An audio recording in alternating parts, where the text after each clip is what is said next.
Duhan found himself inexplicably transported to the realm of cultivation, inhabiting the body of a recently deceased disciple of the Beast-Taming Sect, a mere menial worker. Accompanying him was the Qingyu Pearl, a treasure containing its own universe. Where time flows differently one day in the outside world equates to a year within the pearl, making it ideal for nurturing spiritual herbs. As he began to grasp the potential for cultivating his own powers, two nefarious visitors arrived, their intentions clearly malevolent. They ominously declared, "I share no common ground with Duhan accumulated a plethora of spiritual beasts, including Ho Zong and Gue Gong. With the assistance of the Qingyu Pearl, he acquired numerous innate talents, such as elemental spells, vitality attributes, and even the art of brewing. He engaged in alchemy and distillation, honing his skills with a staff. Chapter 1. I have transcended. On a night at a hot pot restaurant beside the river, Duhan lamented, "You have become someone else's mistress." Duhan, a beleaguered office worker, savored his meal while lamenting the recent heartbreak from his 81st ex-girlfriend. "Why do we break up?" he mused. "Was I not handsome enough? Did my affection not please you? I merely lacked financial means." As he retrieved the last slice of lamb from the bubbling broth, he gazed into the fiery, red soup. "Had it not been for the heartbreak, I would not have indulged in this feast. I must not waste it," he thought, bringing the somewhat scalding iron pot to his lips, savoring the aroma. Delicious, with a satisfying gulp, he consumed the vibrant broth, only to be met with a sharp pang in his stomach. Having suffered from gastritis since his school days, Duhan adeptly pressed his hand against his abdomen, groaning in pain while closing his eyes tightly. When he finally opened his eyes, he gasped in shock. He was no longer in the lively hot pot restaurant, but rather in a humble thatched hut, seated upon a blood-stained bed. Memories surged into his mind. After 2.5 hours of contemplation, he confirmed, "I have transcended. I have entered the realm of Tiger Fish Mountain, inhabiting the body of a recently deceased disciple of the Beast-Taming Sect." The former occupant was an apprentice spiritual planter, possessing initial chi cultivation and 5 elemental roots. "I am 18 years old. I have seamlessly assumed the former's body, memories, and various skills. In this world, I still bear the name Duhan, and I remain remarkably handsome. Of course, looks are secondary. The true treasure lies in my newfound abilities." Duhan took a moment to explore the capabilities of his golden finger. His spiritual consciousness delved into his sea of awareness, the sanctuary of a cultivator's soul.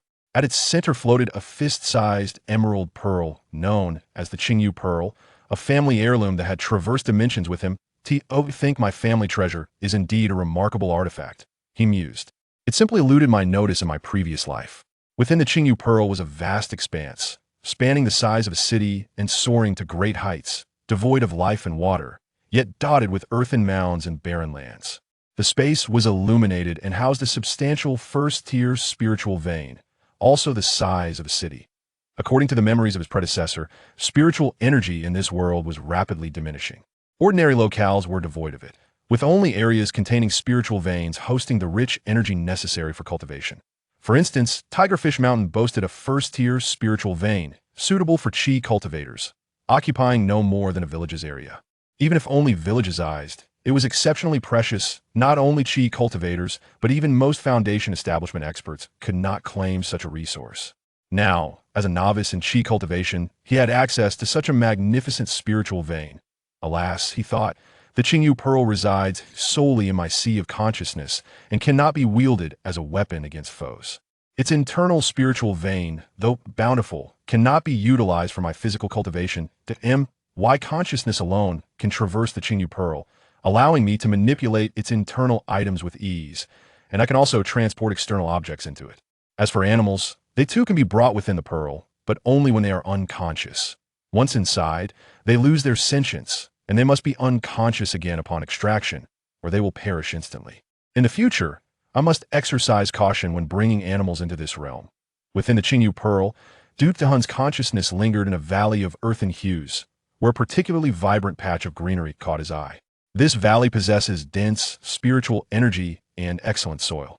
With minimal cultivation, I have produced 2 parcels of first-tier spiritual fields. First-tier spiritual fields can host plants suitable for chi cultivators, classified as superior, medium, or inferior quality. He had 2 fields, one larger than the other. The larger field, approximately 1 mu, was lush with verdant green rice, a non-tiered spiritual plant that yields annually. While it offers negligible spiritual power, it significantly benefits those who have yet to enter chi cultivation, providing sustenance for them. However, for chi cultivators, it serves merely as a means to fill their stomachs. As a spiritual planter apprentice, Digimon possessed a variety of spiritual seeds. Upon discovering the spiritual vein within the Qingyu pearl, he had utilized his consciousness to cultivate these fields and scattered the seeds. Delighted, he observed that the green rice had thrived remarkably well without the need for watering. The flow of time within the Qingyu pearl is over 360 times faster than that of the outside world, in the outside realm. A single day passes, yet within the pearl, an entire year unfolds. According to the external timeline, I had merely sown the seeds for 1 hour, but within the pearl, a month has already elapsed. The smaller field, just a ridge in size, sparsely housed over 30 seedlings of spiritual plants. As his consciousness swept over them, Digimon gasped in astonishment. This is dragon blood herb, which typically requires irrigation with the blood of beasts possessing dragon lineage to thrive. Yet here, it flourishes splendidly without such nourishment. And this is the flame blossom, which ordinarily necessitates a lava environment for proper growth, yet now, it appears in pristine condition. This is the yellow dragon ginseng, which is notoriously challenging to cultivate even for a first-tier spiritual planter. Previously, I scattered these rare seeds merely to experiment and gain experience in nurturing spiritual flora, thereby enhancing my foundation for advancing to a first-tier spiritual planter. I never anticipated that they would grow so splendidly on their own, surpassing even those cultivated by seasoned spiritual planters. This is, as Digimon recognized each spiritual plant and confirmed their excellent condition, he gained a profound understanding of the Qingyu pearl. The pearl contained an extraordinary realm, vast and rich in spiritual energy, where 1 day in the outside world equated to a year within, making it exceedingly conducive for the growth of various spiritual plants. As an apprentice spiritual planter, Digimon comprehended the invaluable nature of the Qingyu pearl even more deeply. His predecessor's parents were both chi cultivators and spiritual planter apprentices. Naturally, Digimon, as their son, followed suit. They could only cultivate non-tiered plants like green rice. The family's collective dream was to become first-tier spiritual planters. Even upon achieving such a status, cultivating yellow dragon ginseng remained a formidable challenge. Yet, within the Qingyu pearl, the yellow dragon ginseng thrived effortlessly, growing naturally and surpassing even the best efforts of skilled spiritual planters. After years of arduous study, it was for naught, Digimon lamented. Then, filled with hope, he declared, "Cultivation is within reach. In my past life, I was a worthless office worker, but in this life, I am determined to become an outstanding, exceptional, and successful cultivator. I shall ascend step by step, refusing to remain at the bottom of the cultivation hierarchy. On the path to success, one is often beset by adversaries." 2 male cultivators brazenly intruded upon the humble abode of Digimon, one possessing a sharp, simian visage, while the other exuded an aura of menace. "Wretched cur, what brings the two of you here?" Digimon retorted coldly. "Do softy, I have heard the news of your mother's demise," mocked the simian-faced cultivator, a grin plastered across his face. "Cur, your words remain as unpleasant as ever." Rather than taking offense, the simian-faced cultivator found delight in Digim's retort. "Do softy, is your father also deceased?"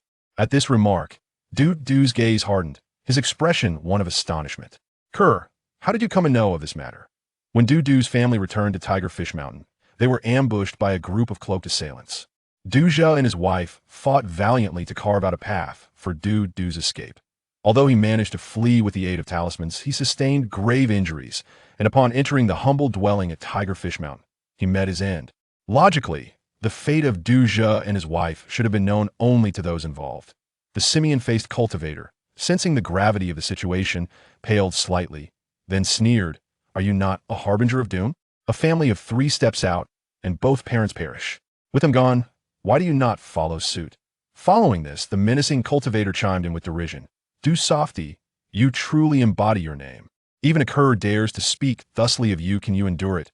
Cur, when did you become so skilled in the art of insult? You rival even the simian-faced scoundrel." Digimon retorted towards the menacing henchman. Growing impatient, he continued, "Surely, your visit is not merely for a war of words." "Certainly not." The simian-faced cultivator addressed Digimon. "We are here to inform you that, In light of your parents' passing, the 40 acres of ungraded spirit fields they tended at Tigerfish Mountain cannot be left unattended. The overseer has dispatched us to oversee their care. I must admit, your parents, though merely apprentices in spirit botany, were not far from becoming first-tier spirit botanists. They managed the fields admirably, and as the harvest season approaches, we find ourselves unexpectedly fortunate. Moreover, you must be aware that your parents nurtured this spirit field for many years, allowing it to flourish with spirit energy, nearing the threshold of becoming a first-tier. Spirit field. Advancement of the spirit field is a monumental achievement. Yet, this honor shall now fall upon us. I extend my gratitude to your deceased parents. Upon hearing this, Dudu furrowed his brow, fists clenched, and with a cold snort, he declared, "Leave? Leave?" The simian-faced cultivator raised an eyebrow, uncertain. "You command us to depart?" Dudu, if I remember correctly, while your parents served as laborers at Tigerfish Mountain, you refrained from such menial work in pursuit of your cultivation, did you not? In the past, you were permitted to remain at Tigerfish Mountain due to your familial ties. Now, do you truly believe you can continue to stay here? The one who should leave is you. Only then did Dudu recall that Duja and his wife, wishing for him to focus on his cultivation, had shielded him from the burdensome tasks of a laborer. Yet, the Beast-Master Sect mandated that labor disciples undertake at least one task each year.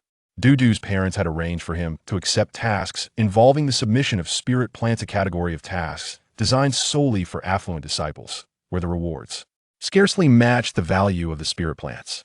Such is the plight of parents everywhere. Realizing the truth, Dudu sighed in resignation. "Very well, I shall depart." With that, he waved his hand, gathering various belongings into his storage pouch, and trudged out of the dwelling. My body feels so heavy, the injuries from my previous incarnation must be severe. No wonder he perished. I must hasten my recovery, lest I meet a similar fate. Outside lay vast spirit fields, golden rice ears, exuding an enticing fragrance. That Dudu summoned his magical artifact and soared into the distance. The simian-faced cultivator and his menacing companion gazed after Dudu, their eyes glinting with malice. Exchanging glances, they mounted their magical artifacts and pursued him. Yet it did not take long for them to sense something amiss. "Dudu, you are heading in the wrong direction. The mountain gate lies that way." Unperturbed by their remarks, Dudu contemplated.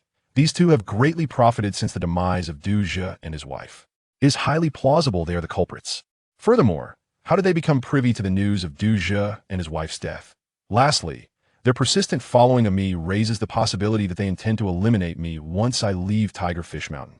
They are indeed suspicious. I must remain vigilant. Tigerfish Mountain, though modest in size, is dotted with over a dozen small hills. Dudu descended to the base of the hill with the most abundant spiritual energy. He gently patted his storage pouch and retrieved a golden token. Chapter 2. Master Ho. The small mountain rises only 80 zhong, shrouded in ethereal mist, adorned with peculiar stones, standing in solitary grandeur, and evergreen pines and cypresses whispering in the breeze, occasionally accompanied by the melodious calls of spiritual birds. As Dudu approached the base of the mountain, a streak of luminous light surged towards him from the mountainside. In the blink of an eye, the light halted before Dudu, revealing the figure of a female cultivator. Upon closer inspection, Dudu beheld a woman whose beauty rivaled that of blooming peaches. Her figure was voluptuous, with curves that even her loose robe could not conceal, exuding an aura reminiscent of a youthful matron. With her dark eyebrows elegantly arched, she wielded a sword that gleamed with a chilling light and coldly inquired, "Young man, do you not know where this place is? What brings you here uninvited?" Dudu, shaking the golden token in his hand, replied, bewildered, "Is today not the day when Master Chow departs for the Yin Prefecture's villa? I came to board his flying vessel." Hearing his words, the female cultivator's expression softened slightly as she explained, "You have misremembered the date. Master Chow departs tomorrow. You may return then." Realizing his mistake, Dudu felt a twinge of embarrassment. "I apologize for the oversight. I shall wait here."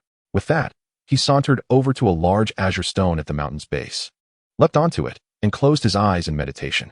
Noticing Dudu's intention to cultivate at that spot, the female cultivator swiftly appeared before him, warning, "Master Chow is meditating above. Your presence here may disturb him. You must find another place to practice." Dudu clapped his storage pouch, and several beams of white light flew out, landing behind the female cultivator. "Senior sister, you seem to have dropped something." "Dropped what?" she asked, perplexed. "It appears to be something milky white," he replied. "What white?" she questioned, still not comprehending. Just take a look for yourself. It's right behind you, Dudu gestured. Turning around, she bent slightly, accentuating her already ample curves, resembling a full moon, before rising again with a smile. Little junior brother, you are truly kind. Had it not been for you, my spirit stones would have been lost. Since you wish to wait here, you may do so, but please refrain from making noise. Should you disturb Master Chao's cultivation, he is not as easy to converse with as I am. Senior sister, I merely did what I ought to do. I am injured and find it difficult to move about, which is why I chose to wait here, Dudu replied with a look of helplessness. Fixating on Dudu's pale, handsome visage, the female cultivator suddenly understood. I was wondering why you appeared so frail. So it is due to an injury.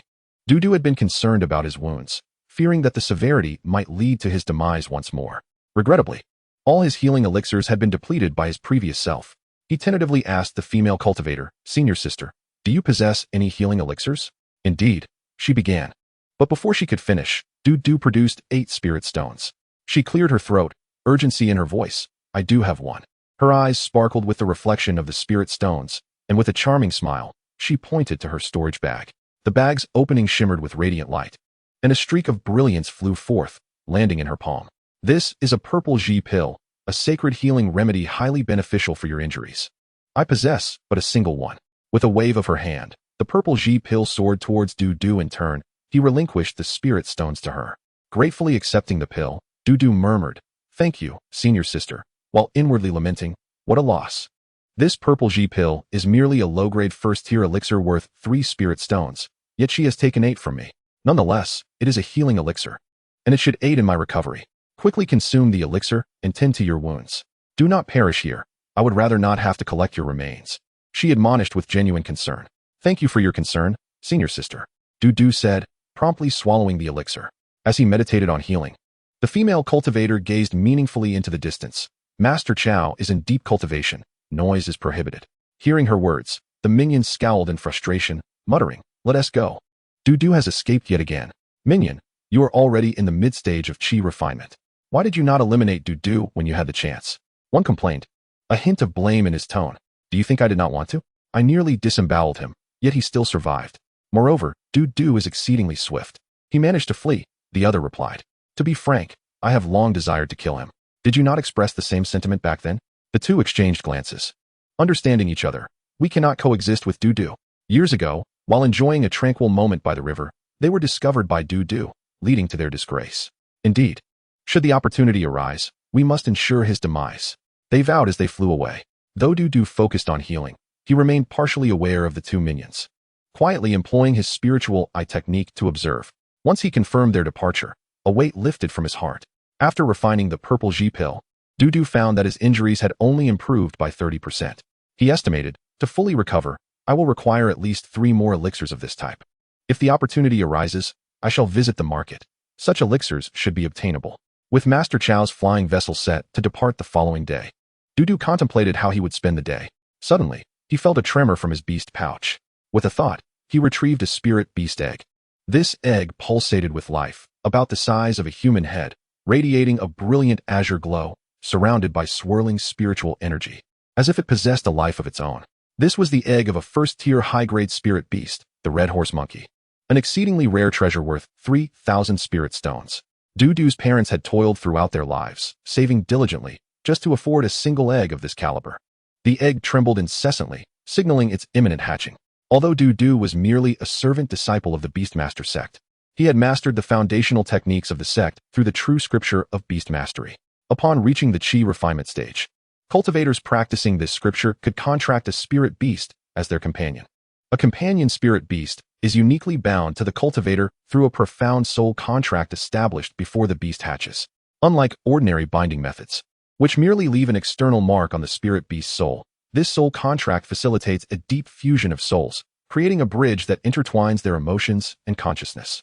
This bond allows Dudu to perceive the feelings of his companion spirit beast. He would sense any thoughts of disdain, affection, or betrayal from it. In essence, their minds would be in harmony, a feat unattainable through conventional contracts, thus making betrayal exceedingly rare. Should a companion spirit beast ever betray its master, the cultivator could inflict severe damage upon its soul, rendering it devoid of intelligence, harming its very essence, or even causing its soul to dissipate entirely. Furthermore, through the secret techniques of the scripture, the The cultivator could acquire one of the innate abilities or talents of the spirit beast. Dudu placed significant value on the difficulty of betrayal among companion spirit beasts. He understood that if a beastmaster were to contract a spirit beast through ordinary means during a battle and it were to suddenly betray him, the chances of survival would be slim. Aware of this, Dudu silently resolved, for the sake of personal safety, it is advisable to refrain from employing conventional contract methods to bind spirit beasts. I sincerely hope to acquire a remarkable talent as a wielder of the 5 elemental roots. Dudu eagerly anticipated this moment, and subsequently, he enacted the master recognition secret technique upon the spirit beast egg. Before long, the shell emitted a series of cracking sounds, revealing numerous fissures across its surface. With a sharp crack, a small aperture appeared at the top of the egg, and a monkey's head emerged from this opening. The shell shattered into fragments, scattering across the ground, unveiling the form of the crimson horse monkey. Its appearance bore resemblance to that of a mundane monkey, measuring merely the size of a palm, with a lush coat of green fur, save for a tuft of white hair atop its head. Its eyes sparkled with unusual brightness.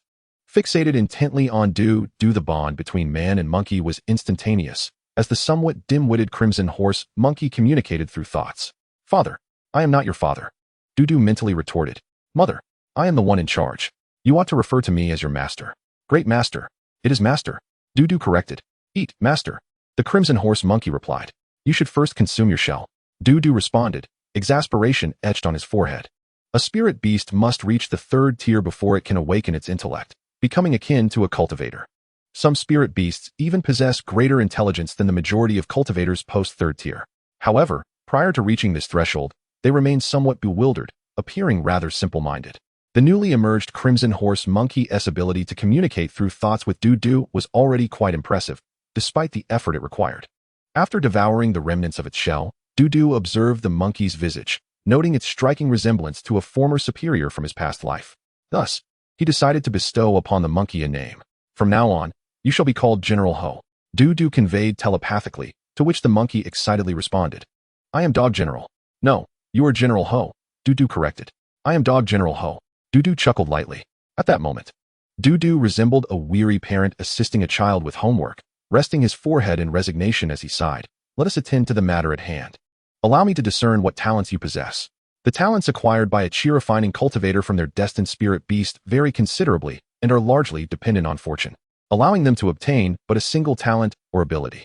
To acquire another, one must reach the foundation establishment stage, and even then, it can only be drawn from the 2nd spirit beast.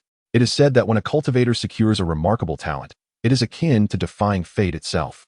For instance, some cultivators gain the longevity talent from their spirit beasts, significantly extending their lifespan and thus affording them more time to ascend through the ranks. Others might acquire a vitality talent, enhancing their frail human bodies, transforming them into exceptional physical cultivators, enabling them to advance further along that path.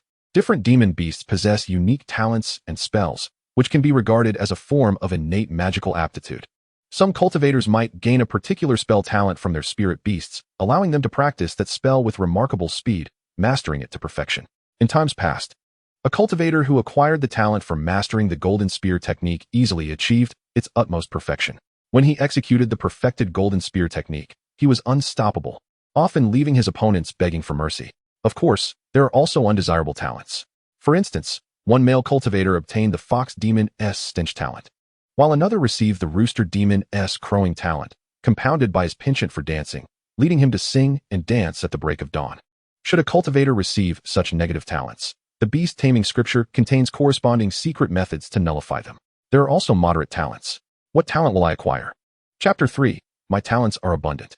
The chi-refining stage, the initial phase for cultivators, is subdivided into early, mid, and late stages. The first tier of spirit beasts corresponds to the chi-refining stage, categorized into inferior, medium, and superior grades. The magical artifacts utilized by chi-refining cultivators are classified as first-tier artifacts, similarly divided into inferior, medium, and superior grades. Seated upon a large azure stone, Dudu focused his heart and mind, executing hand seals with rapid precision. After consuming the remnants of its shell, General Ho naturally ascended to the first tier of inferior grade spirit beasts and sat opposite Dudu, mirroring his meditative posture. Upon completing his hand seals, a resplendent white light emanated from Dudu's palms, so intense it seemed capable of transforming into spiritual liquid. With a flick of his wrist, The white light cascaded onto General Ho's face. Spirit fusion secret technique. Do intoned softly. In an instant, Dudu's soul sensed the presence of General Ho's soul, and a thread emerged between them, resembling a bridge that connected their essences. Along this bridge, the spheres of talent embedded deep within General Ho's soul began to traverse towards Dudu, merging into his own essence.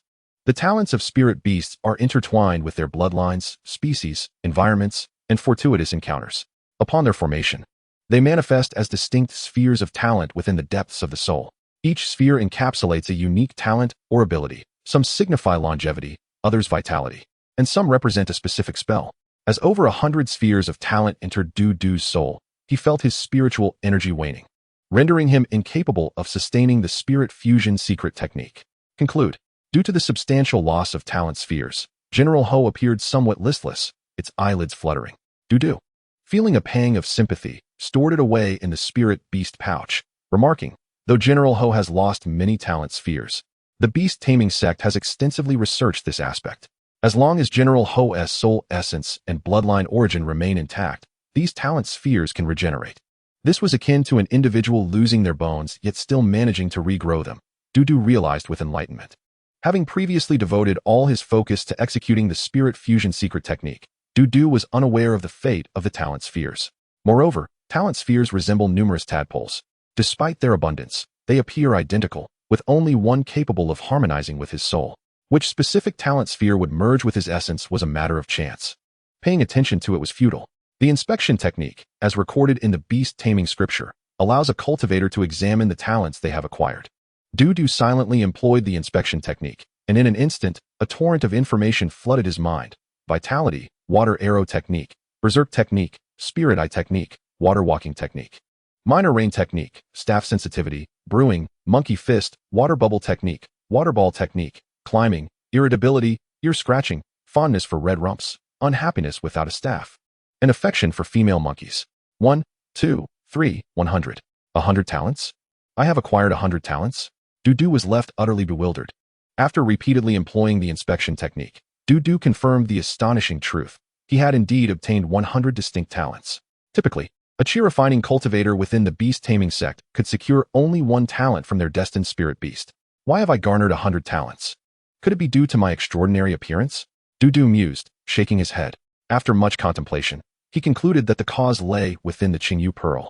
Although he lacked concrete evidence, Dudu was convinced he had uncovered the truth. It was the Qingyu pearl that had played a significant role, enabling him to acquire such an abundance of talents. A look of joy spread across Dudu's face as he contemplated the vitality talent, the most coveted attribute for a cultivator with 5 elemental roots. After all, the 5 elemental roots impose limitations on spiritual cultivation. Yet the vitality talent could transform a cultivator into a genius in physical training, allowing them to progress further along that path. At this moment, I can perceive that my innate vitality has rendered my physique significantly more robust. The slight wounds upon my body tingle with a gentle sensation, indicating that my injuries are gradually healing. It appears that I must seek out a cultivation technique for physical enhancement. As for my brewing talent, it is rather extraordinary, enabling me to become a prodigy in the art of fermentation, effortlessly attaining the rank of a first-tier brewer. Once I achieve the status of a first-tier brewer, I shall acquire the identity of an outer sect disciple. Dudu possesses numerous commendable talents, yet there are also some undesirable ones. Furrowing his brow, he declared, "This penchant for maternal monkeys must not be retained. I am no Su Xian, enamored with non-humans. A life devoid of a staff. What of the talent of Long Yang Jun?" After evaluating the plethora of talents, Dudu resolved to discard the majority of the inconsequential ones. He began to employ the secret art of dissolution, a technique for relinquishing talents.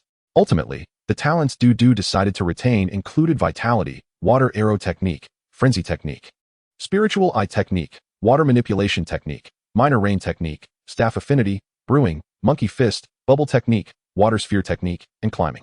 By this time, several cultivators had begun to appear near the Great Azure Stone.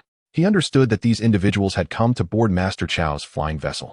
After calculating, he mused, "It has been a day. The green rice I planted should have matured. As a non-tier spiritual plant, the green rice yields a harvest once a year." Upon directing his consciousness to the valley where he had sown the green rice, he was greeted by a golden expanse of rice fields.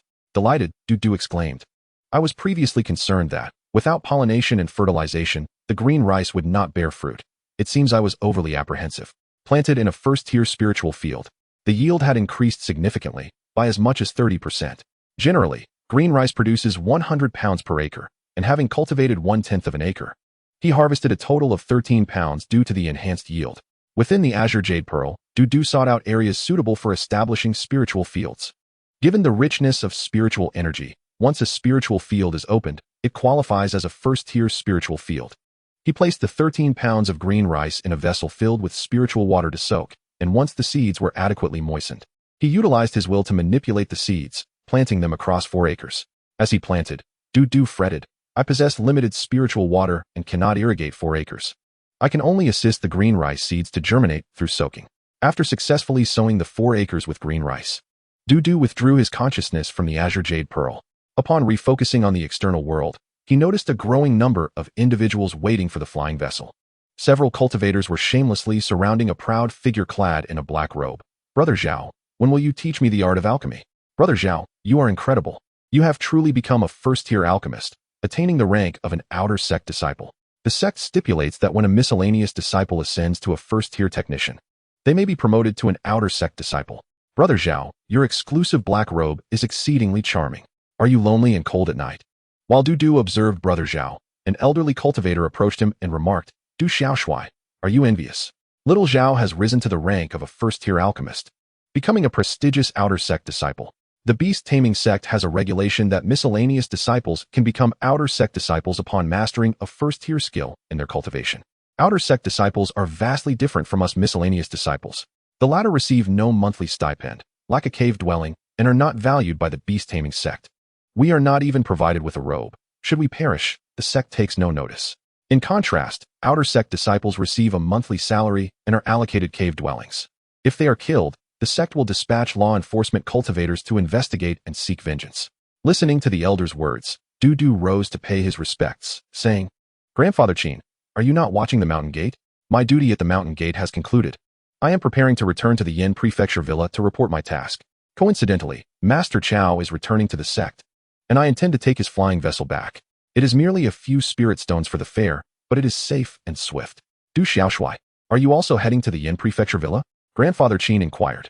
"Indeed," replied Dudu, then added, "No wonder I did not see you at the mountain gate yesterday when I returned to Tigerfish Mountain. If I recall correctly, your father purchased a golden token to attend the assessment for promotion to a first-tier spiritual plant master. Did he not assist you in acquiring one?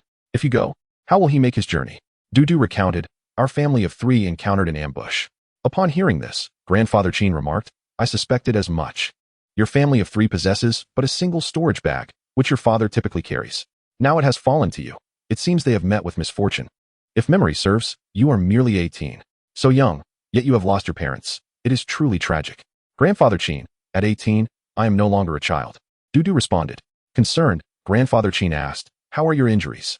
"I have a purple mushroom pill. Take it to heal." Acknowledging the genuine injury, Dudu accepted the purple mushroom pill and offered 3 spirit stones to Grandfather Qin, saying, "Grandfather Qin, spirit stones." Upon seeing the spirit stones, Grandfather Qin's eyes sparkled. Yet he waved his hand, stating, "Du Xiaoshui, I have known your father for a long time.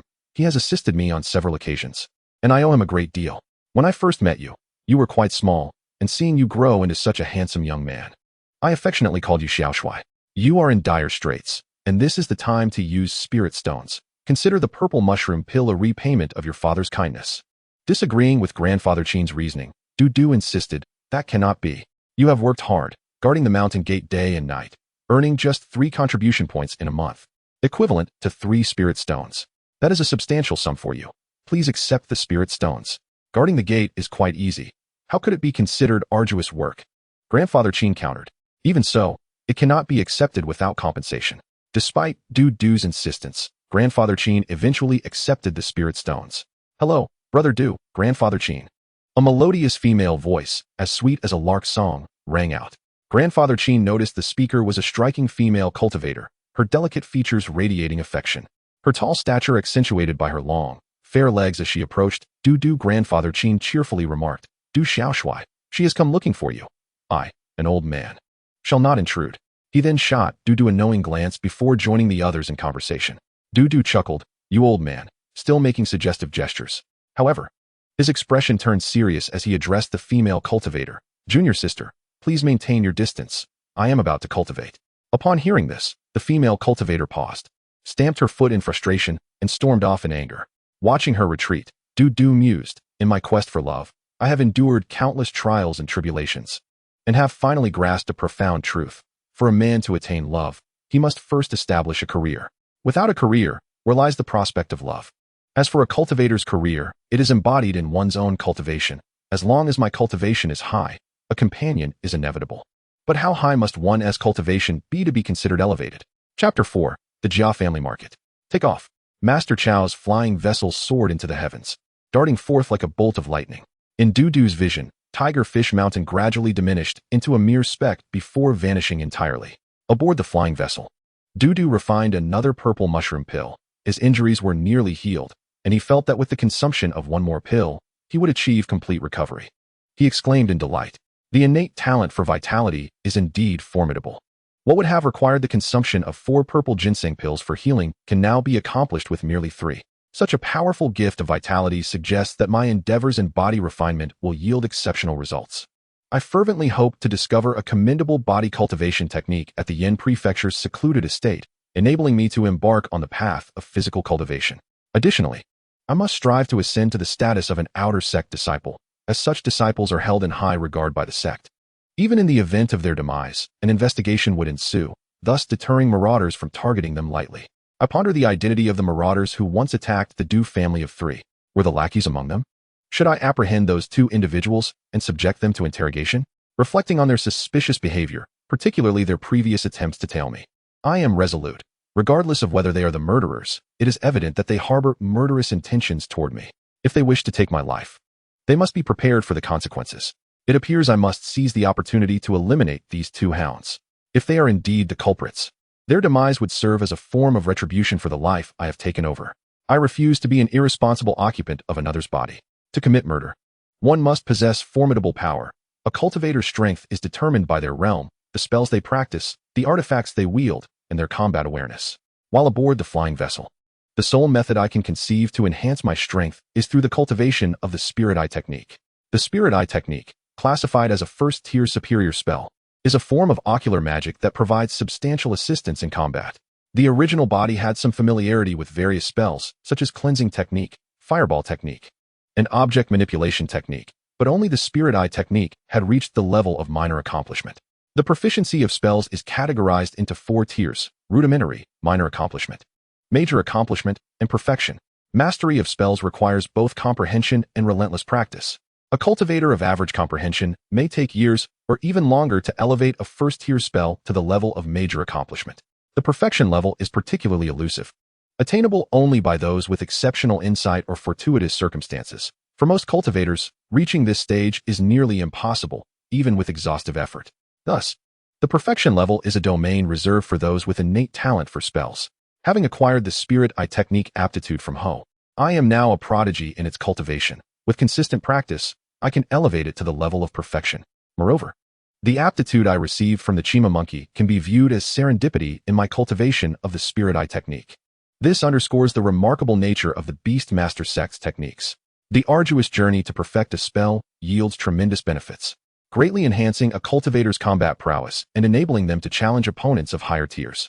Typically, rudimentary spells wield minimal power. For instance, the fireball technique can merely ignite a flame. Minor accomplishment spells possess some potency, yet they are still limited. If a major accomplishment spell can be likened to a sturdy stick, minor accomplishment spells are akin to toothpicks. A person's combat effectiveness wielding a stick far surpasses that of using a toothpick. Major accomplishment spells possess remarkable power, comparable to that of a cultivator manipulating artifacts of the same tier. For example, a mid-stage chi refinement cultivator employing a major accomplishment first-tier superior spell wields power similar to that of a first-tier superior artifact. Perfection-level spells exceed even the might of superior artifacts of the same tier. A perfected first-tier superior spell can surpass the power of a first-tier superior artifact. Thus, under certain conditions, a cultivator who masters perfection-level spells can engage in battles beyond their tier and unleash instantaneous spells. For instance, during a confrontation between a mid-stage and a late-stage chi refinement cultivator, if the former has perfected a first-tier superior spell, they can contend effectively against the latter, even if the latter possesses a first-tier superior artifact. Having acquired the Spirit Eye technique aptitude from the Chima monkey, I am destined to make rapid progress in its cultivation. As long as I persist in my practice, I shall eventually achieve the level of perfection. I have resolved to prioritize the cultivation of the Spirit Eye technique. The original body had considerable knowledge of this technique. Although not perfected, it was close enough that, with my newfound aptitude, inspiration flows abundantly as I practice. I mused aloud. This must be what it feels like to experience a flood of inspiration. Suddenly, a wave of enlightenment washed over me, and I felt as if I were ascending to the heavens. The sky was obscured by dense clouds, a vast expanse of white surrounding me as I traversed this ethereal realm in search of an escape. After an indeterminate duration, a glimmer of clarity sparked within my gaze. The clouds parted, revealing a valley before me, flanked by towering peaks. At the valley's base stood pavilions and towers, bustling with activity. At the entrance lay a black stone tablet, towering a meter high, inscribed with 4 gilded characters, Jia Family Market. Uncle Chow intends to visit the Jia Family Market for some business. We shall reconvene here tomorrow at noon, a voice declared. What business does Uncle Chow have? I inquired. It is best not to pry into adult matters. It was evident that Uncle Chow had his own reasons for visiting the Jia Family Market, and I too had intentions of conducting business there. Notably, my Spirit Eye technique had just reached a significant milestone. The 4 acres of green rice I had previously sown were now ripe for harvest, and I had reserved only a portion of the seeds. The remainder I intended to sell. The Jia Family Market is the closest market to Tiger Fish Mountain, and I had visited it several times before. After paying the entrance fee of 1 spiritual stone, I entered the market. This fee is a primary source of income for the market, with varying charges depending on the location. Recalling the original body's memories, I donned a cloak that conceals me from spiritual perception and a mask with similar properties as I entered the rice shop. Do you purchase green rice? I inquired of the proprietor. Indeed. What price do you offer? 7 spiritual stones per 100 pounds. Would 8 suffice? If the quality of the green rice is exceptional, 8 would be acceptable. I possess 500 pounds of top-quality green rice. Please find a convenient place for our discussion. Once I exited the shop, my storage pouch contained an additional 40 spiritual stones, and my face, hidden beneath the mask, was alight with excitement as I thought to myself. Duzha and his wife each manage 20 mu of ungraded green rice, and the sect rewards them with 3 contribution points monthly, each point valued at 1 spiritual stone. Thus, they earn a meager 3 spiritual stones each month. After laboring tirelessly for a year, they might accumulate 36 spiritual stones. Yet, I have merely exploited the green jade bead roughly and have garnered 40 spiritual stones. This lifetime, I should achieve financial independence. With my newfound wealth of 40 spiritual stones, I resolved to purchase a purple ginseng pill first and made my way to the market's vendor area. I shall take this purple ginseng pill, I announced. 3 spiritual stones. Here you go, I replied, handing over the stones. After acquiring the purple ginseng pill, I intended to find a secluded spot to refine the elixir. But the sounds of a heated argument interrupted my thoughts. You are way too greedy. One person exclaimed. If you can't afford it, then scram. You lowly cultivator. Put down my goods and stop tarnishing my merchandise. May you suffer a terrible fate. Approaching the quarrelsome duo, I noticed one customer, face flushed, retreating, leaving the disgruntled vendor cursing in frustration. I gazed at a root the size of a fist and inquired, how much do you sell this spirit tree root for? Although the proprietor had just endured an unpleasant encounter, he patiently responded, 3,000 spirit stones. Observing the exorbitant price set by the owner, Dudu leisurely elucidated, Master, this segment of spirit tree root must be from the Jade spirit mulberry, correct? Surprised that his companion could discern the name of the spirit tree merely from a fragment of its root, the proprietor realized that Dudu was indeed keen on acquiring it. Of course, not only do I recognize it as Jade spirit mulberry, but I am also well acquainted with its growth habits. It is a symbiotic entity of the Jade eagle, necessitating the excrement of the Jade eagle for its proper development. As for the Jade spirit silkworm, it merely serves as sustenance for the Jade eagle. This root segment, in my estimation, seems to have encountered certain issues. As for the nature of those issues, the proprietor raised his hand to interrupt Dudu, stating, since you are an expert, I shall not conceal the truth from you. While exploring a cave, I encountered both the Jade eagle and the seedlings of the Jade spirit mulberry. My combat prowess surpasses that of the Jade eagle. Before the proprietor could finish, Dudu interjected, you killed the Jade eagle and joyfully discovered the Jade spirit mulberry seedlings, initially believing you had struck gold. When you attempted to sell them to the shop, they declined to accept them, deeming it impossible to cultivate the Jade spirit mulberry seedlings due to the rarity of the Jade eagle. Consequently, as the seedlings began to wither, you resorted to selling the branches as spirit wood, likely earning a meager sum of spirit stones while keeping the roots in hopes of deceiving an unsuspecting novice. You actually guessed it all. Well, if your offered price is reasonable, I shall sell it to you. What will you offer? Dudu extended 3 fingers. The proprietor queried. 300 spirit stones? No, it is 30 pieces. Impossible, absolutely impossible, the proprietor denied, adding, the Jade spirit mulberry is a high-grade spirit plant of the first rank. Even if it is merely a root segment, it could be exchanged for a high-grade magical artifact of the same tier. Dudu advised, Master, heed my counsel. My spirit eye technique has reached great mastery. I have utilized it to examine this root segment and discovered that its vitality is utterly depleted, possessing only a trace of life. Should that trace vanish, it would merely be suitable for spirit wood. As Dudu spoke, he activated his spirit eye technique, his eyes emanating a blue glow that flickered incessantly. The proprietor, astonished, remarked, I never imagined you had cultivated the spirit eye technique to such an advanced level.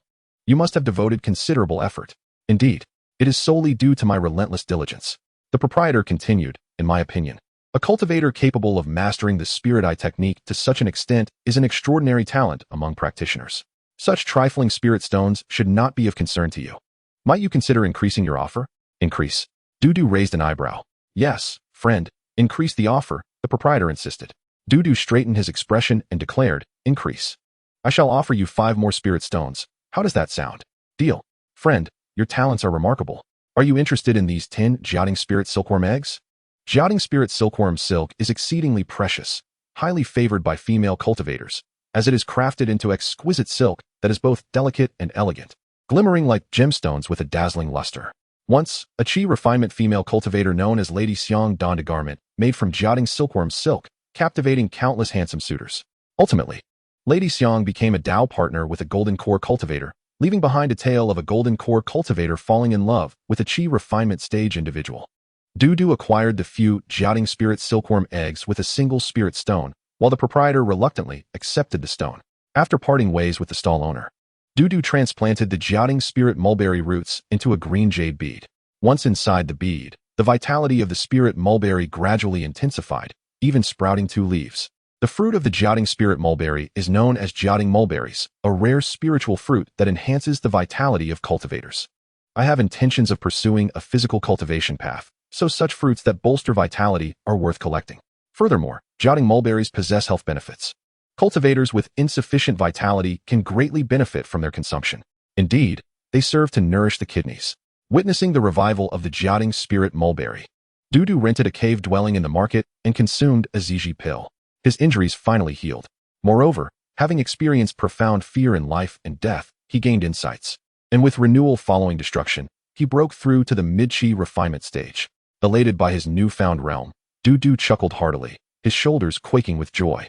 However, as he passed by the Jia family rice shop, he observed an individual entering, and his expression swiftly turned cold, muttering to himself, Dogmouth. I never expected to encounter you here. Dudu regarded Dogmouth, who had only reached the initial chi refinement stage, calculating his next move with a glint of coldness in his eyes. He swiftly dashed toward a shop bearing the sign, Jia Family Talismans. Master, do you have any first-tier high-grade talismans? Dudu inquired directly. We do, but the power of first-tier high-grade talismans is formidable, equivalent to a strike from an ordinary late chi refinement cultivator, though the price is somewhat steep. What do you mean? I need to verify your funds. I wish to see your capital. Naturally, Dudu possessed ample resources. Before Duja paved a path for Dudu, he had bestowed upon him his storage bag, which contained all of Duja's life savings. You have sufficient capital, friend, the proprietor remarked with a smile. Dudu called out, I would like 2 first-tier high-grade flying talismans, 2 first-tier high-grade water arrow talismans, and 1 first-tier high-grade golden bell talisman. Each talisman was valued at 27 spirit stones, totaling 5 talismans for 135 spirit stones. After expending these spirit stones, Dudu found his storage bag nearly devoid of them, and he hurriedly made his way back to the Jia family rice shop to lie in wait for Dogmouth.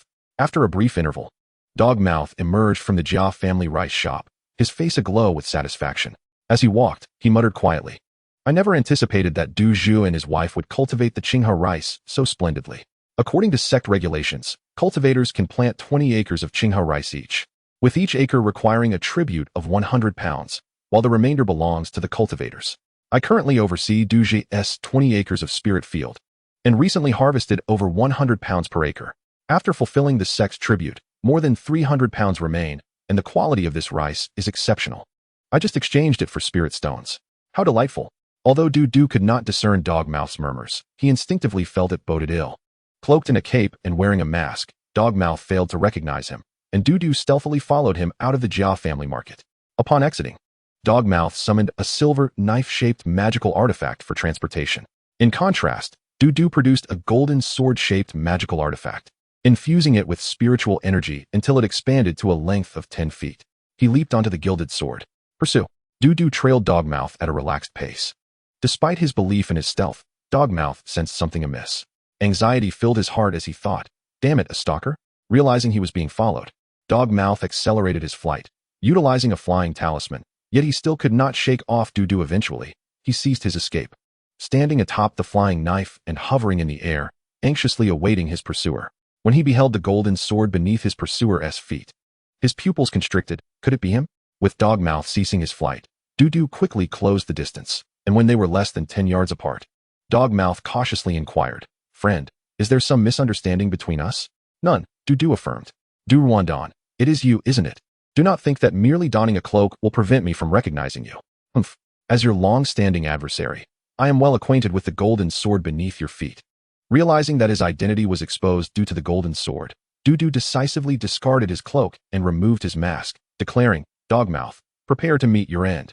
Upon uttering these words, Du pointed at Dogmouth, and the golden sword whistled through the air, hurtling towards him with great speed.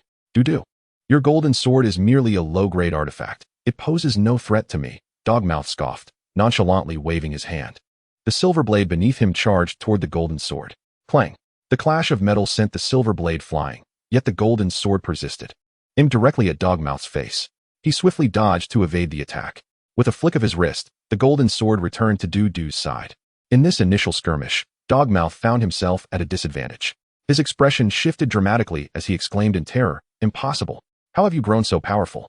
Narrowing his eyes in disbelief, he continued, "Du softy, have you indeed broken through to the mid-stage of chi refinement?" Upon witnessing Du's advancement, Dogmouth resolved to flee. But the memory of his prior attempts to shake off Du haunted him. Gritting his teeth, he thought, "If I cannot escape, then I shall fight. Du, are you certain you wish to pursue a vendetta to the bitter end?"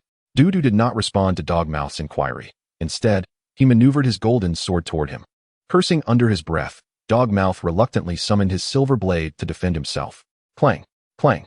After 2 rounds of combat, Dogmouth, due to his inferior cultivation, sustained an injury to one of his legs from Du's golden sword. A glint of ferocity flashed in his eyes as he growled, "Du softy, if you seek death. Do not blame me for being merciless." Fire Serpent Talisman. To Du's astonishment, Dogmouth activated a high-grade Fire Serpent Talisman, a strike equivalent to that of a late-stage Chi Refinement Cultivator.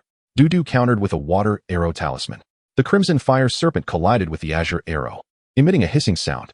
Du's complexion flushed red as he thought, "Fortunately, I prepared an abundance of talismans." As the battle escalated, Du discreetly employed the Great Spirit Eye technique for added assurance. "Curse it, I never anticipated that Du softy would be so well prepared. It seems I must resort to that move, even at the risk of exposing myself," Dogmouth mused with a fluctuating expression. Engaging in combat again, Dogmouth found his other leg injured by Du's golden sword. "I cannot afford to injure my third leg," he thought. In a moment of desperation, he tapped his beast bag, producing 3 flying needles. "Even if you can fend off my spirit beast, can you evade my sneak attack with these needles?" A streak of black light flickered from Dogmouth's spirit beast bag as a small, 3-inch green snake darted forth, its fangs glistening with a purplish-black sheen. The snake struck at Du with the swiftness of lightning. As for the 3 black needles, their diminutive size made them difficult to detect, especially amidst the chaos of battle. However, Du, having continuously invoked the Great Spirit Eye technique, spotted the black needles as they were unleashed. He did not dare underestimate them and activated both the Water Arrow Talisman and the Golden Bell Talisman. The Water Arrow met the snake head-on, while the translucent silhouette of the Golden Bell enveloped Du, effortlessly deflecting the black needle's assault. At that moment, Du bellowed, "Dogmouth. One of the black-clad assassins who slaughtered my family was wielding a similar black needle artifact. You are one of the murderers who took my parents from me." Upon hearing Du's words, Dogmouth's face drained of color. With his previous ambush failing, he was left with no choice but to flee. As he attempted to escape, Du activated the Zhongfei Sky Talisman and pursued him. Nowhere to run. Dogmouth die? Regrettably, fearing a potential misstep. Dudu had no plans to capture Dogmouth alive, as he could have extracted valuable intelligence from him. Strange. Why do I feel so much lighter after killing Dogmouth? Dudu recalled the heaviness he felt upon first crossing over, initially attributing it to his injuries. Could it be that there truly exists a cause-and-effect relationship? By avenging the original host, have I settled the score for occupying his body? The individuals responsible for his predecessor's demise must have lackeys, and it seems that no one can be left alive. Eliminating Dogmouth's henchmen may yield the truth. While rifling through Dogmouth's storage bag, Dudu muttered, aside from over 30 spirit stones, Dogmouth, you possess nothing of value. Unbeknownst to him, most of those spirit stones were obtained from selling rice belonging to Duja. Otherwise, Dogmouth would be even poorer. After thoroughly inspecting the contents of Dogmouth's storage bag, Dudu opened a jade box. Upon seeing what lay within, a smile crept upon his lips as he exclaimed, "This is a Caton Eagle egg." As he caressed the Caton Eagle egg, Dudu pondered, how many spirit stones could one obtain for a high-grade spirit beast egg? Though it does not compare to the red horse monkey, which, while also a high-grade spirit beast, possesses the potential to elevate its bloodline to the second tier with proper nurturing, the Caton Eagle's egg would likely fetch around 1,500 spirit stones. As Dudu assessed the value of the Caton Eagle egg, he also appraised Dogmouth's other possessions. The flying needles, flying blades, storage bag, and spirit beast bag, while not of high grade, could collectively be sold for 300 spirit stones. 300 spirit stones. How many years of farming would Duja have to endure to earn that? The allure of wealth attracts many bandits. Feeling the warmth of Dogmouth's body, Dudu remarked thoughtfully, still warm. The flesh of Dogmouth holds potential value. It could nourish spirit beasts, be refined into human pills, serve as fertilizer, or even be used to create a zombie. Having received a well-rounded education in his past life, Dudu refrained from committing any extreme acts and chose instead to lay Dogmouth to rest. He buried him in a piece of auspicious land within the Jade Pearl. Explaining to Dogmouth's grave, do not misunderstand. I have found you a place of good fortune, not for your remains to become fertilizer. At the entrance of the Jia family market, Dudu awaited the departure of Uncle Chow's flying vessel. As the time had yet to arrive, he contemplated finding a quiet spot to meditate. Just as he was about to close his eyes, he noticed a lovely young woman. She was voluptuous and alluring, her curves accentuated by a flowing white dress that traced the contours of her figure. Standing at the market entrance, Dudu approached her and exclaimed, "Sister-in-law." "Ah, it's you." "Little uncle," she replied. "Sister-in-law, are you waiting for your brother?" "Yes, I am waiting for you, brother Jair." Dudu said, "Sister-in-law, actually, Jair that." But she interrupted, "It's not convenient here, follow me." Following her, Dudu admired her swaying figure as they entered the market and proceeded to a serene spirit field, where a modest dwelling stood nearby. "Sister-in-law, what happened to the formation outside?" "Brother Jia sold it." Upon entering the modest abode, Dudu was surprised to find a little girl inside. He thought, having a child here complicates matters. However, sister-in-law remained unfazed, stating, "Little Uncle Du, you must be here too." "Sister-in-law, indeed, I am here to acquire spirit stones," Dudu replied. "Not long ago, Brother Jair suddenly approached me to borrow some spirit stones. Although my own resources were limited, our friendship has always been strong. So I lent him a portion of my spirit stones, with his promise to repay me." My sister-in-law explained. Brother Jair is borrowing spirit stones to procure some protective talismans. Jair's father, Jabba, had discovered a hidden cave and, adhering to the principle of not letting the good fortune flow to outsiders, took Jair along to explore it. In preparation for potential dangers, Jair had equipped himself with various means of defense, depleting the spirit stones from their household in the process. They had been away for 2 months, and logically, they should have returned by now. "Uncle Du, what if?" "No," Dudu declared with unwavering determination. "I cannot betray my brother Jair." Upon hearing Dudu's words, my sister-in-law praised him, saying, "Indeed, brother Jair did not misjudge you. Our Jia family is a clan of cultivators, and individuals like you, from humble origins, are often looked down upon. I disapproved of Jair associating with you, but I never expected that not only did you lend him spirit stones, but now you refuse to take advantage of his plight. You truly are a good person. Furthermore," she continued, "you need not feel guilty about seizing the opportunity. This was all arranged by brother Jair before he left. You should not concern yourself with his feelings or feel as though you were letting him down." As my sister-in-law extolled Dudu, her eyes glimmered with admiration as she silently mused, "This Dudu is remarkably handsome." Simultaneously, Dudu gazed back at her, resolved, and stated word for word, "I would rather the world forsake me than for me to forsake the world." "Do not burden yourself," she insisted repeatedly. With that, Dudu decided it was time to abandon his politeness towards her. "Then I shall take the spirit stones back. But how will you repay me?" Chapter 7. Yuan Zaidanjing. My sister-in-law produced a jade slip from her storage bag and said, "Take this." Gazing at the jade slip, Dudu felt an inexplicable sense of loss and curiously asked, "What is this jade slip?" "It is the very thing you have long wished to see." Dudu raised his hand, speculating, could it be the Danjing? "Indeed, it is the Danjing that you have coveted for so long," she replied. "We have little spirit stones left, so we can only use this to settle the debt," she added, a trace of sorrow flickering in her eyes. "This is a second-tier Danjing, worth a fortune. Will my spirit stones suffice?" "Of course, I cannot give you the entire volume," she explained. "This jade slip contains only the first half, but it is still a high-quality first-tier Danjing. That is far too precious," Dudu remarked. "Do not shy away. Brother Jia has been gone for so long. It is likely he has met with misfortune. Once you accept the Danjing, remember Brother Jia's kindness and take care of us, a widow and her daughter, from time to time. Moreover, I can replicate as many copies of this Danjing as I wish. Then I shall not be modest." Dudu accepted the Danjing, then added earnestly, "I will not only remember Brother Jia's kindness, but also yours, sister-in-law. Regardless, Brother Jia still has 2 acres of unranked spirit fields under his name. As long as you tend to them, your life will not be too difficult."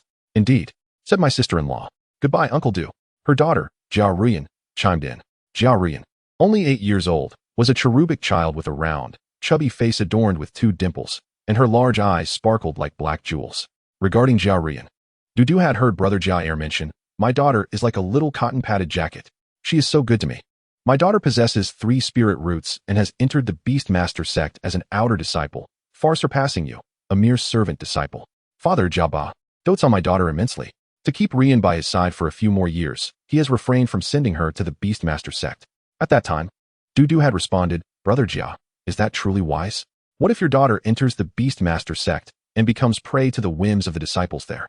After parting from my sister-in-law, Dudu made his way to the entrance of the Jia family's marketplace. After a brief interval, a familiar voice rang out, "Take off." The flying boat soared skyward, piercing the clouds with the swiftness of the wind, soon leaving the Jia family marketplace far behind. On board the flying boat, Dudu practiced the spirit eye technique as he pondered, "I wonder when I will achieve perfection in the spirit eye technique." After some time of cultivation, Dudu took out a spirit stone, clenched it in his hand, and began refining it. After a while, he lamented, "Refining spirit stones is such a hassle. The spiritual energy within is too volatile, and refining directly causes pain in my meridians. Moreover, it takes considerable time to refine a single spirit stone. If only I had some medicinal pills to enhance my mana." Similar to spirit stones, spiritual herbs also pose challenges in refinement, but after the alchemist's processing, they become pills with gentle spiritual energy, making them easier to absorb and refine quickly. In the past, I couldn't afford them, but now, with the Qingyu Pearl, I can. However, he pondered, but can I refine pills myself? The Qingyu Pearl's ability to cultivate spiritual herbs sparked this thought in Dudu's mind. He further considered, with my 5 spirit roots, if I wish to cultivate successfully, consuming a significant amount of medicinal pills is inevitable. Coupled with my aspiration to embark on the path of body cultivation, I will require a multitude of pills. If I were to buy them from the market, I would inevitably attract the attention of ill-intentioned individuals. If I produced them myself, I would avoid such troubles. Thus, he concluded that he must attempt alchemy. To refine pills, talent, a Danjing, raw materials, and a Dan furnace are essential. Dudu extracted the Danjing and infused his spiritual consciousness into the jade slip, revealing segments of information in his mind. Yuan Zaidanjing. My name is Yuan Zi, a second-tier low-grade alchemist, and I have left behind this alchemical legacy. Spirit pills take the form of spherical pills. After perusing the Yuan Zaidanjing, Dudu resolved to try his hand at alchemy, if he possessed the talent for it. Becoming an alchemist would be a worthy endeavor. Yet, he still needed a Dan furnace and talent. For the Dan furnace, I will have to seek a solution at the Yin Prefecture's branch. I hope I possess the talent for alchemy.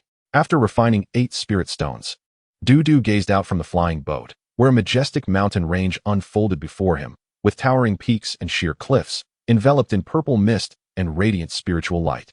Rare treasures and mystical beasts roamed the mountains, with the calls of cranes and the roars of tigers echoing through the air, while towering trees formed a verdant sea. Arriving at the Yin Prefecture branch, Dudu disembarked. Upon reaching the mountain gate, he was immediately intercepted by an outer disciple clad in black robes, who inquired, "Do you have your identity token?" Dudu presented a green jade token, which the disciple examined closely before confirming, "You are Dudu, correct? What brings you to the branch?" "I wish to go to the miscellaneous hall to receive a task." "Very well, you may enter, but remember, You are a servant disciple and cannot linger in the Yin Prefecture branch for long. You may stay for 3 days. If you do not depart after that, expect to face confinement. After issuing this warning, the outer disciple formed a hand seal, conjuring a brilliant glow in his palm, and tapped the identity token 3 times, causing 3 luminous dots the size of chess pieces to appear on its surface. After tossing the token back to Dudu, the outer disciple called out, "Next." What abundant spiritual energy was Dudu's immediate reaction upon passing through the protective array of the branch.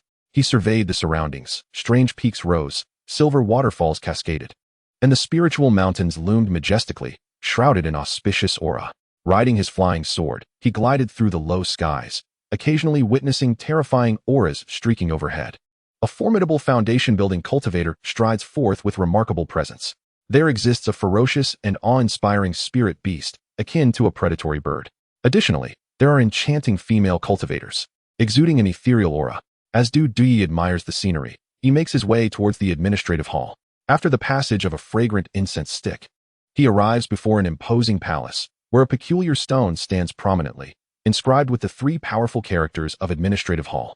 To the left of the palace lies a sheer cliff, towering 30 zhang with a smooth rock face, upon which numerous small characters are etched. Utilizing his spiritual eye technique, Dudu clearly perceives the inscriptions. Focusing on a particular line of text that he softly reads, "I seek a training partner. Requirements: resilient, physically fit, possessing endurance and cultivation level." Further down he notes, "The cave is damp. Thus, I require someone to warm my bed, specifically, a female, living, and human." Another task reads, "The sect intends to refine purple spirit pills and is seeking disciples to gather 5 mature purple spirit herbs. Reward: 10 contribution points." Upon seeing the task for collecting purple spirit herbs, Dudu's pupils constrict. He muses within, "This is precisely the type of task I undertook in my previous life." 5 mature purple spirit herbs are worth 40 spirit stones, yet the sect only offers 10 contribution points. Each contribution point is valued at 1 spirit stone, resulting in a loss of 30 spirit stones with every task. The sect is truly exploitative. Such tasks are purely designed for affluent disciples, allowing the sect to casually profit from spirit stones. The cliff also features tasks with reasonable bids. As various tasks flit before Dudu's eyes, he suddenly spots one that piques his interest. After reviewing the task, he silently contemplates. This task is feasible. In the sect, a particular charge exists known as guilty of possessing enormous spirit stones of unknown origin. Typically, the sect refrains from investigating the sources of a cultivator's spirit stones, as a cultivator's fortunes are their own secret. If revealed, they may attract unwanted attention. However, on certain occasions, the sect conducts inquiries into cultivators. For instance, when a servant disciple ascends to an outer disciple, a thorough investigation takes place. This is due to the fact that outer disciples enter the core circle of the sect, necessitating scrutiny to prevent infiltration by spies. Coincidentally, Dudu is poised to ascend to the status of an outer disciple. The path to becoming an outer disciple in the Beast-Taming Sect comprises 2 avenues. 1. Possessing 3 spiritual roots, which grants direct designation as an outer disciple. 2. Similar to Dudu, who bears 4 or 5 spiritual roots, a servant disciple may ascend upon mastering a particular skill of cultivation at a first-tier level. For instance, had Dudu advanced to a first-tier spiritual planter from being an apprentice, he would become an outer disciple. Currently, Dudu possesses a talent for winemaking acquired from the red horse monkey, yet his aspirations lie in alchemy, yearning to become an alchemist. The impoverished tend to cultivate the land, while the affluent delve into the art of alchemy. To pursue alchemy, significant investment in spirit stones is essential for success, as is the case with winemaking. However, Dudu, being a lowly cultivator, finds himself bereft of spirit stones to study alchemy or winemaking. Although the Qingyu Pearl provides him with spirit stones, these cannot withstand scrutiny. To secure a legitimate source of spirit stones, Dudu resolves to undertake a task that could elevate him to wealth. "I wish to accept the task of searching for the Jiating spiritual mulberry," Dudu declares to a male cultivator stationed at the administrative hall. The male cultivator, donned in the black robe of an outer disciple, regards Dudu with a hint of disdain upon recognizing him as a servant disciple, then proceeds in a businesslike manner. "Please present your identity Jade token." After a brief exchange, the male cultivator states, "All set. The task has been assigned to you. You may leave now." Noticing that Dudu remains stationary, the male cultivator inquires, "Why do you linger?" Dudu replies, "I wish to submit my task." Having encountered such situations before, the male cultivator smiles wryly. "My friend, kindly present the Jiating spiritual mulberry. I need to ascertain its vitality." Let me preface this by stating that if its vitality is too diminished, your task will be deemed a failure. Du Duyi, focusing his thoughts, extracts the Jiating spiritual mulberry from the Qingyu pearl. He discreetly takes a segment of its root and plants it within the pearl. Although 8 days have passed since he planted the Jiating spiritual mulberry within the Qingyu pearl, it has flourished for 8 years, with its branches now standing as tall as a child. The seedling of the Jiating spiritual mulberry exhibits vibrant vitality. Devoid of any noticeable flaws, it is deemed satisfactory, the male cultivator assesses. My friend, you are indeed fortunate to have acquired such a rare spiritual tree. And its vitality is so robust, he continues. Truth be told, even I, as an outer disciple, find myself envious of your fortune. As 2,000 contribution points are credited to his identity token, a notification chimes within Du Duyi's mind. Ding. Contribution points have been credited, 2,000 points. With his spirits lifted, Du Duyi prepares to depart the administrative hall. However, just as he turns, the outer disciple calls out, "My friend, may I have a word?" A flicker of suspicion crosses Du Duyi's mind. Could this outer disciple, having seen my newfound wealth, be plotting to seize it? Detecting Du Duyi's wariness, the outer disciple clarifies, "I have no intention of coveting your contribution points. Rather, I seek something else." Upon sensing sincerity in his tone, Du Duyi nods in agreement. Very well. The outer disciple leads Du Duyi to a side room and introduces himself with a bow. "Greetings, I am Eugene." Du Duyi. He replies, "Actually, the Jiating spiritual mulberry is the very task I posted. However, cultivating the Jiating spiritual mulberry requires the droppings of the Jiating eagle. From my observations, your Jiating spiritual mulberry appears to have been recently transplanted. Have you encountered the Jiating eagle?" Du Duyi, thinking quickly, crafts a response. "Since you are an expert, I shall not conceal the truth. While exploring a cave, I chanced upon both the Jiating eagle and the seedling of the Jiating spiritual mulberry. I am stronger than the Jiating eagle. I defeated it. Being an apprentice spiritual planter, I recognized the rarity of the Jiating spiritual mulberry. So I collected some of the Jiating eagle's droppings to ensure its vitality. Just now, I fortuitously came across this task for the Jiating spiritual mulberry, so I submitted it." Upon hearing that Du Duyi had vanquished the Jiating eagle, Eugene expresses regret. If only the Jiating eagle had survived. "My friend, what do you seek the Jiating eagle for?" "I am in pursuit of a living Jiating eagle." Du Duyi, upon hearing this, produces an egg. "I do not have a living one, but I possess an egg. Would that suffice?" "Let me examine the egg of the Jiating eagle," Eugene requests. As he touches the egg, Du Duyi explains, "I discovered this egg in the nest of the Jiating eagle after I defeated it. Of course, I know it was found in the nest of the Jiating eagle. Could it possibly be found within a cultivator's storage bag?" Eugene retorts, "Brother Eugene, you are truly impressive," Du Duyi commends. "Du Duyi, would you consider selling the Jiating eagle's egg?" "Indeed, it is priced at 1,500 spirit stones. Please do not deem it insufficient. It is all the spirit stones I possess," Eugene replies, his heart aching. Du Duyi accepts the spirit stones and cautiously inquires, "Do you require Jiating spiritual silkworms?" At this, Eugene pauses, lightly tapping his head. "Indeed, since you have discovered the Jiating spiritual mulberry and the Jiating eagle, you must have found the Jiating spiritual silkworms as well. In fact, it was the discovery of the eggs of the Jiating spiritual silkworms that prompted my search for the Jiating spiritual mulberry." Du Duyi nods in understanding. "I see. I happen to have some Jiating spiritual silkworm eggs with me." As he speaks, he retrieves the eggs, prompting a reaction from Eugene. "Very well. Since you have aided me, I shall purchase these 10 silkworm eggs from you. In truth, I do require them, albeit their utility is rather limited.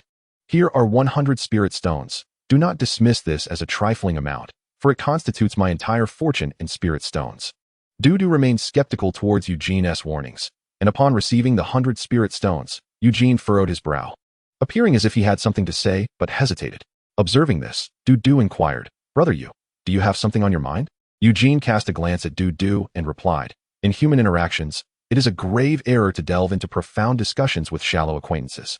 Nevertheless, I cannot restrain myself any longer. The Jiating Ling Sang and Jiating Eagle egg you bestowed upon me will greatly assist me, and in return, I shall impart a few words of wisdom for your benefit. Brother Du, now that you possess a considerable amount of spirit stones and contribution points, it would be prudent to endeavor in mastering a skill of the immortal arts. Once you master one, you could ascend to the ranks of outer disciples. The privileges of being an outer disciple are beyond your imagination." Upon hearing this, Du Duyi remarked, "Aside from salary, a cave dwelling, and a sense of security, are there any other benefits?" "There are indeed other advantages, which you shall discover in due course," Eugene replied. As he exited the dwelling, Du Duyi's heart swelled with elation. "I have struck it rich this time. Those silkworm eggs cost me merely 1 spirit stone. yet I sold them for 100 spirit stones. However, what further benefits does becoming an outer disciple entail? Unable to fathom it, Du chose to dismiss the thought. He made his way to the sect's treasure tower and exchanged contribution points for a low-grade first-tier alchemy furnace. Gazing at the 2 ears, 3 legs, and round belly of the furnace, Du's eyes sparkled with excitement. Alchemy. Chapter 9. Let us practice for another 2.5 years. Brother Do come to me next time. A voluptuous and alluring female cultivator said to Du next time. Remember to give me a discount. Du replied, waving his hand as he disembarked from the female cultivator's flying vessel.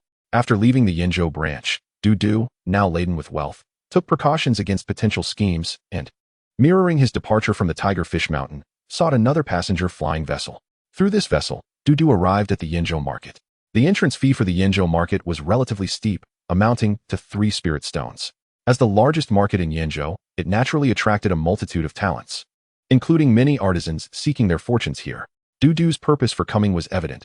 He sought artisans. Explore the ocean of alchemy, and Master Yang will provide you with the most robust vessel. Expert guidance, tailored to your needs, will make alchemy more efficient and enjoyable. Master Zhu, the beacon of alchemy, will illuminate your path. The artisan Du sought was an alchemist. Learning alchemy without a mentor can easily lead one astray. To avoid missteps and expedite his mastery of alchemy, Du resolved to enroll in an alchemy class. After some searching, he found a few reputable alchemists. Master Yang, I have long admired your esteemed name. Master Yang, a low-grade first-tier alchemist, was not truly named Yang. This was merely an honorific. Much like in the past, where subordinates referred to certain directors by their titles rather than their names, similar conventions applied here. Master Yang was advanced in age, his hair and beard white, exuding an aura of ethereal wisdom. Clad in a moon-white robe, he appeared like a legendary immortal. He addressed Du. You are Du? Ah, a splendid name. I see you possess a distinguished demeanor, your eyes shining like bright stars. You have the bearing of a first-tier alchemist. Too much praise, Du replied modestly. After exchanging pleasantries, Master Yang accepted Du's tuition, stating, I hold 32 classes each year. Be sure to attend. Thank you, Master Yang. Oh, I mean Master Yang. I misspoke. Please do not take offense. Not at all. At another alchemist's residence, Master Zhu stated, I shall teach you alchemy. Certainly. Please provide your tuition and remember to attend class. After enrolling in 4 classes, Du felt it was sufficient and rented a modest cave dwelling in the Yinzhou market.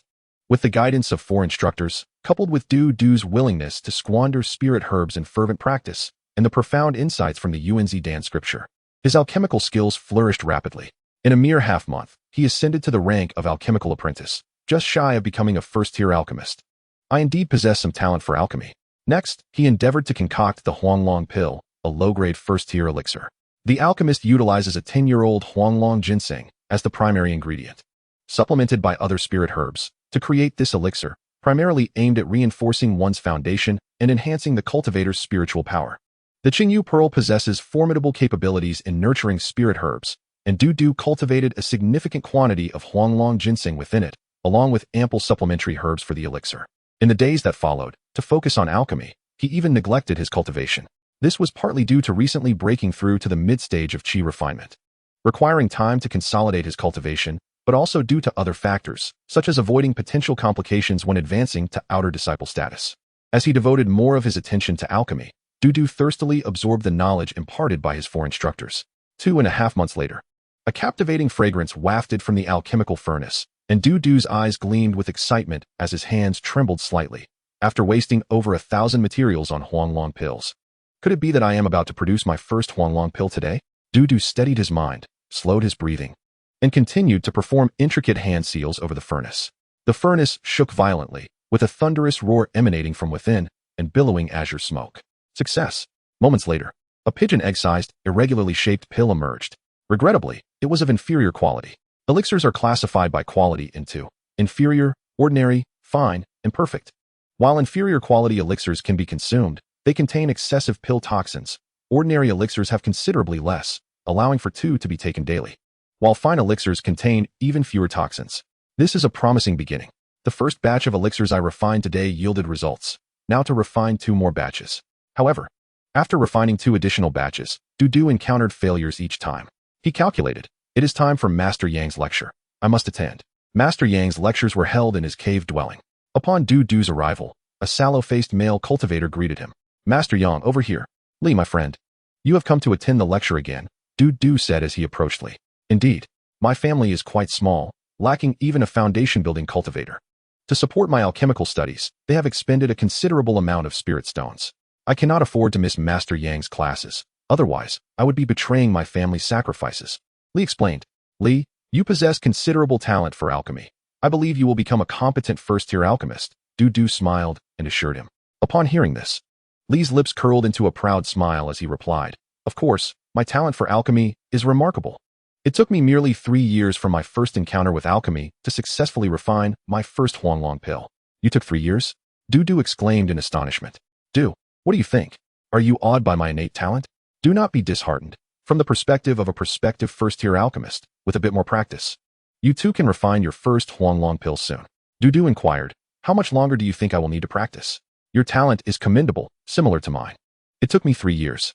You should practice for another 2.5 years. Du's lips twitched slightly as he replied, I shall borrow your words. Li, when do you think you will advance to a first-tier alchemist? Upon hearing this, Li Daoyu furrowed his brows slightly and remarked, currently, my success rate in refining the Huanglong pill stands at a mere 20%.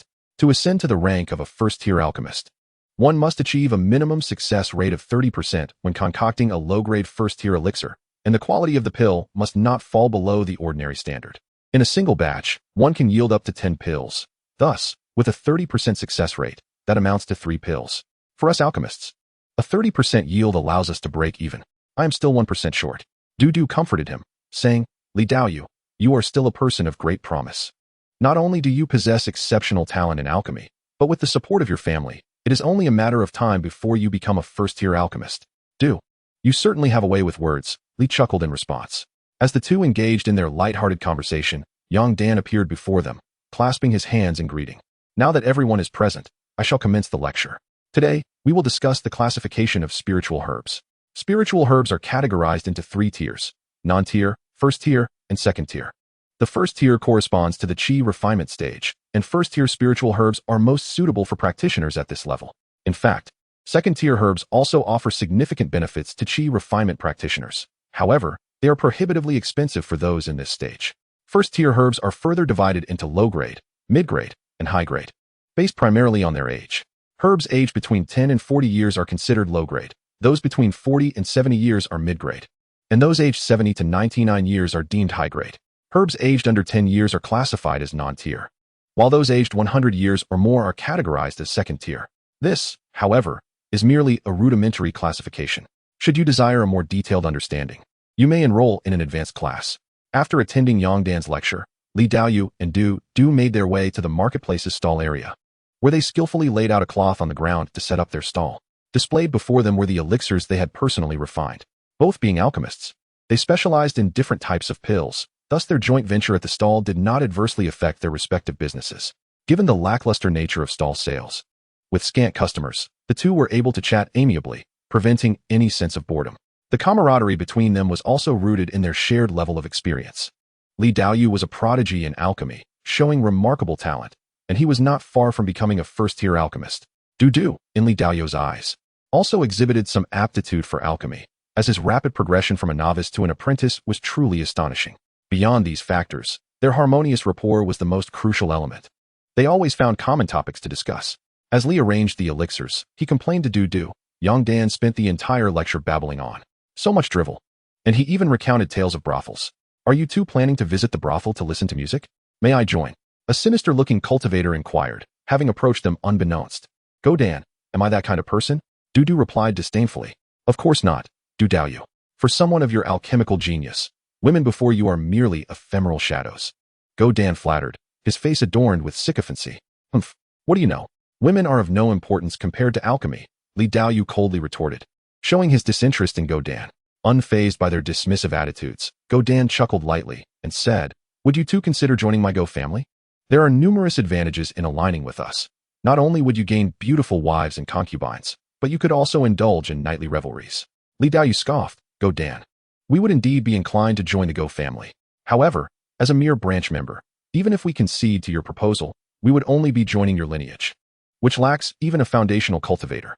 Do you truly believe we would consider joining? To be frank, we have received numerous invitations from others, far more generous than yours. Resources such as alchemical manuals, refining furnaces, monthly stipends, and magical tools are all tangible benefits. Women? Huh. Upon hearing this, Godan's gaze hardened. You are rejecting my offer. I have extended my invitation multiple times, yet you treat it with disdain. Two lowly cultivators, thinking that a bit of alchemical talent has inflated your egos? You are unaware of the vastness of the heavens and the depth of the earth. Godan, it seems your facade is crumbling. You, who bully the weak and prey upon the vulnerable, a debauched scion who frequents brothels. Had I your resources, I would have long since become a first-tier alchemist, Li Daoyu declared. Seeing that his attempt to recruit Li Daoyu had failed, Godan turned his attention to Du Daoyu. You must still be a novice, correct? Come. If you agree to my invitation today, the courtesan of Ihong Courtyard shall be yours. She is breathtaking, unmatched in beauty. Her mere visage could ensnare countless cultivators. I am somewhat face-blind, Du replied nonchalantly. Humph. Do not think I am unaware of your intentions. When I return next time, it shall not be so simple. Godan threatened, pointing a finger at the two. After Godan departed, Li Daoyu expressed his concern. Do you think Godan will truly resort to underhanded tactics? Du analyzed. Godan's eagerness to recruit us stems from his desire to secure us before we become first-tier alchemists. Once we achieve that rank, the cost of recruitment will rise significantly. Though the Go family is powerful, being the foremost family in Yinzhou and one of the 12 families of the Beast-Taming Sect, Godan cannot represent the entire family. He can only speak for his branch, which is weak and lacks foundational cultivators, hardly a threat. Indeed, Li Daoyu concurred, momentarily taken aback. Godan is a name that does not live up to its reputation. Yongdan is a first-tier alchemist, a title we bestow upon him. Yet Godan is simply a name given by his parents, Godan. In response, Du remarked, while Godan may not be worthy of his name, I believe you are destined to one day be called Li Dan. Upon hearing Du's words, Li Daoyu's heart was evidently touched, and a smile graced his lips. I am Li Dan, and you shall be Du Dan. An inebriated elder, reeking of alcohol, approached them and asked, I have encountered Li Dan and Du Dan. Might I join you at your stall? Old Gio. Du rose to greet the elder with a bow. Old Gio was a top-tier first-grade brewer, once a miscellaneous disciple of the Beast-Taming Sect. After ascending to the rank of first-tier brewer, he became an outer disciple. Clad in the distinctive black robes of outer disciples, though splendid, they gave off a disheveled impression, adorned with numerous wine stains and frayed cuffs. As Old Gio set up his stall, he remarked to Du, your prospects in alchemy look promising. It seems you were wise not to pursue brewing with me. When Du first arrived at the Yinzhou marketplace, he had contemplated both alchemy and brewing. After all, he had inherited brewing talent from the Chima monkey, which would have made his journey in brewing smoother. However, upon learning about the brewing process, he decided to focus on alchemy first. Compared to alchemy, brewing was far more time-consuming due to the fermentation process, which could take a month or even longer. As for aging, it was even more time-consuming, often measured in years, sometimes even decades or centuries. Had Du chosen to study brewing with Old Gio as a beginner, he would have had only one opportunity to brew each month. After the fermentation of the wine is completed, one must assess its hue and learn from any failures before embarking on the next brewing endeavor. A month later, one should identify the shortcomings and brew again. After several months of this pattern, even a mere apprentice in winemaking would find it arduous to progress. However, Du's experience in alchemy was markedly different. He successfully concocted his first Huanglong pill within just 3 months. He estimated that, under the condition of sparing no resources, he could attain the status of a competent first-tier alchemist within a year. In truth, for Du, who possessed the Qingyu pearl, the extended fermentation time for winemaking posed no significant obstacle. The 1-month fermentation period could be reduced to merely an hour by placing the wine jar within the Qingyu pearl. By doing so, he could extract valuable brewing experience and pinpoint deficiencies from the fermented wine's hue in that brief span. With each cycle, he could learn and brew anew, and he was confident that he would ascend to the rank of a first-tier winemaker within a year. However, adhering to conventional winemaking procedures, excluding the time spent assisting a master, would allow him only 12 opportunities in a year to brew, learning from his mistakes each month. 12 attempts. Who could truly become a winemaker through such limited experience? Even to become an apprentice winemaker would require exceptional talent. To achieve the status of a first-tier winemaker after merely 12 attempts would be nothing short of monstrous. Chapter 11. A glimpse of bloodline talent. Although Du harbored hopes of becoming a prodigy in winemaking, he refrained from pursuing this path, for it was simply too extraordinary. It is often said that genius invites jealousy from the heavens, yet in reality, most are ensnared by the schemes of others. If geniuses face such treatment, one can only imagine the trials that would befall a true prodigy. The old winemaker provided Du with an answer to this conundrum. As the old winemaker concluded his thoughts, Daoist Li inquired with curiosity, "Old winemaker, does Du Daoist still wish to learn winemaking?" Indeed, Du Daoist is a genius in alchemy. Should he also possess talent in winemaking, would he not become a paragon of both alchemy and wine? Daoist Li mused playfully. "Young man, refrain from speaking recklessly. The title of dual genius in alchemy and winemaking is not to be taken lightly," the old winemaker cautioned. "What's wrong with that?" Daoist Li asked, his eyes gleaming with confusion. After a moment of contemplation, the old winemaker confided, "I feel a kinship with you too. Thus, I shall share this secret. But do not let it slip beyond our circle, lest you invite calamity." With a measured pace, he uncorked a gourd-shaped wine vessel and took a sip before continuing. "What are your thoughts on cultivators possessing 3 spiritual roots?" Du pondered briefly before responding. "I am of 5 spiritual roots: metal, wood, water, fire, and earth. All 5 elements are present within me, making me a rarity among mortals. Yet, among cultivators, my aptitude is deemed inferior, the most commonplace of qualities. Those with 4 spiritual roots are slightly better, their numbers merely 1% of those with 5. 3 spiritual roots, however, constitute a mere 1% of the 4-root cultivators. Thus, 3 spiritual roots represent a rare talent among cultivators."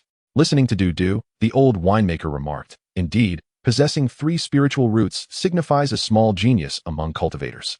In my youth, there was a female cultivator with 3 roots who garnered significant attention as an outer disciple. Furthermore, she possessed alchemical talent, becoming a first-tier alchemist in under 2 years, with an impressively high success rate, truly a prodigy in her field. Upon becoming an alchemist, she unexpectedly discovered her talent for winemaking, achieving the rank of first-tier winemaker in less than 2 years. To be a small genius with 3 spiritual roots, an alchemical prodigy, and a winemaking talent, such a person could rightfully be labeled a monstrous talent. In no time, she garnered the title of dual genius in alchemy and winemaking. As her fame grew, she attracted attention, including that of a talented scion from the Go family, who, taken by her beauty and potential for profit, sought to take her as a concubine. Her master had grievances with the Go family, and since they offered only the position of a concubine, she declined. The Go family heir remained silent at the time, but during a subsequent expedition into a secret realm, she was cruelly humiliated and ultimately killed by him. Given her status as an outer disciple, the Go family provided a scapegoat, yet her master was unwilling to let the matter rest. Not long after, her master's soul plate shattered, leading to her demise. Upon hearing the old winemaker's tale, both Du and his companion felt a heavy gloom descend upon them. Du anxiously queried, "I never anticipated the Go family to be so audacious. Could it lead to troubles if we were to offend one of their scions?" The old winemaker, seasoned by experience, expressed surprise. "You have offended a member of the Go family?" Du, not wishing to withhold the truth, replied, "His name is Go Dan. He studied alchemy alongside us under Yong Dan. He is a descendant of a lesser branch of the Go family, whose influence is quite weak." After hearing Du's explanation, the old winemaker advised, "Although Go Dan's strength is lacking, do not provoke him to the point of no return. Even if you do not wish to align with him, refrain from mocking him. Additionally, be vigilant when you venture out. Should he harbor ill intentions, it would be prudent to act swiftly and leave no evidence behind." After bidding farewell to the old winemaker and Daoist Li, Du's mind lingered on the fate of the dual genius in alchemy and winemaking. As an outer disciple, she was under the protection of the sect and had a foundation-building master, yet she still met a tragic end at the hands of evildoers. "I have no background, no connections, and no support. Having merely revealed my talent for alchemy, I have already attracted the attention of someone like Go Dan. If I were to further exhibit my winemaking talent, the likelihood of becoming a target would greatly increase. Moreover, I possess numerous talents: bloodline affinity, chi and blood techniques, spiritual eye techniques, and more. Should these abilities be revealed to the world, I would undoubtedly become the next dual genius. In the future, I must act with discretion. I have acquired a plethora of talents from the Chi Mom monkey: bloodline affinity, water arrow techniques, berserker techniques, spiritual eye techniques, water manipulation techniques, minor rain techniques, staff affinity, winemaking, monkey fist techniques, water bubble techniques, water sphere techniques, and climbing. If all these talents were to be laid bare before the world, it would be impossible not to attract attention, for cultivators of the Beast-Master sect can only inherit one talent from their spirit beasts. To blend in with my fellow disciples, I must restrict my display of talents to just one. After much contemplation, I have decided it shall be bloodline affinity. My 5 spiritual roots grant me a notoriously slow cultivation speed. Reaching the late stage of chi refinement would already be considered an achievement. While ascending to the foundation building stage would be an extraordinary feat with ample medicinal support, a meteoric rise in cultivation is not out of the question. And any discerning cultivator would recognize the immense fortune I possess. Should they harbor ulterior motives, I would be in peril. Although I could claim to be an alchemist capable of acquiring substantial medicinal resources, the distinction between substantial and immense is significant. In truth, abstaining from consuming medicinal pills has its own advantages, particularly when ascending to the rank of outer disciple, as it allows me to sidestep certain troubles. If I were to publicly declare my bloodline affinity, I would be seen as a genius in physical cultivation, a path that would not draw excessive scrutiny. Even should I attain the second tier of physical cultivation. After all, it is relatively reasonable.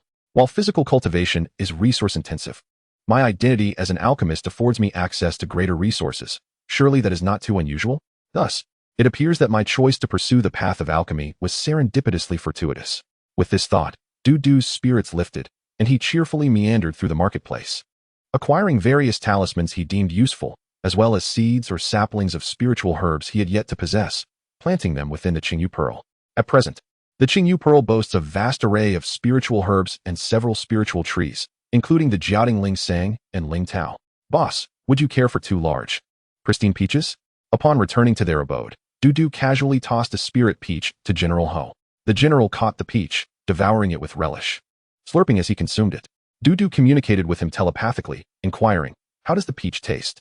"Delightfully cool," responded General Ho, continuing to enjoy his treat. Amused by the general's sentiments, Dudu observed him closely. Thanks to the Qingyu Pearl, he was never short on spirit herbs and fruits, allowing General Ho to rapidly ascend in cultivation due to the abundant resources. Initially, after consuming the eggshell, General Ho had merely entered the realm of low-grade first tier. Yet, astonishingly, 3 months later, he exhibited signs of breaking into the mid-grade first tier. Considering that General Ho consumed 3 to 4 spirit fruits daily, such progress was hardly surprising. After all, a single low-grade spirit fruit could fetch 8 spirit stones on the market, leading to a daily expenditure of 24 spirit stones. It is noteworthy that Du Jia, through a year of diligent farming without side earnings, could only amass 36 spirit stones. However, General Ho did not partake in this bounty without contributing. He performed numerous tasks for Dudu in return. Chapter 12, Staff Techniques and Staff Intent. Dudu had once acquired the talent for brewing from General Ho. After a period of recuperation, the brewing talent that had been siphoned away by Dudu had returned to General Ho. Aware of this talent, Dudu encouraged General Ho to explore brewing on his own. The brewing methods of the Red Horse Monkey differ somewhat from those of cultivators. Primarily, cultivators require specialized brewing techniques and recipes, whereas the monkey brews its liquor through the natural fermentation of wild spirit fruits, relying on innate talent or the experience of elder monkeys, without any fixed recipes. Only suitable spirit fruits are necessary, such as large, round, and white peaches. Furthermore, while cultivators need a brewing furnace, the Red Horse Monkey only requires a vast water pool, more aptly termed a wine pool. Ideally, this pool should be constructed from spirit jade or materials imbued with spiritual energy. Initially, Dudu fashioned a water pool from green stones for the monkey. Later, he discovered that the main trunks of the spirit trees within the Qingyu Pearl were unlike ordinary wood, being harder than rock and impervious to water. Consequently, he constructed a wine pool from spirit wood or fashioned wooden wine jars directly.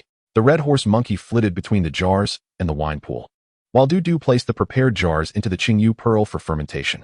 Within the Qingyu Pearl, a month could pass while merely an hour elapses outside, resulting in a successful fermentation of the wine. Of course, failures occurred as well. Whenever such incidents transpired, General Ho would furrow his brow in contemplation until he nodded thoughtfully, prompting Dudu to retrieve the failed jars. As days turned into weeks, General Ho continued brewing, while Dudu focused on alchemy.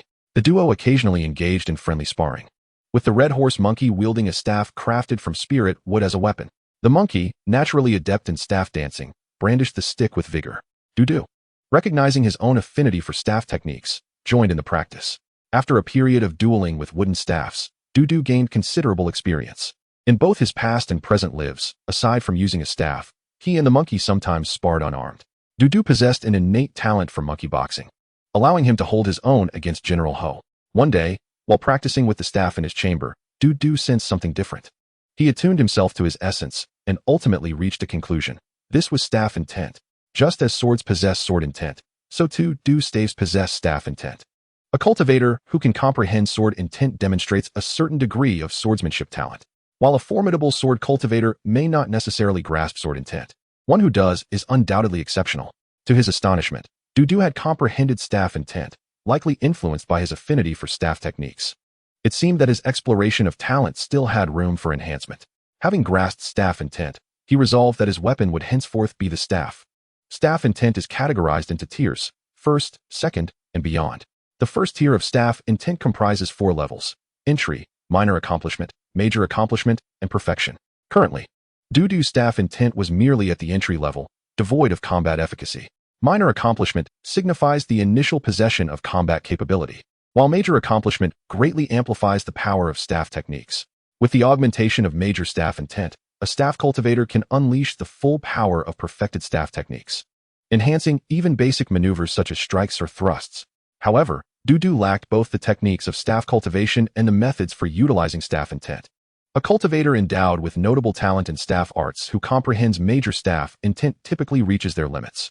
Considering the enhancement that major staff intent provides to perfected staff techniques, such cultivators are often referred to as staff path prodigies. Perfection in staff intent is a realm attainable solely by geniuses in the staff arts, significantly elevating the combat prowess of cultivators. Thus far, the discussion has revolved around staff intent, but it is also essential to address staff techniques. Sword cultivators possess sword techniques, while staff cultivators wield staff techniques. The proficiency of staff techniques parallels that of spells, categorized into entry, minor accomplishment, major accomplishment, and perfection. Entry-level staff techniques are virtually useless, while minor accomplishment provides minimal enhancement to combat power.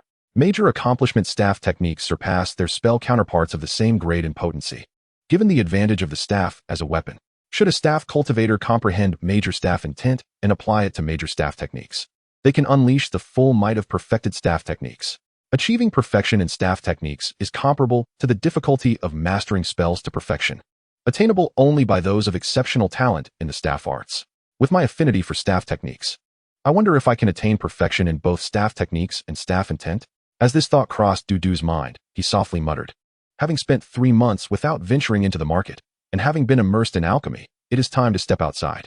Exiting the Yin Prefecture Market, Dudu boarded a passenger airship. A malicious gaze fixated on him, and the owner of that gaze sneered, "Dudu, how dare you reject my overtures? And to mock me so?" Clenching his fists, he vowed, "I will not rest until I see you suffer. This time, count yourself fortunate. But beware if I encounter you alone." In the Yin Prefecture's courtyard, within the scripture repository, Dudu inquired of an outer sect female disciple, "Are there no commendable physical cultivation methods or staff techniques here?" The petite and charming disciple opened her cherry-like lips and replied, "Of course there are." She pointed upwards. Dudu comprehended. "Are you referring to the second floor?" The female disciple nodded in affirmation. "But I am merely a servant disciple. I cannot access the second floor." "I can tell you a way to gain entry," she suggested, seemingly having devised a plan. Eagerly, Dudu pressed, "Please, share it with me. I shall reward you handsomely if it aids me." As a servant disciple, you can only select methods or spells on the first floor. If you were an outer sect disciple, you would gain access to the second floor, she explained. Hearing her words was like a revelation. The female disciple extended her small hand towards Dudu, her expression eager. "I have offered you a suggestion, now." Upon witnessing this, Dudu felt a sudden disillusionment with the young disciple's cuteness. He did not wish to part with his spirit stones. "If you tell me where the best staff techniques and physical cultivation methods on the first floor are, I will give you this." A spirit stone materialized in Dudu's palm. The female disciple's eyes glistened as she gazed at the spirit stone, her expression contemplative. "You must give me the spirit stone first." Reluctantly, Dudu handed over the spirit stone. Upon receiving the spiritual stone, the female cultivator addressed Dudu. "In truth, the physical cultivation techniques on the first floor are nothing but inferior material. Practicing them would yield no better results than abstaining entirely. In my recollection, while the staff techniques on the first floor may not possess profound intricacies, there are indeed a few that are quite commendable. Therefore, I shall forego seeking physical cultivation methods and instead pursue the staff techniques." The female cultivator nodded gently and sent forth a transmission talisman. Moments later, an elderly man with a head full of white hair appeared before the two. He clasped his hands in greeting. "Senior sister, how may I assist you?" "Wu Lao. Given your age, you could be my grandfather. Kindly refrain from calling me senior sister, for I fear it may shorten my lifespan. I am but a mere servant disciple, and you are an outer sect disciple. The sect mandates this, and I cannot deviate from it." The female cultivator frowned in displeasure. "Where can I find the superior staff techniques on the first floor? Please expedite your search." Wu Lao paused for a moment before departing, returning shortly with 2 jade slips in hand. These 2 slips contain the finest staff techniques on the first floor. They should be what you seek. Here, take them. Accepting the 2 slips, Du infused his spiritual consciousness into one of them, and a multitude of information surfaced in his mind. The 72 staff techniques of Dong Xuanzi. The title Z is an honorific reserved for individuals of great virtue and profound knowledge, such as Pai Yanzi and others. The depth of Dong Xuanzi's knowledge is truly astonishing. It is exceedingly complex. With so many intricate postures, I cannot possibly achieve them. Consequently, Du directed his spiritual consciousness into the other jade slip. Du Long enters the valley, a first-tier upper-grade staff technique established by a cultivator named Du Long. The inspiration stems from the creator's surname, Du, which coincidentally matches my own. Thus, I shall choose it. Du remarked to the female cultivator. Du Long enters the valley is a first-tier upper-grade staff technique, valued highly. In the Yin State market, within Du's humble abode, he demonstrated the newly acquired Du Long enters the valley to Ho Zong. As Ho Zong shielded his vital points with his tail, he suddenly lunged with his claws, capturing Du's crucial area in return. However, Ho Zong's grasp was too small, prompting Du to flush with embarrassment as he communicated mentally. Ho Zong, cease your grip. You cannot maintain it. Chapter 13, The First-Tier Alchemist.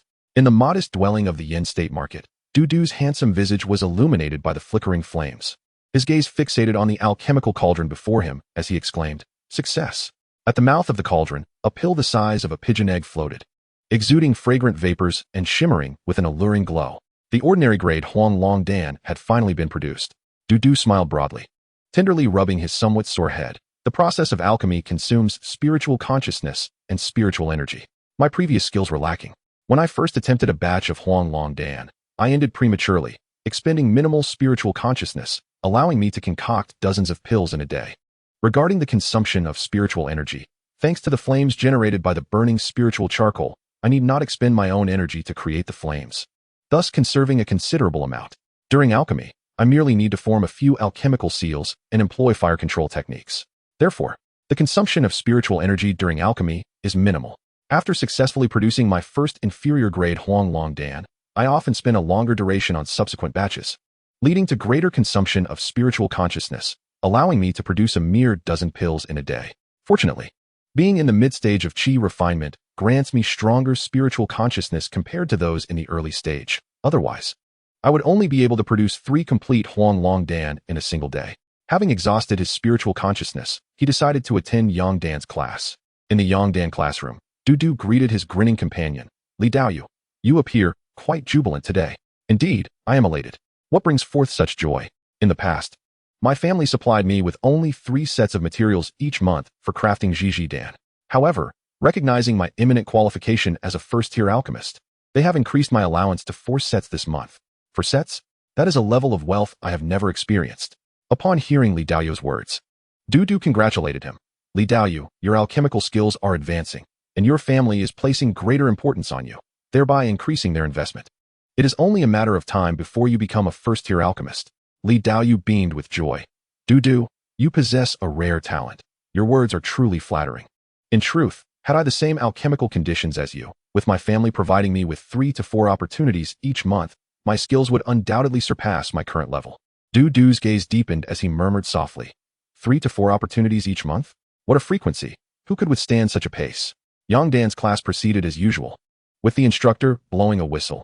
Let us discuss the relationship between spiritual energy, spiritual consciousness, and alchemy.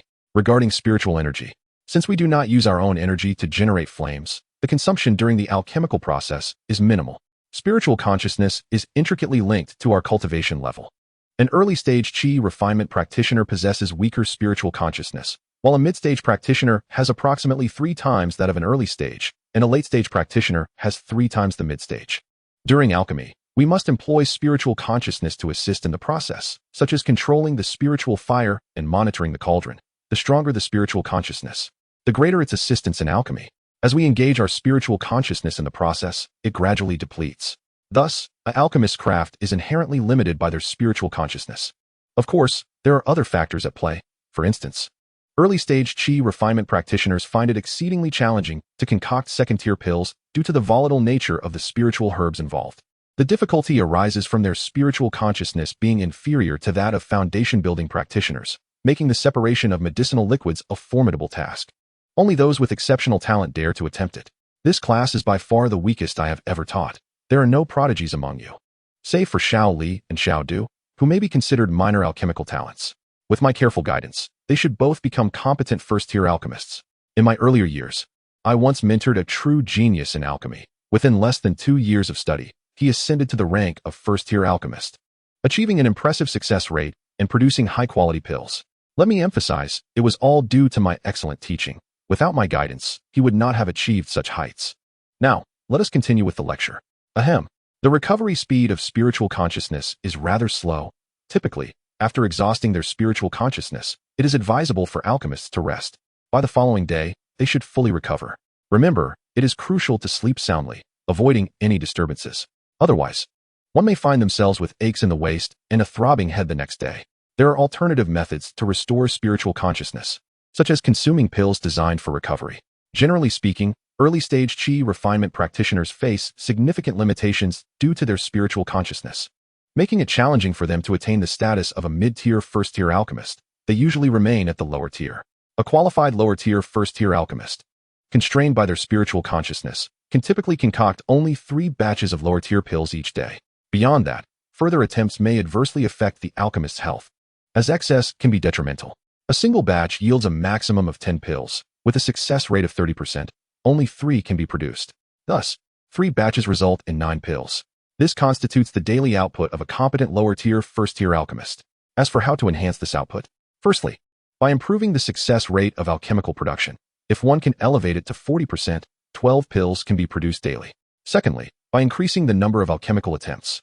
Some cultivators possess inherently stronger spiritual consciousness, far exceeding that of their peers, allowing them to successfully conduct 4 batches daily without any adverse effects, thereby yielding 12 pills. As for me, Yang possesses an innate strength in spiritual consciousness. It would not be an exaggeration to call it a prodigious talent, allowing me to attempt alchemy 7 times in a single night. He was affectionately nicknamed 7 times Yang in a single night, though it was more accurately 4 furnaces a day. Upon hearing this, Du couldn't help but regard Yang Dan with newfound respect. In Du's residence, after refining several batches of elixirs, he was beset by a sudden headache, prompting him to reflect. In the past, during my alchemical endeavors, there were instances when the spiritual herbs were barely placed in the furnace, yet due to my poor control of the flames, the process failed. At other times, my insufficient understanding of the medicinal properties led to failures mid-process. Such failures required minimal consumption of spiritual awareness, allowing me to refine 10 or even dozens of furnaces a day. Presently, however, having completed an entire set of alchemical procedures, my status as a mid-stage qi practitioner restricts me to refining a maximum of 9 yellow dragon pills daily, as they belong to the first-tier lower-grade category. Each furnace requires an hour, making 9 hours in total. Evidently, I cannot devote my entire day to alchemy, as I have other responsibilities to attend to. After completing several furnaces, Du began practicing the Spirit Eye technique and the Du Dragon Valley technique, engaging in sparring with Master Ho to enhance his practical experience, before finally succumbing to a deep slumber. As the sun set and rose again, time gradually passed. It had been a year since Du first managed to refine a subpar yellow dragon pill.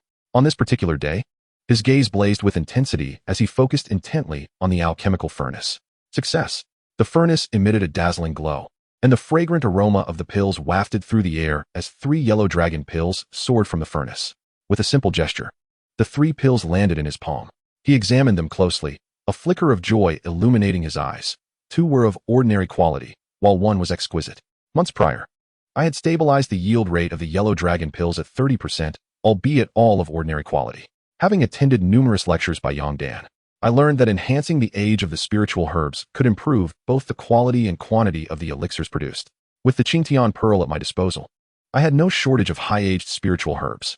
Though 10-year-old yellow dragon ginseng is sufficient for refining yellow dragon pills, I opted for 30-year-old ginseng to pursue superior quality.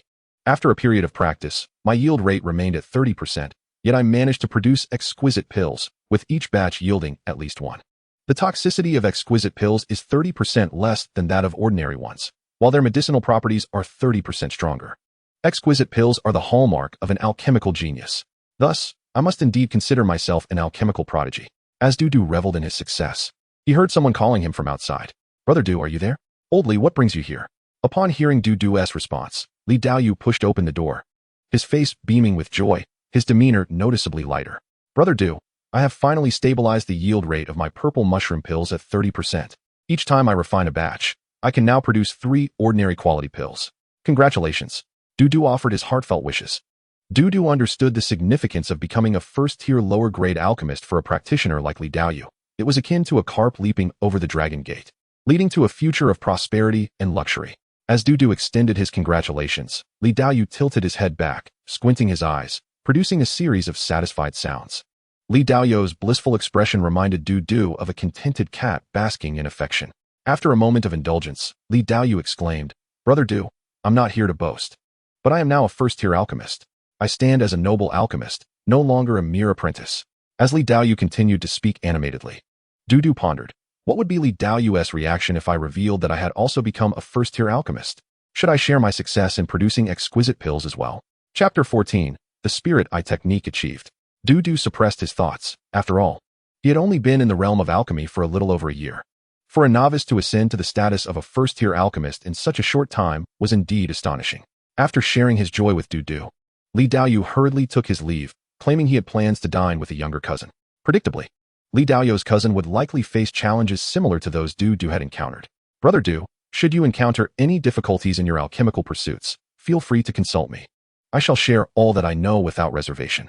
Li Daoyu's words echoed in Du's mind long after he departed, instilling a sense of camaraderie. With a soft sigh, Du mused, this individual is quite agreeable. Before leaving, Li Daoyu gifted Du 2 jade slips. One contained his insights and experiences in alchemy, while the other was filled with various alchemical techniques he had gathered.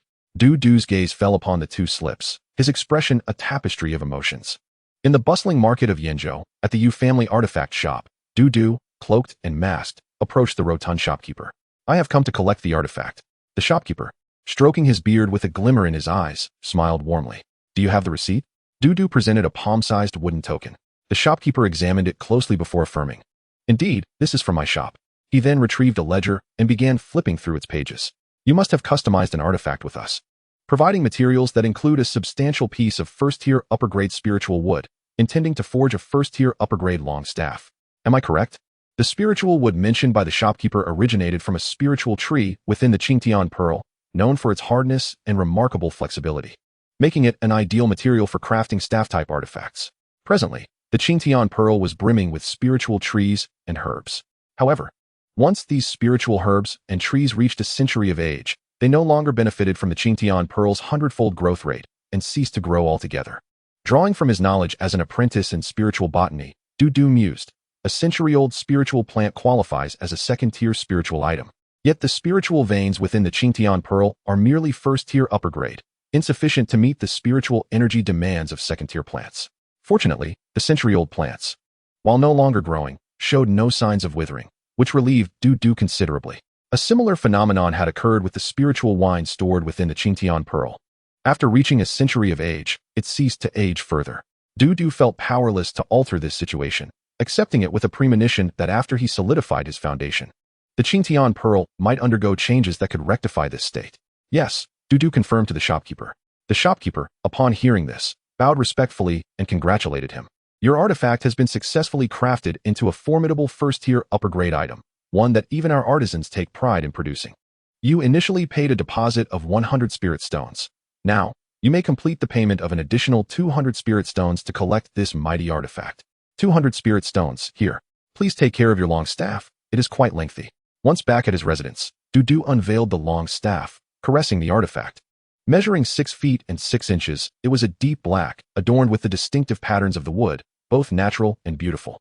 Gripping the staff firmly, he struck it down. Dragon Valley. A stone slab in the courtyard instantaneously shattered into powder, the ground cracking as dust billowed. After dripping a drop of blood onto the staff, the preliminary ritual was complete. Du then inscribed a mark of spiritual awareness onto the staff, enabling him to manipulate it with his spiritual sense. This staff, dark and elongated, shall bear the name Black Dragon Staff. With the Black Dragon Staff in hand, my combat prowess has once again ascended. After a period of diligent practice with the staff, Du Long has achieved remarkable proficiency in the Du Long Rugu technique. When engaging in combat, the combination of the Black Dragon Staff and his advanced staff techniques equips him with the strength to contend even against formidable opponents at the late stages of Qi training. Regrettably, The Dulong Rugu technique is rather simplistic and crude. The staff techniques lack any recorded methods for harnessing the essence of the staff. Should I manage to invoke the first-tier superior staff essence that I have mastered, I would approach combat with much greater composure. I hope the scripture repository on the second floor contains such techniques. In Yongdan's class, Li Daoyu has become a first-tier alchemist and no longer attends lessons. The people around Du have changed, yet Yongdan's lectures remain as lackluster as ever. Today, he shares a small trick for alchemy, adopting an earnest demeanor. Yongdan suggests that when one's spiritual consciousness is insufficient during alchemy, one may consume pills that restore spiritual consciousness.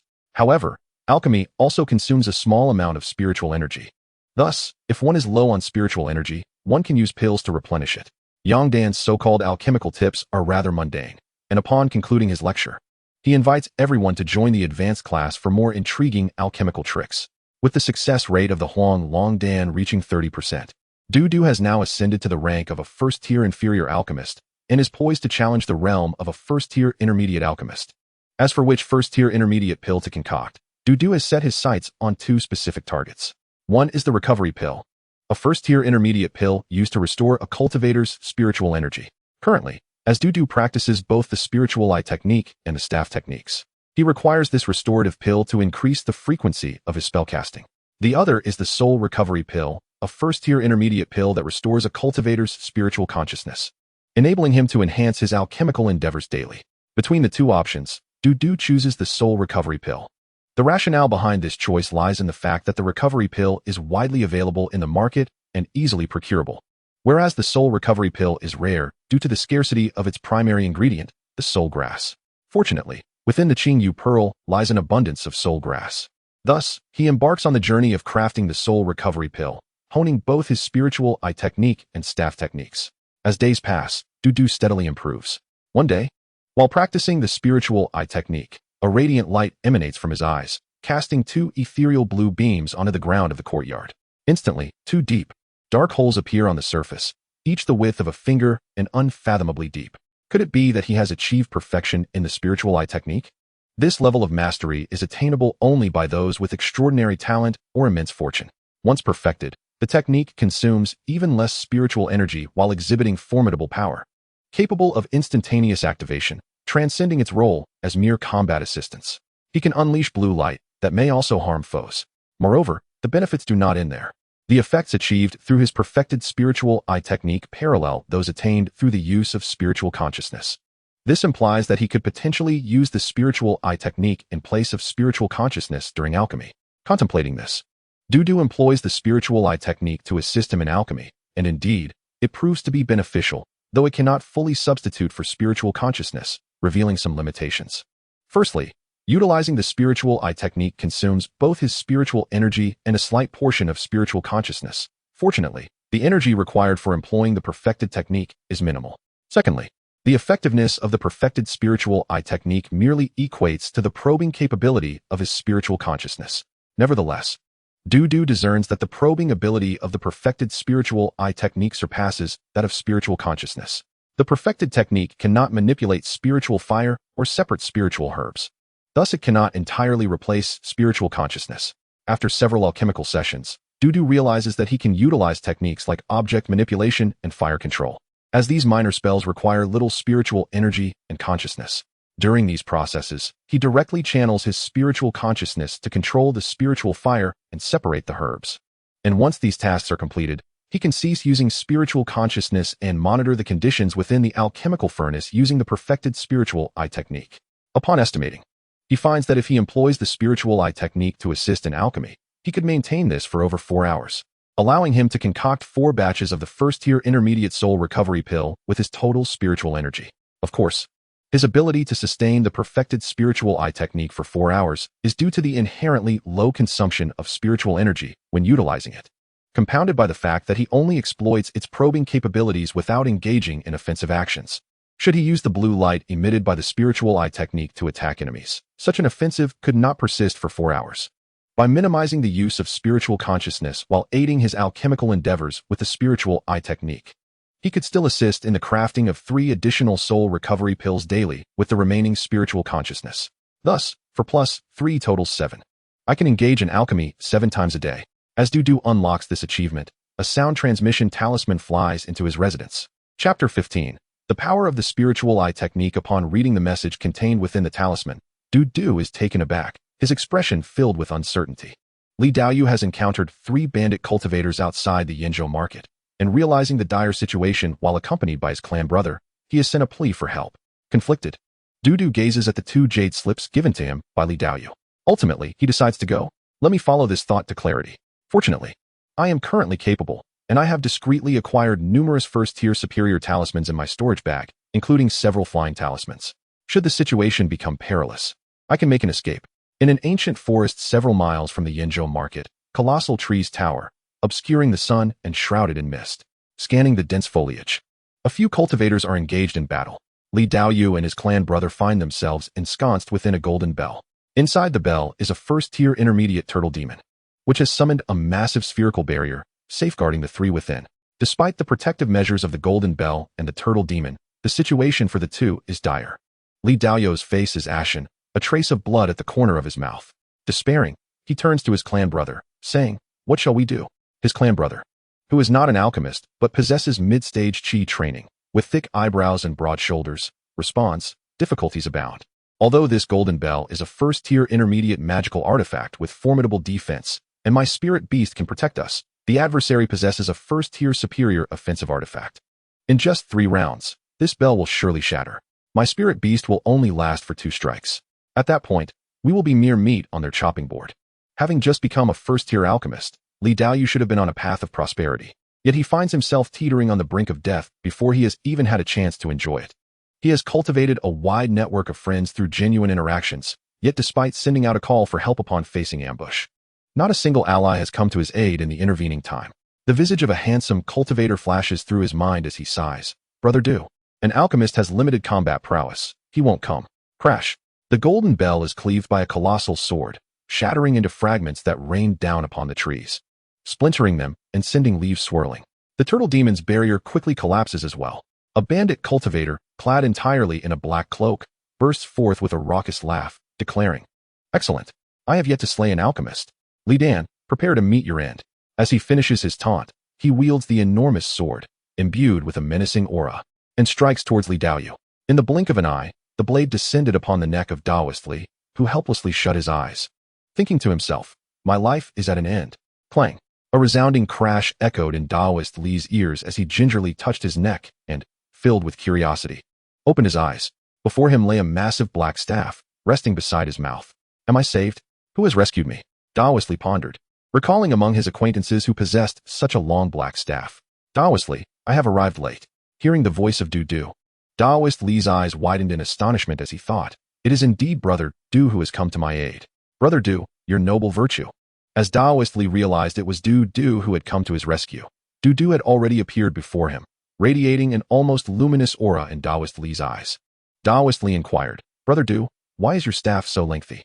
"Let us first deal with our adversaries before discussing anything further," Du replied. "I am merely curious. Brother Du, please be cautious. As a mere alchemist, your combat prowess is limited.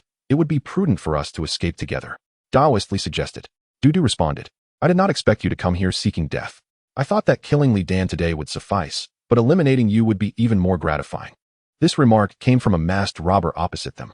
Du fixed his gaze upon the brigand. The 3 of them stood suspended in the air, cloaked in garments that obscured their spiritual perception, their masks rendering their faces untraceable. Du scoffed, "If you wish to kill me, then let us see how much you are truly capable of." As he spoke, Du executed the perfected spirit eye technique, and in an instant, 2 ethereal blue beams shot forth from his eyes. The beams, swift as the wind, reached the cloaked figures in the blink of an eye. Each beam penetrated the chest of one of the black-cloaked figures, who instantly suffered grave injuries, their blood gushing forth as they let out agonizing cries before falling lifelessly to the ground with a resounding thud, raising clouds of dust. Witnessing this, Daoist Li's eyes widened in disbelief as he pointed at the fallen bodies, exclaiming, "They are dead, just like that?" Daoist Li's younger cousin, equally astonished, felt that his own robust physique paled in comparison to Du's prowess, silently marveling, "So formidable." With a sigh of relief, Daoist Li's cousin remarked, "We are safe now." With the demise of the 2 adversaries, the remaining black-cloaked figure appeared increasingly perturbed, his cloak trembling as a sign of his inner turmoil. He cursed inwardly, "Du, how can this fellow be so powerful?" It seems I must summon a spirit beast. He patted his beast pouch, and a mid-tier one-stage dog demon materialized by his side, its fierce visage and sharp fangs glinting with a menacing light. Upon seeing the dog demon, Dudu immediately discerned the identity of the figure before him. With a composed smile, he remarked, "Go Dan, is it truly you? No need to hide. You intended to kill me. Yet now you find yourself at the mercy of Brother Du." Daoist Li also recognized the man's identity. Realizing his cover was blown, Go Dan, in a fit of rage, retorted, "Li Dan, you have merely stumbled upon good fortune. Had it not been for Du, you would certainly be dead today." He then addressed Du, "Brother Du, I respect you as a man. During our confrontation, would you refrain from using your eye beams against me? Use eye beams on you." Du replied, perplexed. "Your request is rather peculiar, but I shall oblige." With that, Du commanded the black dragon staff with his spiritual sense, directing it with a gesture, causing the spiritual energy within him to surge into the staff. The black dragon staff rapidly expanded and thickened, its aura transforming into something truly fearsome. Dragon enters the valley. The one-stage superior staff-type artifact unleashed a terrifying power, as if it could pierce through anything. Should this staff strike me, regardless of where, I would surely sustain injuries, bleed, and perhaps even lose my life. As the overwhelming aura of the black dragon staff enveloped Go Dan, a glimmer of fear flickered in his eyes. Helplessly, he summoned his own one-stage superior artifact to counter the black dragon staff, but alas, his swordsmanship was lacking, allowing him only to rudimentarily wield his sword. The power emanating from his sword was akin to a mere flickering light compared to the resplendent moon that was Du's black dragon staff. When the sword and staff clashed, Du's black dragon staff effortlessly sent Go Dan's artifact flying. The assault of the black dragon staff pressed on, bearing down upon Go Dan's forehead with an unstoppable force. Go Dan let out a piercing scream as his head burst open, splattering red and white across the sky, staining the verdant leaves and earth below. As for Go Dan's dog, presumably his spirit beast, it too would perish upon its master's death. As was the custom for spirit beasts of the Beast-Master Sect, the dog's eyes reflected a moment of anthropomorphized sorrow. It understood its life was drawing to a close. With a mournful whimper, it too breathed its last. Upon witnessing Go Dan's demise, Daoist Li exhaled a sigh of relief, saying, "Thank you, Brother Du. Had you not come, I would have perished." He continued with a hint of melancholy. "For some reason, I feel a twinge of sadness at the dog's death, while I am elated at Go Dan's end." Du reasoned. "Perhaps it is because the dog wronged you not, yet suffered for your loss, and thus you feel some compassion." Daoist Li shook his head, offering a differing perspective. "I do not believe that is the case. Though Go Dan was human, he acted inhumanely, indulging in vice, oppressing the weak, coercing female cultivators, threatening lower-tier practitioners, and ambushing his peers. I believe he is even less than a dog." In response, Du nodded in agreement. Indeed, some individuals are even beneath the worth of dogs. After clearing the battlefield, the group made their way toward the Yinzhou market. Upon reaching Du's residence in Yinzhou, Daoist Li expressed, "Brother Du, I have many friends, yet you alone came to my rescue." At that moment, I was nearly closing my eyes to meet the King of Hell, and it was you who pulled me back from the gates of death. Such a profound debt of gratitude cannot be adequately expressed. Should you ever require my assistance in the future, do not hesitate to ask. Perhaps I could guide you in your alchemical endeavors? Du, a master alchemist capable of refining premium Huanglong Dan, believed his skills surpassed those of Daoist Li. He advised, "You would be wise to return home and report your safety first." Daoist Li's cousin stepped forward and clasped his fists in respect, saying, "Brother Du, your prowess is truly remarkable. My admiration for you flows like the endless waters of a mighty river. If only I possessed half of your strength, I would consider myself fortunate. I hope you will keep my abilities a secret. Should my enemies discover my strength, they will undoubtedly seek out even stronger assassins to deal with me." Du cautioned the two. "If anyone inquires about the events of today's battle, simply say that I vanquished our foes with an overwhelming array of talismans, without mentioning me at all." Daoist Li added, "Indeed, Brother Du's assistance in eliminating Go Dan may bring us some trouble, as Go Dan was of the Go family. If they uncover the truth and link it back to you, Brother Du, you may bear the brunt of their wrath. Do not feel burdened by this. However, I must remind you to remain vigilant in your travels." "I will heed your advice," Du assured. "In a little over a year, the Yinzhou branch will hold its biannual alchemist assessment, and I intend to participate. There will be other evaluations as well, making it quite a lively event. Only by passing the alchemist exam will the sect acknowledge you as a first-stage alchemist and grant you the status of an outer disciple. As I aspire to ascend to the status of an outer sect disciple, I sincerely hope that Brother Du will also attain the same honor. Together, We would embody the harmonious pairing of a dragon and a phoenix, uniting as outer sect disciples, a tale worthy of admiration. Thus, throughout this year, feel free to seek my guidance. I would be more than delighted to assist you in enhancing your alchemical skills. There is no need for shyness. For every endeavor has its initial experience. While the first attempt may bring discomfort, by the second, one finds comfort in familiarity. Upon hearing the words of his friendly, a spark of determination ignited in Du's single eye as he contemplated. With the unwavering support of Brotherly, my progress in alchemy will accelerate significantly, providing me with a compelling justification for my rapid advancements. Therefore, I extend my heartfelt gratitude to Brotherly. To Brother Du, I shall impart all my knowledge without reservation. As spring gives way to autumn, and winter yields to summer, more than a year has passed. Brother Du, let us venture to the Yen Prefecture's annex to partake in the alchemist assessment. Li exclaimed with enthusiasm. Indeed, Du replied, if not for your assistance over this past year, I would not have been able to elevate myself to a first-tier low-grade alchemist. Thank you, Brotherly, Brother Du. Your ascent to a first-tier low-grade alchemist is a testament to your innate talent. I merely played a supportive role. By the way, since you only attained the first-tier low-grade alchemist status last month, your foundation may be somewhat lacking. During the assessment, do not be anxious. I firmly believe your alchemical prowess will see you through. In response to Brother Li's reassurance, Du confidently stated, I too believe that my capabilities will ensure my success in the first-tier low-grade alchemist assessment. Unbeknownst to many, Du had already become a first-tier low-grade alchemist a year prior, concealing his true abilities to maintain a low profile. After another year of diligent effort, he had now advanced to a first-tier mid-grade alchemist. To participate in the alchemical examination, he chose to publicly declare only his first-tier low-grade alchemist status. Even with this modest revelation, his innate talent in alchemy left Brotherly envious. For Du had traversed a path that most alchemical apprentices would take a lifetime to complete in just over 2 years. The first-tier mid-grade pill he crafted was the Soul Rejuvenation Pill, capable of restoring the spiritual consciousness of a mid-stage Qi refinement practitioner in a mere quarter of an hour. Ordinary quality Soul Rejuvenation Pills, due to their slight toxicity, can only be consumed twice a day. By taking 2 of these pills daily, Du could produce 6 additional first-tier mid-grade pills within a full cycle. Coupled with the assistance of his perfected spiritual eye technique, Du's daily alchemical production reached an astonishing 13 times. Currently, he pondered the matter of alchemical speed. This speed is influenced by various factors, such as the quality of the alchemical furnace, the practitioner's skill level, and the potency of the spiritual fire. Under normal conditions, an alchemist requires approximately 1 hour to produce a batch of pills at their own skill level. A first-tier low-grade alchemist takes 1 hour to produce a batch of low-grade pills, while a first-tier mid-grade alchemist also requires 1 hour for mid-grade pills. The latter can craft low-grade pills about a third faster than their low-grade counterparts. As a first-tier mid-grade alchemist, I need 1 hour to create a batch of mid-grade pills. Therefore, with 12 hours in a day, I can produce a maximum of 12 batches. With such rapid advancements in his alchemical prowess, Du's journey to participate in the first-tier low-grade alchemist assessment would be a mere formality. Over the past year, Du had not only enhanced his alchemical skills, but also his combat abilities.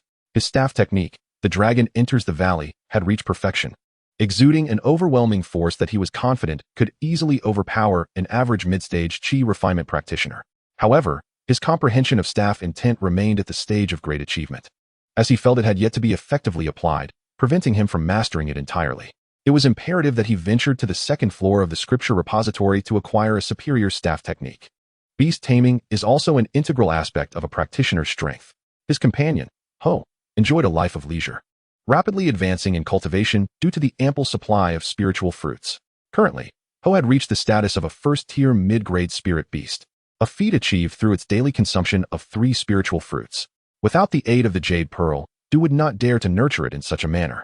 Seeing Ho's successful ascension, Du breathed a sigh of relief, remarking, I am glad you have advanced, otherwise, I would be in quite the predicament. Chapter 17. Teaching Ho the Language of Eagles. The Beast-Taming Scriptures, as the fundamental technique of the Beast-Taming Sect, are naturally profound and extraordinarily powerful. The bond with one's spirit beast serves as the core of the Beast-Taming Scriptures, laden with numerous mysteries. Firstly, practitioners can derive innate talents from their spirit beasts, enhancing their combat prowess or acquiring other abilities. Secondly, a reciprocal effect exists between the practitioner and their beast, when their cultivation levels differ by 2 minor realms. The higher-level party gradually transfers their cultivation to the lower level one until their levels differ by only 1 minor realm, at which point the transfer ceases.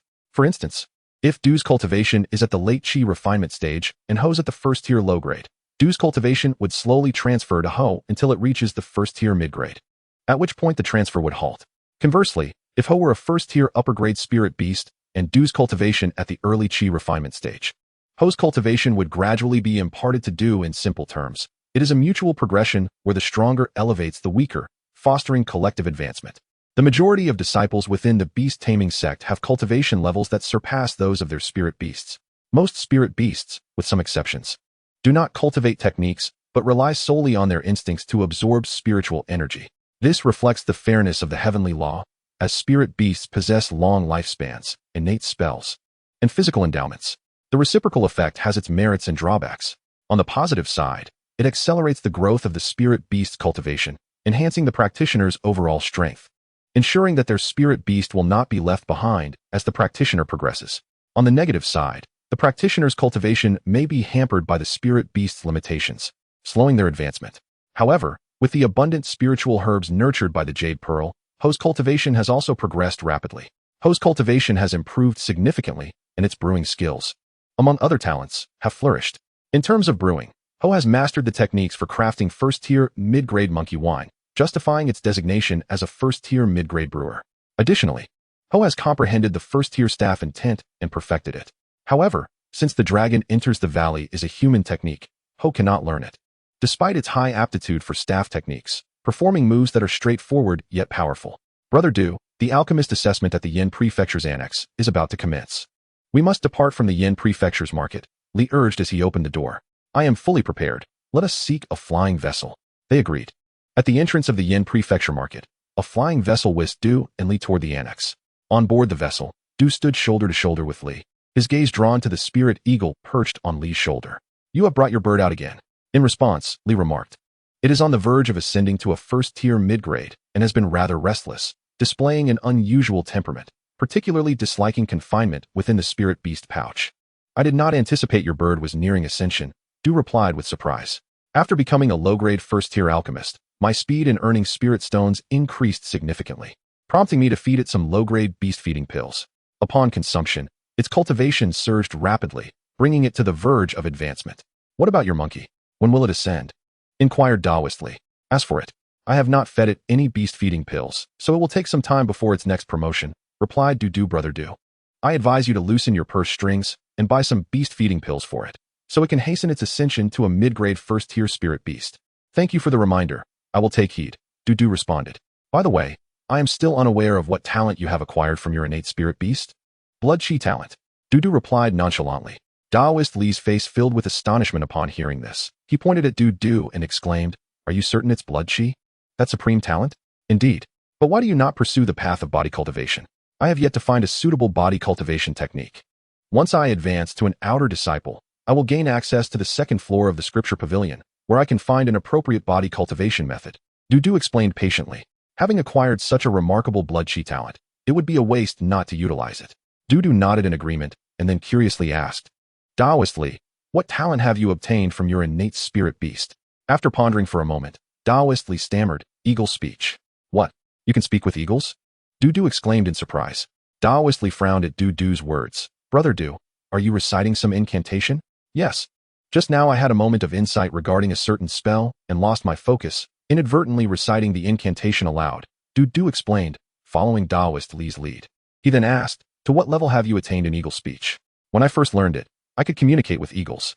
Later, I was able to converse with other beasts using eagle speech, which was somewhat useful. Now, I can even teach others how to learn it. Can you communicate with my monkey using eagle speech? Certainly. Can you teach my monkey eagle speech? I should be able to. Then in due time, when there's ample opportunity, I will have Huazong come to learn eagle speech from you. The Yin Province Manor lies atop the Yin Mountain's spiritual vein, rich in spiritual energy, reaching the upper tier of the third grade, making it the largest spiritual vein in Yin Province. Inside the manor, spiritual mountains rise high into the clouds, and spiritual cranes soar between the magnificent peaks, emitting melodious cries. We have arrived at the Yin Province Manor. Du and Daoist Li arrived at the manor's gate, where a substantial number of guards had gathered due to the imminent assessments of various technicians. That SA Foundation Establishment Grandmaster. In Du's line of sight, a middle-aged male cultivator with a terrifying aura hovered above the gate, his tiger-like eyes piercing as he fixed his gaze on Du and the others. An outer disciple at the entrance addressed them, Typically, servant disciples may only stay in the manor for 3 days. However, with the technician assessments approaching, servant disciples are permitted to remain for a month. But do not cause trouble, abide by the rules within the manor, or you may find yourself weeping before the king of hell. Are you Dudu? Inquired an outer female disciple, holding Dudu's identification token. Yes, I am Dudu. What business do you have in the manor? I am an alchemist, here to participate in the low-grade first-tier alchemist assessment, Dudu replied truthfully. I did not expect you to be an alchemist. If you pass the assessment, we shall be fellow practitioners, the outer female disciple remarked. Fellow practitioners? Dudu gazed at her in astonishment. Yes. Is there a problem? The outer female disciple furrowed her brows, perplexed. No problem. I'm just feeling a bit nervous about the assessment, Dudu said. Do not worry, you are quite handsome, and that aspect is also strong, the female disciple encouraged. You mean my alchemical skills, right? Chapter 18. Master Du. Upon entering the Yin province manor, Dudu and Daoist Li made their way to the affairs hall. By the time they arrived, a multitude of cultivators had gathered to register for the assessment. Dudu? A disciple within the affairs hall called out to him. That's me. Dudu responded. What type of technician are you? An alchemist. I am here to participate in the low-grade first-tier alchemist assessment. Ah, Master Du. You are required to report to Hongxia Peak for the assessment in 3 days. Lateness will not be tolerated. Brother Du, my assessment is also at Hongxia Peak. Where's yours? Daoist Li, who had just completed his registration, inquired. I too will be at Hongxia Peak. 3 days hence, at Hongxia Peak. Hongxia Peak, enveloped in spiritual mist, resembles a cloud of red haze. It is said that the peak was once cleaved by a powerful sword cultivator, leaving behind only a spacious plaza at the originally mid-mountain location. Thousands of alchemical apprentices were neatly arranged in the plaza like chess pieces. Daoist, do you think I can pass the assessment? You can. If I pass, I will cast aside my childhood sweetheart. And then what? I will find an outer female disciple to be my partner. Is that all? To cultivate together? Same here. As the alchemical apprentices whispered amongst themselves, an outer disciple soared above them on a flying sword, surveying the crowd. Beside this outer disciple stood a veiled female foundation establishment cultivator. Clad in a sea-blue mermaid gown that accentuated her graceful figure, her waist slender enough to be grasped by a single hand. Dudu gazed upward, his eyes widening in surprise. Isn't that Eugene? I wonder what he intends to do with the egg of the Jiating eagle? Eugene bellowed with vigor, his powerful voice echoing across the plaza. Each of you shall refine 3 batches of low-grade first-tier pills you are skilled in. As long as you produce 9 successful pills, you will pass the assessment. Note, no whispering or loud commotion is allowed. Let the alchemical refinement begin. Bang! Dudu retrieved his alchemical cauldron and placed spirit charcoal beneath it, expertly igniting the fire. He then extracted a 10-year-old Huanglong ginseng, watching as it gradually transformed into a pool of medicinal liquid, releasing a potent fragrance. Thousands of alchemical apprentices, like Dudu, commenced refining the low-grade first-tier pills they were familiar with. For instance, Daoist Li was refining his specialty, the Ziji pill. The aromas of the spiritual herbs and the crackling of the burning charcoal resonated among the alchemists, while the nascent pills within the cauldrons exuded an enchanting fragrance, uplifting the spirits of all present. Suddenly, a gust of wind swept across Hongxia Mountain, fueling the flames beneath the cauldrons and causing the flames to flicker unpredictably. The erratic flames cast shifting shadows on Dudu's face. The instability of the fire rendered the alchemical process increasingly challenging. Although Dudu was already a mid-grade first-tier alchemist, he found this situation somewhat tricky. Suddenly, a realization struck him, and he cursed inwardly. Not good. Crack. A fellow alchemist beside him experienced a cauldron explosion. The medicinal liquid mixed with shattered pill fragments erupted, some splattering towards Dudu at that moment. Dudu reacted swiftly, stepping forward to shield himself from the oncoming liquid. As he inhaled the fragrance wafting from behind, he let out a relieved breath. Thank goodness I was quick. The alchemist who had exploded his cauldron stood there dumbfounded, clearly unable to accept the situation. In utter despair, he shouted, I blew up a cauldron. Even if I perform excellently with the next 2, I cannot produce 9 pills. It's the wind that disrupted me. I demand a retest. Beside Eugene stood a female cultivator who gracefully waved her hand, causing the body of a clumsy alchemical apprentice to be uncontrollably hurled from the peak of Hongxia. Observing this, Eugene reiterated, no loud disturbances. Violators will be disqualified. As time slowly passed, Dudu's first furnace of elixirs was finally completed, yielding 3 pills. Fortunately, he had performed adequately, and as long as no further mishaps occurred, he could pass the assessment. After a brief respite, Dudu commenced the crafting of his second batch. He skillfully refined Huanglong ginseng and various auxiliary herbs into a jade-like, translucent liquid that sparkled with a vibrant yellow-green hue. Not far from Du, an alchemical apprentice encountered an accident while amalgamating his liquid into pills. A pungent, burnt odor emanated from his cauldron. No, he cried, frantically forming hand seals in a desperate attempt to rectify the liquid, but his efforts were in vain. Overcome with despair, he collapsed to the ground, his eyes vacant. In a fit of frustration, he kicked his cauldron with force, causing it to veer off course and collide with others. A nearby alchemist, deeply engrossed in his work, barely noticed the oncoming cauldron until it struck him, throwing him off balance and resulting in an explosion of his concoction. The liquid from his furnace splattered everywhere, and Du was not so fortunate this time. The errant liquid invaded his own cauldron. Damn it! Du exclaimed, swiftly directing a finger at his cauldron, which expelled a portion of the liquid. Realizing that his own mixture remained uncontaminated, Du's expression darkened as he resumed his alchemical work. He could only hope that this batch would yield 2 pills, with the subsequent one exceeding expectations to produce 4. Should this batch yield only 1, he would have to accept failure in the assessment. To his delight, he achieved 2 pills. Du's elation surpassed that of his first successful batch of Huanglong pills, a subtle smile gracing his lips before his demeanor shifted to seriousness. 4 pills. The final batch must yield 4. Extracting a 99-year-old Huanglong ginseng, he knew that typically, 10 years of age sufficed for crafting Huanglong pills. However, by employing a 30-year-old specimen, he could produce superior quality. Today, in pursuit of 4 pills, he opted for the even rarer ginseng. After all, the greater the age, the more potent the medicinal properties, thus increasing his chances of success. Yet, Du had never before managed to yield 4 pills in a single batch. Having achieved a success rate of 30% with Huanglong pills, he would qualify as a competent first-tier low-grade alchemist. After a period of crafting these pills to solidify his rank, he would then progress to making the mid-tier revitalization pills. The 99-year-old ginseng was as long as his arm and as thick as his calf. In truth, had he not aimed to be extraordinary, he would have considered using a century-old specimen, but that would be overly ostentatious for an assessment meant for a first-tier low-grade alchemist.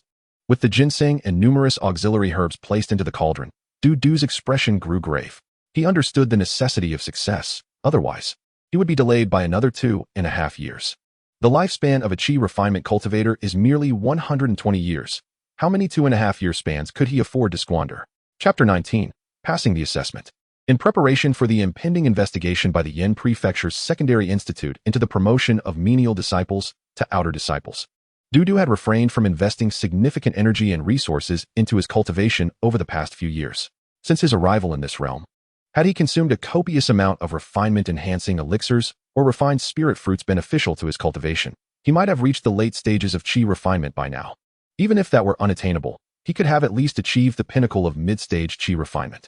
As a cultivator with 5 spirit roots, merely 20 years of age, and lacking background or resources, his rapid advancement in cultivation was evidently anomalous. By maintaining a low profile, he might have evaded scrutiny. However, upon his promotion to outer disciple, the sect would undoubtedly conduct a thorough investigation, and his unusual pace of cultivation would raise suspicions. They might question whether he had obtained extraordinary opportunities or been bought out by a rival sect or practiced malevolent demonic techniques. To avoid such complications, Du had consistently maintained the fade of being at the initial mid-stage of chi refinement. After all, this was the expected appearance of a lowly menial disciple. Having already wasted 2.5 years to accommodate the sect's forthcoming investigation, he was unwilling to delay further. 4 pills were imperative. A newfound determination glimmered in Du's gaze. His ability to craft superior Huanglong pills indicated his innate talent for alchemy, marking him as a prodigy in this field. Moreover, despite taking shortcuts, he had achieved the status of a first-tier mid-grade alchemist in a mere 2.5 years, further underscoring his exceptional gifting. Given his mid-grade alchemical proficiency, he stood a chance of successfully producing 4 pills with the 99-year-old Huanglong ginseng. Du focused intently on the cauldron, utilizing both his spiritual awareness and the spirit eye technique to inspect the liquid within. Gradually, beads of perspiration appeared on his forehead. He paid no mind to wiping them away, his hands persistently forming intricate seals. The scorching liquid, under his deft control, began to coalesce into pill shapes. 1, 2, 3, 4. The nascent forms of 4 pills manifested before his luminescent blue gaze. At this moment, the masked female cultivator observing them noticed Du, her expression one of astonishment. 4 pills. Is he a genius in alchemy? Has he even mastered the complete level of the spirit eye technique? Is this talent? Or does he possess some other fortuitous opportunity? She turned to Eugene beside her, inquiring about Du's background. Eugene glanced at Du. finding him strikingly handsome and vaguely familiar, yet unable to recall any specific interaction. He replied to the female cultivator, "Master, I am certain I have crossed paths with him, but I cannot remember who he is at the moment." Hearing this, the masked woman commanded imperiously, "Find out for me. In half an hour, I want all his information." Eugene hesitated. "Master, is that time frame not a bit short? If I do not see his information in half an hour, I do not wish to see you again," she asserted with authority. Furrowing his brow, Eugene bowed to his master. "Master, I wish to utilize the Yu family's influence." The woman cast a knowing glance at him, tossing him a token. "This is my token. You may summon most of the Yu family." Receiving the token, Eugene swiftly departed on his flying sword, casting one last glance at Dudu, silently pondering, "This fellow, aside from his looks, what other talents does he possess? How could he have caught my master's eye, considering she usually disregards me?" Dudu continued to employ the spirit eye technique to assist in his alchemical endeavors. As the 4 pills fully took shape within the cauldron, they still required refinement. A fragrant aroma wafted from the cauldron, and Dudu fervently wished it must succeed. He then began to execute a series of complex hand seals.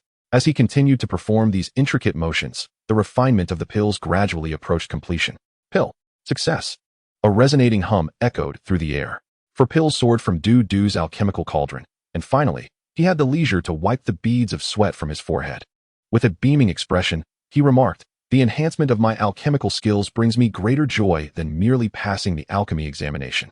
The alchemical apprentices surrounding Dudu, witnessing his remarkable feat of producing 4 pills, gasped in astonishment, exclaiming, "This young man is indeed a genius in alchemy. Only a prodigy can achieve such a feat in a single batch. This realm is reserved for those with extraordinary talent. This individual is truly formidable." Several female alchemists gazed at him with sparkling eyes, remarking, "Not only is this senior brother strikingly handsome, but his talent in alchemy is also exceptional. His fingers are so nimble. No wonder he excels in alchemy." Meanwhile, a female cultivator, who had been observing Dudu from above, praised, "Even without having mastered alchemy myself, I recognize that a pill master capable of producing 4 pills in one batch possesses remarkable talent. He is indeed a genius in this field.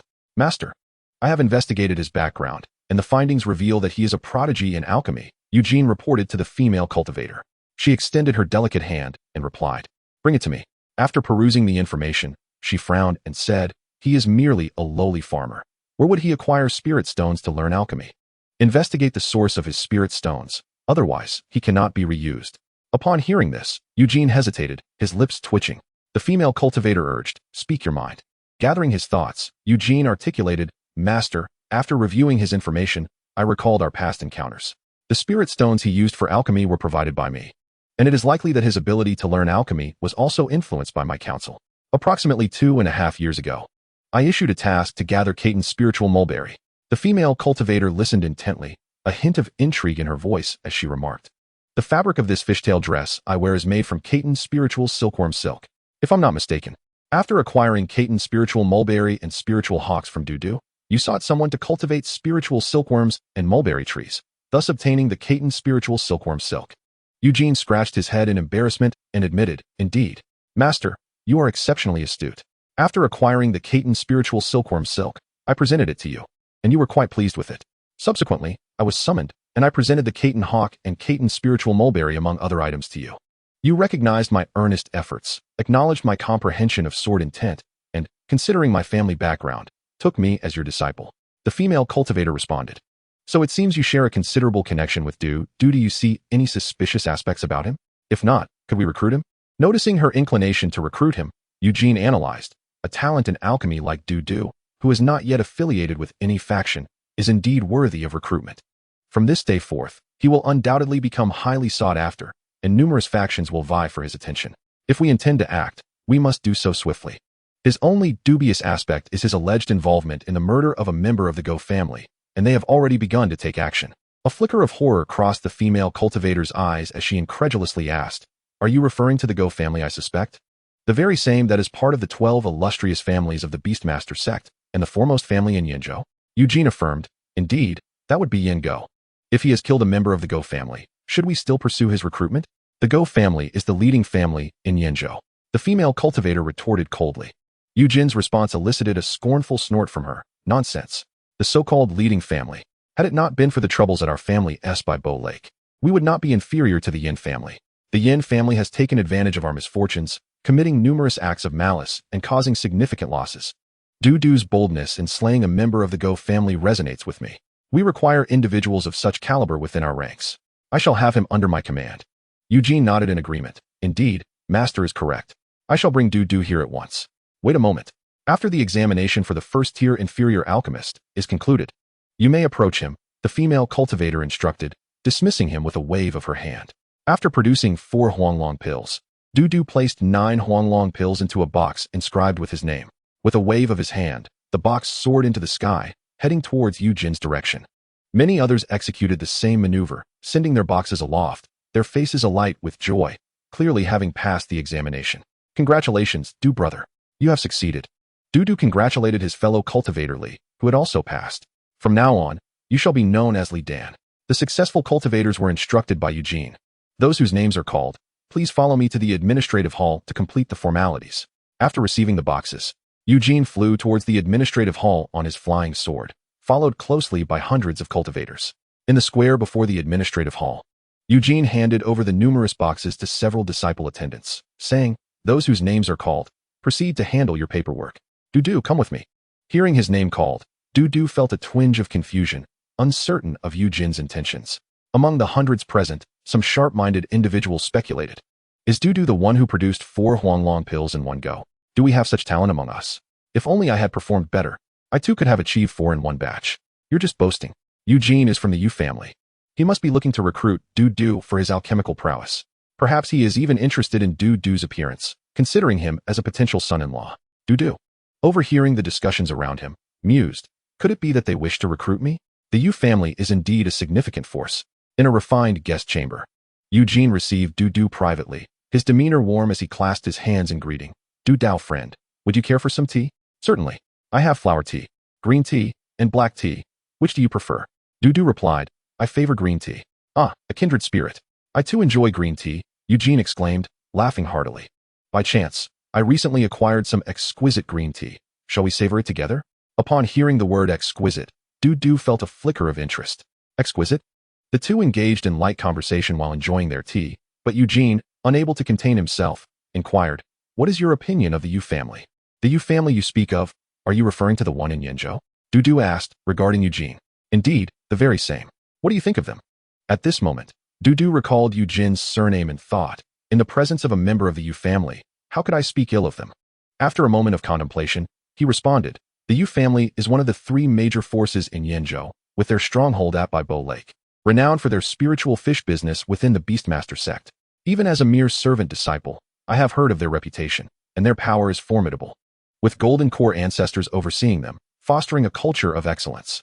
A talent as remarkable as brother you could only be cultivated within the Yu family. Upon hearing Dudu's compliments, Eugene burst into laughter. Du brother, you possess considerable insight and eloquence. Our Yu family is in dire need of talents like you. Realizing the intent behind Eugene's solicitation, Dudu pondered for a moment before inquiring, is it you, brother Yu, who seeks to recruit me? Or are you acting on behalf of another? He candidly confessed, previously, the Go family approached me with an offer that was too meager for my acceptance. In response to Dudu's remarks, Eugene shook his head and replied, it is my master who has taken an interest in you. She wishes to recruit you. Do not compare us to the Go family. We would never engage in treachery against our own kind. Upon hearing this, a glint of cold light flashed in Dudu's eyes, and he tentatively asked, are you aware of my dealings with the Go family? Have you investigated me?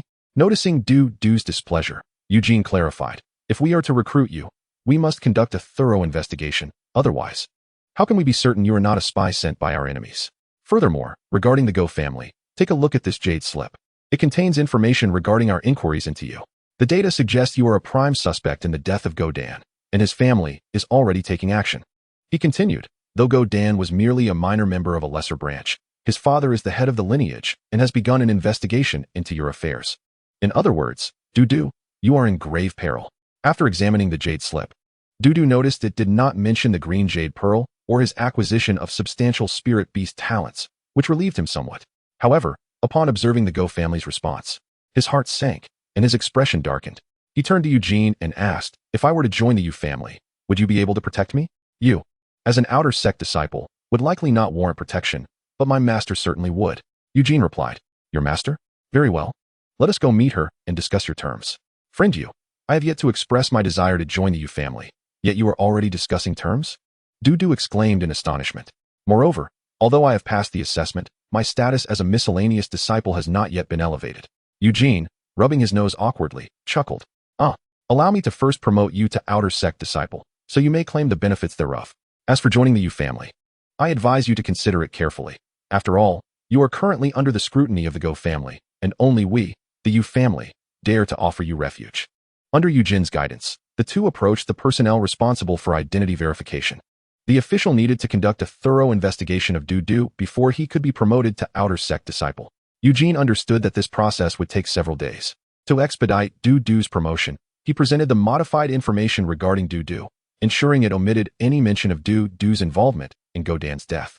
Upon seeing this, the official glanced at Eugene and remarked with a smile, "Is this your man, brother Yu?" Eugene nodded and returned the smile. "Old Zhang, please extend some leniency." Consequently, Du swiftly passed the identity verification. Upon exiting the administrative hall, he donned the distinctive black robe of an outer sect disciple. Additionally, he was bestowed with 2 Jade tokens. One was his new disciple token, inscribed with his name on one side and outer sect on the other, while the second token served to unlock the array of his cave dwelling. With Eugene's accompaniment, Du chose a commendable cave dwelling. During the selection process, Eugene advised Du, in Yin Prefecture, one must pay heed to power and background. He continued, Yin Prefecture is the domain of the Beast-Master Sect, which has no rival sections.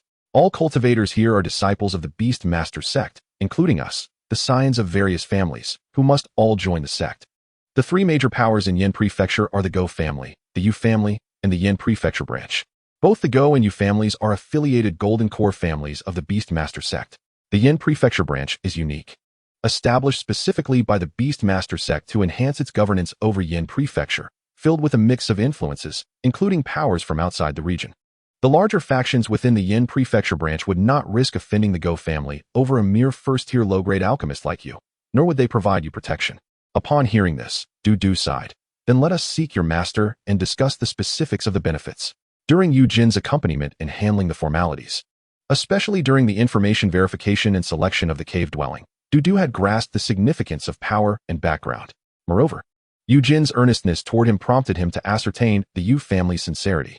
Of course, the looming threat from the Go family left him feeling vulnerable. With the Yu family's protection, he might find himself somewhat safer. Friend Du, you have finally come to a realization. Let us go meet my master. Qing Shui Peak soared nearly 1,000 zhang high, its cliffs steep and treacherous, densely populated with spiritual flora and rare beasts hidden among them, occasionally revealing their presence. The aura of spiritual energy was vibrant, reaching the upper tier of the 2nd grade, making it a veritable paradise for cultivation.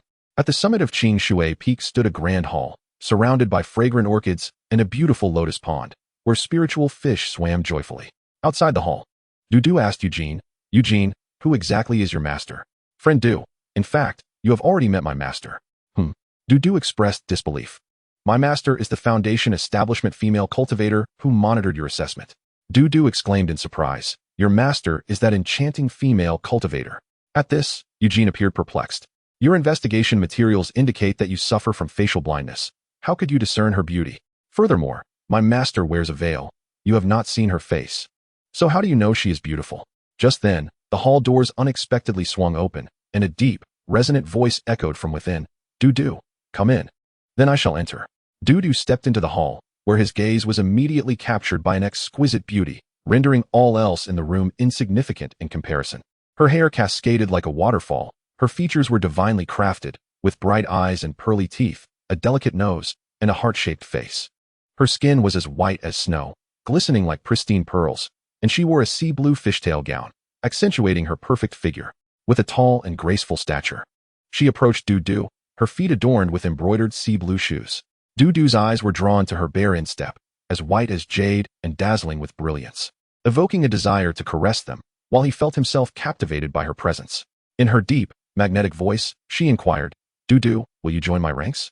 Her words possessed an enchanting power, ensnaring the heart and leaving one entranced. Du cleared his mind of distractions and replied, my conditions are rather high. Can you meet them? I am somewhat troubled by the matter concerning the Go family.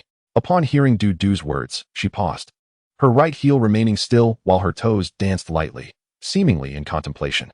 After a moment, she spoke, follow me. Qing Shui soared, and you shall have everything you desire, free from worries. I understand you were once a low-ranking cultivator, and it is natural to feel self-doubt. However, could you please raise your head when speaking to me? Why do you keep looking down? At her prompting, Dudu lifted his gaze, and his mind was filled with legends of the Qing Shui sword. Qing Shui sword. Yujia, the #1 beauty in Yin Prefecture. 10th on the Yin Prefecture wind and cloud list. Rippling waves of clear water stain the skies red.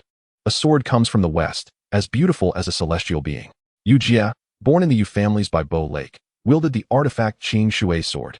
And in her battles against the demonic path, she has slain a total of 9,000 foes, staining the heavens with their blood.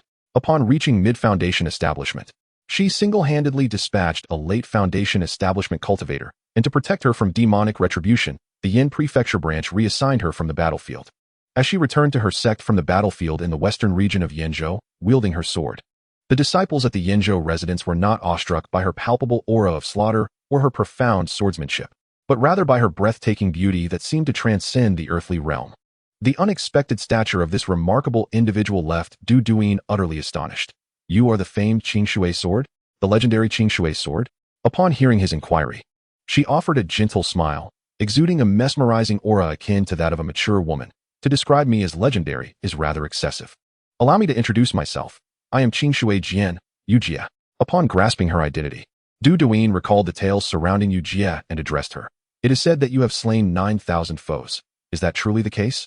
Taken aback by his question, she had anticipated inquiries about her swordsmanship or perhaps a mundane compliment regarding her beauty. After a moment of contemplation, she clarified, I am not one who revels in killing. My sole intention is to hone my swordsmanship through combat. I never sought to take lives. Rather, it is they who initiated the violence, and in my defense, I had no choice but to strike them down. Moreover, the individuals I have dispatched are predominantly malevolent practitioners of the demonic path. Their heinous deeds render their deaths inconsequential. Listening to her explanation, Du Duyin nodded in acknowledgement. Master, you merely wish to practice your swordplay, without the intent to kill. He then inquired, you mentioned that being with you guarantees everything. May I acquire a foundation establishment pill? Surprised by his request, Yujia fixed her penetrating gaze upon him. As if she could see through to his very soul. It is possible, but the foundation establishment pill is a precious commodity, and you must achieve merits to earn it. The prospect of receiving a foundation establishment pill, a revered and rare artifact, astonished Du Duyin. However, Yujia emphasized the need for him to first earn merits, to which he readily acquiesced. What kind of merits must I accumulate to obtain the foundation establishment pill? Furthermore, how can I be assured that you indeed possess one? Yujia raised her chin with an air of pride, stating, although I do not currently hold a foundation establishment pill, I have slain numerous practitioners of the demonic path, thus accumulating a wealth of merit points. Merit points are a form of reward issued by the Beast-Taming Sect, granted to cultivators who vanquish the enemies of the sect on the battlefield or achieve other notable feats. These merit points are deemed more valuable than contribution points, as the latter cannot be exchanged for a foundation establishment pill, while the former can. Of course, this is contingent upon your significant contributions to my cause, she added. No one would offer favors without reason. Du Duyin understood that to acquire the coveted foundation establishment pill, he would have to make a considerable sacrifice, though he could not fathom the extent of that sacrifice necessary to gain it from his master, given that he was merely a practitioner with limited alchemical knowledge. Could you kindly specify what I must do for you in order to earn the foundation establishment pill? He asked. Yujia responded, for you, it would be a trivial task. There is some risk involved, but it is minimal. Even if you fail, I shall not hold it against you. However, you will forfeit your foundation establishment pill. In that case, I shall certainly find the time, Du Duyin replied. Upon hearing his affirmation, Yujia spoke in a voice both magnetic and alluring. You shall serve under me as an alchemist. Your primary duty will be to refine pills. The Yenzhou residence has specific regulations for alchemists. You are not required to undertake any other tasks, but must focus solely on alchemy. As a low-grade first-tier alchemist, the residence requires you to produce 3 batches of first-tier pills daily, providing the necessary spiritual herbs, and you must submit 9 pills to the residence. The residence is quite generous. As a low-grade first-tier alchemist, you will also receive a monthly stipend of 3 spirit stones, along with 3 contribution points. Working 5 days and resting 2, with only 10 months of pill refining required each year, leaving 2 months for rest. Additionally, you will have complimentary access to the alchemical texts of the same tier as your skills in the scripture repository. As a low-grade first-tier alchemist, you will have free access to first-tier alchemical resources, and there is the earth fire chamber as well. After hearing her words, Du Duyin nodded slightly. What you say is true. Master Yu. Yujie continued, I own a shop in the Yinzhou marketplace, and I require you to supply a batch of pills. The quantity of pills you can provide will determine the profit I can generate, which in turn will yield benefits for you. Realizing that his master was not the type to be miserly, Duduin praised her, Master Yu. According to the usual requirements for alchemists, during a 2-day break, I would need to dedicate 1 day to refining pills for you, and over a 2-month leave, 1 month for the same purpose. In exchange, you would provide the spiritual herbs, and for every batch I refine, I would give you 3 pills. May I inquire what I could gain from such an arrangement? In response to his query, Yujie promptly elucidated. The materials for refining a batch of Huanglong pills are valued at 9 spirit stones. Should a batch yield 3 pills? If we value each Huanglong pill at 3 spirit stones, what profit would I derive? Duduin contemplated her words, reflecting, the market price is indeed as you state, but the purchase price for spiritual herbs will certainly be lower. If I were to cultivate the herbs myself, the profit could be even greater. Yet, this remains an unspoken rule, as every faction seeks to recruit alchemists with the intent of accumulating spirit stones. With this in mind, Duduin replied, Master Yu, if I achieve a 30% success rate in pill refining, it appears you would not gain much. Observing that Duduin did not attempt to deny this, Yujie remarked, it is good that you understand, but your alchemical success rate is not limited to 30%. I have seen you refine 4 pills in a single batch. Duduin responded candidly, Master Yu, the time I produced 4 pills was due to an advantage. I utilized a 99-year-old Huanglong ginseng as the primary ingredient. Upon hearing this, Yujie appeared enlightened. Ah, that makes sense. I had always wondered why. With your apparent success rate, you only produced 9 pills from 3 batches. Now it becomes clear. I had thought I had encountered an alchemist with a genuine 30% success rate. If your success rate were indeed 30%, you would earn 3 spirit stones for each batch of Huanglong pills refined, allowing you to produce 9 batches daily, yielding a total of 27 spirit stones. An alchemist with a 30% success rate is akin to a human spirit stone mine. However, with your actual success rate being only 30%, I fear I may not be able to offer you particularly favorable terms. As my alchemical devotee, I shall bestow upon you 3 spirit stones each month. Here lies a first-tier mid-grade alchemical furnace and a first-tier mid-grade alchemical cauldron. Feel free to select either at your leisure. Upon observing the cauldron and furnace presented by Yujie, Dudu pondered. It seems that in Yujie's eyes, I am merely an ordinary alchemist. However, if I were truly an ordinary alchemist, my capacity to earn spirit stones would naturally be limited. Would a practitioner with only modest earnings, possessing 5 elemental roots and simultaneously cultivating their physique, achieve great feats? Certainly not. Yet, should I attain extraordinary accomplishments, others would surely deduce that I possess some fortuitous chance. If someone of such qualifications can achieve remarkable success, it must be due to immense fortune.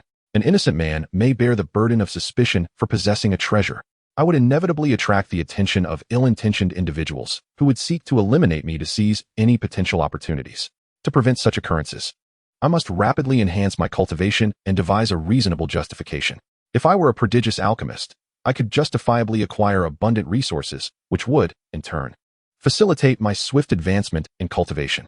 With this thought, Dudu produced a high-quality Huanglong pill and addressed the somewhat disappointed Yujie, Master Yu.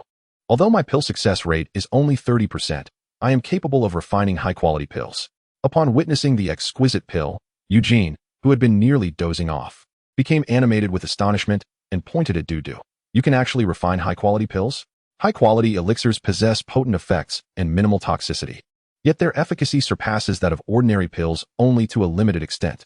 Moreover, cultivators are often reluctant to expend spirit stones. They are not particularly enthusiastic about high-quality Huanglong pills, as ordinary ones already fetch 3 spirit stones. A market price of 4 spirit stones for a high-quality Huanglong pill is quite favorable. How do you manage the production of your high-quality pills? At this moment, Yujie, who had initially lost interest in Dudu, shifted her gaze back to him, evidently intrigued once more. Dudu paused for a moment and candidly shared his situation. Provided the materials meet the necessary criteria, each furnace yields high-quality pills. The requirements for refining high-quality pills are somewhat stringent, yet they should fall within your acceptable range. The Huanglong ginseng must be at least 30 years old. Ginseng aged between 10 and 40 years is categorized as a first-tier low-grade spirit herb. When Yujie's shop procures them, they undoubtedly do so at a uniform minimum price, which is how the shop profits. A gleam akin to spirit stones sparkled in Yujie's profound eyes as she beckoned for the high-quality Huanglong pill, which promptly landed in her hand. Indeed, it is a high-quality pill. Now, there is but one task at hand. Refine a furnace of Huanglong pills right here and now. Chapter 23. An abundance of water. Dudu retrieved his first-tier low-grade alchemical cauldron, three-legged, with 2 ears and a round belly.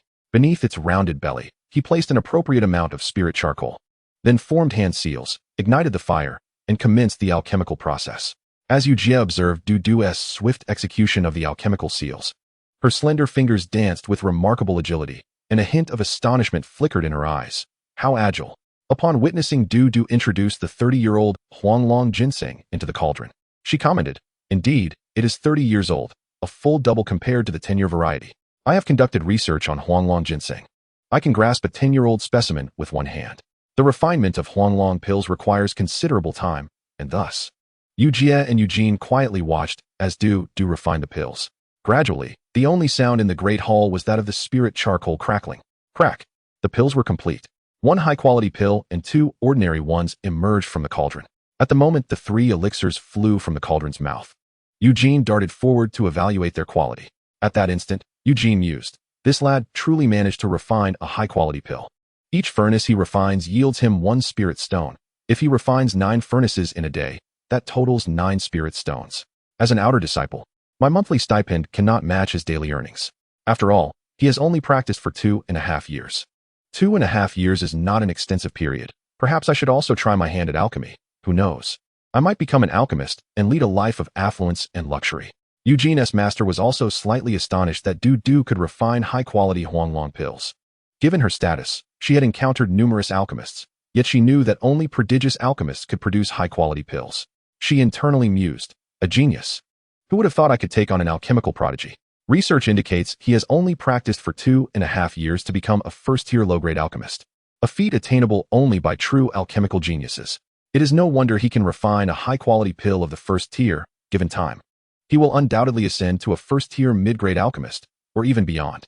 With this thought, Yujie smiled softly, enhancing her allure. She gently patted her chest, and, with a tremor in her voice, said, "Since you are capable of refining high-quality Huanglong pills, your treatment shall extend beyond mere trifles.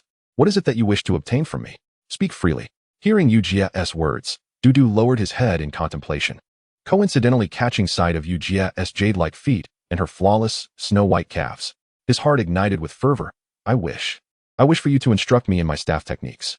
Yujie, somewhat perplexed by Dudu's request, furrowed her brows. "You know staff techniques?" "Only a smattering." At that moment, Eugene stepped forward. "Master, allow me to guide Dudu in his staff techniques." Upon hearing Eugene's request, Yujie waved her hand to Dudu. "Both of you are at the mid-stage of qi refinement. Although Eugene possesses slightly greater spiritual power and has reached the pinnacle of the mid-stage, he will yield to you. You shall spar first. I wish to see how your staff techniques fare." "Understood," they both replied in unison. Dudu silently retrieved the black dragon staff, measuring 6 feet and 6 inches in length. Eugene conjured a long sword that measured 3 feet and 3 inches. Observing the opponent's weapon, Eugene scoffed inwardly. "So what if your staff is longer than mine? An inch shorter, an inch more perilous. My sword is far more agile than your staff." Unfazed by Eugene's inexplicable remarks, Dudu retorted, "Why do you care so much about the length? An inch longer, an inch stronger? Just because I am longer, does that mean I am stronger?" Eugene's face flushed crimson upon hearing Dudu's words. "You cannot possibly be stronger than me. It would only take me 3 points of strength to bring you down. Just don't beg for mercy afterward." "Eugene, why the unnecessary chatter? Bring it on," Dudu shouted loudly. Eugene pointed her long sword at Dudu, and under her command, the blade gradually elongated until it reached 10 feet, its edge glimmering ominously. Seeing that Eugene showed no signs of holding back, Dudu resolved to exert his full strength. He channeled a vast amount of spiritual power into the black dragon staff, causing it to swell in size and emanate a terrifying aura. Observing the two as they prepared to unleash their full capabilities, Yujie silently reflected. Eugene is truly remarkable. His first-tier upper-grade swordsmanship has reached great heights. With his sword, a first-tier upper-grade artifact, and his abundant combat experience from my guidance, he holds a significant advantage. Conversely, Dudu is merely an alchemist. While he may be skilled in alchemy, his combat prowess is undoubtedly lacking, even though Dudu wields a first-tier upper-grade artifact as well. His staff techniques cannot possibly rival Eugene's. No matter how you look at it, Eugene is a budding genius in the path of swordsmanship. And even if Dudu were to train in staff techniques for another decade, he would not surpass Eugene. Dulong enters the valley, the Great River Sword. Dudu and Eugene unleash their most formidable attacks, Yet Du, mindful of not being overly ostentatious, held back slightly. He refrained from executing the perfected Dulong Rugu and instead employed the accomplished version of Dulong Rugu. Meanwhile, Yujin's Great River Sword was also at the accomplished level. The Great River Sword, in its grand manifestation, conjured an immense torrent of water, cascading like the Milky Way. An unstoppable deluge. Observing this, Du couldn't help but marvel, so much water. Eugene witnessed Du's Dulong Rugu, which appeared as a striking black dragon weaving through the river he summoned. After darting in and out 7 times, the black dragon diminished to a normal state, while the waters summoned by Eugene receded. Cursing inwardly, he thought, how can Du be so powerful? A mere alchemist. Yet he has honed a first-tier superior staff technique to such mastery. With all the time he dedicates to alchemy, when does he find the time to practice the staff? While the disciple was astonished, the master was equally unsettled. Yujia, with her wealth of combat experience, perceived more than her apprentice. Her astonishment matched his, as she pondered. How is it possible that Du's staff technique exhibits signs of perfection? Is he on the verge of achieving perfected mastery? Such mastery can only be attained by a genius of the staff. Could he truly be a genius of the staff? In a moment, both combatants engaged once more. Eugene wielded the Great River Sword again, this time invoking his minor sword intent, which amplified the sword's ability, summoning even more water. Du recognized the anomaly, noting, the water has increased. Detecting an essence akin to his own staff intent, Du mused, sword intent, is it? Realizing that his opponent had employed sword intent, Du sought not to reveal the perfected level of his Dulong Rugu. In a flash, he prepared a response. Observing Du's swift return to composure after initial surprise, Yujia thought, Du clearly recognized the sword intent infused in Eugene's technique, which has become significantly more formidable, yet he regained his calm almost instantaneously. Such composure is admirable. It is no wonder he was chosen from 1,000 cultivators. But how will he respond? Chapter 24, The Sin of Creation. The perfected level of the spiritual eye technique could now be instantaneously activated. 2 beams of blue light shot forth from Du's eyes, sharp and piercing, swiftly penetrating the water illusion created by Eugene's sword technique, and hurtling towards him. Eugene sensed a looming threat from the blue light, yet its speed was akin to lightning, leaving him no time to evade. In an instant, it was upon him. A chill ran down Eugene's spine, cold sweat trickling as he sensed the approach of death, his eyes betraying fear. As the outcome became apparent, Yujia pointed at Eugene, releasing a beam of white light from her fingertip. The white light transformed into a sword-shaped illusion, dazzling and swift as a flash of lightning, racing towards Eugene. Bang! The white light intercepted the blue beam, relieved that the crisis had been averted. Eugene exhaled deeply, his legs giving way as he collapsed onto the ground. Looking at Du, his gaze was filled with respect as he rose and said, I didn't expect the perfected spiritual eye technique to be so profound, capable of shooting blue light. I concede. Yet, his eyes sparkled with fighting spirit as he fixed his gaze on Du, proclaiming, however, once my sword intent reaches great mastery, if I simultaneously unleash my accomplished sword intent with my accomplished sword technique, the power of my swordsmanship will ascend to a new level, achieving the might of perfected swordsmanship. A perfected level of swordsmanship can surely counter your spiritual eye technique. Prepare to be defeated by me. Although Eugene had lost, the defeat did not extinguish his spirit. In Yujia's eyes, there was admiration as she addressed Eugene. You did well. Du's staff technique is formidable, yet he has not comprehended staff intent. You still have a chance to defeat him. She then turned to Du, asking, your staff technique has reached great mastery. Are you seeking my guidance to attain perfected mastery? I seek your counsel not on the staff technique itself, but on the matter of staff intent, Du replied, bowing respectfully to Yujia. Upon hearing this, Yujia furrowed her brow. I am a sword cultivator, and while I have attained the perfected level of second-tier sword intent, I am at a loss regarding the comprehension of staff intent. In truth, I have already grasped staff intent, Du stated calmly. Before Yujia could respond, Eugene interjected incredulously, it is impossible for you to have comprehended staff intent. If you had, why did you not use it earlier? Do not claim that you were not exerting your full strength. Du cast a sidelong glance at Eugene, silently reflecting, I genuinely did not use my full strength. And yet you were defeated. Regardless of his thoughts, he explained to Eugene, the staff techniques I have learned do not include the application of staff intent. Eugene, unconvinced, retorted, I do not believe you. My Great River Sword is a peerless sword technique, said to be left behind by the Sword Immortal. Your accomplished staff technique has been evenly matched against my accomplished Great River Sword. Furthermore, that black dragon you summoned was ferocious, darting in and out 7 times. How could it be mere ordinary staff technique? As a slayer of 9,000, Yujia had encountered a myriad of cultivators. Her discerning eyes sharper. She addressed Eugene. Du is not lying. Eugene, unwilling to concede, protested, Master. Then why is his staff technique comparable to my Great River Sword? Yujia replied calmly. That is because your Great River Sword is merely at the accomplished level, whereas his Dulong Rugu has already hinted at a semblance of perfection. Eugene, clearly aware of what semblance of perfection entailed, grasped the implication immediately. He has already embarked on the path to perfection. Could he be on the verge of achieving the perfected level like you, Master? Who can say for certain? He may be just a step away from perfection, or it may be an insurmountable chasm, depending on his comprehension. Yujia then turned her gaze to Du. Du, you claim you do not understand the application of staff intent. Thus, allow me to see your staff technique, Jade slip. Du handed over the Dulong Rugu. After examining it, Yujia fell into contemplation while Eugene scrutinized the jade slip in her hand. Upon finishing, Eugene's eyes widened in disbelief. You actually matched me blow for blow using this? But you just claimed I defeated you. How can you assert it was an equal exchange? Du felt he had misspoken, and the atmosphere grew awkward until Yujia's captivating voice broke the silence. Du, your staff technique, Dulong Rugu, by its name alone, suggests it is not a conventional staff technique. It is understandable that it may lack in certain aspects. It appears the creator may not have comprehended staff intent, hence its omission. While I cannot help with staff intent, let me enlighten you on sword intent. Intent arises from the heart. Sword intent is born of the heart. When the heart stirs, so too does the sword intent. Staff intent and sword intent share commonalities. You must channel your heart to drive your staff intent. Thus, when the heart stirs, the staff intent stirs. As Yujia elucidated the concept of sword intent, she floated gracefully in the air, continuously manifesting her sword intent. Du's gaze fell upon Yujia, who radiated sword intent, and he perceived not a beautiful female cultivator, but rather a sword personified. Her head transformed into the tip of a sword. Her elongated swan-like neck, slender waist, and graceful legs coalesced into the body of the sword. Her delicate feet metamorphosed into the hilt. For the swordsman, Du's heart stirred. In his gaze, there were no people, only the sword, and he could not help but gravitate towards it. The sword was the embodiment of perfection, born from a yearning for beauty. His hand, devoid of control, grasped the hilt. In that moment, Du attained enlightenment, for his heart had stirred. A stirring heart meant a stirring of intent.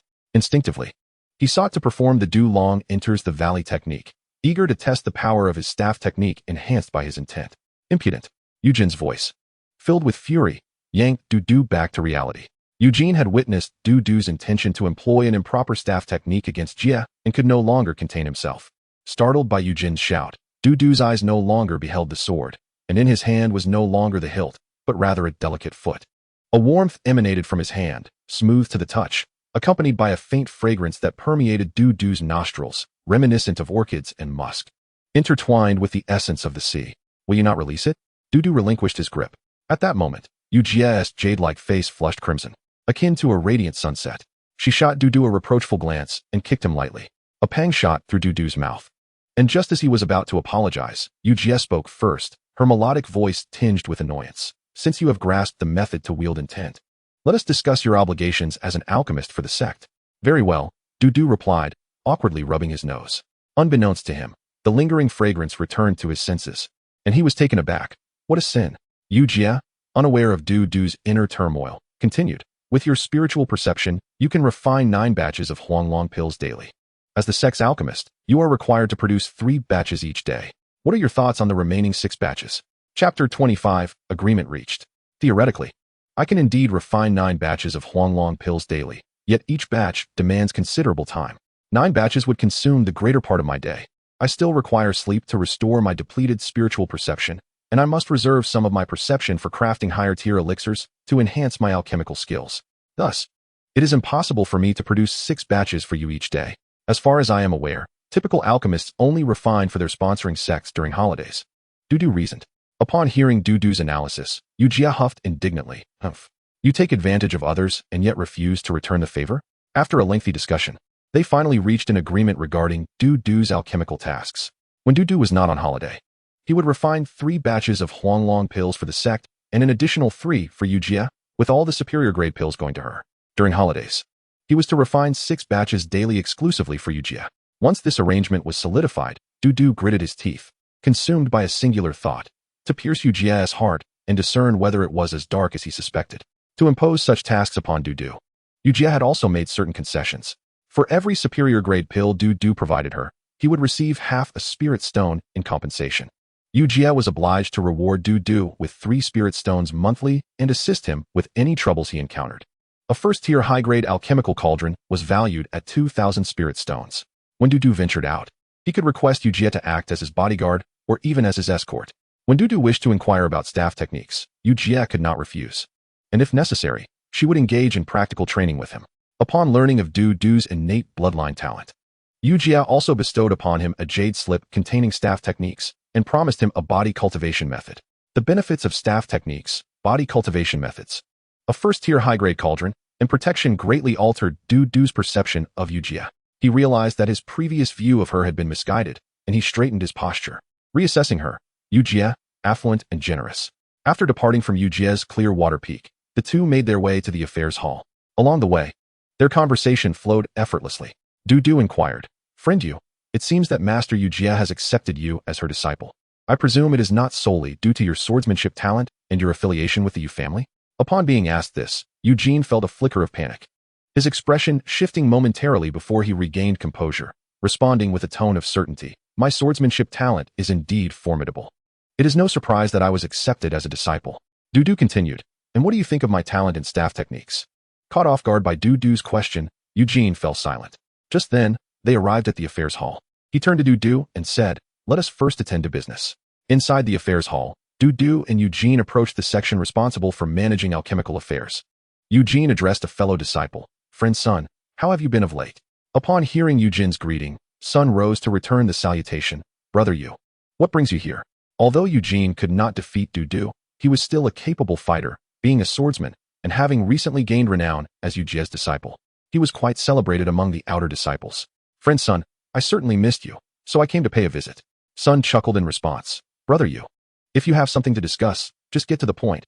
You know me well enough." Hearing this, Eugene gestured towards Du. "This is my master's newly recruited alchemist. He is a prodigy in alchemy, and my master has tasked me with looking after him." Many cultivators were keen to befriend alchemists, especially one introduced by Eugene.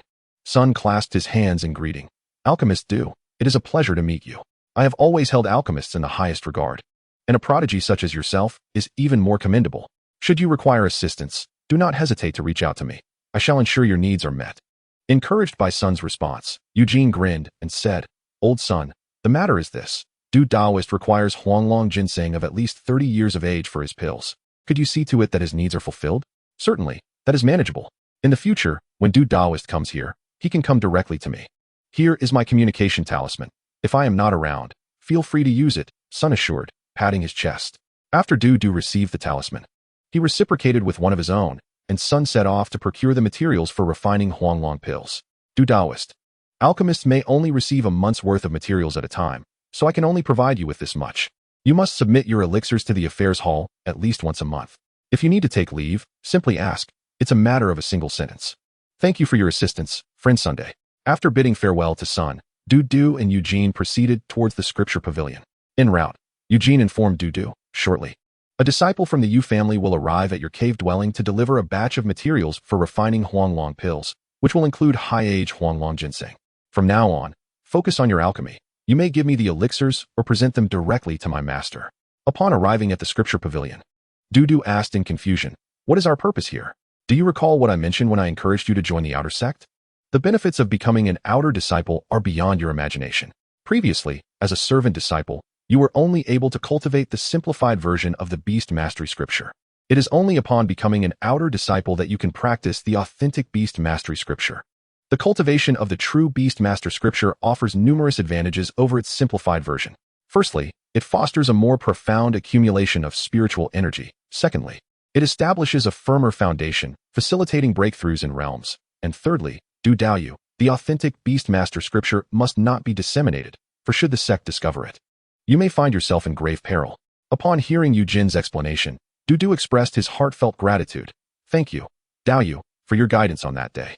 Eugene waved his hand dismissively, adopting a nonchalant demeanor. "No need for thanks. In the future, we shall work together for our master and must support one another." After receiving the cultivation method, Eugene accompanied Du to create a soul plate. He explained to Du, "As long as you are alive, The soul plate remains intact. If it shatters, I need not elaborate. The soul plate contains a trace of your essence, enabling the sect to locate your resting place should misfortune befall you. If fortune smiles upon you, the sect may seek vengeance on your behalf. Hence, rogue cultivators typically refrain from targeting us outer disciples. Furthermore, you are now recognized as a first-tier alchemist by the sect, allowing you to apply for a first-tier earth fire room within the sect, free of charge, a benefit extended to alchemists. Earth fire is one of the most prevalent spiritual fires in the cultivation world, due to its seemingly inexhaustible nature. Some sects extract it from deep underground to establish earth fire rooms for alchemy and artifact forging. However, earth fire carries its drawbacks. Its potency is moderate, and it contains impurities. Alchemists must isolate these impurities using cauldrons, and should any seep into the cauldron, they must promptly expel them to prevent contamination of the elixir's spiritual energy. Before Dudu's cave dwelling, Eugene exchanged sound transmission talismans and took his leave. Dudu wished to invite Eugene inside, but sensing a lack of purpose, Eugene found an excuse. Another day, we shall converse. The cave dwelling assigned to Dudu was a courtyard enveloped by a formation, a high-grade first-tier formation, ensuring safety. Upon activating the formation, the courtyard revealed itself to him. Dudu gazed intently at the scene before him. The courtyard brimmed with rich spiritual energy, roughly square in shape, covering an area of 1 mu. A path paved with blue stones traversed the courtyard. At the path's end stood an ancient-style house, adorned with green tiles and 5 rooms, replete with intricate carvings and paintings. In front of the house lay a level expanse, dotted with vibrant flowers and tender grasses, and a massive boulder, 2 zhang high, rested at the center, emblazoned with 3 prominent red characters, Spirit Wine Cellar. Accompanied by Eugene, Dudu was free to select his cave dwelling. After much contemplation, he resolved to choose one with a wine cellar, intending to publicly declare Ho Zong's brewing talent. Similar to alchemists, years of brewing would leave traces of fragrance. And as Dudu's spirit beast, Ho Zong's abilities would inevitably attract attention. The 26th chapter, Blood of the Chi Shui Macaque. A spirit beast capable of brewing could assist Dudu in amassing spirit stones, providing a fitting rationale for his forthcoming rapid advancements in cultivation. A brewer must possess their own cellar. Although Dudu owned a jade orb that rendered a cellar unnecessary, he opted for the one with a wine cellar to maintain discretion. The following day, while studying alchemy within his cave, Dudu sensed a visitor approaching. He performed a series of hand seals, conjuring a circular water screen that displayed the scene outside his cave's formation. A plump Taoist stood outside, his complexion fair and adorned with a pair of distinct mustaches, gazing enviously at the formation. When shall I reside in a cave dwelling reserved for outer disciples? He mused. If I had a cave, I need not squeeze in with other cultivators, and it would be easier to find a partner for dual cultivation. Dudu adjusted his appearance and exited his dwelling. Upon appearing before the rotund Taoist, he was met with a thought. Du Dan, with his alchemical skills, has risen from a menial disciple to an outer disciple under the tutelage of Master Yujia. Such a feat for someone of humble beginnings is truly remarkable. The Taoist bowed deeply. Du Dan, I come on behalf of senior brother Eugene, bearing spiritual herbs. It is a pleasure. After the Taoist departed, Eugene arrived, producing a jade slip. This is the physical cultivation method promised by our master, titled Vidra's Sacred Body. The power of this technique is immense. For now, I can only grant you the first layer. The second layer will be available once you reach second-tier physical cultivation. Master also reminded me that physical cultivation consumes considerable resources, so you must engage in alchemy and earn more spirit stones. As Eugene prepared to leave, Dudu called out, Brother Yu, I wish to inquire about something. What is it? Eugene paused. I have some spirit wine. May I store it at Master Yujia's shop for sale? Dudu queried. Now aligned with Yujia, he believed it prudent to approach her for selling spirit wine, though entrusting it to her would result in reduced earnings.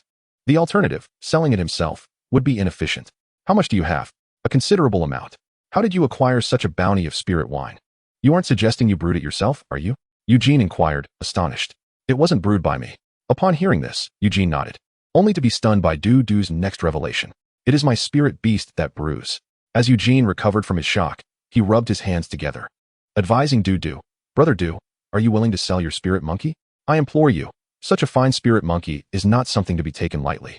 Among humans, only a few cultivators can become alchemists, and those among the spirit monkey clan who grasp brewing techniques are exceedingly rare. The appearance of such a spirit monkey would incite a frenzy among the Beast-Master sect. Possessing one would ensure your coffers remain full. Dudu, surprised by Eugene's interest in purchasing his spirit monkey, declined, stating, It is my companion spirit beast. Unlike other spirit beasts, a companion spirit beast cannot be traded.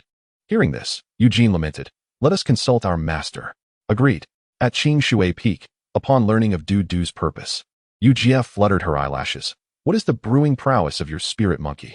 Du Du refrained from divulging the monkey's true capabilities, considering it had only been born 2.5 years ago. Claiming it to be a mid-tier first-class brewer would be too astonishing.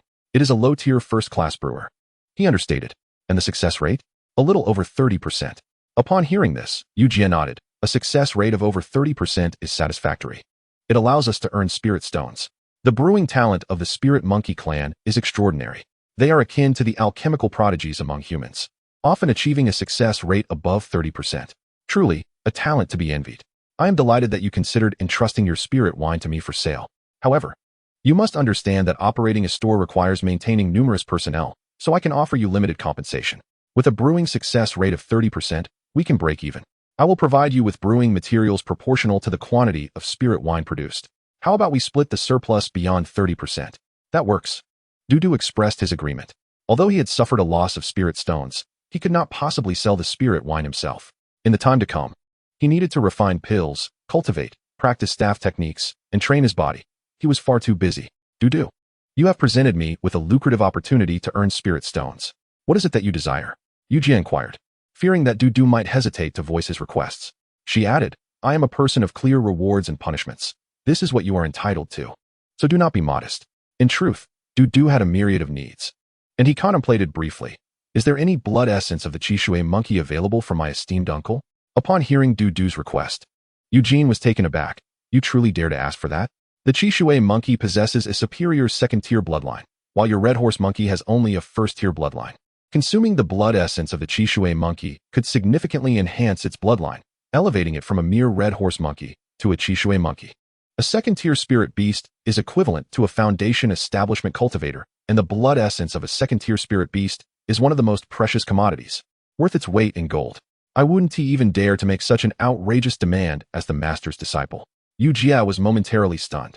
She had not anticipated Du Du would make such an extravagant request.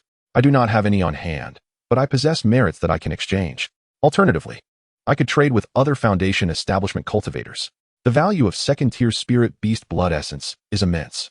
And since the Chishui monkey is a spirit beast of superior second-tier bloodline, I can only offer you 3 drops. Do not underestimate this. 3 drops of Chishui monkey blood essence are worth 4,000 spirit stones, and that is a conservative estimate. As the owner of the red horse monkey, Yujie was well aware of the Chishui monkey's evolutionary lineage. The Chishui monkey possesses only about 100 drops of blood essence, making those few drops exceptionally valuable. Du Du was already quite content to receive 3 drops. Thank you, esteemed uncle. Du Du exclaimed with excitement. If my spirit monkey's brewing skills improve, may I request additional blood essence from the Chishui monkey?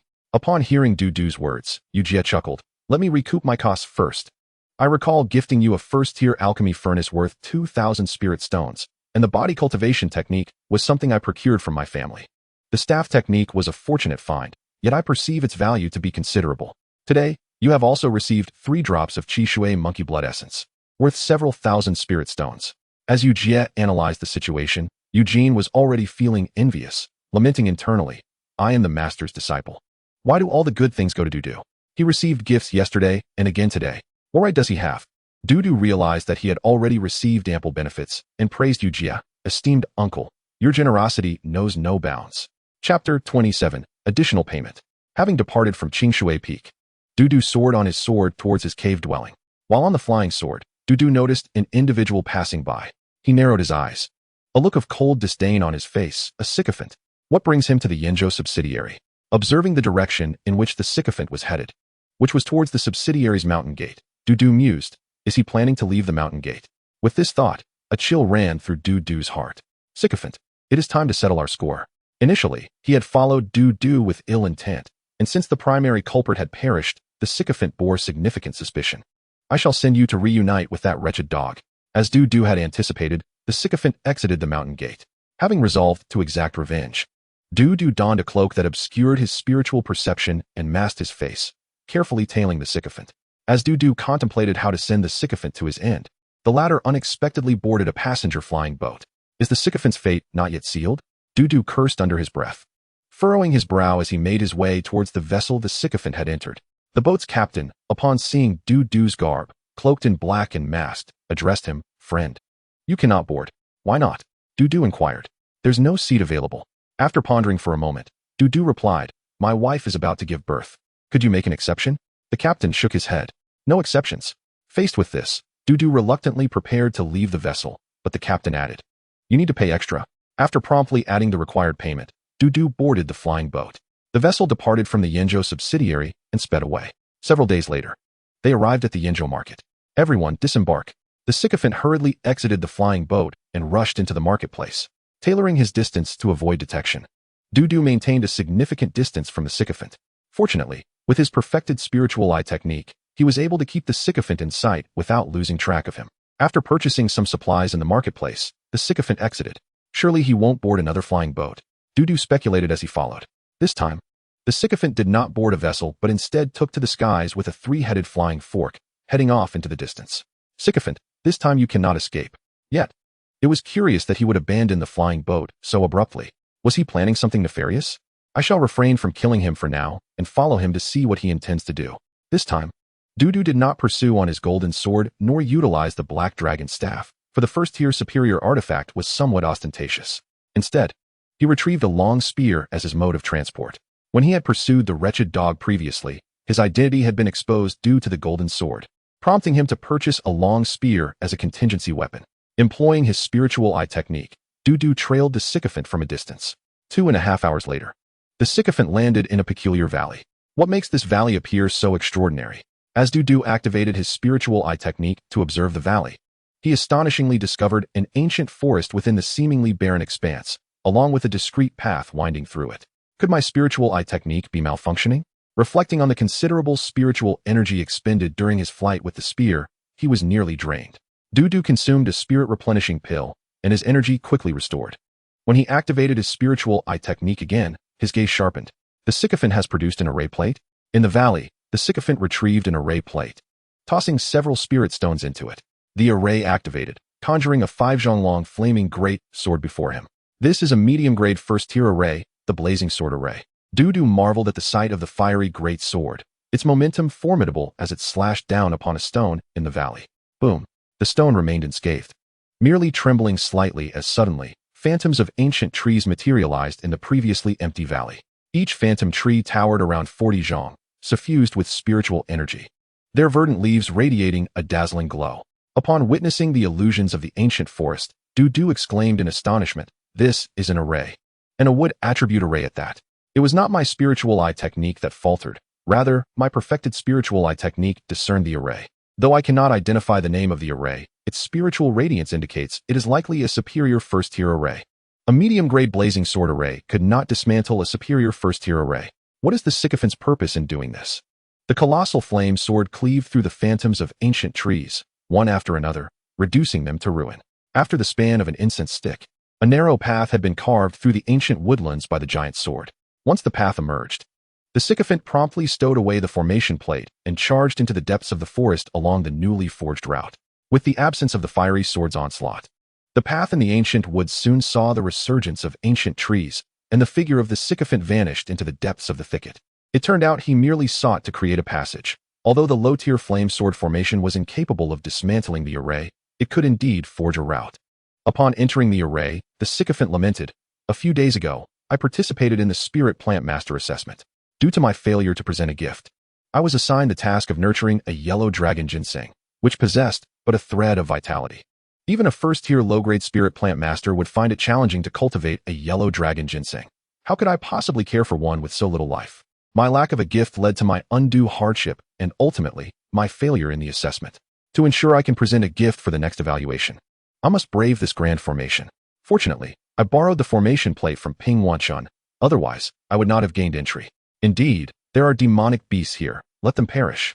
Within the formation, the sycophant engaged in combat, while outside, Dudu stood in the valley, furrowing his brow in contemplation. The perfected level of the spirit eye technique seems capable of revealing flaws in the formation. That concealed path in the woods, akin to the one forged by the sycophant, serves as an entryway into the array. Should I venture in as well? No. Entering at the array's tail end is a lesson learned through the sacrifice of countless cultivators. There is little to gain by entering the formation. And although I possess the perfected spirit eye technique, What if there exists an entity within that poses a threat to me? I shall wait here for the sycophant to emerge. With my strength, even should he acquire tremendous benefits, I could still eliminate him. After the passage of an incense stick, the sycophant, bloodied and battered, exited the formation, spitting a mouthful of blood yet displaying no concern, his face alight with exhilaration. I've struck it rich, struck it rich. I shall return. No sooner had the sycophant uttered these words than he sensed a chilling wind approach his back. The cold gust sent a shiver through him. Drawing upon his extensive combat experience, the sycophant immediately recognized an impending ambush. The assailant was evidently a formidable foe, employing treacherous and venomous techniques. A veritable scoundrel intent on inflicting harm. Who dares to ambush me? He exclaimed. Just as the words left his lips, Dudu struck him from behind. Chapter 28. Explosion. Dudu executed a staff technique from behind the sycophant. The first-tier upper-grade staff technique at the perfected level wielded tremendous power, targeting the sycophant's vulnerable areas. With a frigid expression and unwavering gaze, Dudu bellowed, Dulong enters the valley. The staff surged forth like a dragon.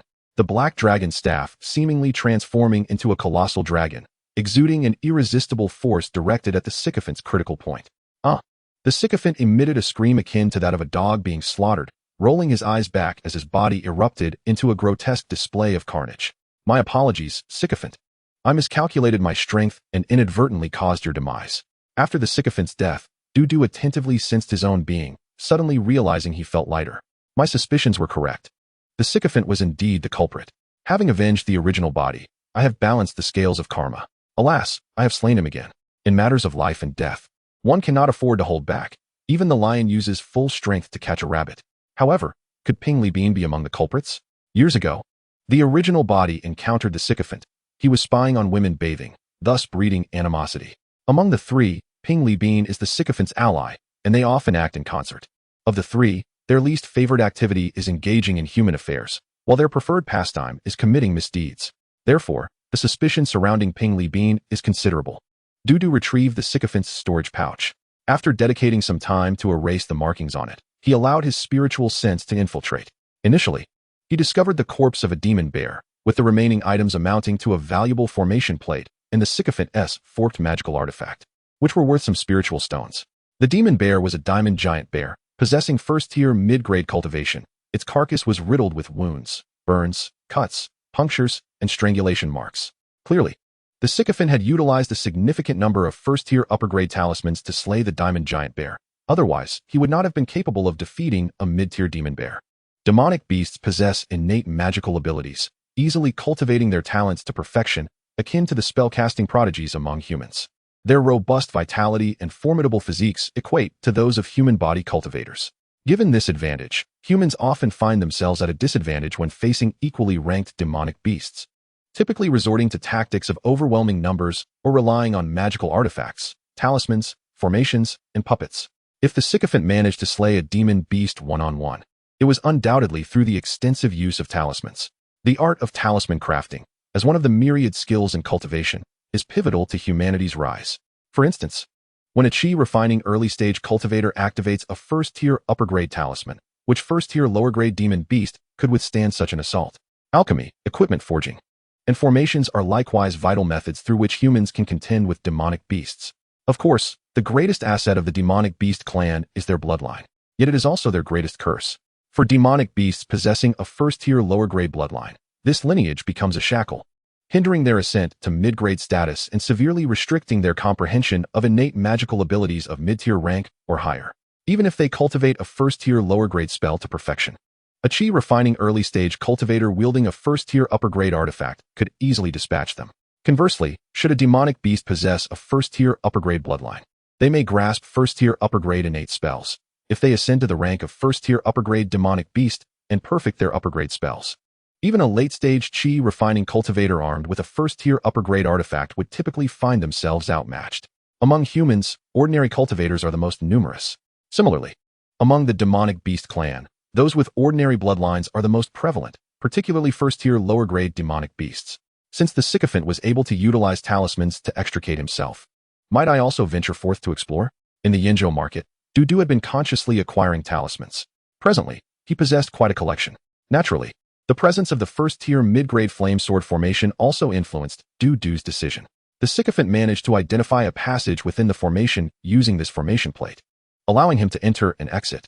Armed with perfected Spirit Eye technique and complemented by the first-tier mid-grade Flame Sword formation, there was little reason to fear being ensnared by the array. As the sycophant had just exited the formation, exclaiming his fortune, Dudu too was eager to discover what treasures lay within the array. After a period of reflection, Dudu resolved to brave the formation. He infused a considerable number of spiritual stones into the formation plate of the first-tier mid-grade Flame Sword formation. Utilizing his perfected Spirit Eye technique, the ancient woodlands materialized before him, revealing a concealed path. The phantom of the giant flame sword manifested, and Dudu, employing his spiritual sense, maneuvered the phantom to strike at the leafy path. With a resounding thud, the path came under attack, gradually widening into a spacious thoroughfare. Stowing away the formation plate, Dudu took a careful step forward, entering the expansive route, while simultaneously activating a golden bell talisman for protection. As Dudu traversed through the ancient woods, the sky was obscured from view, leaving only the towering trees in his sight. At the end of the path, a clearing of approximately half a village in size revealed itself before him. The terrain was predominantly flat, adorned with vibrant spiritual plants that emitted a fragrant aroma, while wild boars and deer flitted in and out of view. In a patch of grass, Dudu noticed something unusual and approached for a closer inspection. He discovered a large expanse of bloodstains, both bare and human, interspersed with deep pits and scattered stones. This place must be where the lackeys had slain the bear, he conjectured, and then he gazed into the distance. In the center of the clearing stood a striking mountain, towering 100 feet high. The mountain was enveloped in dense spiritual energy, which swirled around it, while luminous purple medicinal herbs sparkled amidst the green stones, exuding a faint scent of medicine. At the mountain's waist, a 6-foot-high cave entrance stood out, dark and foreboding, as if it could devour everything in its vicinity. From within the cave came intermittent bear growls, prompting Dudu to wonder, could there be another bear inside? It seemed that the lackeys had killed one in the grass, only to be defeated by the bear within the cave. If the lackeys could escape the formation, then the bear's strength inside would not be overly formidable. With this thought in mind, Dudu drew forth his first-grade superior black dragon staff, guiding it as he approached the cave entrance. Before the cave, Dudu cautiously scrutinized a pool of blood. Human blood, belonging to the lackey. It was the entity within the cave that had inflicted the injury. The repugnant stench of excrement wafting from the cave caused Dudu to furrow his brow. He hesitated for a moment before preparing to enter. At that moment, a thunderous bear growl erupted from within the cave, its volume resonating painfully in Dudu's ears. Just as the growl faded, a massive, formidable shadow burst forth from the cave entrance at an astonishing speed. When Dudu discerned the figure's features, it had already reached him in the blink of an eye. A gigantic bear paw, armed with deadly claws, descended towards Dudu's head with astonishing swiftness, creating a sharp whooshing sound as it cut through the air. Observing the descending paw, Dudu remained unperturbed. He was already aware of the bear demon's strength, recognizing it as a first-grade superior diamond giant bear. Given his current prowess, while he could not claim to slaughter it effortlessly, his life was certainly not in peril. Channeling spiritual energy into the black dragon staff, its length swiftly extended to 10 feet. With his spiritual consciousness guiding the staff, Dudu aimed it against the descending paw. At the moment of contact, Dudu leapt backward, wary of the possibility that the black dragon staff might fail to withstand the bear's assault and be crushed into a pulp. As anticipated, the black dragon staff was sent flying, crashing down where Dudu had just stood. With a resounding thud, the ground was gouged, dust billowing and debris scattering. Witnessing this, Dudu, who had already retreated, felt a wave of trepidation wash over him, silently acknowledging, the rumors are true, the diamond giant bear's paw cannot be met head-on, for it is its most potent attack. Yet, Dudu was filled with fighting spirit. He possessed a staff, and he was ready to engage. Chapter 29, The Terrifying Giant Bear. Previously, Dudu had been unable to mobilize the staff intent he had comprehended. However, after touching Ujia's Jade foot, he grasped the rudimentary application of the staff intent. With the enhancement of his perfected staff intent, the might of his Du Long Enters Valley technique became even more extraordinary. Without hesitation, Dudu unleashed this staff technique against the diamond giant bear. In an instant, the black dragon staff, now 6 feet 6 inches long, appeared significantly more robust, radiating a glossy black sheen, exuding an aura of destruction. As the black dragon staff surged toward the ferocious bear, a flicker of alarm crossed the bear's amber eyes. Its massive body trembled as a wild energy erupted from it, its fur bristling, emanating a more terrifying demonic aura. This diamond giant bear could actually utilize a berserk technique. The berserk technique, a first-grade superior spell, augments the caster's spiritual power and vitality, boosting combat prowess, albeit at the cost of a brief period of weakness afterward. The technique caused the bear's form to swell, and when it stood on its hind legs, it reached a height of over 10 feet. Its paws becoming even more formidable as it swung them to intercept the staff. Seeing the diamond giant bear block his attack, Dudu was taken aback. The bear's berserk technique must be at a perfected level. The innate spells of demonic beasts are truly enviable talents. Dudu also possessed a perfected grade spell, the Spirit Eye technique. In an instant, his eyes transformed into a deep blue, glowing with an ethereal light. 2 terrifying beams of blue light shot forth from his eyes, striking the giant bear. The bear attempted to shield itself with its paw, but the beams were too swift. It could only watch helplessly as they pierced into its eyes. With its vision compromised, the bear shut its eyes tightly, yet crimson droplets streamed from its closed lids. A painful roar erupted from the diamond giant bear, reverberating through the air, and it stomped its feet in fury, causing the ground to tremble and crack. From these fissures, towering earthen spikes erupted, extending toward Dudu's feet. Was this the earth spike technique? Recognizing the bear's spell, Dudu prepared himself. He leapt into the air, narrowly evading the assault of the spikes. As Dudu soared, the bear propelled itself forward, its massive frame akin to a mountain barreling towards him. Faced with the bear's charge, Dudu braced with his staff. However, the sheer force of the diamond giant bear was astounding, like a comet striking the moon. A rainbow piercing the sun. Though Dudu's staff was formidable, it could not withstand such overwhelming might head-on. Fortunately, he adeptly redirected the force with his staff, managing to retreat 100 meters before halting his backward momentum. This bear possessed immense strength. Seeing Dudu retreat, the diamond giant bear let out a deafening howl, pounding its chest before charging at him once more. Dulong enters valley. Fortunately, Dudu wielded a perfected first-grade staff technique, allowing him to exchange blows with the giant bear. Moreover, his Spirit Eye technique not only enabled him to launch blue light attacks, but also to discern the bear's weaknesses in its assaults. However, despite identifying these flaws, the strength of the diamond giant bear, bolstered by its berserk technique, was colossal. Even a primeval beast would find itself overmatched in sheer power. With brute force overcoming all techniques, Dudu could only gain a slight advantage by exploiting the bear's vulnerabilities, seizing opportunities to strike at the bear's body. Yet, its hide was as tough as fine iron, providing exceptional defense, and its flesh was thick as a wall. The black dragon staff, upon striking, left only faint white marks.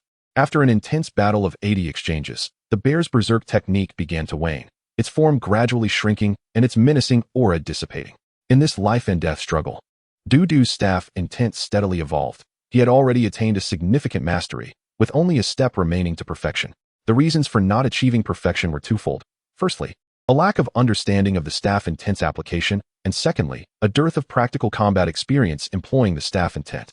With both issues resolved, Dudu finally attained the perfection of his first-grade staff intent. He infused this perfected staff intent into the Dulong enters valley technique. The black dragon staff trembled, its intent surging like a rainbow, its body expanding to a length of 10 feet, imbued with the power of thunder as it descended upon the diamond giant bear's head. The bear raised its paw to block. As the paw and staff collided, a resounding boom echoed through the air. The ground beneath the colossal bear, known as the diamond giant bear, began to fracture, revealing numerous fissures. The immense force exerted by the staff sent the bear, standing on the earth, plunging into the depths below through these crevices.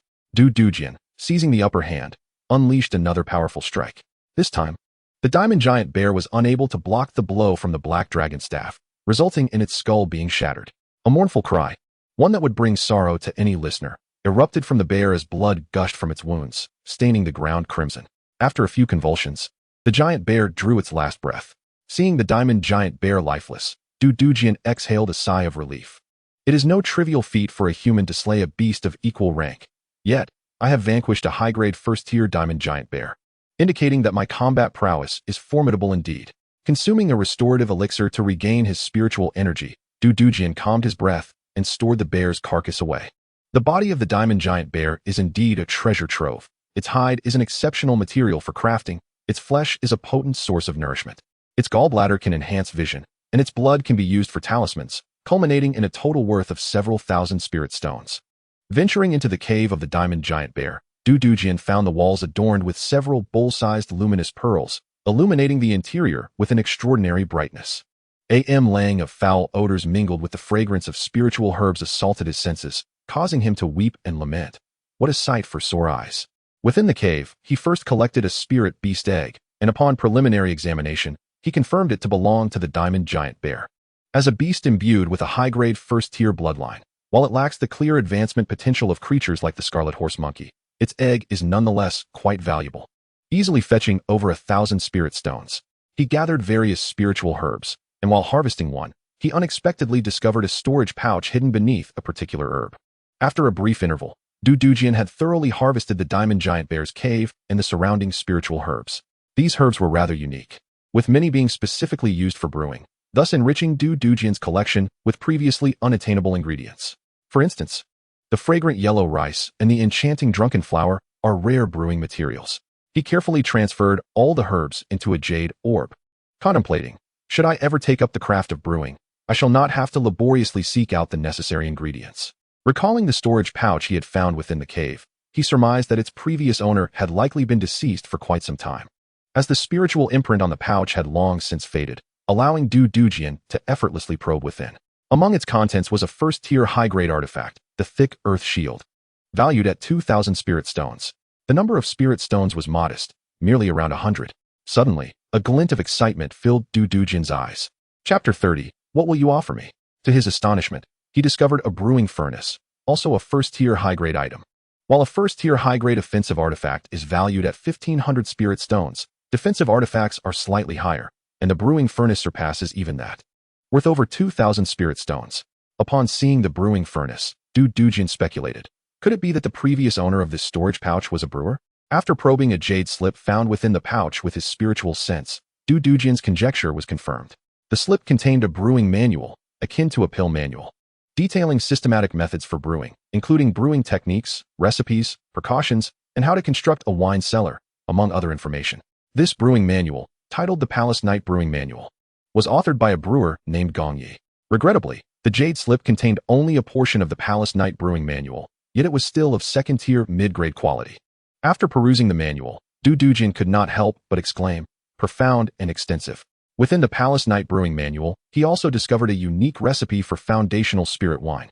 Upon studying it, Dudujian learned, foundational spirit wine is a second-tier low-grade spirit wine, possessing effects akin to a foundational pill, aiding cultivators in breaking through the foundational stage, albeit with greater efficacy.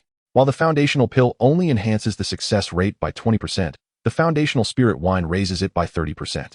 The older the wine is, the higher its quality. A 100-year-old foundational spirit wine can elevate the success rate by 40%, while a 1,000-year-old one achieves a staggering 50%. With this wondrous recipe in hand, Dudujian swiftly examined the required ingredients for brewing foundational spirit wine: enchanting drunken flower, black dragon magic vine, yellow jade essence, and crimson blood spirit oregon. Among these materials, some were first tier, some second tier, and included both spiritual herbs and ores. After reviewing them, he meticulously searched and found that he possessed only the enchanting drunken flower. These materials must be collected in full. Contemplating this, Dudujian mused on how to gather these ingredients, murmuring, Yujia, let us see just how affluent you truly are. As for how to persuade Yujia to assist him in collecting these materials, Dudujian had already devised a plan in his mind. With his resolve solidified, he approached the boundary of the formation. This time, he refrained from activating the Flame Sword Formation's disc. Instead, he produced an ancient jade tablet, its reverse side inscribed with a formation character. Similar to his own cave's jade tablet, this one could manipulate formations, having been discovered in the storage pouch. Emerging from the ancient woods, he summoned his artifact and ventured forth. Moments later, the unique concealment effect of the ancient woods took effect once more, rendering the area nothing more than an ordinary valley. A quarter of an hour after Dudujian's departure, a dark-faced cultivator landed in the area, accompanied by a spiritual hound. He spoke curtly to it. What are you doing here? The hound, with its keen nose, sensed something amiss and trotted toward the location of the formation. Thud! The hound collided with the formation, producing a soft sound, and the illusion of the ancient woods reappeared. The dark-faced cultivator recognized this as a formation of considerable rank, and recalling the potential experts that might reside within, he fell to his knees in fear, exclaiming, I meant no offense, esteemed elder. I was merely passing through. The dark-faced cultivator understood the peril, yet his hound remained oblivious to the danger, venturing into the formation. Don't go in there. He was aware of the dangers of entering formations, yet the hound, unknowing, proceeded, leaving him anxiously waiting outside, hoping it would emerge unscathed. After a considerable time, the hound, catching a whiff of its master's scent, finally exited the formation. The hound was not the dark-faced cultivator's innate spirit beast, merely a common contracted one, preventing him from communicating telepathically with it and learning what transpired within the formation. However, outside the formation, after thorough contemplation, the dark-faced cultivator deduced that the master of this grand formation was likely deceased, or had ventured far away, or was in the midst of critical training.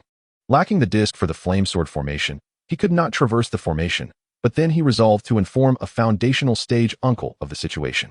Regardless of what his uncle might glean from within, he would earn a share of the credit. With his decision made, he set off toward his uncle's cave. On his journey, he could not help but ponder.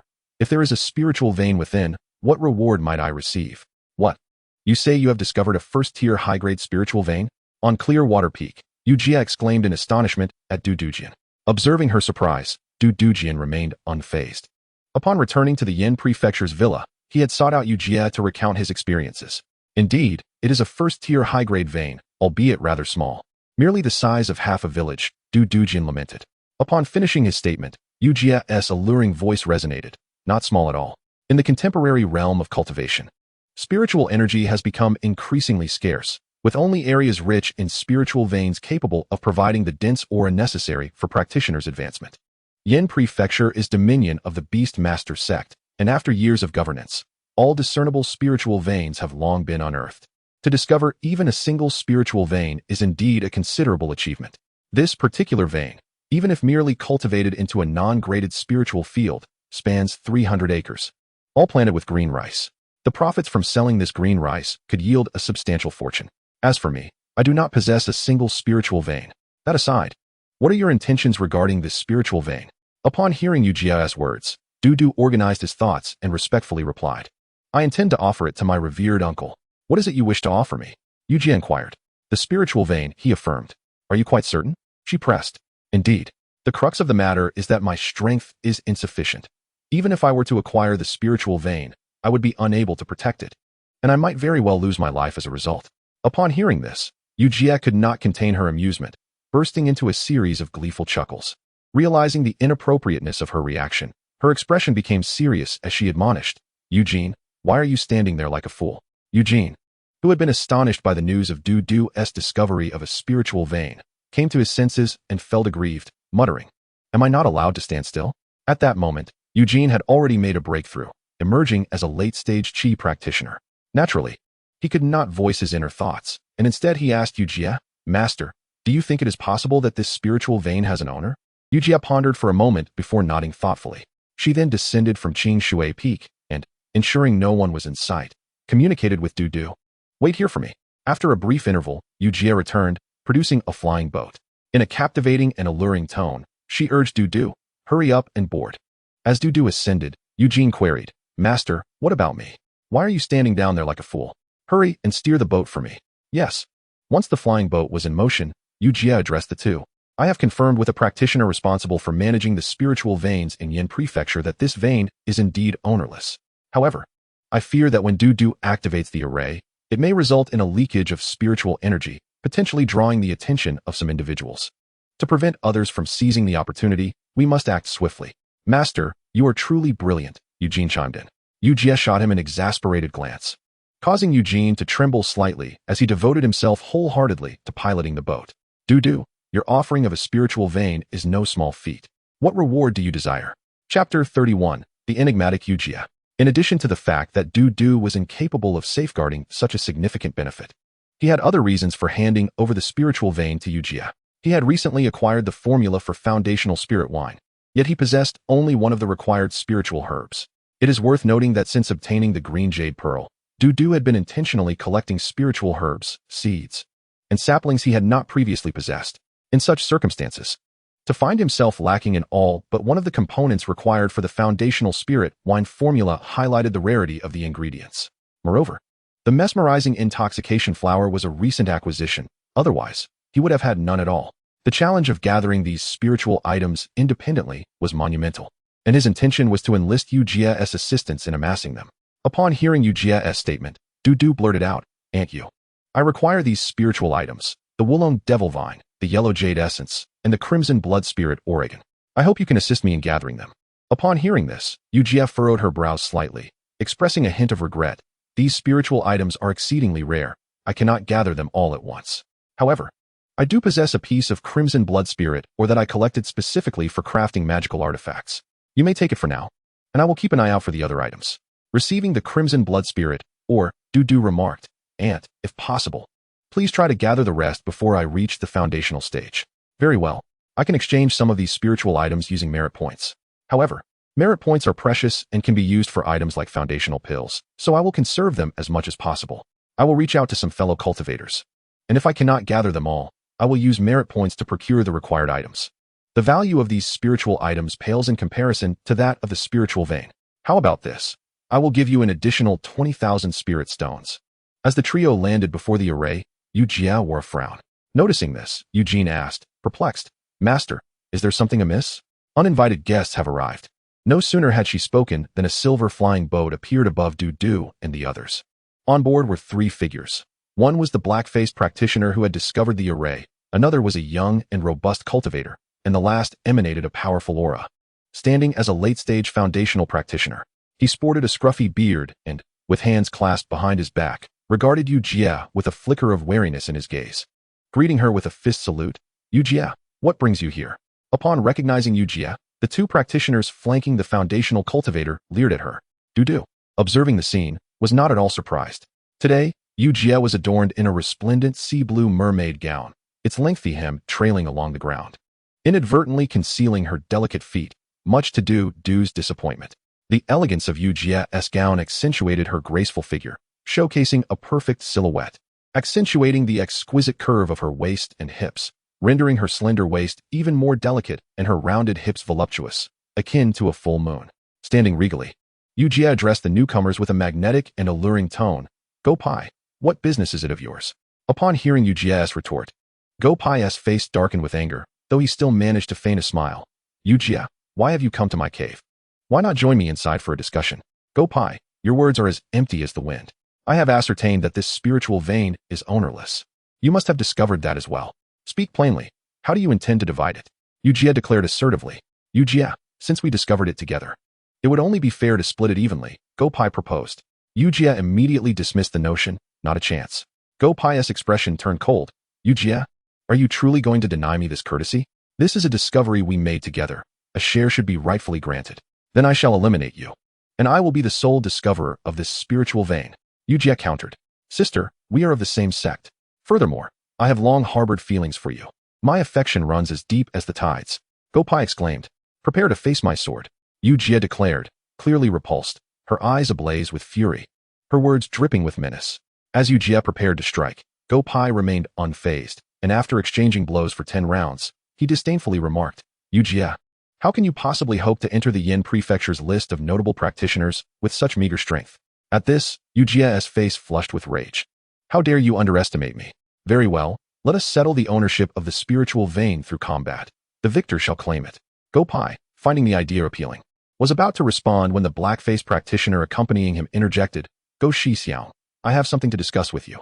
Responding to this, Go Pai swiftly approached the black-faced practitioner. Speak.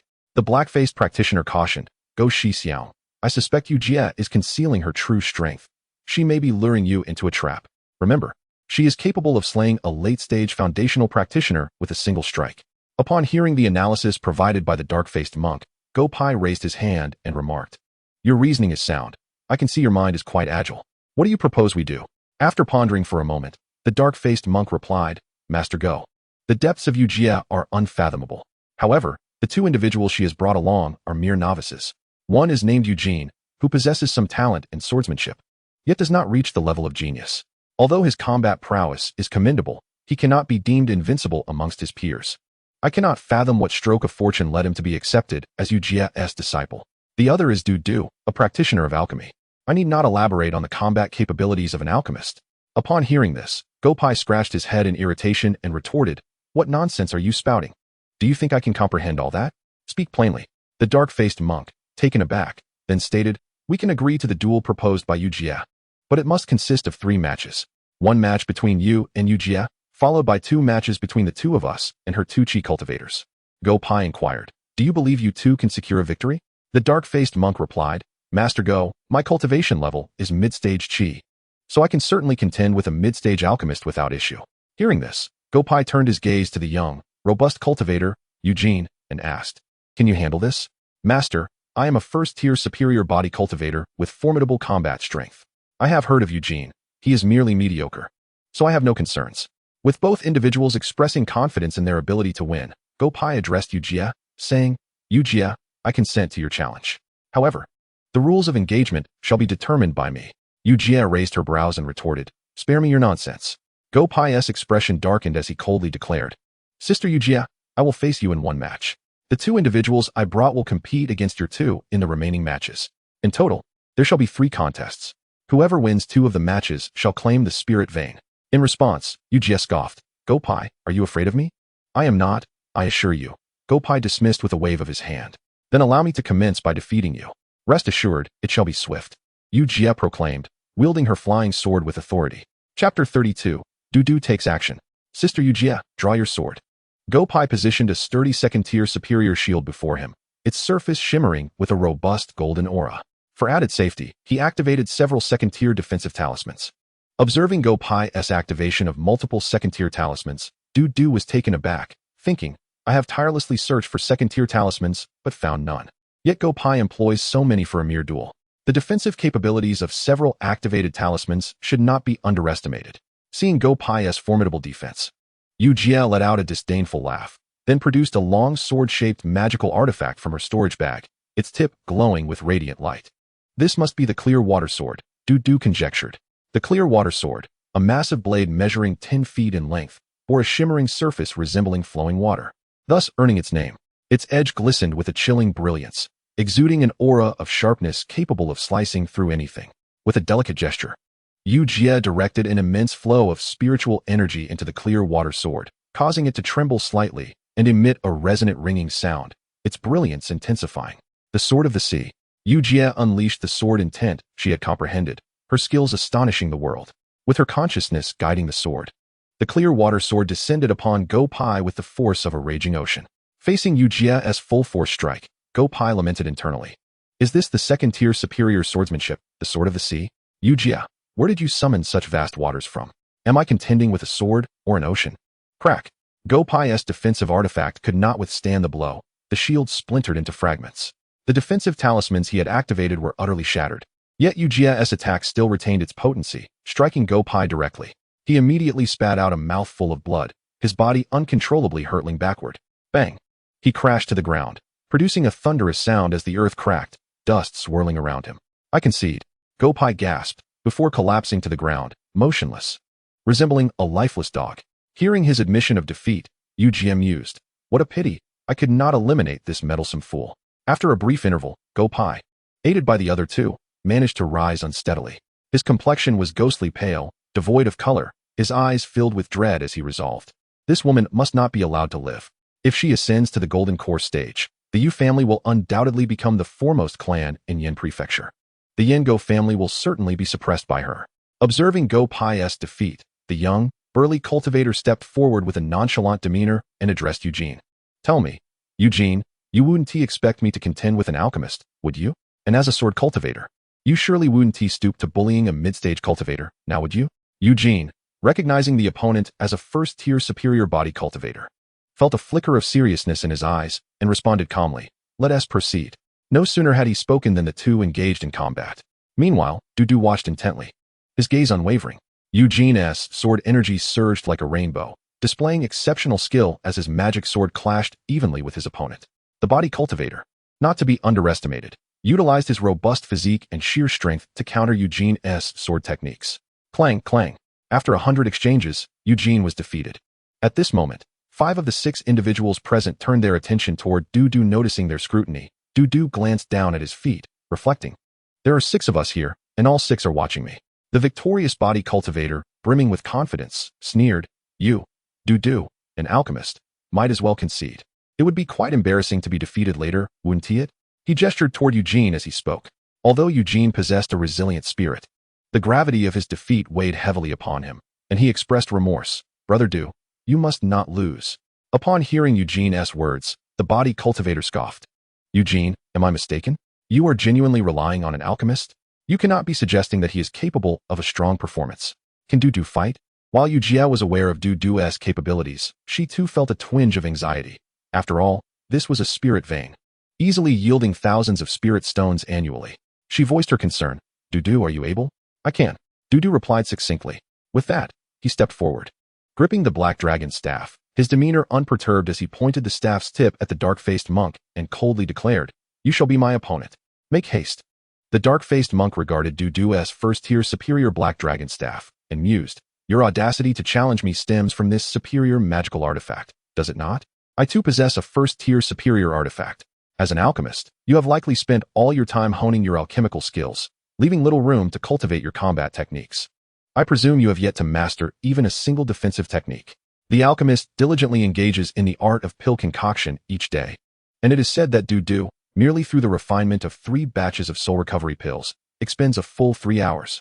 Each night, he relies on sleep to restore his spiritual consciousness, while devoting the remainder of his time to the study of alchemical scriptures and the properties of spiritual herbs. It is widely acknowledged within the realm of cultivation that alchemists possess feeble combat capabilities. The fact that the Yinzhou estate restricts alchemists solely to the practice of alchemy, forbidding them from undertaking other tasks, serves as evidence that they are ill-suited for the battlefield. Just after the black-faced cultivator spoke, he drew forth a long spear, its tip emanating a distinct scent of blood, clearly a weapon forged through countless battles. The spear was enveloped in tendrils of spiritual energy, a veritable first-tier, high-grade artifact. Upon witnessing the black-faced cultivator brandish his spear, the body cultivator and Go Pai exchanged glances, erupting into boisterous laughter. "Huh, excellent. Victory is assured. Du. How dare a lowly cultivator like you meddle in the affairs of the Yu and Go families? Your audacity is truly remarkable. Go sure dispatch him. Eliminate this lowly wretch." Upon hearing the threats, a flicker of concern crossed Yu Jia's brow. She hesitated momentarily before urging, Du, if you fear for your life, it would be wise to concede. Du brother, be cautious. The Go family intends to strike with lethal intent. Eugene, aware of Du's formidable prowess, particularly noting his perfected spiritual eye technique, could not help but feel a twinge of worry for him. The black-faced cultivator, known as Go Sure, glared menacingly at Du. Du, how would you prefer to meet your demise? You are quite the chatterbox. Will you fight or not? Du, nonchalantly digging at his ear, retorted, "I shall deliver your end." As Go Sure brandished his spear, he launched an attack towards Du in response. Du moved with alacrity. Chapter 33. This child must not be allowed to live. Under Du's command, his black dragon staff surged forth like a dragon itself. Transforming into a fearsome black dragon, it roared, exuding an aura of annihilation as it charged at Go Sure. The spear was swallowed whole by the dragon's maw, rendering Go Sure's offense insubstantial. The black dragon, with a menacing visage, appeared poised to devour Go Sure in one swift motion. Terrified by the might of Du's black dragon staff, Go Sure trembled, hastily summoning 2 spirit hounds from his spirit beast pouch, while simultaneously activating a golden bell talisman upon himself. One hound was his life-bound spirit dog, while the other possessed a keen sense of smell. The 2 hounds leaped forth, aiming to pounce upon the black dragon. Upon witnessing this, Du scoffed, his storage bag shimmering with light, and from it emerged a red horse monkey, towering at his height. "Hozong, I entrust these 2 hounds to you." Despite its growth, Hozong, now a mid-tier first-grade entity, retained the same level of intelligence as when it was born. When Du referred to the hounds as dogs, he intended to convey a sense of camaraderie. Du tossed a staff, level with his brow, to Hozong, who caught it, twirled it with finesse, and propelled itself into the air. Raising the staff above its head, it aimed to strike at the 2 hounds. The monkey's staff technique had evidently reached perfection, while Du's sword intent had only recently reached great accomplishment. Eugene, witnessing the monkey's prowess, was astounded. The 2 hounds were dispatched in a single blow each, an act of sheer brutality. With the spirit hounds dealt with, the black dragon barreled into the golden bell illusion conjured by Go Sure's talisman, shattering it into a multitude of spiritual lights that vanished in an instant. Unbeknownst to Go Sure, he had positioned a golden shield before him. After dispatching the 2 hounds, Hozong began its assault on the shield. The shield, evidently of low grade, succumbed to Hozong's strike and was sent flying.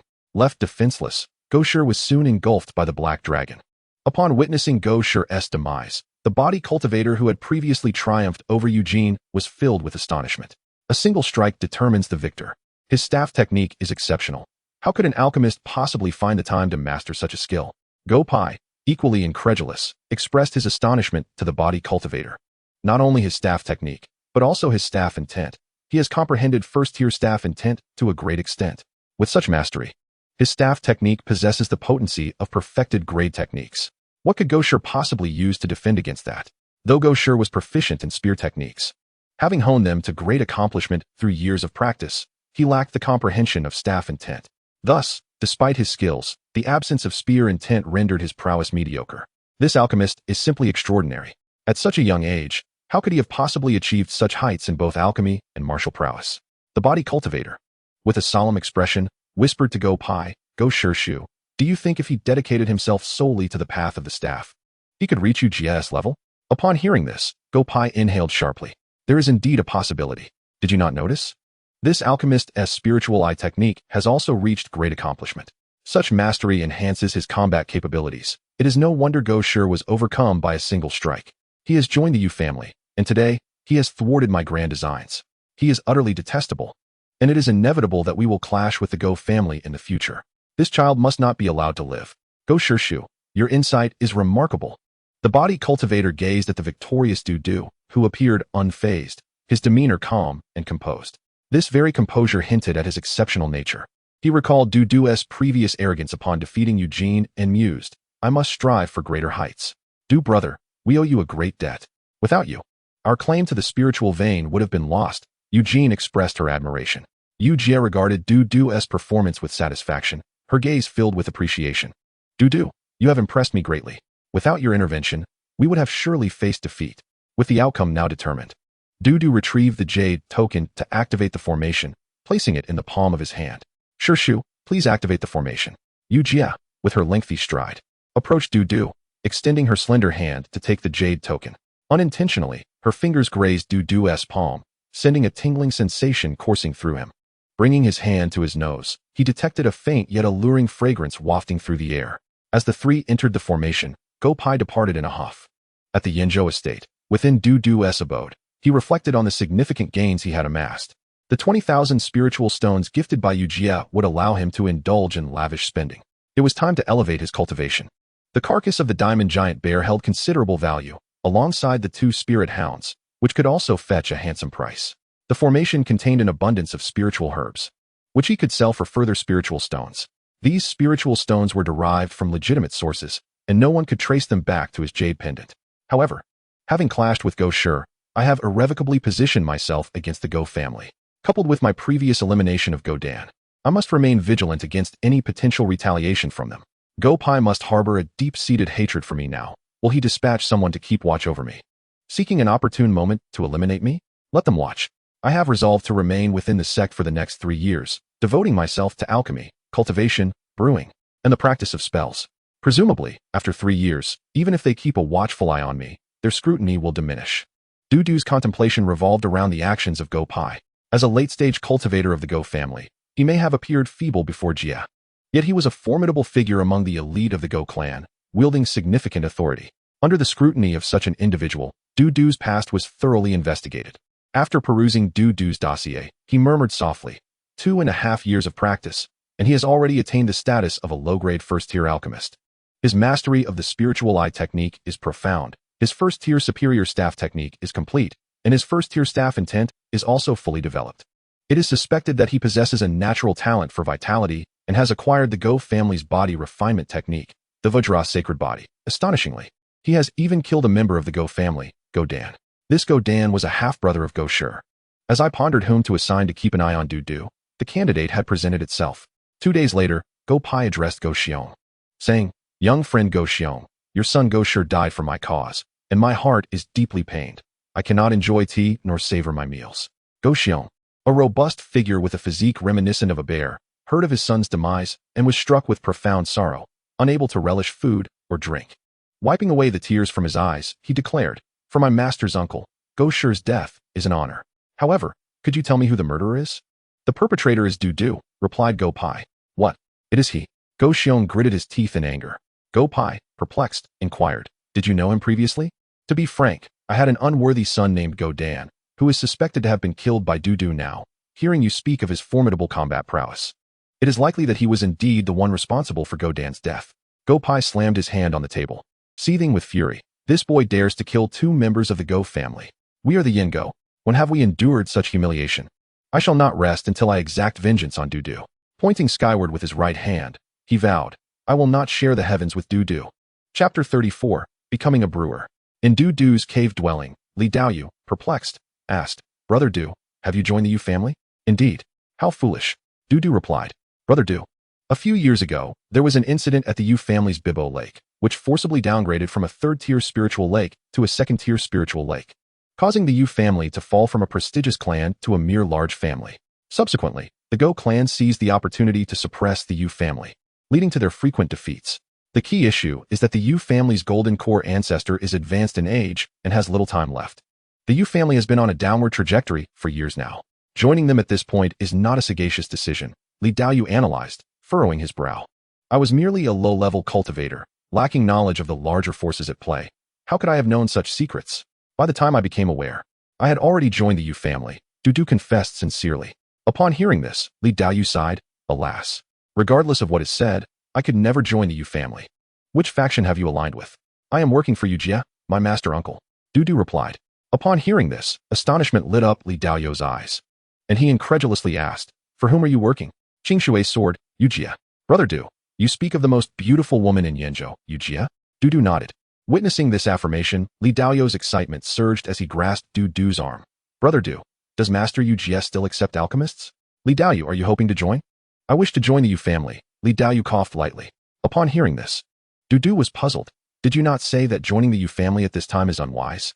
Do you not wish to join them? Li Daoyu appeared bewildered. Scratching his head, did I say that? Dudu found himself at a loss for words. Ultimately, Li Daoyu joined Yujia's faction. At present, Yujia was in need of personnel, having transformed a spiritual vein into a small marketplace. As an alchemist, Li Daoyu's concocted elixirs could supply this marketplace. When Dudu introduced Li Daoyu to Yujia, she readily accepted him.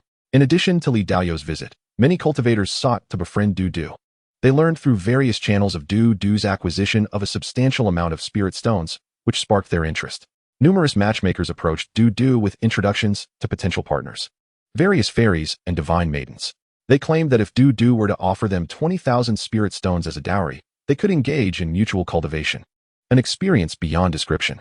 However, Dudu was not one to indulge in such matters and firmly declined. After being rebuffed multiple times, the matchmakers ceased their pursuits. Some cultivators wished to persuade Dudu to explore caves or embark on relic adventures. Such transparent schemes were easily discernible to him. Of course, a few astute cultivators moved next door to Dudu's cave dwelling, their intentions glaringly obvious. Dudu coldly scoffed, I will not leave the sect for 3 years. Do you truly think you can act against me within the sect? Gradually, those dubious cultivators began to vacate the premises. Among them were those with ulterior motives, and others merely seeking friendship. One female cultivator, having heard of Dudu's exceptional staff techniques, wished to learn from him. Noticing she was a married woman, Dudu consented. There was also a female alchemist who, having lost her husband, was pitiable enough that Dudu engaged in discussions with her. They sat together, exchanging philosophical thoughts. Yet, such sincere cultivators were few, and the visitors to Dudu dwindled. Thus, he was able to focus on his cultivation. His first course of action was to transition his cultivation technique. Previously, he practiced a simplified version of the Beast Mastery True Scripture. Encountering a completely new version he had never experienced before, he naturally sought to switch.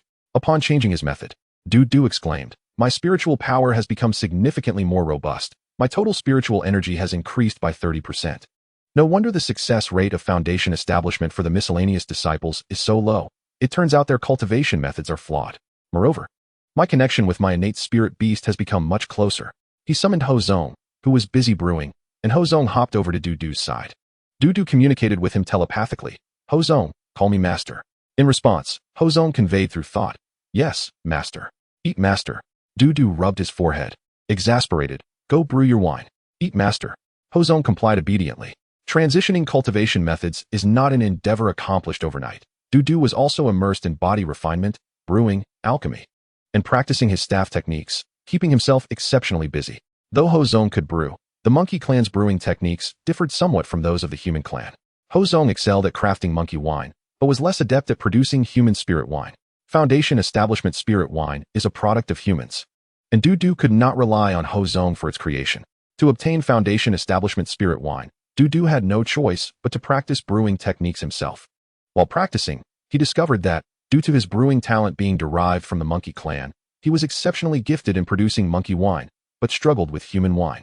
After a period of practice, aided by the time acceleration effect of the green jade pearl, Du successfully refined a low-grade first-tier monkey wine, thus becoming a low-grade first-tier brewer. With the shared principles of brewing, it became considerably easier for Du to study low-grade first-tier human spirit wines. 3 years later, Du had mastered the refinement of mid-grade first-tier human spirit wine, goji berry yellow wine. This goji berry yellow wine proved immensely beneficial to Du, serving as a restorative spirit wine that could aid in his body refinement, fortifying his physical form. Upon acquiring the first layer of the Vajra sacred body cultivation technique, Du meticulously studied it, and subsequently embarked upon the path of body refinement, blessed with an abundance of medicinal herbs and spiritual fruits for bodily enhancement, as well as his status as an alchemist enabling him to concoct specialized body-refining elixirs. Du's innate talent for body cultivation, further augmented by his blood and chi attributes, facilitated rapid progress. During this period, he also indulged in copious amounts of goji berry and Romania wine, a potent tonic for vitality, leaving him flushed and brimming with inexhaustible energy after each sip. Thus, within a mere 3 years, he ascended to the pinnacle of the mid-stage of the first tier of body cultivation, standing just a step away from the late stage of the first tier. The hierarchy of body cultivation is delineated into non-tiered, first tier, and second tier. The first tier, pertinent to practitioners in the chi refinement stage, is further classified into inferior, medium, and superior grades. The offensive capabilities of body cultivators differ from those of spiritual cultivators. The weapons wielded by spiritual cultivators are magical artifacts, categorized into inferior, medium, and superior grades as well. When employing magical artifacts, spiritual cultivators must utilize corresponding techniques. For instance, a sword cultivator requires sword techniques, exemplified by Yujia's use of the Sword of the Ocean during her assaults. Similarly, when Du employs the Black Dragon Staff, he must utilize staff techniques. Specifically, the Du Long enters the valley. Conversely, the weaponry of body cultivators is known as blood artifacts, designed to harness the power of blood and chi, and is also categorized into inferior, medium, and superior grades. The use of blood artifacts necessitates the application of corresponding skills. For example, a body cultivator wielding a staff-shaped blood artifact must employ staff techniques, while one utilizing a halberd-shaped blood artifact must apply halberd techniques. Chapter 35. Will you join me for a drink this evening?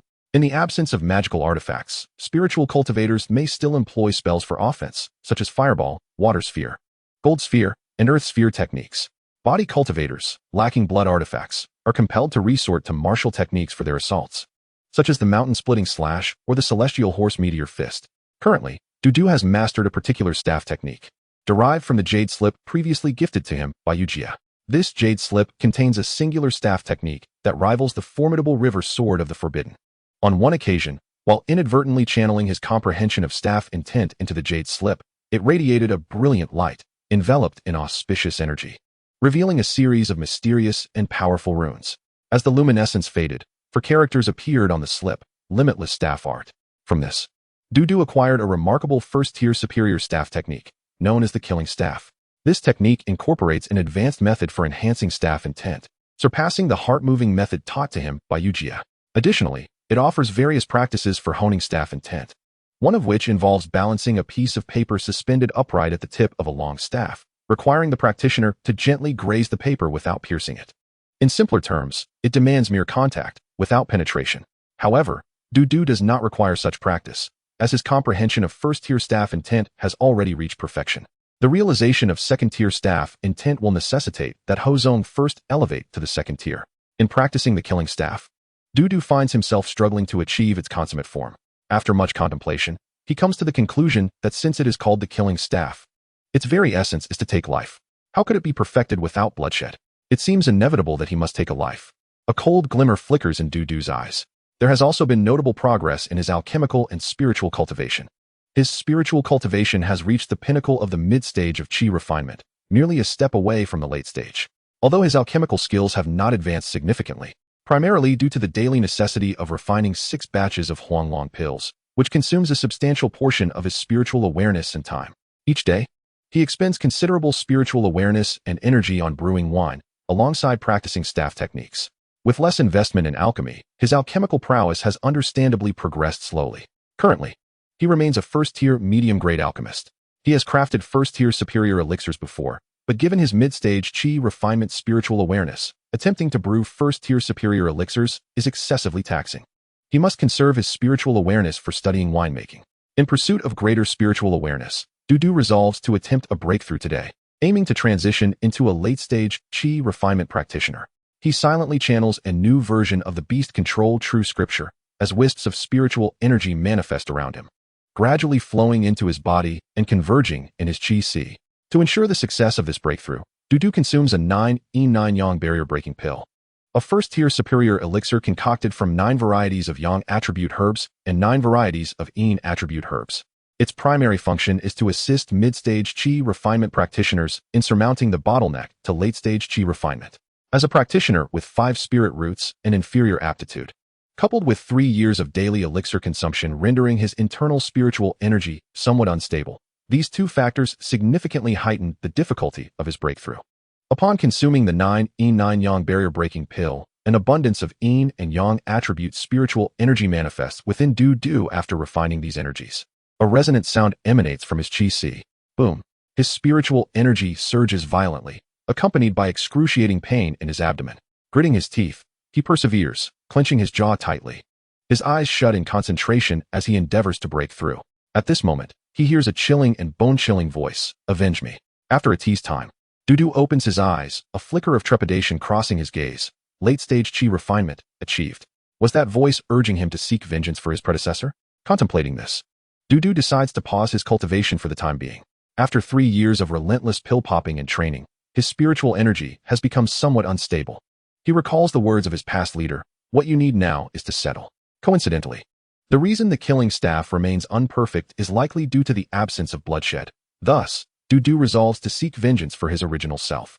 Dudu retrieves a message talisman, activating it as it soars into the distance.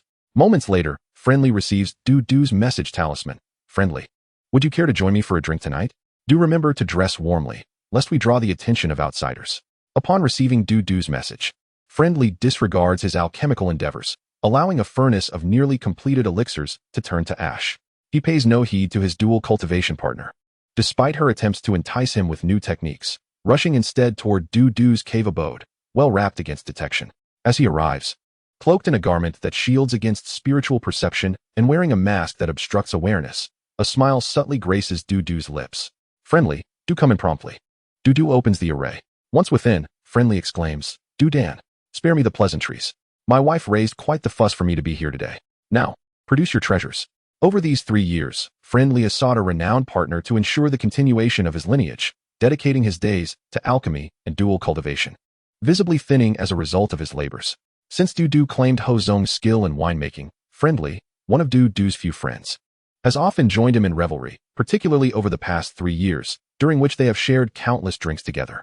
Friendly is a man of hearty indulgence. When intoxicated, he would simply stay at Dudu's place.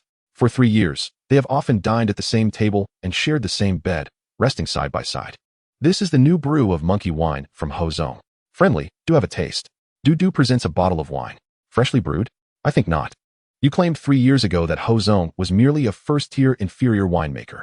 Surely, he must have started brewing 5 or 6 years ago. I desire the kind of monkey wine aged in the cellar for 5 or 6 years. Otherwise, if you ask me to do something later, I shall not cooperate." Li Daoyu fixated on Dudu's fine wine, and upon hearing Dudu request a favor, he yearned for a taste of the exquisite. Dudu, in need of assistance, searched through the Jade orb for a considerable time, ultimately retrieving a jar of modestly aged first-tier inferior monkey wine. This particular brew was crafted by Master Ho 5 years prior. It has been cellared for 5 years, and I intended to sell it at the market of Master Yujia. Were it not for my request of you today, I would be loath to part with it. Dudu lamented with a visage of regret and pain. As Dudu presented the wine jar, Li Daoyu stepped forward, swiftly snatching it from Dudu's grasp. Erupting into laughter, "Today, I shall indulge in a jar. No, 1 jar contains enough to fill 10 bottles. This 5-year-aged wine alone is worth dozens of spirit stones." Ignoring Dudu's protests, Li Daoyu uncorked the jar and tilted it back, drinking voraciously. After a few swigs, he set the jar down, exclaiming, "What a delightful aroma." Chapter 36, Utterly Useless. While Li Daoyu reveled in his libations, Dudu retrieved a portion of spirit meat, spirit vegetables, and some spirit rice. Once satiated, Du donned a cloak that obscured his spiritual perception and concealed his face with a mask as he departed his cave dwelling. Meanwhile, Li Daoyu remained in Du's abode, indifferent to the whereabouts of his wife that evening, having succumbed to intoxication and fallen into a deep slumber upon Du's bed. Outside Du's cave, two cultivators observed a cloaked figure departing and whispered amongst themselves, "Shall we follow? This is likely that Li Dan, whose cunning is notorious. Last time he deliberately led us to the Yihon courtyard. Our pursuit of him to that place proved utterly fruitless. After successfully leaving the Yinzhou branch, Du sought a flying vessel to the Yinzhou marketplace. Upon arriving, he guided his magical artifact toward the market opened by Yujia. Yujia's market had flourished rapidly since its inception, primarily due to its low entrance fees, attracting numerous cultivators. After paying 5 pounds of green rice, Du entered Yujia's market, which spanned merely half a village. Yujia had constructed 2 streets, lined with shops on either side. To Du's surprise, within this bustling market, he stumbled upon establishments of a certain nature. While perusing the streets, he inadvertently passed a building where several scantily clad female cultivators showcased their long legs and ample assets. Displeased, Du promptly exited the commercial district. Venturing into the stall area, he found that the majority of the cultivators there were chi refinement practitioners, some hawking their wares, others engaged in spirited discussions, while a few appeared lost in reverie. Powerful pills, consumed for great strength. Spirit talismans for sale. 3 spirit stones for 1, 10 spirit stones for 3. Spirit Koan eggs. Come and buy. Have you heard? UGS Market is hosting an auction. A foundational pill will be available. Who would have thought that such a modest establishment as UGS Market would feature a foundational pill? It is said that UGA exchanged her merits to procure it. The auction is scheduled to begin in 2 days at UGA Pavilion. One wonders who will claim the coveted foundational pill. Du had been aware of the auction for quite some time, as UGA had informed him months ago, mentioning the foundational pill's presence. If Du possessed sufficient spirit stones, he could make an attempt to bid. With the Jade orb in hand, his spirit stones were plentiful. However, he had no intention of bidding for the foundational pill. His purpose for visiting was to inquire about the collection of foundational spirit wine that Yujia had been gathering on his behalf. Yujia, how fares the collection of foundational spirit wine? Du inquired after bowing respectfully. Upon hearing his question, Yujia stretched her back, accentuating her form, and replied with a hint of fatigue, "I have been rather occupied with preparations for the auction. However, since you gifted me a spiritual vein, I have been attentive to your needs. I have either traded or personally sought out the required items, and I have successfully gathered 70% of what you need. The remaining 30% can almost all be exchanged within the Yinzhou branch using my merits. Yet, as you know, I prefer not to expend my merit points unless absolutely necessary, so I have delayed the exchanges, hoping to acquire the remaining items through alternative means to conserve some merit points. Nevertheless, there is something I must inform you of in advance. Please, do continue, Master Yu." Du encouraged. With a sigh, Yu Jie revealed, "The Wulong magic vine, are you familiar with it?" Upon hearing this, Du clasped his hands in respect. The Wulong magic vine is a second-tier inferior spiritual plant, once quite common in ancient times, but has since become increasingly rare following the great upheaval of the world. Now almost extinct, only found in environments reminiscent of ancient times. Your knowledge serves you well. Yujia exhaled in relief. The Wulong magic vine is exceedingly scarce.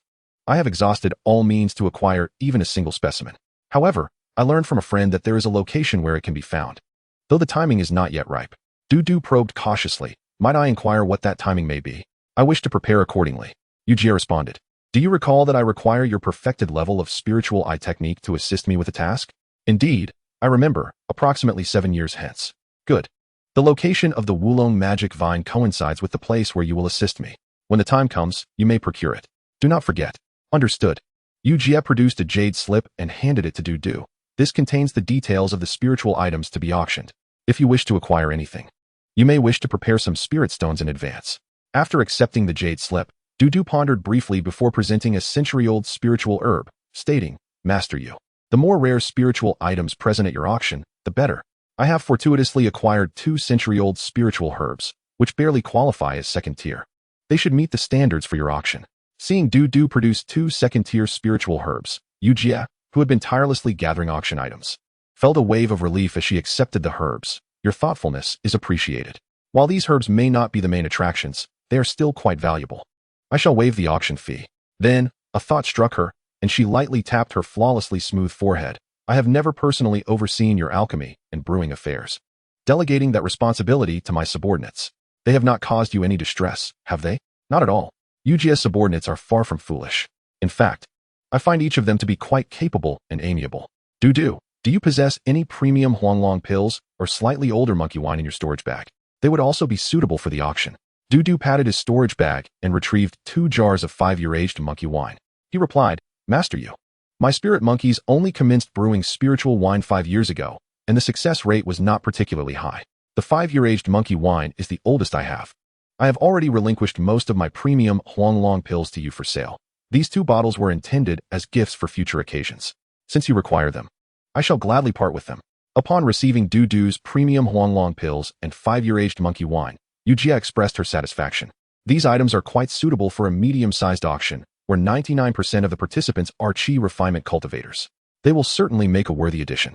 Du took the opportunity to seek guidance on several cultivation matters, particularly regarding the Beast Master scripture, with Yujia, a foundational cultivator, providing him with detailed explanations. Outside, a voice resonated. Uncle Yujia, a guest has arrived. Upon hearing this, Du said to Yujia, Uncle, since we have a guest, I shall take my leave. The visitor was promptly assigned a private chamber, with several nimble maidservants tasked to massage Dan's legs.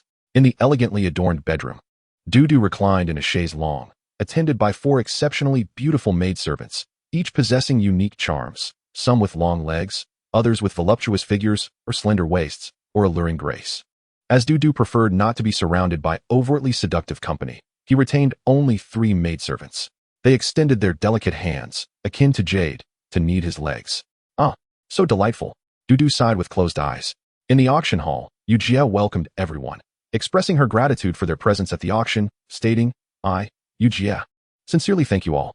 The significance of this auction was paramount to her, as she had taken it upon herself to act as the auctioneer. After expressing her thanks, she bowed deeply to the assembly. Dressed in a strapless mermaid gown, her bend revealed a tantalizing cleavage, accentuating her pristine curves.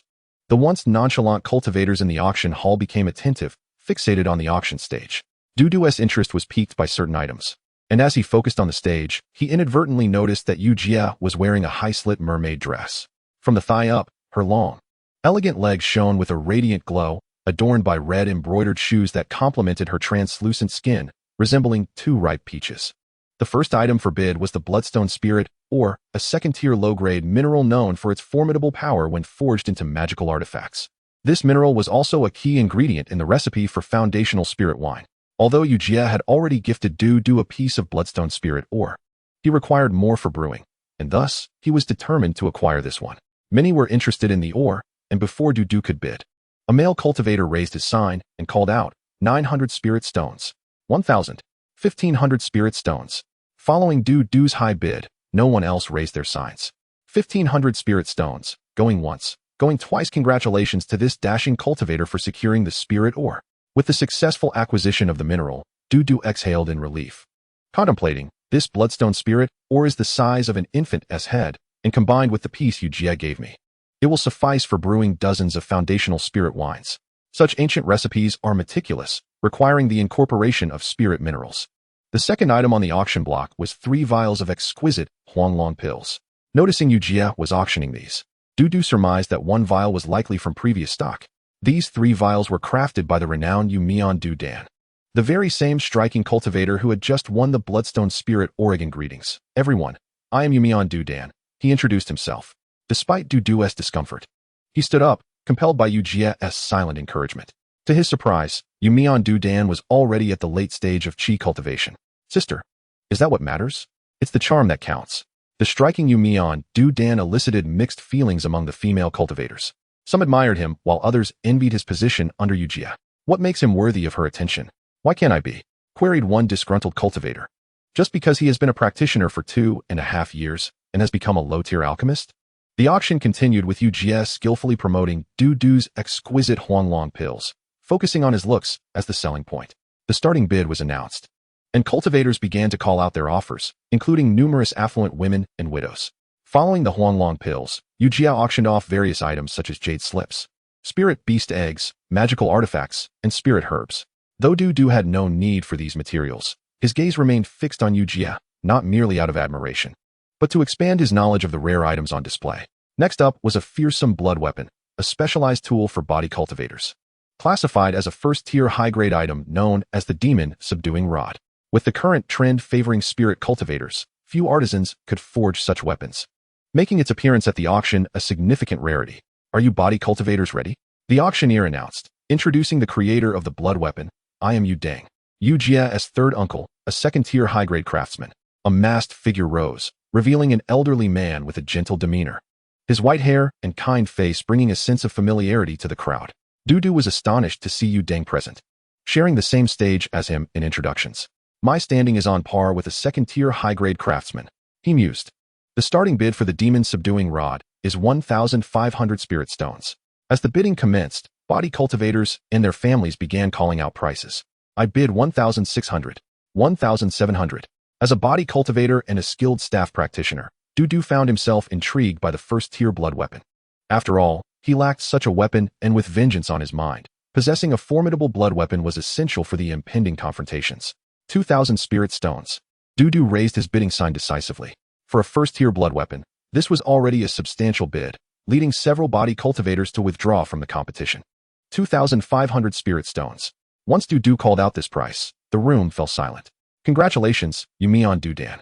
Not only does he possess striking looks, but he is also affluent. Are you unaware? Dudan discovered a spiritual vein for Yujia, which happens to be the very vein beneath our feet.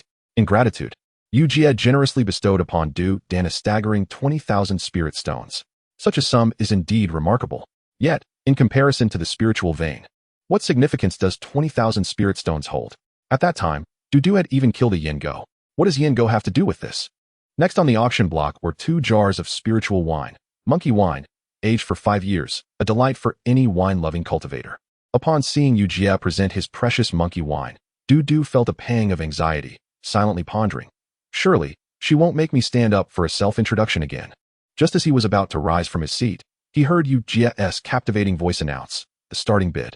Following Dudu's wine auction, Yujia proceeded to auction off various talismans and array discs, introducing the array masters and talisman crafters she had recruited, along with several alchemists and artifact crafters whom Dudu was not particularly familiar with.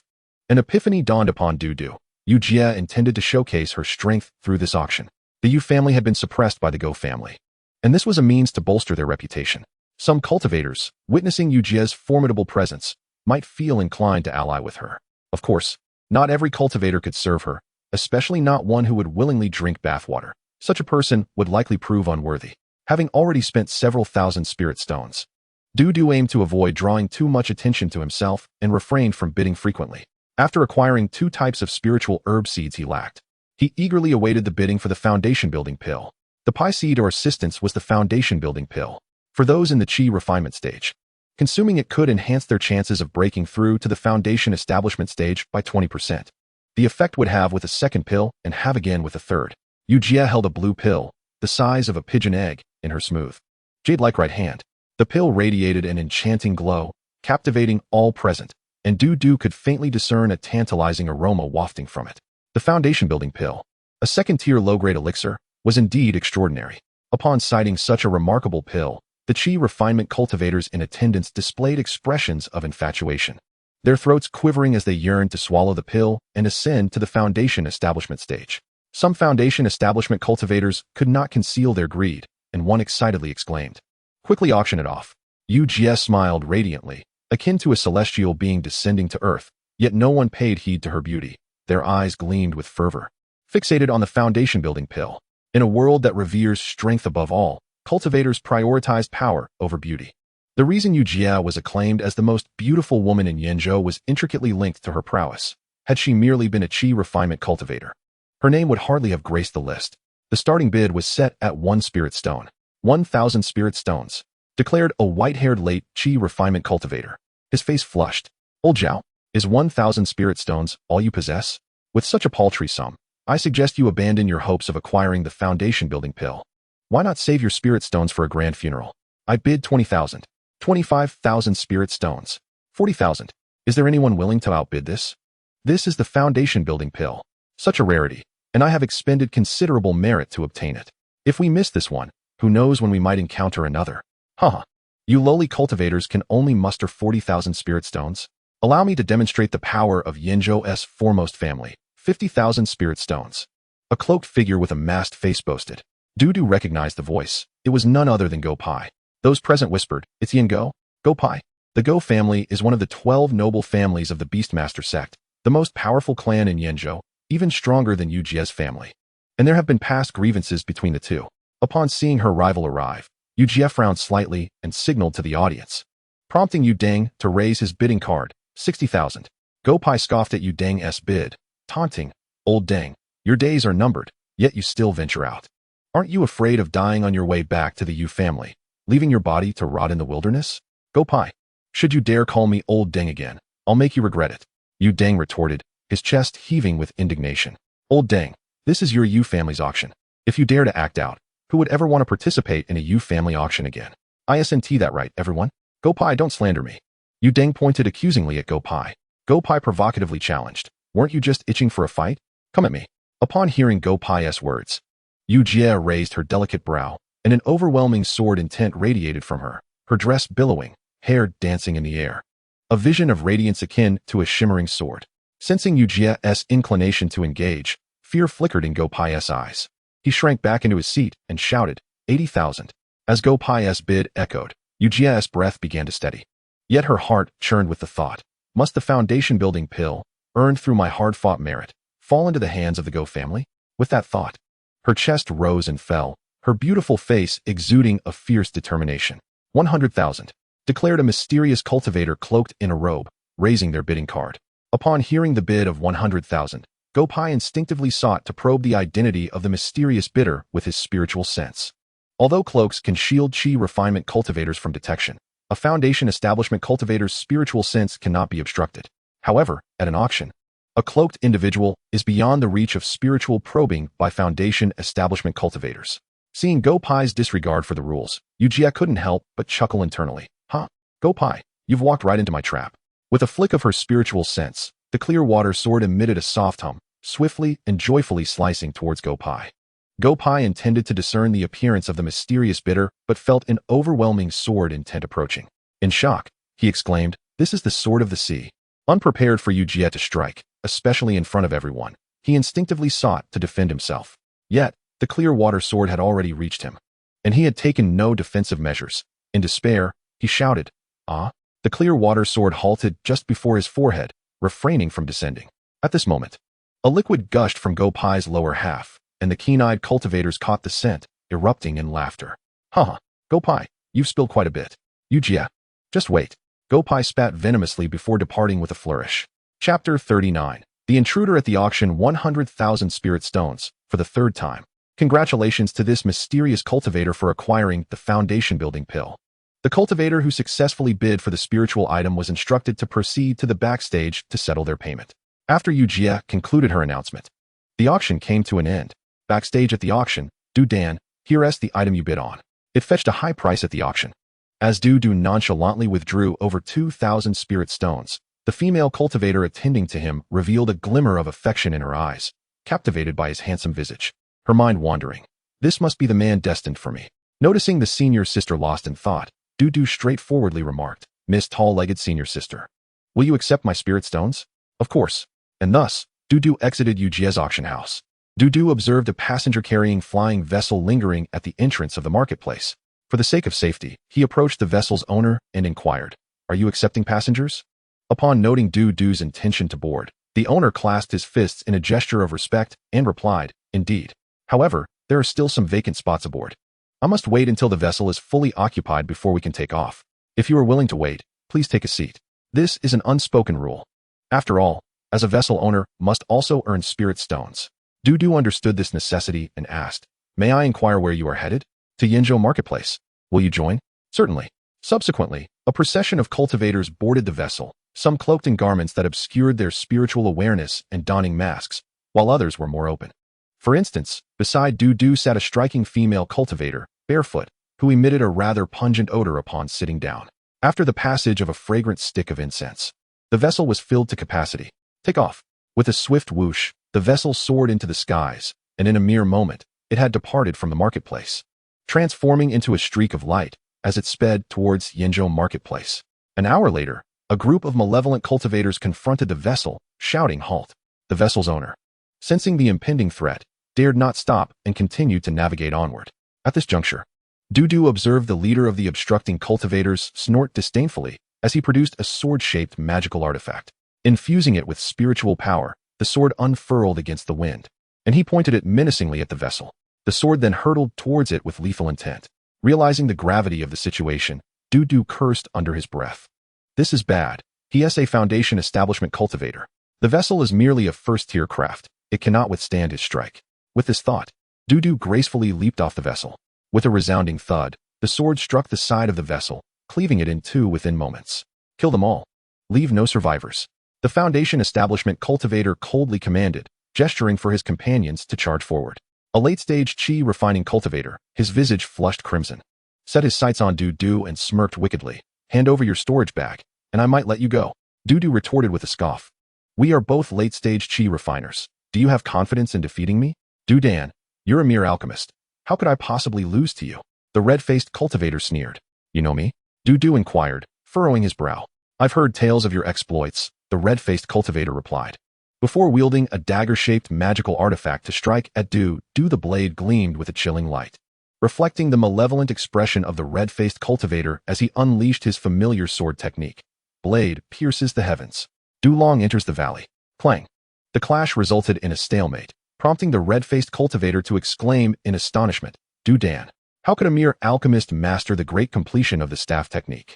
Ignoring the red-faced cultivator's words, Dudu utilized the force of their exchange to retreat, deftly applying a flying heaven talisman to himself before soaring into the distance. He mused, with a Foundation Establishment cultivator present, if I do not flee now, when will I? Where do you think you're going? The red-faced cultivator's younger brother shouted. After you dispatch your opponent, we will pursue him together. Understood. The red-faced cultivator gritted his teeth and affixed a flying heaven talisman to himself. Casting a cold gaze at the retreating Dudu, an alchemist like you is a prized catch that cannot escape. As they soared through the air, Dudu glanced back at his pursuers, silently cursing, I must practice my escape skills from now on. After a fragrant stick of incense had passed, two figures hovered before him, and he calculated, currently, my combat prowess is formidable. I need not fear these two. Previously, he had been wary of the Foundation Establishment cultivator, but having fled so far, he felt confident that they would not pursue him any longer. Sighing in relief, he addressed the two before him. Do you really intend to fight to the death? Let me assure you, I am quite powerful. The red-faced cultivator laughed heartily at Dudu's declaration. Huh, I am truly terrified. You, a mere alchemist. His younger brother, still chuckling, taunted Dudu. Dudan, rest assured, we have no intention of killing you. Your face could fetch a high price at the Hawan sect. Perhaps you could even become a favored consort. Brother, we cannot allow him to enjoy such luxuries. He must concoct pills for us and become our pill servant. Dudan, we respect your choice. Will you become a favored consort or a pill servant? Since you seek death, I shall not hold back, Dudu declared, his words imbued with lethal intent. I desire to see you perish. Grasping the black dragon staff, he channeled his internal spiritual energy into it, causing the staff to swell in size until it reached a length of 10 feet. He fixed his gaze upon the two robbers and coldly declared, Dulong enters the valley. The two adversaries, seasoned in combat, sensed a palpable aura of fatality as Dudu unleashed his staff technique. Their eyes widened in disbelief. The red-faced cultivator exclaimed, Brother, do you not feel something amiss? How can his staff technique possess such power? Could it be some form of illusion? The younger brother trembled, stammering, that is the complete staff technique. Realizing his brother recognized the technique's completeness, the red-faced cultivator gaped, pointing at Dudu. How can this be? I have trained for 10 years in swordsmanship to achieve great completion. How could an alchemist find the time to master the staff technique to such a degree? The younger brother pondered, could it be that he is a prodigy of the staff path? The red-faced cultivator's face paled in horror as he shouted, Impossible. Absolutely impossible. He, a mere alchemist, could not comprehend the pinnacle of the staff technique. Moreover, look, his technique is infused with staff intent, also at the pinnacle. Brother, I believe this is merely an illusion he has created. Watch as I shatter this illusion with 3 strikes. Though the younger brother found some merit in the red-faced cultivator's words, he felt an ominous foreboding. Today, they were likely doomed. Nostalgia flickered in his eyes as he reflected on the path that led him to become a robber for the sake of cultivation resources. Realizing that this path had come to an end. Chapter 40. The Deadly Staff at Full Completion. Dudu's black dragon staff, crackling with the force of thunder, barreled towards the red-faced cultivator with a resounding whoosh. The red-faced cultivator, wearing a fierce expression, summoned his most powerful sword technique, muttering, Watch as I dismantle your illusion. Blade pierces the heavens. Was the red-faced cultivator truly oblivious to the situation? Perhaps he recognized the truth yet refused to accept it, as the realization of his imminent death was too much to bear. Having taken countless lives, he understood the finality of death and was increasingly reluctant to face it. As the black dragon staff pierced through him, the younger brother's expression turned to one of despair upon witnessing the death of the red-faced cultivator. He immediately produced a flying heaven talisman, manipulating his magical artifact beneath him to soar away in haste. Where do you think you're going? Seeing his foe attempt to flee, Dudu affixed a flying heaven talisman to himself and pursued. In the chase, Dudu wielded the black dragon staff, directing its attacks with his spiritual sense. The younger brother could not withstand the might of the complete staff technique, enduring several strikes before the staff struck his magical artifact, causing it to lose balance. In that fleeting moment, Dudu closed the gap, positioning himself less than 2 zhong away from his adversary in midair. Due to the previous assault by Dudu, he was left physically harmed. With a feeble voice, he lamented, "How is it that you have perfected your staff technique and grasped the essence of its profound meaning? I have yet to comprehend any form of intent." Upon hearing the words of his third brother, Dudu replied nonchalantly, "Is this your final wish? To have me buried beneath a peach tree, so that I may witness the blossoms each year?" After his brother finished speaking, Dudu wielded the demon-subduing staff and unleashed the lethal technique known as the killing staff. Meanwhile, the third brother stood there, transfixed, murmuring, "Why did I provoke this harbinger of death? And he has even mastered a formidable staff technique." As blood was shed, Dudu felt the completion of the killing staff technique approaching. Observing his brother's demise, he reflected deeply and began to cleanse the battlefield before soaring into the distance. In a cave, a lustrous night pearl, the size of a bowl, hung from the ceiling, casting a gentle glow that illuminated the dark recesses. Dudu sat cross-legged in the cave's center, and suddenly, he opened his eyes, radiating a piercing brilliance. He grasped the demon-subduing staff and, gathering his strength, struck it forcefully against a massive stone on the ground. With a resounding crash, the stone shattered into powder, and the earth cracked, sending dust swirling into the air. Dudu erupted into laughter, his face alight with exhilaration, exclaiming, "The killing staff is complete." He then began to tally his spoils, which included 3 storage bags, one belonging to a red-faced cultivator and the other 2 belonging to the third brother, one of which was stained with blood, clearly indicating it was acquired through murder. Dudu opened the red-faced cultivator's storage bag but found no pleasant surprises. The same went for the third brother's. Such treasures, seized from cultivators, were either spent on purchasing magical artifacts or pills to enhance one's cultivation, making it improbable to have any spirit stones left. Holding 2 first-tier superior magical artifacts, he mused, "If I sell these to a shop, even at a lower price, they could fetch over 2,000 spirit stones." Each of the 2 men also possessed a peculiar token, which Dudu examined closely. One side bore the inscription Black Market, while the other displayed a map of Yenzhou, with a particular location circled. This highlighted area was likely the fabled Black Market of Yenzhou. Within Yenzhou, countless markets existed, most of which hosted underground auctions, a common venue for disposing of stolen goods. However, these places tended to be small-scale and sporadic in operation, whereas the black market was a much larger establishment dedicated to the trade of illicit items. Rumors suggested that it not only dealt in human trafficking, but also in the trade of corpses, with a plethora of mysterious spiritual entities. Its establishments of pleasure claimed not to discriminate based on race, gender, or even life and death.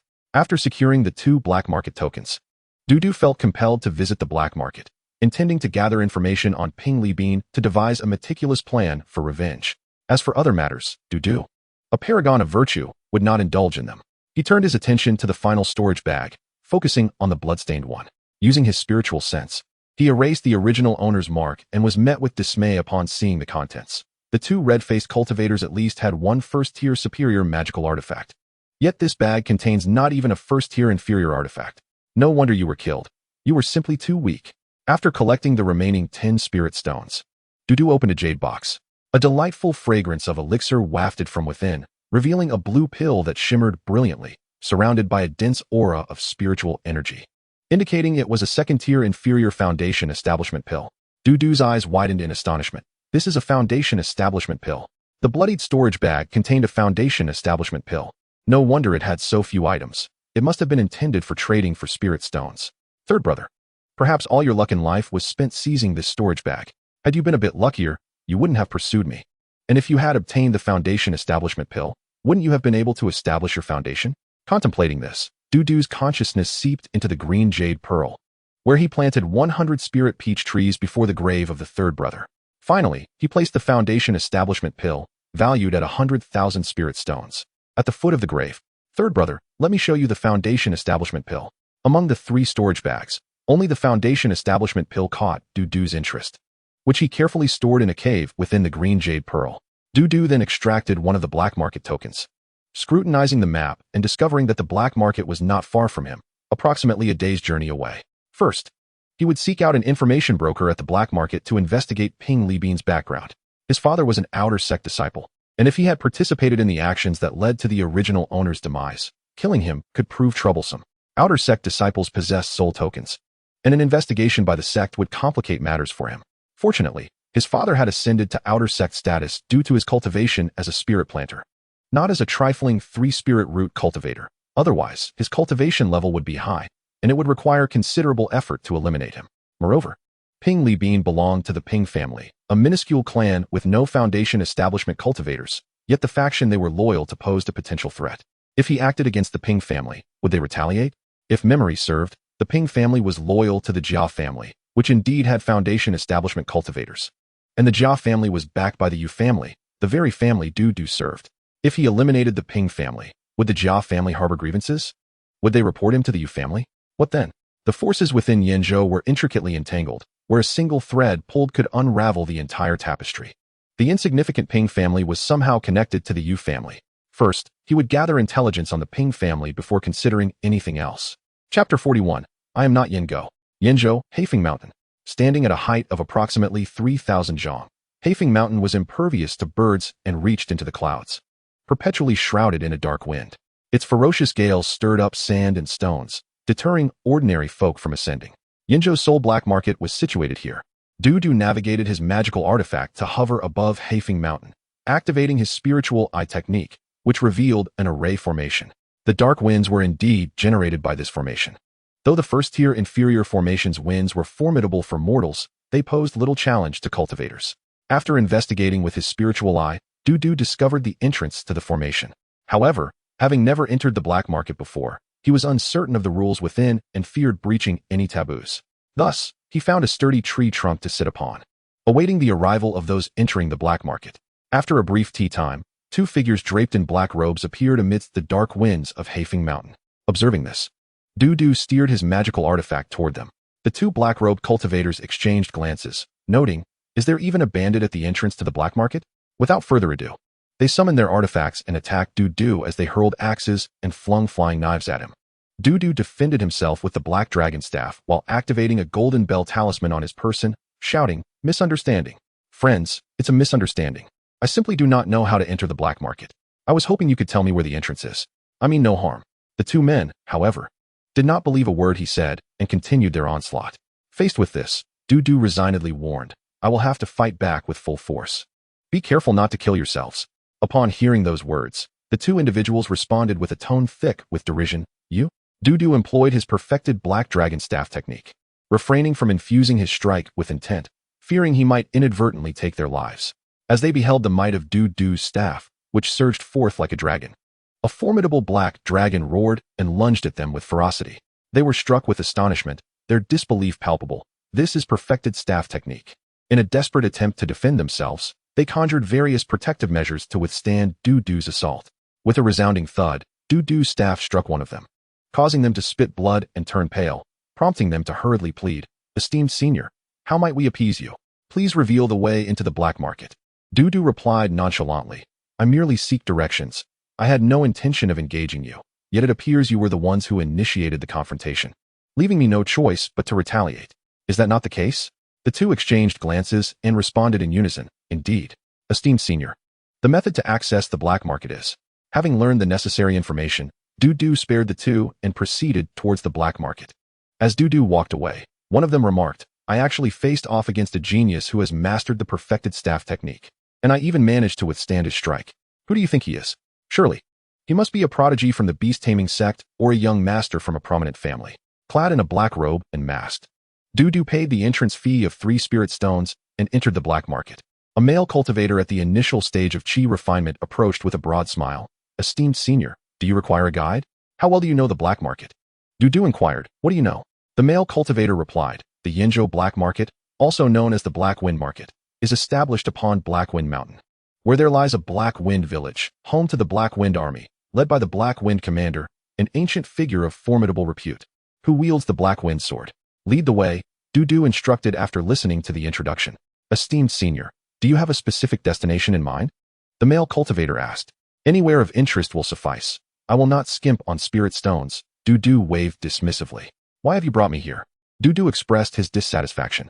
The male cultivator was taken aback and clasped his fists, saying, Esteemed senior, are you not Yingo? I am not Yingo. Only Yingo would show no interest in the flower pavilion, for it holds no value. You claim you are not Yingo. I am not. Dudu nearly felt compelled to disrobe to prove his identity. Esteemed senior, look, those female cultivators are even greeting you, inviting you to join them. If not for the market's regulations against violence, I would have struck you with my staff by now. Dudu cast a glance at a female cultivator's fair legs and delicate feet, along with the attire of no fewer than 10 female cultivators, and said to the male cultivator, we shall go to the place where information is sold, the Thousand Machines Pavilion. Boss, I have come to purchase information. Dudu stated directly. Friend, what information do you seek? From whom? The proprietor inquired. The Jia family, along with their subordinate Ping family, and Ping Li Bean of the Ping family. Upon hearing this, the proprietor frowned and asked Dudu, are you referring to the Jia family that operates the Jia family market? Indeed, the Jia family's information is available in detailed and general formats. Which do you prefer? The detailed version. 200 spirit stones. Dudu handed over 200 spirit stones, and the proprietor beckoned to a servant, issuing a few instructions. After perusing the information on the Jia family, Dudu's expression turned grave. The Jia family has a foundation establishment cultivator who has aligned with Jia, making him a colleague of mine. If I aim to eliminate the Ping family, will this foundation establishment cultivator intervene? Proprietor, what about the information on the Ping family's subordinate clans? The proprietor extended his hand, stating, 50 spirit stones. Here you go. The information revealed that the Ping family, as a subordinate clan of the Jia family, had 3 cultivators at the late stage of qi refinement, Ping Wanshun, Ping Wanxia, and Ping Wandong. Among them, Ping Wanshun is an outer disciple of the Beast-Taming Sect and a spirit plant master, with 10 cultivators at the mid-qi refinement stage. Proprietor, I also require details on Ping Li Bean. The proprietor relayed some instructions to the servant. After a tea break, the servant returned, shaking his head and informing the proprietor, Boss, we could not find any information on Ping Li Bean. The proprietor glared at the servant. Why not? The servant handed over a note, and upon opening it, Dudu saw written, Ping Li Bean, suspected to be at the initial stage of qi refinement, lacks any notable reputation. Thus his information holds no value for collection. The proprietor waved the note, saying, Friend, do you see the words written above? Ping Li Bean's information is worthless, and that's why we have no records. How troublesome. With that, Dudu made to exit the pavilion. Friend, please wait. The proprietor called out as he stood up. What is it? Dudu turned to inquire. The proprietor clasped his hands and smiled. Friend, I have a piece of confidential information regarding the Ping family. Are you interested? Shopkeeper, I am not a fool. How can I trust you based on that? Dudu shook his head, skepticism evident in his tone. The proprietor responded, having dealt in information for many years. I can surmise from your purchase that you have a grievance with Ping Li Bean, yet you fear the Ping family and their connections to the Jia family. This information could empower you to stand against the Jia family. How much do you want for it? 200. The proprietor held up 2 fingers. A sly grin plastered across his face. Humph. Dudu scoffed, taking a step towards the exit. Friend, do not leave. The proprietor pulled Dudu back, urging, Friend, this information holds immense value for you. With it, the Jia family would not dare retaliate and would even feel indebted to you. 100. I will pay only 100. 50 spirit stones, not a single stone more, Dudu asserted, extending his fingers. Deal. Friend, here is the information you requested. After reading through the material, a heavy weight lifted from Dudu's heart, and his gaze grew profound as he murmured, if the Ping family truly acts thus, they are courting death. However, further planning is required. First, I must find Ping Li Bean, although I have not gathered information on him, if memory serves. He has a paramour in the Jia family market, and he visits her every so often. Arriving at the Jia family market, Dudu donned a cloak as he approached a residence, fixing his gaze on a location shrouded by a formation. The formation was of low grade, barely reaching the first tier, primarily serving to obstruct scrutiny from cultivators, with minimal defensive capability. Utilizing his perfected spirit eye technique, Dudu observed the formation, and due to its low level, he could directly see the courtyard within. The courtyard, neither too large nor too small, covered half an acre, roughly square in shape. with an elegantly crafted wooden house adorned with pink curtains. The small yard in front was embellished with a scattering of red flowers and tender grass. An aging woman was gathering flowers in the yard, draped in a sheer pink garment, her fair skin tantalizingly visible as she bent down to pick blossoms, revealing a tempting expanse of alabaster. Fixated on her exposed sensuous feet, Dudu mused, she must be Ping Li Bean's paramour. Shifting his gaze to the adjacent courtyard, he noticed it was uninhabited, prompting him to reflect quietly. The dwelling beside me, is it uninhabited? If so, I would be inclined to rent it. I shall approach the management office of the marketplace to secure the lease. Upon moving in, I activated the erase permissions for my residence, and a shimmering barrier materialized before me, revealing the entrance of Ping Li Bean's abode. Although I could operate the Four Spirits Eye technique for extended periods each day, it was impractical to continuously surveil him through the array. My intention was to keep a vigilant watch on his door. Thus, when Ping Li Bean arrived, I would be duly informed. After 2 days of observation, I was taken aback. I had not anticipated that Ping Li Bean had such a multitude of allies. Initially, I harbored a sense of skepticism, utilizing the Spirit Eye technique to scrutinize Ping Li Bean's residence. I discerned human forms frequently appearing through the gaps in their curtains, confirming that they were indeed engaged in a continuous watch. After 2 consecutive days, my eyes ached from the strain, and I mused to myself, I shall cease monitoring Ping Li Bean's associates for the time being. My temper has escalated considerably. With my ire heightened, I decided it was best to seek out my sister-in-law.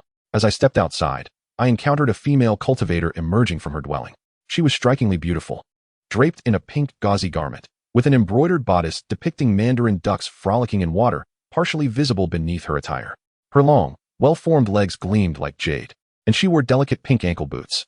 However, upon realizing she was not to my taste, my interest swiftly dissipated. The female cultivator, noticing my cloak and mask, inquired with curiosity, "Fellow cultivator, are you the new neighbor who recently moved in?" Recognizing that Ping Li Bean's companion was initiating conversation, I composed myself and replied, "Greetings, fellow cultivator. I am indeed new here. It is a pleasure to meet you. I look forward to your guidance. I am Sun Yang. Should you require anything, do not hesitate to seek me out," she responded. "I go by Dulant. I shall pay you a visit on another day," I replied, adopting a pseudonym for the conversation. "I shall be eagerly awaiting your arrival," she responded warmly. Departing from that encounter, I made my way to the residence of Jia. Jia's wife, my sister-in-law, had previously bestowed upon me a portion of a precious alchemical text, the Yuan Zi Dan Jing. Initially, she had only provided me with a fragment, which constituted a first-tier upper-grade alchemical manuscript. Now, my alchemical proficiency had ascended to the mid-tier of the first grade, and the next step would be to attain the upper grade of the first tier. At that point, the Yuan Zi Dan Jing would no longer suffice. I intended to seize the opportunity presented by my visit to the Jia family marketplace to acquire the complete manuscript, as it was a valuable second-tier alchemical text. Though the alchemical texts in the Yen Prefecture's courtyard were innumerable, the alchemical realm I currently displayed to the public was that of a first-tier lower-grade alchemist. Within the courtyard, the alchemical resources available for my perusal were limited exclusively to those concerning first-tier lower-grade alchemists. This was a tactic employed by the Yen Prefecture's courtyard to prevent alchemists from concealing their true levels, compelling them to produce more elixirs for their respective families and factions. Should one choose to hide their level, access to corresponding alchemical tomes would be denied. While this method had its merits, there existed countermeasures, such as acquiring alchemical texts from alternate sources. The significance of the Yuan Zi Dan Jing was self-evident to me in my current situation. I must obtain this manuscript, I resolved. At Jia's residence, I knocked on the door and called out loudly, "Sister-in-law, are you in?" "Who is it?" came the impatient voice of a man from within. Recognizing it was not Jia's voice, I speculated, could it be that my sister-in-law has remarried? With a creak, the door swung open to reveal an unfamiliar man, his hands calloused and rough, his attire disheveled. His skin was dark, and he bore a distinct flush of sweat upon his face, panting slightly as he said, "Are you looking for Lurume?" "Yes, that is my sister-in-law's name," I affirmed. "Is she inside?" "What are you two doing?" "Is this Du Daoyu?" A female voice emanated from within, and soon, a striking female cultivator emerged. Upon seeing me cloaked and masked, she exclaimed, "I just heard someone who sounded like Du Daoyu. It truly is you." How Sun Yang recognized me solely by voice remained a mystery to me. I inquired, "Sun Yang, what are you doing here?" The man interjected, "I am teaching Sun Yang how to farm." Sun Yang quickly added, "Yes, he is also instructing me on how to push a cart." Upon hearing this, I thought, this man appears rather earnest. How could my sister-in-law have chosen such a companion? However, I refrained from meddling in their affairs and informed them, "It seems my sister-in-law is not at home." I shall return another day. The man gestured for me to stay, saying, "Are you a friend of Lu Rume?" "Indeed," I replied, then added, "We share a purely platonic friendship. Moreover, Jade is my dear brother, and Lu Rume is my sister-in-law." Upon hearing my words, the man's expression grew complex, and he sighed. "You might not want to come back anytime soon. Lu Rume has gone missing, and her daughter is also nowhere to be found." Chapter 43, The Tyrant Chicken. Upon hearing this, I furrowed my brow and asked, "Friend, could you elaborate further? How could Lu Rume simply vanish?" The man glanced at me, noting my curiosity, and waved his hand dismissively. "You should leave. I am not well informed about Lu Rume's situation. I only heard it from others." In response, I produced 2 spirit stones and pressed them into his hand. "Friend, please use these to procure something nice to eat. It will bolster your strength, especially while working the fields." After accepting the spirit stones, the man coughed lightly and regarded me with a smile. "It seems you genuinely care for Lu Rume. I shall recount the details for you, as I seldom divulge such information. About 5 years ago, Lu Rume's husband, Jade, ventured into a cave and never returned. He perished. Jade's father, Ba, did return, but Lu Rume could not accept this, yet ultimately resolved to carry on with her life. Their family possessed spiritual fields, so they managed to get by. Approximately 3 years ago, however, Lu Rume suddenly went missing, along with her daughter. That is all I know," the man recounted, shrugging his shoulders. Listening to his account, my brow furrowed further as I questioned, "And what of Ba? How did he fare after his daughter-in-law's disappearance?" The man pondered for a moment before responding. After his daughter-in-law vanished, Ba was rumored to have been heartbroken for a time, but eventually, he returned to his old ways. "What do you mean by old ways?" I probed. "Indulging in food, drink, and gambling, of course. Later, I heard he lost a considerable amount of spirit stones in gambling, even selling off the family's spiritual fields, the very fields beneath my feet." "And where is Ba now?" The man contemplated for a moment. "He has become homeless, wandering about. I have heard he has been spotted in the brothels of the district. It is said he was castrated due to eating a tyrant chicken. I am merely a laborer, earning scant spirit stones, so I cannot afford to visit such places. I only know of it through hearsay. Thank you for the information, friend. I shall take my leave now. Safe travels, friend. I shall not see you out. I have matters to attend to, such as tending to the fields for my employer." Though acquiring the Yuan Zidan Jing had become unattainable, it was not the primary purpose of my visit to the Jia family marketplace.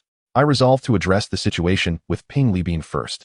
Upon returning to my residence, I utilized the barrier to observe the individuals congregating before Sun Yang's door. 5 days passed. A stout, short-statured cultivator with a sallow complexion, a crooked mouth, and a lecherous gleam in his eyes approached Sun Yang.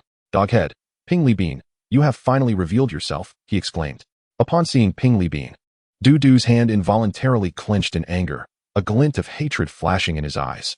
After Sun Yang ushered Ping Libin inside, he leered, revealing his yellowed teeth, and caressed Sun Yang's chest, asking, "Sun Yang, have you missed your brother?" "Humph, you scoundrel, who would miss you?" Sun Yang retorted, swatting away Ping Libin's hand with impatience. "Did you really think I would want to talk to you?" Before Ping Libin could finish, Sun Yang extended her hand, her delicate features turning icy. "Last time, you ran off without giving me the spirit stones. This time, you must provide them first, or else." "Sun Yang, I have no spirit stones." Ping Libin stammered awkwardly, scratching his head and pointing to the sky. "I swear, I will definitely bring spirit stones next time." Upon hearing that Ping Libin had no spirit stones, Sun Yang seized his ear and twisted it, marching towards the door. "You still want to take advantage of me for free? If you come again, I'll castrate you." Ping Libin yelped in pain as she twisted his ear, begging, "It hurts. Let go of my hand." Once Sun Yang had dragged Ping Libin outside, she released her grip and shouted, "Get lost. You've driven me mad." With her hands on her hips and her face flushed, she panted heavily. After Ping Libin was expelled, Dudu noticed and thought, "Why is it so quick? Didn't Tihi just go in? Why is he being thrown out already?" Ping Libin and Sun Yang exchanged heated insults, cursing each other's ancestors, their quarrel attracting quite a crowd. Despite being a member of a prominent family, Ping Libin, though shameless in private, was mindful of his family's reputation in public. Considering the potential repercussions upon returning home, he stormed away in fury. Lacking spirit stones, Ping Libin did not linger in the market. He exited the bazaar without the means to take a flying boat, instead departing on his sword artifact. Naturally, Dudu would not let such an opportunity slip away. He employed his spiritual eye technique to keep a distant watch on Ping Libin. After a short while, Ping Libin sensed something amiss. He darted erratically, sometimes flying east, other times west. "A stalker," he muttered, feeling a twinge of panic as he retrieved a flying talisman, yet he could not shake his pursuer. Moments later, Du intercepted Ping Li Bean. Seeing the heavily cloaked figure before him, Ping Li Bean's expression darkened, yet he mustered his courage to say, "Friend, is there some misunderstanding between us?" Du scoffed, a chill in his tone. "Ping Li Bean, do you not know what you have done?" Realizing it was a vendetta, Ping Li Bean clasped his hands in apology. "Friend, I sincerely regret my past actions. Ever since I wronged you, I have been unable to eat or sleep." Before he could finish, he sent his sword artifact flying towards Du while unleashing over a dozen colorful talismans, comprising red fireballs, golden spears, azure water arrows, and silver flying swords. All aimed at Du. He cackled. "You may block my sword, but can you withstand my talismans?" Du sneered at the barrage of talismans, replying dismissively, "Is that all you can do?" He summoned the black dragon staff, channeling a surge of spiritual energy into it. Instantly, it grew to a length of 10 feet, and Du directed it towards Ping Li Bean. The black dragon staff transformed into a fearsome black dragon, its scales glistening ominously and radiating a bone-chilling light. It devoured Ping Li Bean's flying sword, and with a flick of its tail, shattered the colorful talismans. The ferocious black dragon, having dispelled Ping Li Bean's attacks, surged forward to ensnare him. "You wield a perfected staff technique and possess a perfected staff intent, friend. Have you mistaken me for someone else? Although I, Ping Li Bean, may be a rogue, I only bully the lowly cultivators. Among such rabble, there could never be a true dragon like you." As the black dragon tore apart Ping Li Bean's legs, he screamed in agony. Du then directed the black dragon's assault towards Ping Li Bean's dantian, the reservoir of a cultivator's spiritual energy. Should the dantian be destroyed, the cultivator would lose all their power, rendering existence worse than death. "Please no?" Fear filled Ping Li Bean's eyes as he saw Du preparing to shatter his dantian. Du ignored his pleas and crushed it. At that moment, Ping Li Bean's face turned pale, his breath weak, resembling a dying creature. Du fed him a healing spirit herb aged a century. While this herb would not mend his dantian, it would heal his other injuries. Subsequently, Du produced a snakeskin bag and stuffed Ping Li Bean inside. In a dim cave, a fire crackled, casting a red glow on Ping Li Bean's terrified face. Now legless, he lay on the ground like a dead dog, gazing up at the cloaked figure before him, pleading, "I beg you, grant me a swift end." Du remained silent, extracting the black dragon staff to probe Ping Li Bean's wounds before administering another century-old healing herb. After enduring torment and sustaining severe injuries, Ping Li Bean realized he had encountered a true adversary. He cried, "Let me die?" Tossing Ping Li Bean's storage bag before him, Du coldly commanded, "Open it." Though Ping Li Bean had lost his cultivation, his spiritual sense remained intact, and he complied, revealing its contents. Seeing Ping Li Bean's compliance, the black dragon staff tortured him once more. After healing him again with the spirit herb, Ping Li Bean's eyes were vacant, reflecting a sense of despair. "Senior, I have followed your orders. Why do you continue to torment me? Confess all the misdeeds you have committed throughout your life," Du insisted. "Senior, if I must die, I wish to leave my name untainted in this world. Are you afraid of being utterly destroyed?" Du countered. Before Ping Li Bean could respond, the black dragon staff resumed its torment. After being treated once more, Du threatened, confess honestly, or face dire consequences. Upon hearing Du's threat, a nostalgic expression crossed Ping Li Bean's face as he thought, "Actually, this isn't so bad." Though it may have been somewhat pleasurable, the pain in his mouth remained unbearable. And he began recounting his numerous transgressions. "At the age of 3, I was already peaking. Aside from being a rogue, I engaged in all sorts of debauchery, drinking, gambling, and violence against both men and women alike. I indulged in extortion and took what was not mine, and after 3 days and nights, Ping Li Bean, hoarse from speaking, finally declared, "That's it. I have nothing left. Tell me the address of your residence in the Ping family valley. My dwelling is at." "Provide me with the addresses of these 3 individuals. They are at." Upon hearing Ping Li Bean's response, Du pressed, "You had no part in your family's schemes?" Filled with dread, Ping Li Bean pointed at Du, exclaiming, "How do you know about this? If one wishes for their misdeeds to remain concealed, one must refrain from wrongful actions. The clamor surrounding your Haika clan has become so pronounced that it is nearly impossible to avoid exposure." Upon hearing Du's words, Ping Li Bean speculated, "Regardless of who you are, be it an envoy from a sect or an adversary from a rival family, or even an enemy of mine, I shall never engage in actions that would betray my family." Observing Ping Li Bean's resolute gaze, Du chuckled, a dangerous smirk curling upon his lips. Yet, Ping Li Bean stood firm, reiterating, "I shall not divulge anything." Producing the gathered intelligence from the Chinji pavilion, Du tossed it before Ping Li Bean, stating nonchalantly, "Take a look. These documents pertain to your family.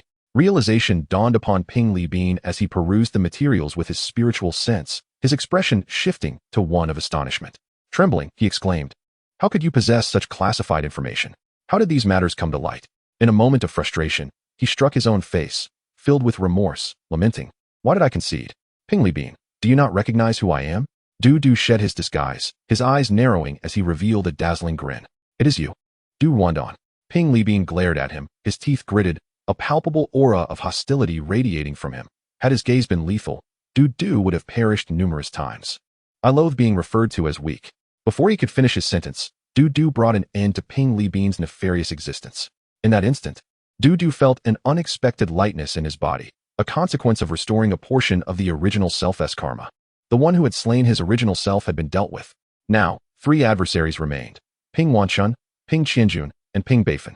Ping Wanshun, Ping Li Bean's father, was a first-tier spirit plant master, an outer disciple of the Beast-Taming Sect, at the late stage of Qi training. Lacking in combat prowess, one strike from me would suffice to dispatch him.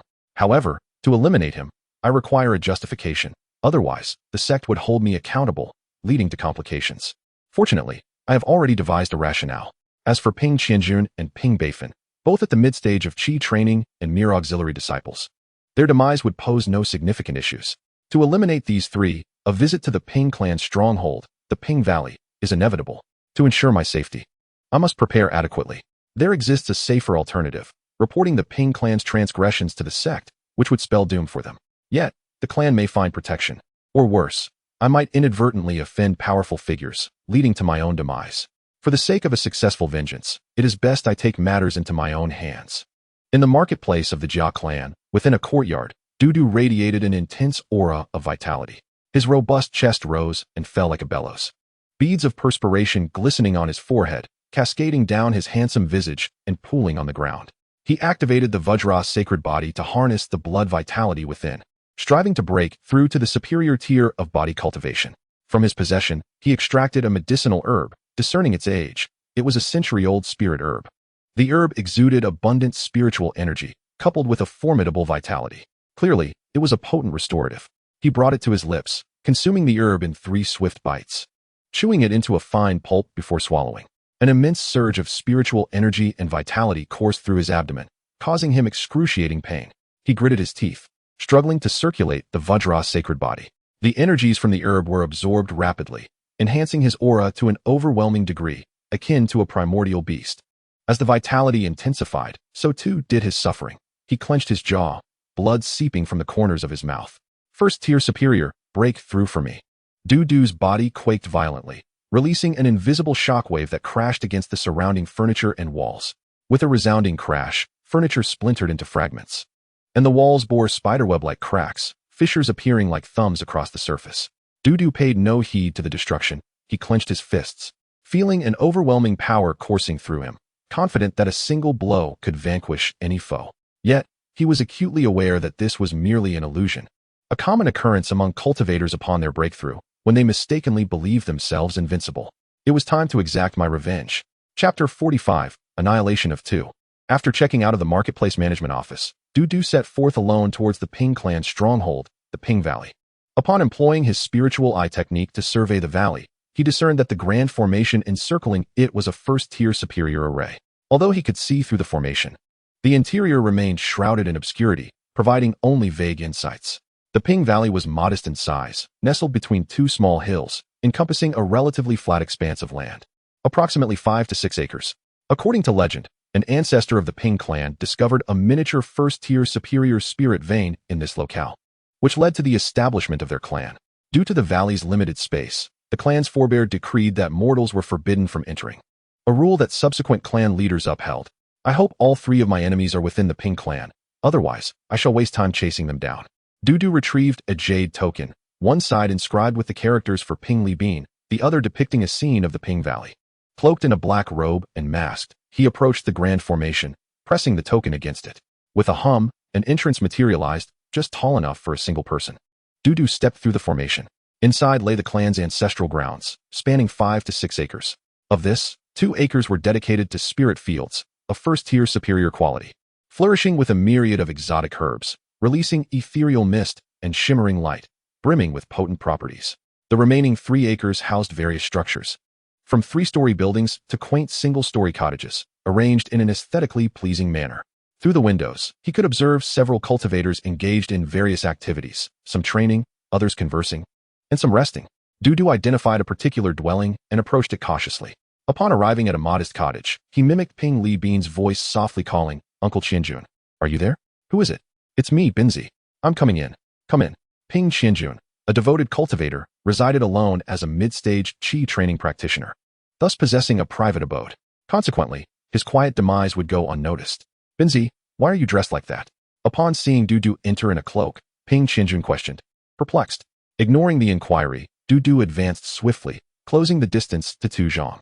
His eyes glinted with murderous intent, a flash of crimson light illuminating his palm as the demon's suppressing staff materialized. With a leap, he surged towards Ping Qianjun, aiming a deadly strike at his head. By the time Ping Qianjun sensed the danger, the staff had already struck his skull.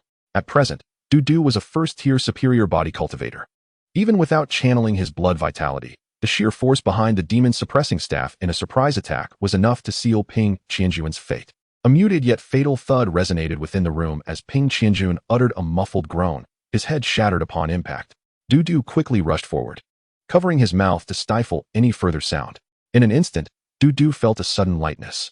He stored Ping Qianjun's lifeless body within a jade orb, executed a cleansing technique, and then exited the room, shutting the door behind him. Next, it was time for Ping Beifan. The situation involving Ping Beifan was more intricate.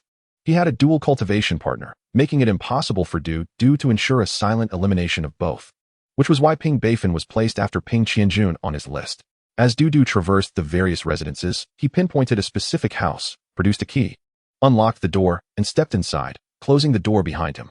The interior of the room was modestly sized, measuring approximately 4 to 5 zhang in length and width, adorned with exquisite and opulent furniture. In one corner stood a single bed, designed for but one occupant, the rightful owner being Ping Li Bean. This room belonged to him. Dudu approached the window and opened it slightly, peering through the gap to observe a room merely a few zhang away, inhabited by Ping Beifan. He was awaiting an opportune moment, a time when Ping Beifan would be alone, which would present the perfect opportunity to eliminate him. 2 days later, Ping Beifan entered the room with his partner. Surely they could not be stepping out, could they? After they had entered, they did not emerge again. Dudu, watching through the crack, noted the flickering of candles within their abode. Just as Dudu began to lose hope, Ping Beifan emerged, leaning against his waist, his complexion pale and his steps unsteady, gradually making his way toward a wooden house. Contemplating his options, Dudu felt compelled to act. Although this was a deviation from his original plan, the moment was ripe for action. He exited his room and approached Ping Beifan's dwelling. Pushing against the door, he found it unlocked and stepped inside. Upon crossing the threshold, he was greeted by a woman's voice. "You useless fool, you've returned? I told you to take your medicine, yet you refuse. Since you've just taken it, hurry up." The voice emanated from the bed, where a canopy of delicate pink gauze enveloped a figure, partially obscured. The woman, eyes narrowed, was calling out. A surge of murderous intent flickered in Dudu's eyes. He lunged forward with the swiftness of lightning, parting the canopy with his staff, revealing a woman before him. At that moment, she opened her eyes and, upon realizing he was not Ping Beifan, was about to scream when Dudu swiftly silenced her with his staff. With a resounding thud, the woman fell lifelessly, though a fragment of her scream lingered, not echoing through the heavens, but still enough to disturb others. A voice from next door remarked, "Ping Beifan, do as you please. You and your wife will eventually meet your end in that bed." Dudu exhaled in relief, concealing the woman's corpse within a jade orb, along with the blood-stained sheets. He then retrieved a clean blanket from Ping Beifan's bed and spread it out. Just then, the sound of a door creaking open reached his ears. "Wife, I'm back," Ping Beifan called out. This time, he intended to reclaim his dignity as a man. In bed, Dudu lay naked beneath the covers, turning onto his side, presenting his smooth, jade-like back and flowing hair to Ping Beifan. As Ping Beifan parted the canopy, he beheld Dudu's beautiful back and long legs, exclaiming in astonishment, "Wife, did I take too much medicine? Am I hallucinating? Why do your legs seem longer? And your feet appear larger?" As Ping Beifan approached the bed's edge, Dudu waited until he was within a reasonable distance before rolling over. At that moment, Ping Beifan caught sight of a staff, and feeling an overwhelming sense of shame, instinctively lowered his gaze, a thought flashing through his mind. When did my wife before he could finish? Dudu thrust the staff into him, piercing through his chest and emerging from his back, instantly claiming his life. To prevent any noise from the falling body, Du supported Ping Beefin as he collapsed. After ensuring the area was clear, Du returned to Ping Li Bean's room. At this juncture, he gazed up at a 3-story building. Inside, melodious music played, accompanied by the sounds of flutes and the laughter of numerous women. Amidst the laughter, a man's lewd chuckle could be heard. The owner of that laugh was none other than his final adversary, Ping Wanshan. Chapter 46. Exposed. The raucous sounds from Ping Wanshuan's room alerted Du that this was not the moment to act. He approached Ping Li Bean's room, only to be met with a 3-foot-long flying sword aimed directly at his face. Du's expression turned to one of astonishment as he mused. Could it be that I had been exposed? Time was of the essence, and instinctively, he raised his hand to deflect the blade, which should have struck his throat, instead embedding itself in his right arm. With a sharp hiss, a gash appeared on his forearm, blood gushing forth. Relieved that he had not perished, Du silently acknowledged. Were it not for my ascension to a first-tier superior body cultivator, enhancing my physical strength, this blade would have pierced my throat after wounding my arm. After injuring Du, the flying sword, under its wielder's control, unleashed a tempestuous flurry of attacks. In response, Du channeled a significant amount of his vital energy into his arms, fortifying them. Once filled with vitality, his arms became even more resilient. The sword, upon grazing his forearm, merely left a white mark. A body cultivator, relying solely on pure physical strength, could not withstand a sword of the same rank. Such weapons, imbued with armor-penetrating properties, would inflict minor wounds unless they struck vital areas like the neck or heart. When a body cultivator channels their vital energy throughout their body, their defenses significantly enhance, allowing them to withstand attacks from equivalent-grade artifacts, even swords of the same rank. However, they remain vulnerable to strikes to weaker points, such as the eyes or joints. Du silently activated his perfected spiritual eye technique, effortlessly tracking the flying sword's trajectory, allowing him to remain composed as he defended against the blade with his arm. Seeing that he could not gain the upper hand, the opponent snorted coldly, retracting the sword to their front. Du glared at the cloaked figure wielding the sword, indignantly demanding, "Who are you?" Upon speaking, he drew forth his demon-slaying staff, gripping it firmly in preparation. Noticing Du's hold on the staff, the cloaked figure questioned suspiciously, "You are not Ping Li Bean, are you?" Ping Li Bean is not a body cultivator. At this moment, Du was uncertain whether the figure was a friend of Ping Li Bean or someone else entirely. He cautiously inquired, "What do you seek from Ping Li Bean?" The cloaked figure, unable to discern Du's identity due to their own disguise, contemplated, "Who is this staff-wielding kid? Wait, that staff looks somewhat familiar. It's the demon-slaying staff." Addressing Du, they queried, "Is that the demon-slaying staff you hold?" Du countered, "You recognize the demon-slaying staff? Are you Du or someone else?" Upon hearing his name, Du's heart raced, pondering, "This fellow knows the demon-slaying staff and recognizes me. Who could they possibly be? In the midst of my vengeance, this unexpected individual appears, and here I am in the heart of the Ping family's domain. If I am discovered by them, my fate could be dire." Resolving to distance himself from the Ping family, he thought, "I will have ample opportunity to deal with Ping Wanshan later." With that, he cautiously approached the door, attempting to pull it open, only to find it unyielding.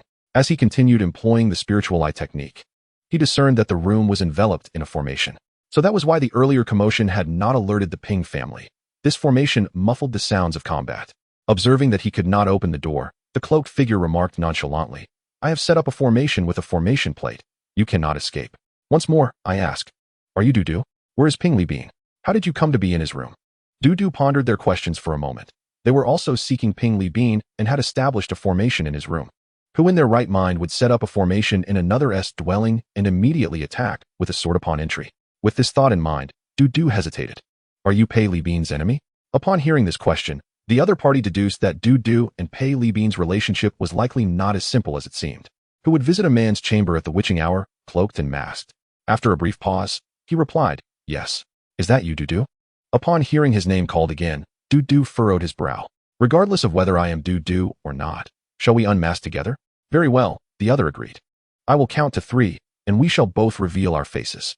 1, 2, 3. Both reached for their masks but did not remove them. The atmosphere turned somewhat awkward, with both pairs of eyes revealing a hint of helplessness through the mask's openings.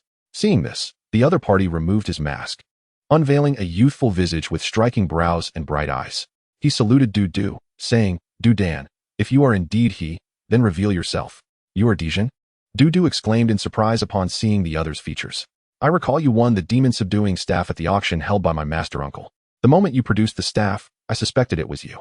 Digimon, a first-tier superior formation master recruited by Ujia, had attained late-stage Qi refinement. Both were technicians, having crossed paths several times while working under Yu Jie, maintaining a relationship stronger than mere acquaintances, but not yet intimate. Dijun, I shall refrain from blaming you for wounding me. Instead, could you enlighten me as to your purpose here? After a moment's contemplation, Dijun bowed to Du. I must first apologize for injuring you, and as for my purpose here, I have come to kill Pei Li Bean. Do you harbor a grudge against Pei Li Bean? Du inquired, astonished. At this, Dijun nodded, gritting his teeth. Indeed. A blood feud. Dudan, you are dressed this way and have come at such an hour. Are you also here to kill him? Noticing Dijun's hatred for Pei Li Bean appeared genuine, Du waved his hand. Tonight, I am not here to kill Pei Li Bean. Then what are you here for? Dijun pressed. Pei Li Bean has long been marked for death. Today, I am here to kill his father. Dijun, his eyes reflecting doubt and shock, clasped his hands towards Do you truly killed Pei Li Bean? Du tossed him Pei Li Bean's identity token and the key to his room. These are his. Take a look. Dijun examined them closely, turning them over repeatedly. When suddenly, a skeleton came hurtling toward him. With a swift motion, Dijun swung his sword, cleaving the flying skeleton in two. He turned to Du. Irritation etched on his face, and was about to question him when Du preempted. That skeleton was Pei Li Bean's. Adhering to the principle of not wasting, Du buried the deceased Pei Li Bean within the Qingtian pearl, where time flowed rapidly. When retrieved, Pei Li Bean's flesh had long since decayed, leaving only a stark white skeleton. Recognizing it as Pei Li Bean's, Dijun paused, skepticism flickering in his eyes. Is it truly Pei Li Bean's skeleton? Du nodded affirmatively. Seeing Du's confirmation, Dijun stored Pei Li Bean's skeleton in his storage bag. Dijun, why have you done this? As he collected the skeleton, Dijun, filled with animosity, replied, My sister was killed by Pei Li Bean. I vowed to avenge her. Now that I possess the strength, I have come to exact my revenge tonight. Though I did not slay him myself, obtaining his skeleton is essential, for I must grind it to dust to relieve my hatred. Dudan, if you assist me in killing my enemy and allow me to acquire his skeleton to reduce it to ashes, I shall owe you a favor. Upon hearing Dijun's promise, Du replied, Dijun, you overstated. I cannot accept such a favor. Have I not already told you? Pei Li Bean is also my enemy. My act of killing him serves as my own vengeance. Dijun pondered momentarily. But you still intend to kill Pei Li Bean's father, correct? Do you require my assistance? If I help you with this, you shall owe me no favors. At Dijun's offer, Du's eyes sparkled with insight. As a plan for revenge formed in his mind. Dijun, how could I refuse such an offer? Besides this formation plate, do you possess any other formations? Dudan, I do. A moment later, he produced a formation plate, removing the spirit stones embedded within. The formation enveloping Pei Li Bean's residence dissipated. Without this formation, would we not have revealed ourselves earlier? Du pointed at the plate. Dijun nodded in agreement. This formation is designed primarily to muffle sound. Its other uses are limited. I specifically prepared it for the purpose of revenge. Then, Dijun clutched his storage bag, its mouth shimmering with light as he produced another formation plate. He explained to Du, this plate contains a first-tier superior large formation, the Xian Yuan Spirit Mist Formation. By placing spirit stones within the plate, this formation can be manifested. Its primary function is to generate mist within the formation, ensnaring cultivators, significantly affecting those below the foundation establishment stage. I possess a wooden token. Dudan, take it, and you shall remain unaffected by the formation.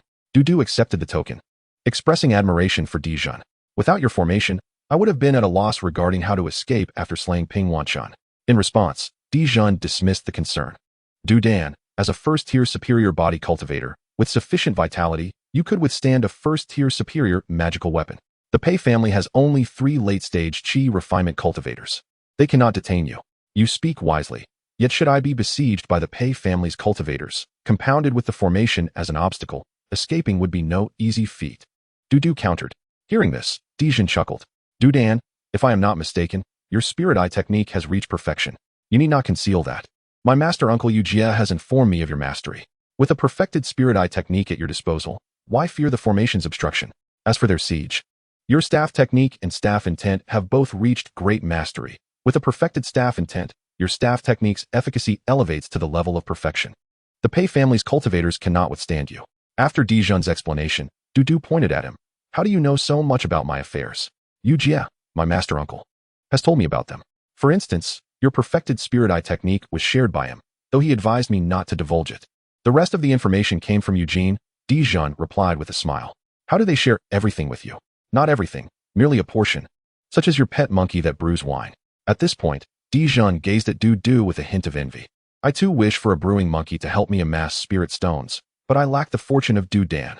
My spirit beast is a spirit tortoise, which spends its days either sleeping or eating. To accelerate its cultivation, I have even sacrificed my precious spirit pills to feed it. Moreover, it is not just me who envies. Other knowledgeable cultivators also covet your fortune. I have heard that some recommend their disciples choose spirit monkeys as their spirit beasts, hoping to one day encounter a brewing monkey. Seeing Dijon's endless chatter, Du raised his hand. Dijon, let us first deal with our enemies. Clad in cloaks and adorned with masks, the two figures approached the door, with Du taking the lead. The night was thick with darkness, and the Haika practitioners were gathered within the confines of their abode. As Du drew near to the three-story wooden edifice, he found himself unable to push the door open. Employing his spiritual awareness to manipulate objects, he shifted the latch and proceeded to enter. Suddenly, a staff came hurtling towards him, a formidable first-tier superior magical artifact, measuring 10 feet in length and as thick as a calf, exuding a menacing aura. It was aimed directly at Du's head. Alarmed, he realized he had been discovered. Recalling his previous ambush by Dijon, Du clutched his staff tightly and swung the demon-slaying staff horizontally in front of him. Clang! The staff successfully intercepted the blow. However, the attack was evidently premeditated. Du, caught off guard, found himself at a disadvantage, being pushed back over 10 paces before he could regain his footing. At that moment, a voice resonated through the air, filled with fury yet imbued with an aged strength. Who are you to dare act recklessly within the Haika's domain? I possess the innate auditory talent of my spirit beast and heard your approach long before you reached my door. I have already informed the others of the Haika clan via a sound transmission talisman.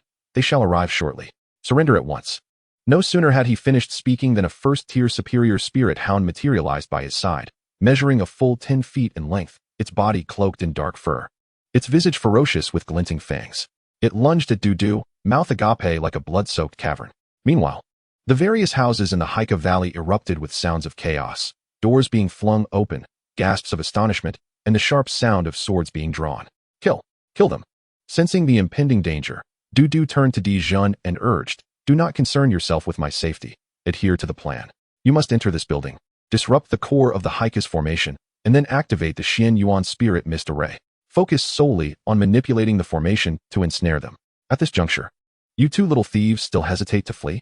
Do you take me for a fool, content to watch as you dismantle the array? The elder who had attacked Du retorted. Dijon, equally astonished by Du's words, swallowed hard and exclaimed, Dan, have you lost your senses? The Haika clan numbers over 50, and with their spirit beasts included, that equates to 100 combatants. Should we be surrounded, our chances of survival are slim. We must flee while we still can. Du chose not to respond to Dijon's concerns, letting his actions speak instead. He infused the demon-slaying staff with his vital energy, causing it to swell to an imposing 10 feet. The intent of the staff surged like a dragon, amplifying its terrifying presence. A chilling aura radiated from the staff, lowering the temperature around them and instilling fear in the hearts of those nearby. Killing staff. Du's eyes glimmered with lethal intent as he swung the staff forward. The tip of the demon-slaying staff struck the head of the approaching first-tier superior spirit hound. Fear filled the hound's eyes as it sensed the staff's overwhelming power, realizing it could not withstand the blow and attempting to evade. Yet, Du's strike was too swift. The staff connected with the hound's skull. Thud! The hound's head shattered, blood spraying forth and splattering across Du's already menacing visage, intensifying his aura of death. Dijon stood in shocked silence, disbelief etched across his face. How can a mere alchemist possess such fighting prowess? In one strike, you have slain a first-tier superior spirit beast. Why can't I, as a fellow technician, match your excellence? Dijon questioned, astonished. Are you on some kind of elixir? Dijon, focus on dismantling the formation, Du commanded. With that, he leaped lightly towards the elder who had discovered him, the demon-slaying staff raised high above his head. Ready to strike. The elder, sharp of hearing and keen of sight, discerned Du's intentions despite his single attack. I cannot withstand his blow, he thought, trembling as he pointed a quivering finger at Du, his eyes betraying a mix of astonishment and dread. Your staff technique and intent have both reached perfection. You are invincible at the chi refinement stage. With your talent in the staff arts, you cannot be an unknown. I am Huang Du. Du stated coldly after dispatching the elder with a single blow. At that moment, the more perceptive members of the Haika clan had arrived on the scene. Witnessing the fallen elder and spirit hound, fear washed over their faces. How could Ping Wanxia, of the late chi refinement stage, perish so swiftly? Who is this individual, and how does he wield such formidable power? Though they brandished magical artifacts, they dared not provoke Du, fearful of meeting the same fate as their fallen comrades. As more and more gathered, Du stood resolute like a pine, wielding his staff with a single hand, emanating an aura of dread that deterred the Haika practitioners from advancing. He awaited Dijon's dismantling of the Haika's formation. Among the Haika clan, a clever individual deduced the gravity of the situation and shouted, "This is dire. They intend to dismantle the formation, which would render us unable to contend with him." A corpulent, greasy-faced practitioner approached the scene. "The clan leader has arrived. Leader, this scoundrel is formidable. He has gone too far." The clan leader, Ping Wanshan, father of Ping Li Bin, bore a grudge against Du for the murder of his parents. Upon noticing Du's unwavering stance, a chill ran down his spine as he thought, what kind of calamity has descended upon us? As the clan leader, he could not retreat. Drawing a long spear-like magical artifact, he pointed it at Du and growled, "No matter who you are, anyone who provokes the Haika clan shall face death. Ping Wandong, take a few men inside to protect the formation. Ensure they do not sabotage it." "Yes, clan leader," Ping Wandong replied, gesturing towards several practitioners and instructing them to follow him as they circled around Du towards the building. As Du witnessed Ping Wandong and his entourage, a fierce killing intent ignited within his eyes. Gripping the staff with both hands, he swung it forcefully towards them. A spectral image of the staff, 3 yards long and as thick as a water barrel, emerged, shimmering in blood-red brilliance, its intent akin to a rainbow, and it hurtled towards Ping Wandong's group. Bang! Among Ping Wandong's party, some fled swiftly, evading Du's assault. However, 3 were caught unprepared. They summoned their magical artifacts or talismans, only to find their defenses crumbling like tofu upon impact. "I don't want to die," they cried, meeting their demise. Their bodies disintegrating into fragments that stained the ground crimson, the earth cracking and dust swirling in the aftermath. As the dust settled, a gaping chasm 3 yards long and deep as a vat appeared, sending chills through the Haika clan members as they contemplated, who can withstand such a strike? Their gazes shifted towards Ping Wanshan, the strongest among them, and their last hope. Under the weight of over 50 scrutinizing eyes, Ping Wanshan felt a wave of discomfort wash over him, echoing with the voices of his clan. "Leader, you must act. I cannot endure a single blow from him. If you do not step up, you cannot claim to be the clan leader," some of those who traditionally opposed him urged. Hearing their fervent pleas, Ping Wanshan steeled his resolve, a glint of ruthlessness flashing in his eyes as he commanded, "Enough chatter. Everyone charge. No matter how strong he is but one man. If each of us strikes him, he will surely fall. Let me make this clear. Those who hesitate shall be expelled from the Haika clan after this battle."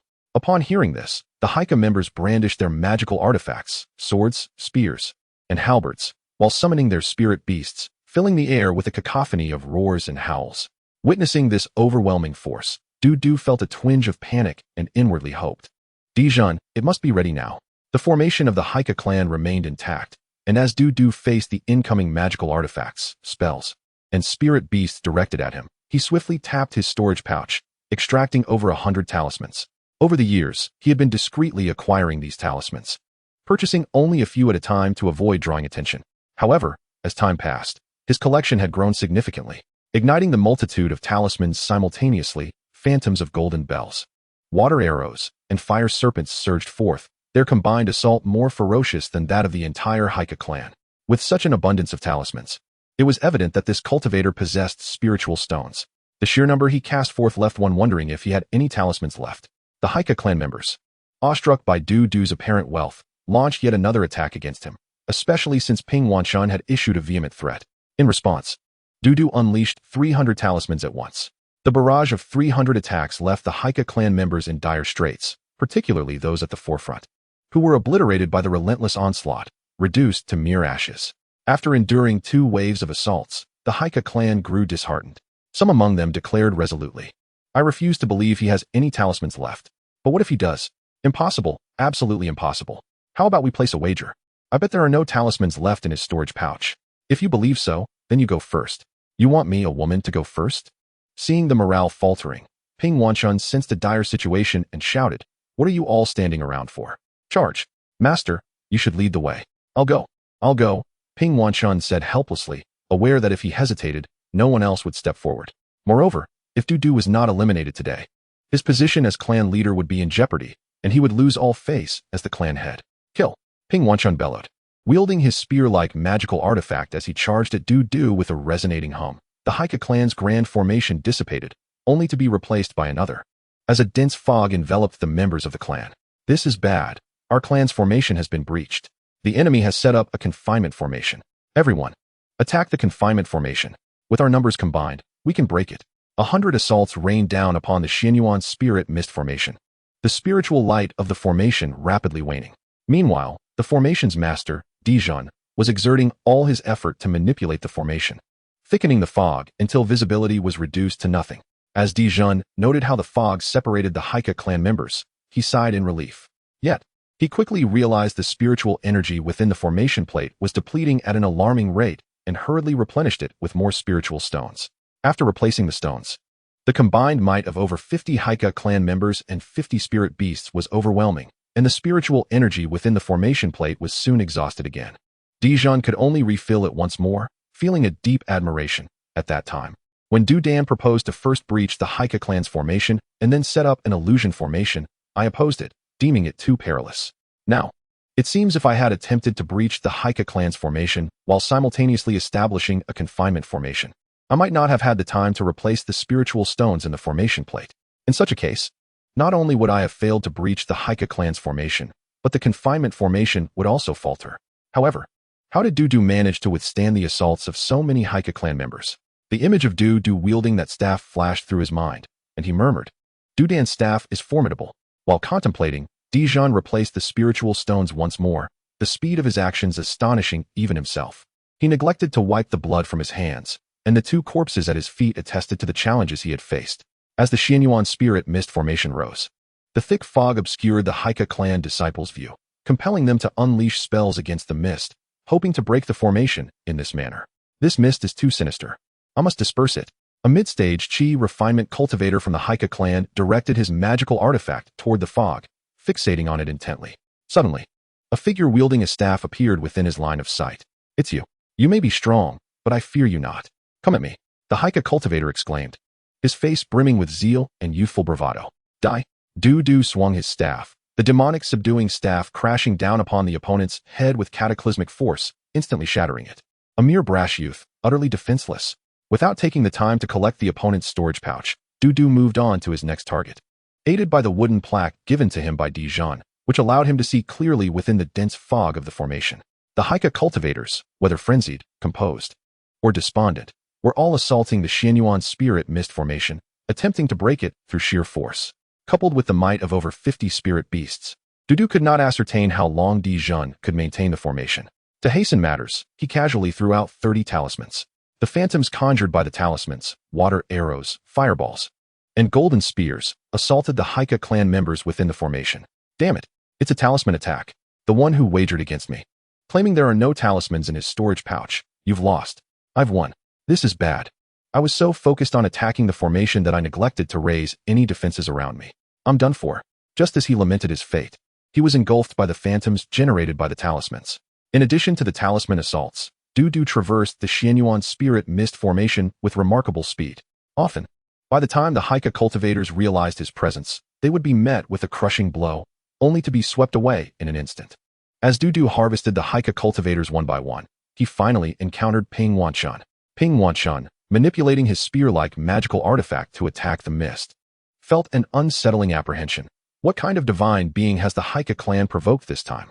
How did we anger him? What must I do to quell his wrath? Can I still maintain my position as clan leader? Lost in thought, Ping Wanshan was suddenly confronted by a shadowy figure, clad in a black cloak and wearing a mask. The figure's cloak was stained with fresh blood that dripped onto the ground. The figure brandished a bloodied staff, thrusting it toward him. The killing staff. Hearing that voice, reminiscent of death itself, Ping Wanshan realized his end was nigh. His legs buckled, and he knelt before Dudu, tears welling in his eyes as he trembled. Senior, please spare me. Ignoring his pleas, Dudu drove the killing staff forward with terrifying intent, the staff's aura surging like a dragon. I do not wish to die. You shall perish. With those words, Ping Wanshan met his demise. In that instant, Dudu felt an exhilarating lightness in his body and rejoiced. The great vengeance has been avenged. The cycle of karma has been fulfilled. In his ecstatic laughter, Dudu encountered a wolf demon. Sensing immense danger upon seeing Dudu, the wolf demons first stood on end as it slowly retreated. Noticing the wolf demon's retreat, Dudu leapt towards it, aiming a strike. The wolf demon twisted its body to evade the blow, but Dudu swiftly pivoted, transforming the chop into a sweeping motion. The staff came crashing down on the wolf demon's side, eliciting a chilling howl as it collapsed to the ground, convulsing before gradually succumbing. Having dispatched one wolf, in mere moments, he felled a tiger as well. Within the Xianyuan spirit mist formation, Du wielded his staff alone, resembling the very embodiment of death. Those who stood in his way were slain, and those who dared to obstruct him were obliterated. In the span of 10 paces, one could extinguish a life. Within 5, a demon could be vanquished. Blood saturated his crimson cloak, and upon encountering the practitioners of the Haika clan, the mere scent of the bloodlust emanating from Du would render them weak-kneed, pleading for mercy. "Spare me, noble warrior. Spare me." The Haika practitioners, notorious for their heinous deeds, trafficking in human lives and ambushing their fellow cultivators, were beyond redemption. After a brief interlude of tea, the cacophony of battle within the Xianyuan spirit mist array finally subsided, or perhaps it would be more fitting to describe it as the wails of the fallen. The architect of the array, Digimon, bore witness to this massacre. Through the shimmering barrier, he beheld Du's formidable prowess. His heart was filled not only with astonishment, but also with a profound respect for the mastery of the staff, perfected to its zenith. None can withstand the might of his strike. One blow, and life is extinguished. Among all the chi practitioners I have encountered, his combat prowess is unparalleled. How can he be so powerful? As a fellow technician, why am I always the one at the mercy of others? When will I, too, be able to dispatch my foes with such effortless grace as Du?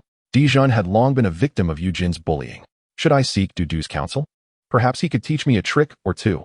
I do not wish for much, merely the ability to triumph over Eugene. As Digimon observed that all Haika practitioners had perished, he withdrew the array, revealing the grim tableau of the Haika Valley before him. The scene was nothing short of brutal. Over 50 corpses lay sprawled across the ground, a veritable river of blood flowing beneath them. A macabre mix of both human and demon vitae. Towering, formidable beasts of the demon kind lay lifeless, devoid of breath. Du, propped upon his staff, stood amidst the mountain of corpses and the river of blood, drenched in crimson, exuding an aura of lethal intent. His blood-red cloak lent him an otherworldly allure, and a sinister red glimmer flickered in his eyes, reflecting Dijon's silhouette. Upon noticing Dijon, a dangerous glint flickered in Du's bloodshot eyes. A violent surge of murderous intent erupted from him as he raised his staff, pointing it menacingly at Dijon. Having witnessed the carnage wrought by Dijon understood the devastating power of that strike. Whoever stands in the way shall meet their demise. As Du aimed his staff at him, Dijon contemplated what sort of celestial steed he might ride when he departed this world. "Brother Du, we are comrades, please." Upon hearing this, a flicker of clarity crossed Du's blood-red gaze. Dijon seized the moment, shouting hoarsely, "Brother Du, do you remember me? It's me, little D. I once struck you with my sword. Dijon, I recall your attempt with the sword." Du's voice was calm and measured, relieved by Du's recognition. Dijon wiped the cold sweat from his brow, grateful he had not been met with a fatal blow, thinking to himself, "Thank heavens, Brother Du has regained his senses. Had he struck me, my frail form would not have survived. I was blinded by rage earlier. My consciousness was somewhat clouded. Please, do not hold it against me." Du expressed with a hint of contrition. Dijon waved his hand dismissively. "No harm done. Speaking of which, I indeed struck you with my sword. Moreover, I am more concerned with our newfound wealth. The riches from over 50 Haika practitioners and the corpses of 50 spirit beasts. What a fortune awaits us." Dijon's eyes sparkled with visions of spirit stones, brimming with excitement as he turned to Du. "Let us not forget. The D family possesses 2 acres of spirit fields.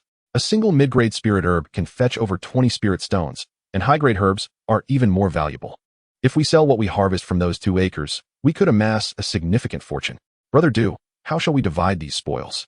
Dijon rubbed his hands together, a mixture of trepidation and anticipation gleaming in his eyes. 50-50, Du proposed. "What do you think would be fair?" Du countered. After a moment of contemplation, Dijon replied, "This bounty is entirely due to your might, Brother Du. I contributed little. Let us divide it 70-30, with 3 parts for me and 7 for you." Du smirked. "Dijon, you are quite modest. 3 parts should suffice. These resources alone will elevate me to the pinnacle of the chi refining stage." Dijon scratched his head. "But Brother Du, without your Xianyuan spirit mist array, I could never have annihilated the Haika rabble. You deserve more than 3 parts. Upon hearing Du's intention to grant him a share, Dijon shook his head. "Brother Du, 3 parts are more than sufficient. With your strength, it would be entirely reasonable for you to claim all the spoils. I would not dare contest that. Your offer of 3 parts is already generous." Unmoved by Dijon's reasoning, Du replied, According to our original plan, we were to discreetly eliminate the guardians of the Heike array, then quietly dismantle the array itself. Before they realized what had happened, we would have set up the Xianyuan Spirit Mist array. You played no small part in these tasks. Even though unexpected events transpired and the guardians detected us, you still accomplished your mission. Do you not think 3 parts is insufficient? Dijon's inner thoughts churned. I desire more. But what if he retaliates with that staff? Then he heard Du declare, 50-50. How does that sound?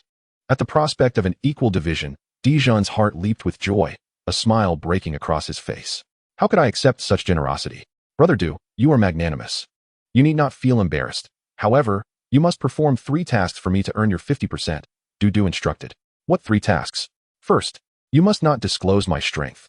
I require you to swear an oath against revealing even the slightest detail. I have many enemies, and I fear they may dispatch foundation-building cultivators against me should they learn of my capabilities.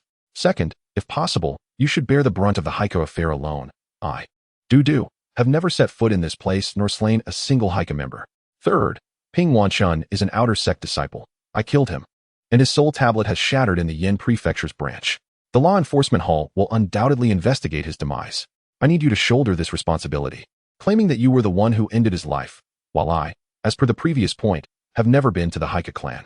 Dijon, astonished, responded. Is it truly this simple?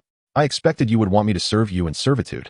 Have you considered how to deal with the Law Enforcement Hall's investigation? Du inquired, his brow furrowed.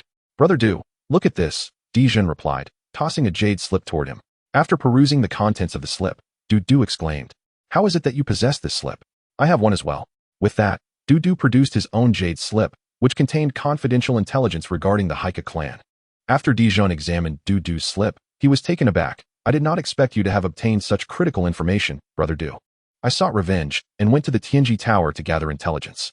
The proprietor demanded 200 spirit stones for this slip. I walked away after hearing that, but later I offered him 100 spirit stones instead. What do you think, Brother Du?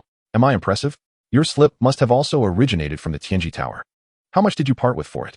50 spirit stones, Du replied calmly. Bah, a swindler. Dijon clenched his fists, his expression sour as he cursed.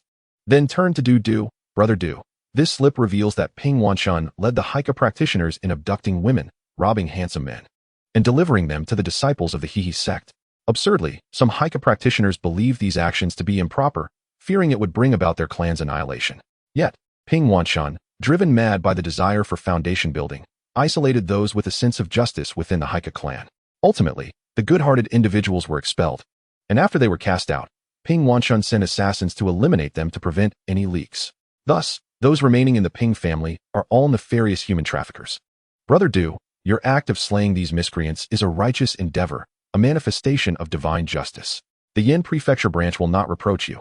Rather, they may commend your actions, and you might even receive rewards, achieving both fame and fortune. Are you truly willing to relinquish such an opportunity to me? Upon hearing this, Dushi replied, fame and fortune are but fleeting clouds to me. My current aim is to conceal my true strength. What do you think of those 3 conditions? Can you acquiesce? Listening to Dushi's words, Dijon smiled broadly and clasped his hands in greeting. Would I refuse the gift of spirit stones? As for the pretext, I have already devised one. Ping Wanshun is merely an outer disciple.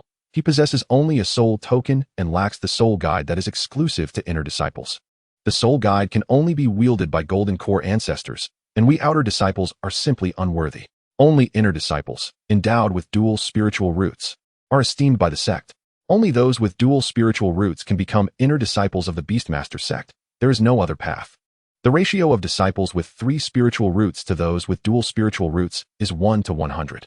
3 spiritual roots are already exceedingly rare, while dual spiritual roots are 1 in a million. Hence, inner disciples are extremely scarce, treasured by the sect, and they bear the soul guide bestowed by golden core ancestors. Should anyone slay an inner disciple, the soul guide would attach itself to the murderer, and the sect would utilize the soul guide to ascertain the killer's location, hunting them down to exact vengeance. Thankfully, Ping Libin possesses only a soul token and no soul guide. Otherwise, no one would believe I could take his place. Dijon shrugged. Then, I request that you swear the heart demon oath, Dushi urged. Very well. I, Dijon, do hereby swear the heart demon oath. The heart demon oath is a unique and formidable covenant, intrinsically linked to the heart demons of the practitioner. Should a practitioner violate this oath, the consequences are dire. Heart demons will torment them, manifesting in their consciousness at any moment. When cultivating, if heart demons intrude, the likelihood of falling into madness increases significantly, leading to potential cultivation regression or even death. Thus, to deter betrayal, practitioners often compel one another to take the heart demon oath. Once Digimon completed his oath, Dudushi nodded. Digimon, let us first cleanse the battlefield. It is unwise to linger here. We should proceed to dispose of these resources. Brother Du, your words carry wisdom. To prevent the appearance of other practitioners, let us hasten our cleanup. No sooner had he spoken than Digimon dashed towards a storage bag, even shedding the owner's robe in the process. Upon discovering that the owner's socks were made of ice silkworm spirit fiber, he collected those as well. Suddenly, Dijon's eyes lit up. This bellyband is actually a magical artifact. Dudushi approached a turtle-like spirit beast, taking its shell, meat, and blood, discarding the latter too as his storage bag lacked the capacity. Although the green jade orb had ample space, he could not use it in Dijon's presence. As Dudushi gathered spirit herbs from the Ping family's spiritual fields, he stumbled upon several rare ingredients for refining foundation establishment pills. In the Ping family's spiritual fields, an abundance of auxiliary materials for crafting foundation establishment pills lay before him. Upon seeing these exceptional herbs, Dudushi's eyes gleamed with delight. He tilted his head and noticed Dijon diligently removing a pair of shoes from a female Ping family cultivator, revealing a pale sight. Excitedly, Dudushi gathered the herbs into the green jade orb. The renown of the foundation establishment pill precedes it, and Dudushi harbored intentions of crafting it himself. The formula is not hard to gather. After collecting the ingredients, he consciously sought out the necessary materials for the foundation establishment pill. Previously, he had collected auxiliary herbs, and today he had amassed a substantial quantity from the Ping family. Upon counting, he was astonished to discover that he had gathered all the auxiliary herbs. Only the main ingredients remained. The three primary ingredients for the foundation establishment pill are Qingyan fruit, Ziyun dragon emperor ginseng, and Xianbing spirit grass. Each of these primary ingredients is a second-tier spirit plant, requiring 100 years of growth to be suitable for refining the foundation establishment pill. In ancient times, these primary ingredients were quite common, but the current climate of the cultivation world differs vastly from that of antiquity, rendering them unable to thrive except in the ancient remnants of secret realms. The two did not haggle over the spoils. Each took over 20 storage bags and collected materials from more than 20 spirit beasts, swiftly distributing the spiritual fields, herbs, and clan treasury. Brother Du, it's a pity to discard the meat of these spirit beasts, Dijon lamented, gazing at the scattered remains with a pained expression. Alas, our storage bags can only hold so much, Dudushi replied, patting his waist with over 20 storage bags. If we could open the storage bags of the Ping family cultivators, we could bring the spirit beast meat with us. Dijon, let go of such thoughts, be content, Dudushi said as a fireball materialized in his hand. He waved it, igniting the Ping family's house, the cultivators, and the remains of the spirit beasts. Seeing Dudushi's actions, Dijon followed suit, and as they departed the Ping family valley, flames roared behind them, thick smoke billowing forth, accompanied by the tantalizing aroma of roasted meat. Brother Du, I did not expect the Ping family's treasury to hold such a wealth of spirit stones, 30,000 in total. Most of these were likely acquired through their human trafficking, which speaks volumes about the heinous deeds they've committed with the Hehuan sect, Dudushi declared, his expression imbued with righteousness. At his words, Dijon nodded.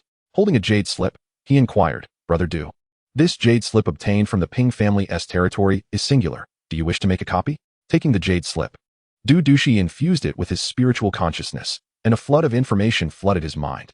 The upside-down dragon and phoenix technique, a secret art of the Hehuan sect. The dragon embodies lust, and the secret art never ceases. The phoenix's song never falters. As Dudushi perused this information, he heard Dijon's voice beside him. Brother Du, do the illustrations within appear vivid to you? I did not observe. I was critiquing, Dudushi replied, retracting his spiritual consciousness.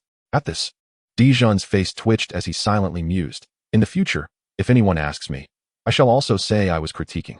He then bowed to Dudushi. Brother Du, where shall we dispose of our loot? What do you think of the black market? Dijon suggested. Upon hearing Dijon mention the black market, Dudushi nodded. Agreed.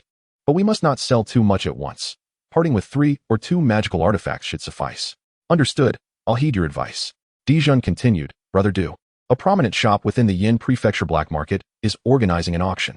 The scale is considerable, and a manticore spirit flower will be featured. As a body cultivator, this is of great importance to you, is it not? At these words, Dudushi felt a jolt of surprise, exclaiming, a manticore spirit flower indeed exists.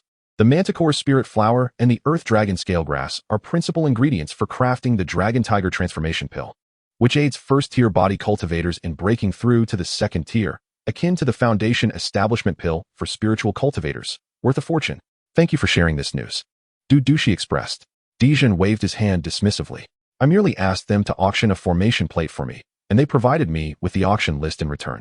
Calculating the days, the auction will commence shortly. At the Yin Prefecture Black Market, Dudushi approached a voluptuous female cultivator. I wish to participate in tomorrow's auction. The curvaceous female cultivator revealed a significant amount of her fair skin, her form shifting slightly upon seeing Dudushi. Trembling, she inquired, "Do you have an entry token?" "I only just learned of the auction at the Wielding Pavilion, hence I do not possess an entry token," Dudushi explained to the female cultivator. Upon hearing those words, the female cultivator did not expel Dudu, her beautiful eyes fixated on the item at Dudu's waist, and he understood her intention, promptly retrieving an object. As the shimmering light emanated from his storage pouch, a long spear, a magical artifact, soared forth from its opening. This spear belonged to Ping Wanshan, classified as a mid-tier first-grade magical weapon, possessing considerable might with an exceptionally sharp tip, making it an outstanding artifact. The female cultivator accepted the spear from Dudu and, with her delicate jade-like fingers, caressed the barbed tip, a hint of an inscrutable expression flickering in her gaze. She inquired, "Are you intending to auction your spear?" "Indeed," Dudu replied. "Since you lack an entry token, I must conduct a financial verification. However, given that you wish to auction a mid-tier first-grade artifact, verification is unnecessary. After all, such an artifact is valued at over 1,000 spirit stones. Here, I present you with 2 tokens, one for entry, and the other as proof for the auction of the spear," the female cultivator explained. After accepting the 2 tokens, Dudu departed and meandered through the black market. Gradually arriving at the stall area, he procured 3 mid-tier first-grade talismans and several varieties of spirit herb seeds he did not possess before setting up his own stall. Displayed upon his stall were spiritual items from the Ping family, including spirit or materials from spiritual beasts and magical artifacts. Arranging the spiritual items, Dudu took out a book titled The Adventures of Xiao Liu and immersed himself in its pages. While he was lost in the world of the book, a voice resembling that of a eunuch jolted him back to reality. "Are you Dudu?" Upon hearing this, Dudu looked up to see a somewhat portly, rosy-faced old cultivator standing before his stall. Recognizing the individual, Dudu was taken aback and spoke. "You are Jia Ba?" Jia Ba was the father of Jia Er and the father-in-law of Lu Rume, who was the sister-in-law that gifted Dudu the Yuan Ziden scripture. "Dudu, what a surprise to meet you here. It has been years, and you have actually reached the late stage of chi refinement," Jia Ba exclaimed, his expression filled with astonishment. "Uncle Ba, I happened upon some fortuitous encounters. They say my sister-in-law has gone missing. Have you found her?" Dudu inquired. Upon hearing Dudu's question, a flicker of panic crossed Jia Ba's heart, yet he maintained his composure. "Alas, why must my fate be so cruel? My son has perished, my daughter-in-law is missing, and my talented granddaughter with 3 spirit roots has vanished without a trace." As he spoke, Jia Ba wiped away the moisture from his eyes. "Uncle Ba, I have heard about your misfortunes. It must be exceedingly difficult for you." Dudu expressed his sympathy. "By the way, Uncle Ba, I heard you were castrated. Is it still convenient for you to relieve yourself?" "Convenient enough. I can urinate 3 yards against the wind," Jia Ba replied, his face reddening. "You're quite resilient for your age," Dudu praised, giving a thumbs up. Upon hearing this, Jia Ba rolled his eyes, inwardly lamenting. "This Dudu has grown quite well. Yet his words pierce my heart like arrows. If you provoke me, do not blame me for being impolite." Contemplating this, Jia Ba glanced at Dudu's handsome face and asked, "Dudu, do you remember the Yuan Ziden scripture?" Upon hearing the mention of the Yuan Ziden scripture, Dudu's eyes brightened. "Could it be that you possess it?" Before he could finish, Jia Ba interjected, "The Yuan Ziden scripture is indeed in my possession. Though I have not brought it with me, it resides at my residence. As your elder, if you desire it, I shall gladly present it to you." "That would be too much of an imposition," Dudu replied, scratching his head. "No matter, let us retrieve it from my abode." Jia Ba invited. "Respectfully, I shall comply," Dudu said, rising to tidy his stall. On their way to Jia Ba's residence, they passed a tavern. Jia Ba pulled Dudu inside. "Owner, bring us 2 bottles of spirit wine and 2 servings of spiritual dishes." Upon seeing Jia Ba, the owner flashed a look of disdain and retorted, "Jia Ba, you still owe for your previous tab. If you wish for spirit wine and spiritual dishes this time, settle your previous debts first." Hearing the owner's words, Jia Ba glared at him. "Have I not consistently supported your business? Is it merely because I took 1 extra bottle of wine?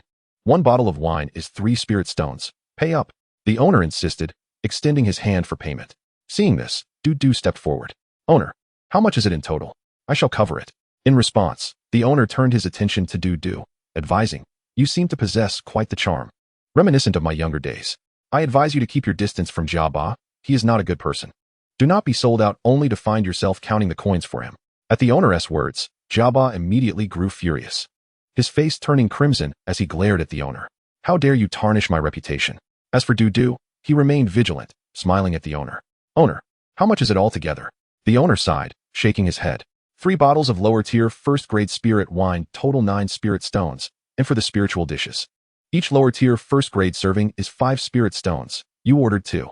Altogether, that amounts to 19 spirit stones. Here you go, owner. As the owner prepared the order, Du cast a glance at Jia, striving to recall information about him from his previous life. A reckless scion, once affluent but now fallen, indulging in luxury and idleness. Jia's father had been a skilled artifact smith of the Jia family, achieving a commendable status in the craft. In his youth, Jia lived a lavish lifestyle, but after his father's passing, he squandered his inheritance on spirit wine, dishes, brothels, and gambling houses, ultimately selling off the spiritual fields left to him. With no spirit stones left, he sold a portion of his fields, leaving Jia with merely 2 acres of non-graded land. Reflecting on Jia's circumstances, Du regarded him with a contemplative gaze. Would such a person genuinely offer me the Yuan Ziden scripture? I shall fetch the Yuan Ziden scripture. Please wait here, Jia said as they reached his residence. Very well, Du replied, casually choosing a seat. Seeing Du sit down, Jia did not leave. He poured himself a cup of the wine Du had purchased and offered it to him. I cannot recall where the Yuan Ziden scripture is. My search has taken quite some time. Regardless, this wine is yours. Drink freely while you wait. Accepting the wine, Du brought the cup to his nose. Inhaling a delicate aroma. Excellent wine, he exclaimed. I shall partake without hesitation. He gulped it down in one go. Enjoy yourself. I shall find the Yuan Ziden scripture. Once located, we can feast and drink together. As Du downed the wine, a cold smirk crept across Jia's lips, a glint of malevolence dancing in his eyes. Upon hearing Jia's words, Du poured himself another cup and raised it to his lips, consuming yet another drink. Du, you have quite the capacity for liquor, Jia remarked before stepping into the adjacent room. Once Jia had departed, a glimmer of coldness flashed in Du's eyes as he contemplated. Indeed, Jia harbors ill intentions. He has not brought me here for benign purposes. As a winemaker and alchemist, I possess a thorough understanding of spirit wines and potions. The wine I just consumed must have been laced with drugs by Jia. I will store it within my Qingyu pearl without swallowing a drop, and observe what schemes Jia is concocting. After a brief moment, Jia returned with a jade slip, staring at Du with astonishment, his eyes betraying a hint of confusion as he thought, how is this lad unharmed? What then becomes of the jade slip in my possession? However, the strange color in his eyes faded away in an instant as he smiled at Du. This is the jade slip from Yuan Ziden. Take a look. It should be fine. Please accept it. Thank you. No need to look. Do I not trust you? Du accepted the jade slip and expressed his gratitude to Jia. Subsequently, he handed over a first-tier superior magical artifact, saying, I cannot accept this without giving something in return. This is a token of my appreciation. Upon realizing it was a first-tier superior magical artifact, worth over 1,000 spirit stones in the market, Jia was elated as he took it, caressing it carefully in his hands. After a moment, he turned to Du and said, You were drinking alone just now. Now let us drink and eat together. Excellent. Jia opened a bottle of spirit wine that had yet to be uncorked and poured himself a glass, neglecting to toast Du, instead gulping it down eagerly. After finishing his drink, he licked his lips, feeling a twinge of melancholy as he thought, how long has it been since I last savored spirit wine? Then, his gaze landed on the spiritual feast before him, and he swallowed hard, hastily devouring several large bites.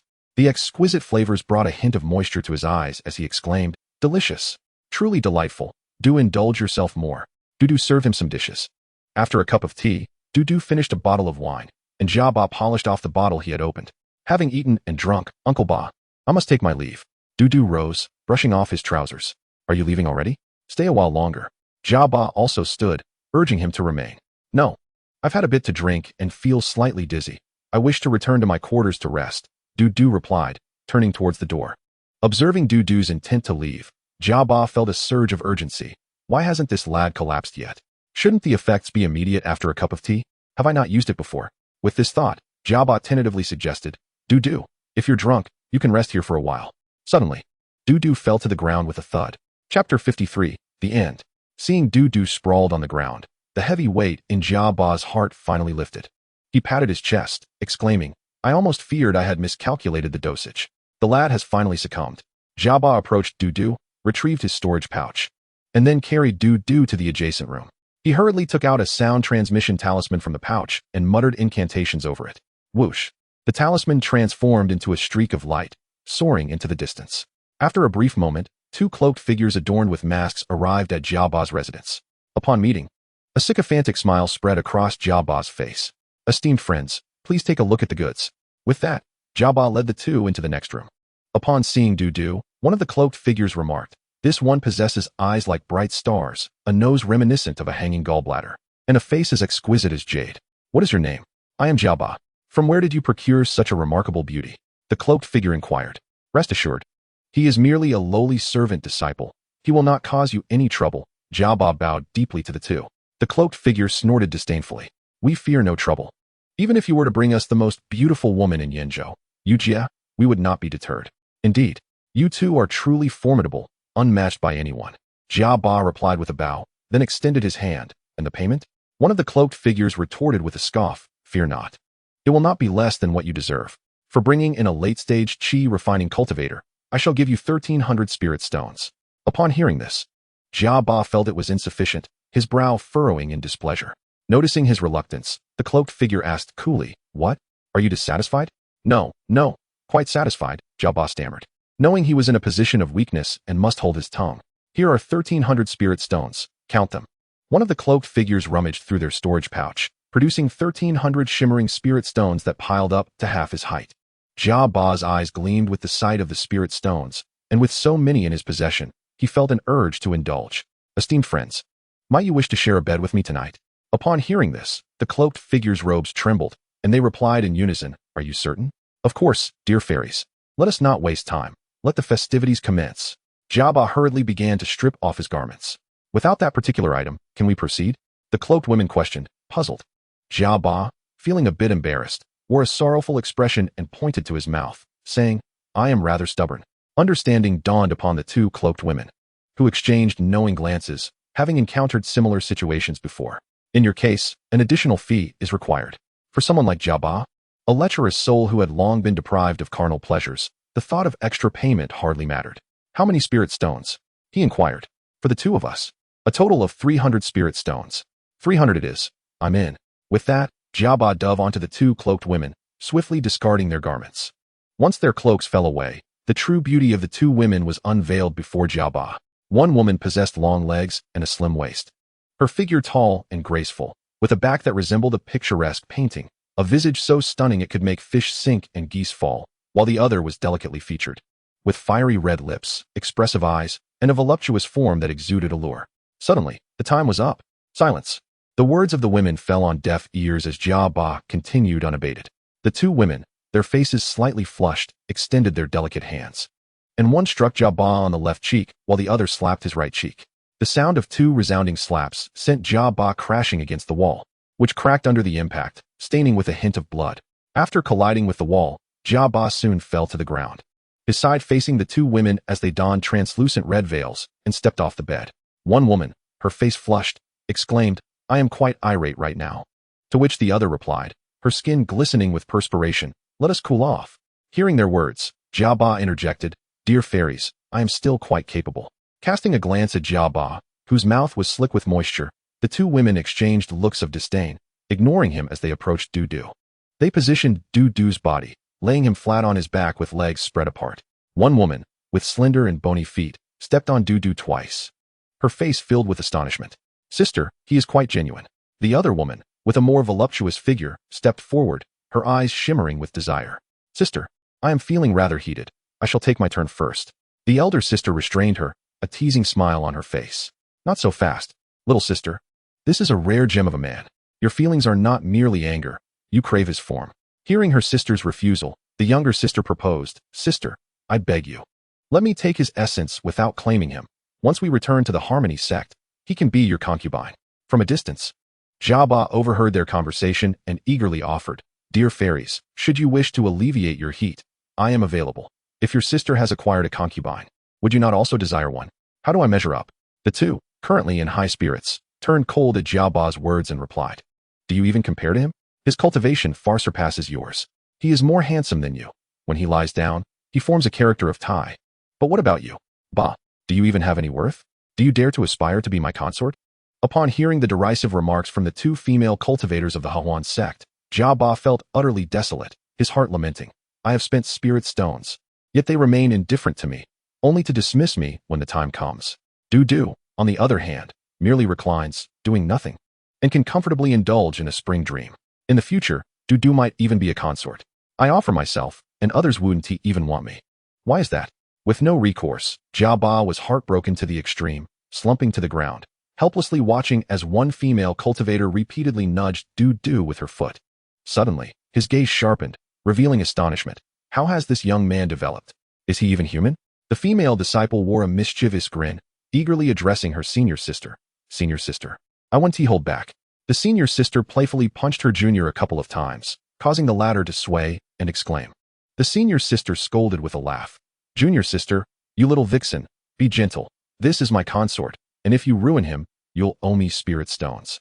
"All right, senior sister, you talk too much. I'm about to begin."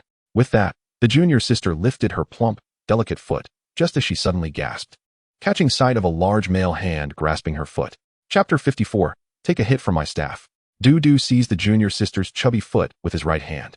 As a body cultivator, his strength was immense. He forcefully yanked her back, causing her to lose balance and fall. As for the senior sister, she let out a deafening scream. "Ah!" The piercing shriek rattled Du's eardrums, causing him to frown. Lying on the ground, he could only extend his left hand to grasp the senior sister's slender foot and pulled her back, causing her to tilt and tumble towards the ground. Thud! Thud! The two female cultivators fell one after the other, and Du, understanding the importance of pressing the advantage, exerted a little force and performed a graceful leap, standing upright. With both feet planted firmly, he grasped one foot of each female cultivator, leaving them in an upside-down position. Ignoring the surrounding flowers and grass, Du spread his arms wide and then forcefully brought them together, causing the two female cultivators to collide with a resounding crash. The impact left both of them dazed. Du retrieved the black dragon staff from the green jade orb, using his spiritual sense to wield it. He declared loudly, "Demonic woman, take a hit from my staff." Aiming for their vital points, the two female cultivators emitted chilling cries of agony. "Ah! Ah!" Dulong enters the valley. "Ah!" With his perfected staff technique, the two demonic women were unable to withstand his onslaught.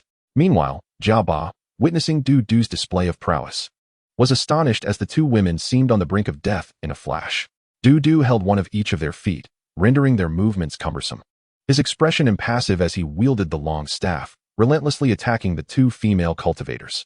After just a few strikes, they were severely injured, their bones nearly shattered. Particularly, the devastating staff technique was evidently a killing blow. The two women rolled their eyes back, on the verge of unconsciousness. Seeing their imminent demise, Xiaoba resolved to make a hasty retreat. However, just as he moved, a figure resembling a war god stood before him. They locked eyes, and Xiaoba, feeling inferior, softened his legs and knelt before Du. "Du, please spare me. I only wanted you to enjoy the pleasures of life. Return my storage bag." Du extended his hand towards Xiaoba coldly. "Yes." Xiaoba trembled as he retrieved Du's storage bag and handed it over. "Tell me everything I wish to know, otherwise, they will be your fate." Du pointed at the two deceased female cultivators.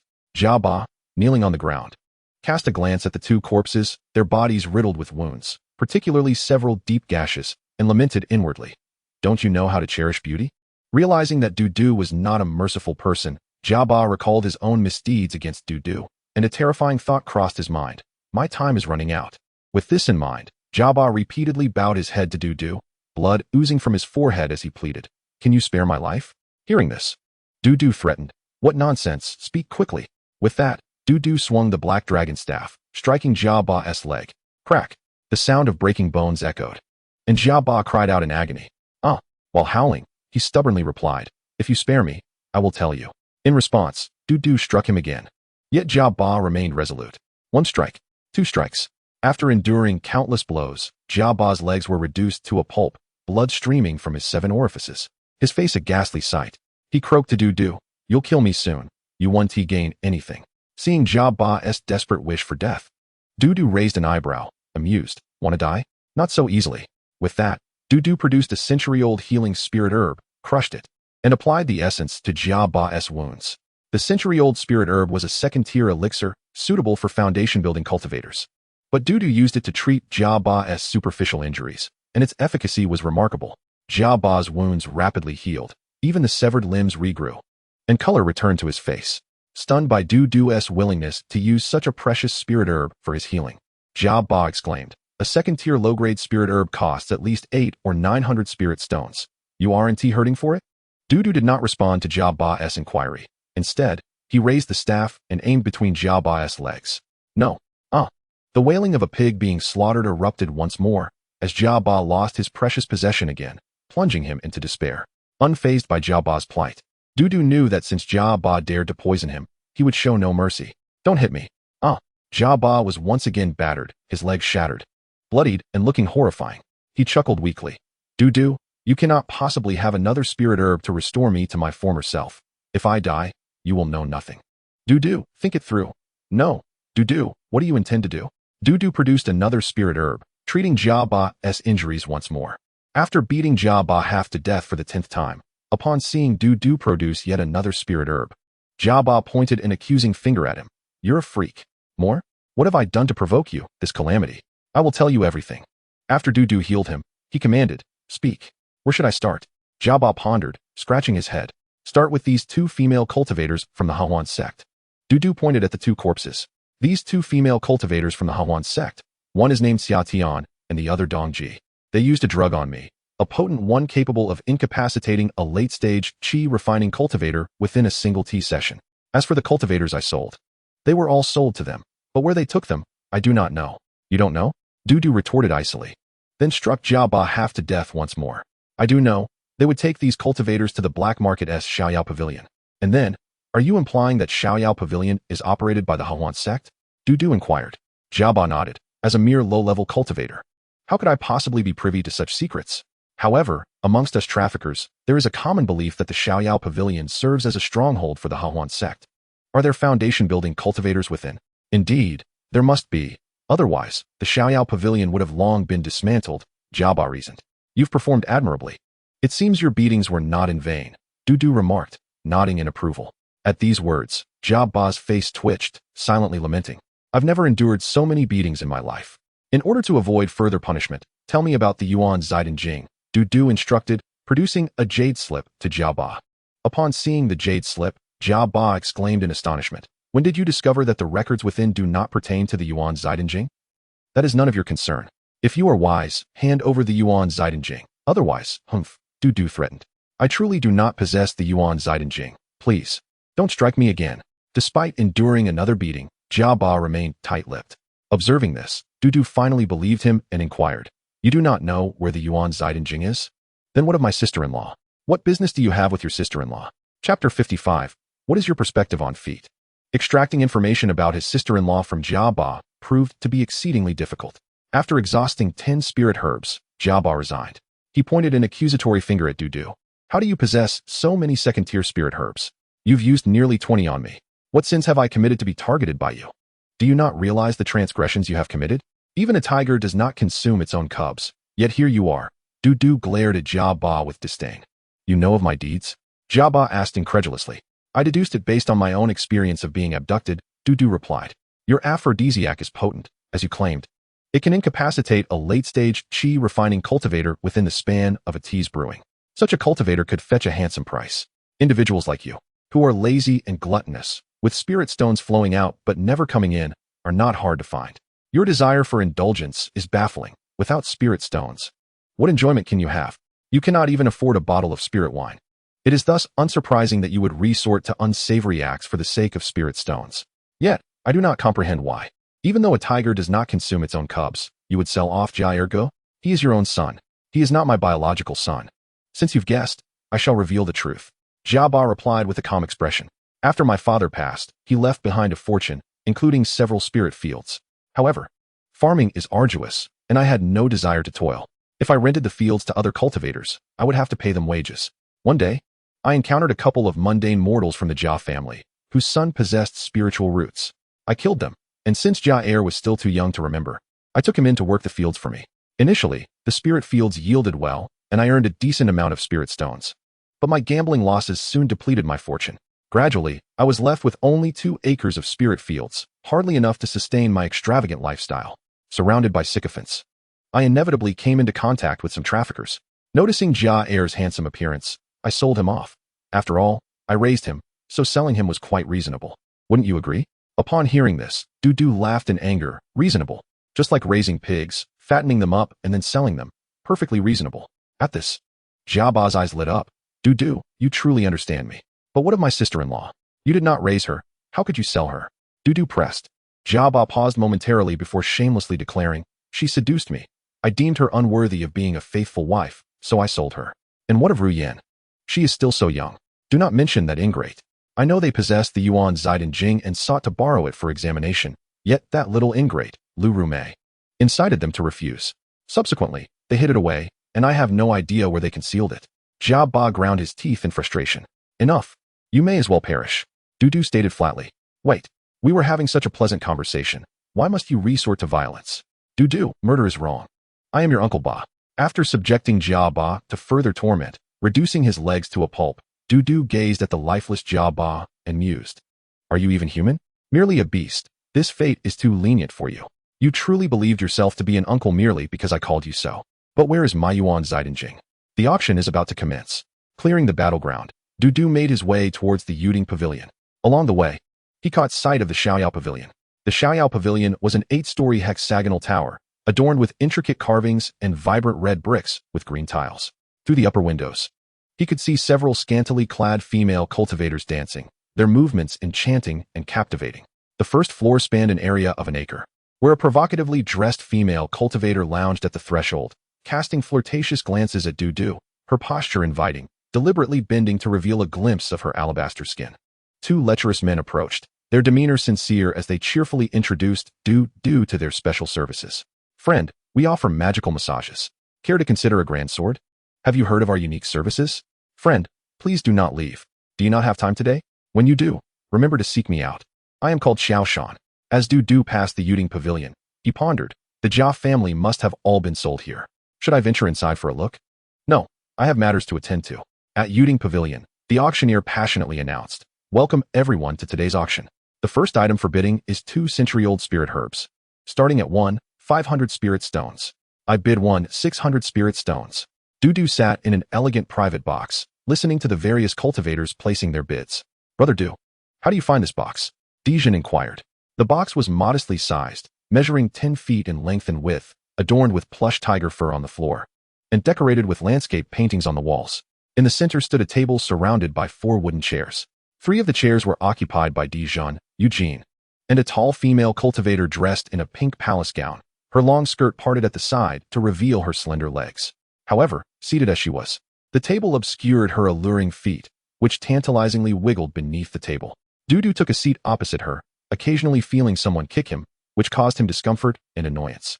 He bore the pain silently, relaxing his slightly furrowed brow as he lifted a cup of tea to his lips. Dijon, by rights, as a cultivator of your level, you should not have the privilege of occupying this box. In response, Dijon did not hesitate to explain, this box belongs to Master Yujia. Upon hearing Yujia's name, a glimmer of surprise crossed Dudu's eyes as he set his cup down. Master Yujia has arrived? Where is she? I am late. You all must have been here for a while. Yujia closed the box door, gracefully approaching in a fishtail gown that swayed as she walked, her delicate feet captivating those present. As Yujia's disciple, Eugene was the first to rise, saying, Master, please, take my seat. Dudu and the others stood in respectful greeting. Greetings, Master Yu. Upon witnessing the reactions of those present, Yujia nodded gently, a faint smile gracing her lips. Clearly pleased with the assembly, her alluring voice, rich and magnetic, resonated in the air. I shall not sit with you all, for if I were to share a table, it would render you uneasy. I have brought my own chair. With a swift motion, she retrieved a magnificent dragon chair from her storage bag.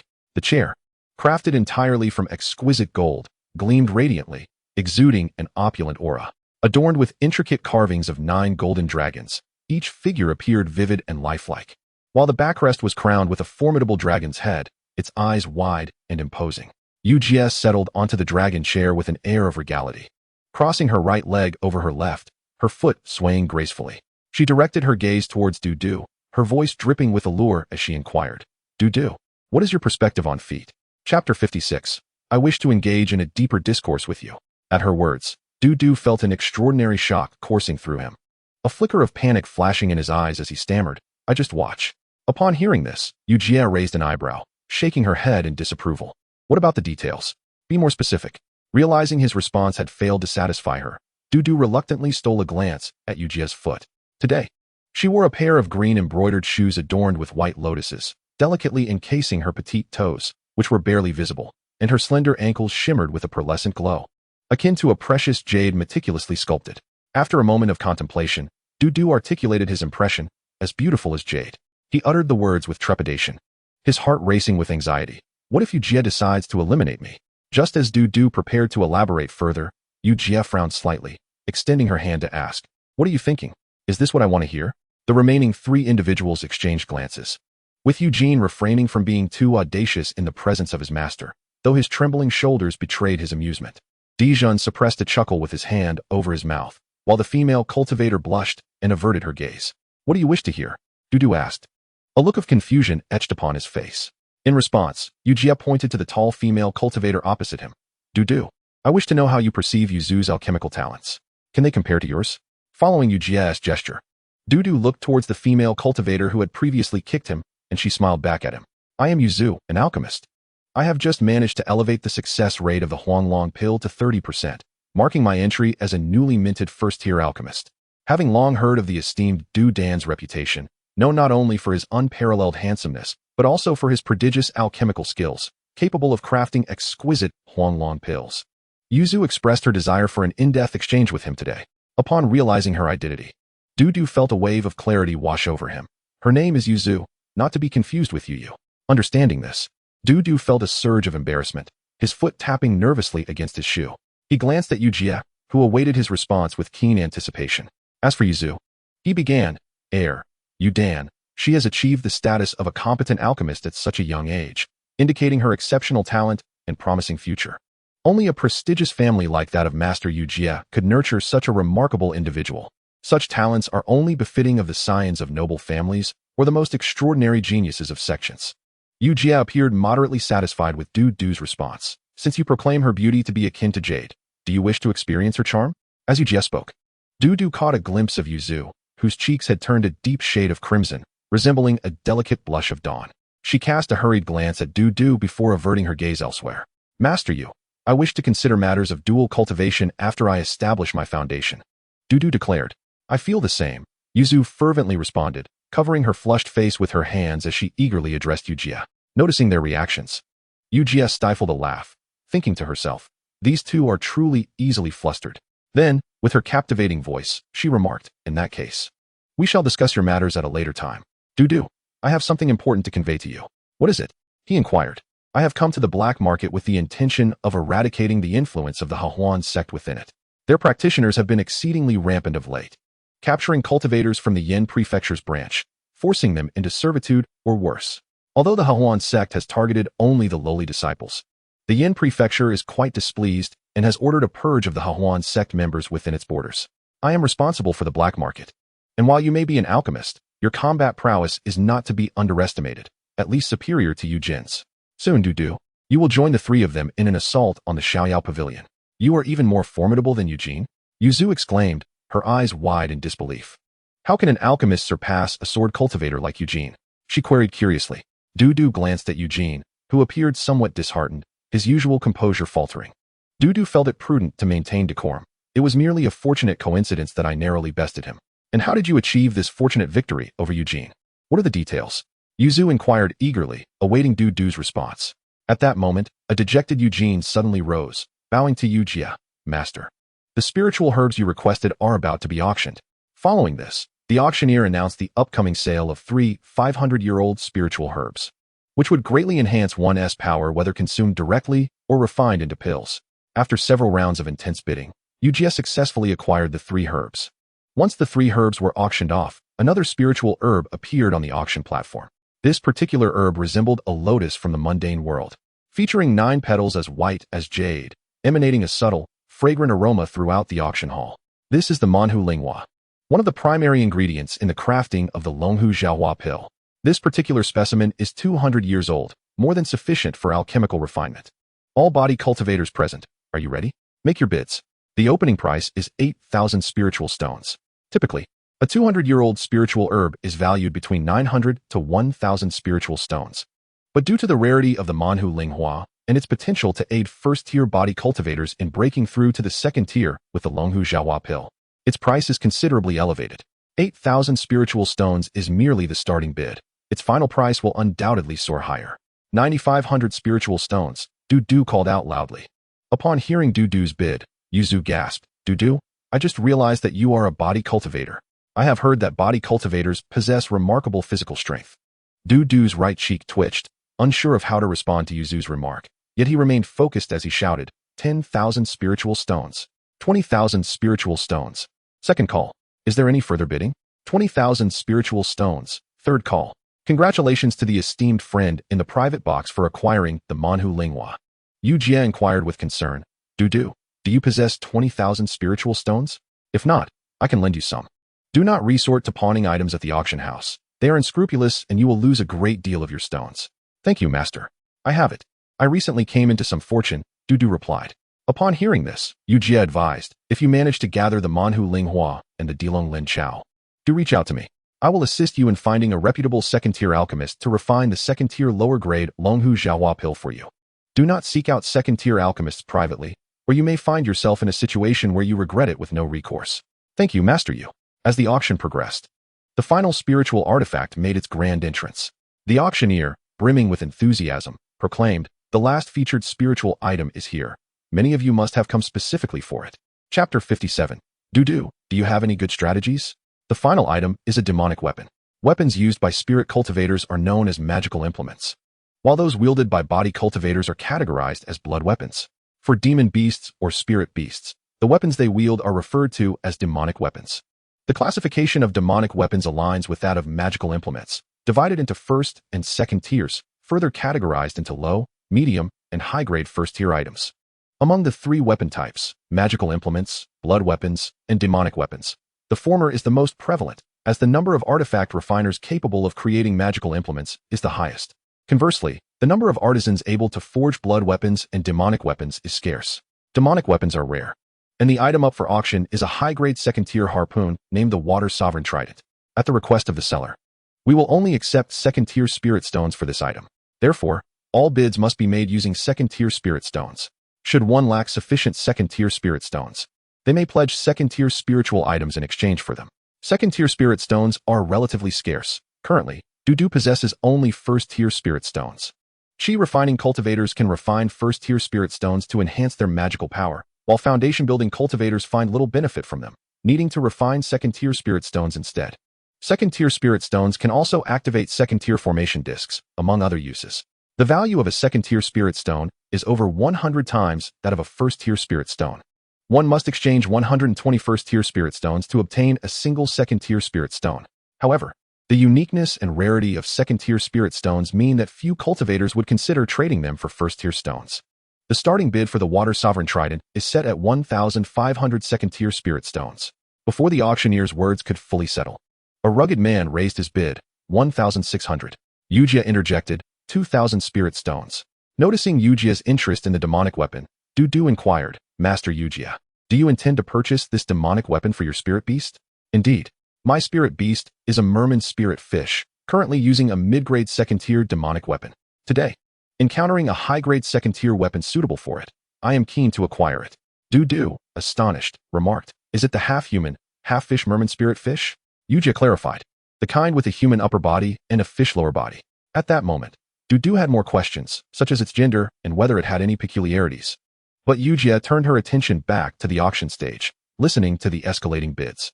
She arched an eyebrow. The current bid has climbed to 3,000 second-tier spirit stones. I fear my supply of second-tier spirit stones may not suffice to secure this demonic weapon. Does anyone here possess second-tier spirit stones or items to lend me? As Yu Jie's sole disciple, Yujin eagerly responded before she could finish, producing his second-tier spiritual item with a beaming smile. Master, this is my second-tier spiritual item. You have worked hard in teaching me swordsmanship. This is my token of appreciation. There is no need for repayment between us. I would not take your spiritual items so lightly. These second-tier items are still quite valuable in spirit stones for Yu Qi refining cultivators. I will return it to you later, Yujia replied. Seeing Yujin offer 2 second-tier spirit stones, a second-tier spirit herb, and 2 second-tier spirit ores, Dijun also presented 2 second-tier items. After rummaging through his storage bag for a while, Dudu managed to retrieve only 1 second-tier spirit herb. Collecting the items presented by the 3, Yujia thought to herself, alas, I came unprepared. These contributions from the younger generation are but a drop in the ocean. Casting a glance at Dudu, she sighed inwardly. Although he claims to be an alchemist, he must have spent all his spirit stones on his cultivation. I was already astonished when he recently acquired a manticore spirit flower. He likely has very few spirit stones left. Dudu, how many second-tier spiritual items do you possess? Yujia asked. Dudu pondered for a moment before replying. Master Yujia, may I inquire how many more second-tier spirit stones you require? Upon hearing this, Yujia looked toward the auction floor where a cultivator announced, 3,700. Once the bid was completed, the atmosphere fell silent, and the cultivator laughed arrogantly. The water sovereign trident is mine. Although some cultivators disdained his bravado, none could match his wealth in spirit stones, leaving them to silently scorn him while feeling powerless. Upon hearing the latest bid, Yujia lowered her head in contemplation. The maximum bid for the water sovereign trident will reach 4,002 second-tier spirit stones. I can gather 3,700 spirit stones, but I still need 300 more. Dudu, do you have any? As Yujia's eldest disciple, Yujin was even more concerned about this issue than his master, seizing Dudu's hand and asking, Dudu, how many do you have? Although Dudu had no second-tier spirit stones, he possessed an abundance of second-tier spiritual herbs. Yet, he hesitated to reveal them. Seeing Yujia in a predicament, he decided to offer a portion, careful not to be too generous, and calculated in his mind. Master Yujia, how many second-tier spirit stones do you think I could obtain by pledging the manticore spirit flower? You actually intend to pledge it? I advise against such a course of action. The manticore spirit flower is exceedingly rare, and you may never encounter another in your lifetime. To be frank, had I not witnessed you acquire it, I would have sought to bid on it myself, even if I had no use for it. It would serve well as a gift or favor. Hearing Dudu's intention, Yujin also urged, Brother Du, you should hold on to that manticore spirit flower. If you do not refine the dragon tiger transformation pill, consuming this flower during your second-tier body cultivation breakthrough will enhance your success rate by half. Considering the gravity of the matter, Dudu asked, Master Yujia, might you be able to exchange merit points for the manticore spirit flower? If you can, I will let you use the one I acquired. That is not possible. Yujia responded candidly, revealing her genuine thoughts. Upon hearing Yujia's response, Yujin frowned, glancing at his master with a quivering lip, ultimately choosing silence as he exhaled deeply, revealing his disappointment. However, Yujia's next words brought a smile to his face, but I can directly exchange for the dragon tiger transformation pill. While a manticore spirit flower could only enhance the success rate of a first-tier body cultivator's breakthrough by half, a second-tier alchemist could utilize it along with earth dragon scale grass to refine 3 dragon tiger transformation pills, each of which could boost the success rate by 20%. Do you think the sect would release manticore spirit flowers to the public? That would be a waste. She continued. Typically, the sect directly dispenses dragon tiger transformation pills, as well as foundation building pills. I may exchange for foundation building pills, but I cannot procure the materials needed to create them. Dudu, I will take your manticore spirit flower for now. Once we return to the Yen Prefecture's auxiliary courtyard, I will promptly exchange it for a dragon tiger transformation pill for you. Dudu replied, in that case, after the auction concludes, I will retrieve the manticore spirit flower and immediately hand it over to Master Yujia, allowing you to pledge it for spirit stones. Upon hearing this, Yujia furrowed her brows slightly. Although you spent 20,000 spirit stones to acquire the manticore spirit flower, if we pledge it, we must request second-tier spirit stones from the auction house. I estimate they will only offer me 100 second-tier spirit stones. I still require 200 more. Dudu, do you have any good strategies? Chapter 58, War Hall. Within the Jade Green stock, there lies a wealth of second-tier spiritual herbs, each boasting a century of age. However, Dudu cannot present them all. He must judiciously select a portion to offer. Observing that Yujia is short by 200 second-tier spirit stones, he calculates in his mind. A second-tier low-grade spiritual herb is valued at 8 second-tier spirit stones. With a requirement of 200, I must present at least 25 herbs. Given the nature of auction houses, they will undoubtedly attempt to undervalue my offering, so I should bring slightly more than 25, at least 28. Noticing Dudu lost in thought, Eugene, more anxious than Yujia, quietly inquired, Brother Du, can you gather them? Upon hearing Eugene's words, Dudu snapped back to reality. He glanced at Eugene and recalled their first meeting years ago, when their friendship was still budding. Eugene had encouraged him to learn a certain art of cultivation to elevate himself to an outer disciple, hinting at undisclosed benefits. As it turned out, he was indeed correct. The beast mastery scripture taught to outer disciples held profound secrets. In retrospect, Eugene proved to be a commendable individual. In comparison to scoundrels like Jia, labeling him a gentleman would not be an exaggeration. It was fortunate for Yujie to have such a disciple. Since he became her alchemy attendant, he had not been overburdened with menial tasks, and his monthly stipend was never delayed. The promised conditions were fulfilled one by one. Previously, he had borrowed her barbarian tiger spirit flower and mentioned exchanging it for the dragon tiger creation pill, marking her as a benevolent employer, wealthy and generous. Recalling her virtues, Dudu directed his consciousness into the green jade pearl, extracting some century-old spiritual grasses, second-tier spiritual flowers, and second-tier spiritual fruits. This should be sufficient to exchange for approximately 200 second-tier spirit stones. Within the green jade pearl, he used his thoughts to place these spiritual items into individual jade boxes, then gathered the boxes into a cloth bag. With a mere thought, he retrieved the bag and, employing his telekinesis, presented it to Yujie, stating, "Master Yu, please keep it safe. Do not let them see." Yujie was slightly perplexed by Dudu's latter remark, but since he had said so, she promptly stored the bag into her spatial pouch. Utilizing the unique spiritual sense of a foundation establishment cultivator, she counted the 28 spiritual herbs, then praised Dudu. "Dudu, you have done well. No wonder I selected you from among 1,000 cultivators." Hearing this, Dudu feigned a pained expression and replied, "Master Yu, these were painstakingly gathered over the years at auctions. You must ensure they are returned to me." Seeing his earnestness, Yujie chuckled, "Fear not, it will be just as you wish." With Dudu's assistance, she announced her highest bid for 1,002 second-tier spirit stones. 4,000 spirit stones, going thrice. Congratulations to the mysterious friend in the private booth for acquiring the Yu water trident. Seeing his master secure the desired spiritual item, Eugene expressed his gratitude to Dudu. "Dudu, thank you. Without you, my master would not have acquired this magical artifact." Yujie, however, remained silent, merely observing Dudu and occasionally nodding in acknowledgement. Dudu then rose and went backstage to collect the spirit stones earned from the auction of the first-tier magical artifact, followed by retrieving the barbarian tiger spirit flower. Noticing it still retained vitality, he took a vigorous root and planted it within the green jade pearl. Thus, I can ensure a continuous supply of barbarian tiger spirit flowers. After planting the root, he handed the barbarian tiger spirit flower to Yujie. "Rest assured, the dragon tiger creation pill will undoubtedly come to you." Upon hearing that Dudu could procure the dragon tiger creation pill, his companions Dijun and Yuzu gazed at him enviously. Dijun mused, "For a body cultivator, the dragon tiger creation pill is as invaluable as the foundation establishment pill is for spiritual cultivators. If only I had successfully bid for the barbarian tiger spirit flower and presented it to Master Yu. Would she exchange it for a foundation establishment pill upon returning to the sect?" He then recalled that it was Dudu who had been introduced to this auction, specifically urged to bid for the barbarian tiger spirit flower, which cast a shadow of melancholy across Dijun's face. As the group exited the Jade Cauldron Pavilion, Yujie's expression turned serious as she instructed Eugene, "Eugene, you are aware of the plan. Upon seeing the signal, immediately launch a fierce assault on the free and easy pavilion." "Understood." Following that, she addressed Dudu and the others. "You will act alongside Eugene and prioritize your safety. I shall take my leave." With those words, Yujie departed alone. Observing her retreat, Dudu curiously asked Eugene, "With just the four of us, can we truly launch an attack on the free and easy pavilion?" In response, Eugene chuckled, "Of course not. We shall seek out the main force." Under Eugene's guidance, they arrived at a modest courtyard within the market. The dwelling was rudimentary, consisting of 5 thatched huts, and the yard was barren, merely an expanse of open space. Scattered across this space were more than 30 cultivators, some meditating, others sleeping, conversing, some walking their spirit birds, while others bore spirit snakes around their waists or were polishing weapons. All of them were at the chi refinement stage. Yet the ominous aura they exuded indicated that they were no ordinary individuals. Could these possibly be members of the battle hall? The battle hall serves as the violent arm of the Yin State's branch, primarily engaging in combat with external sections.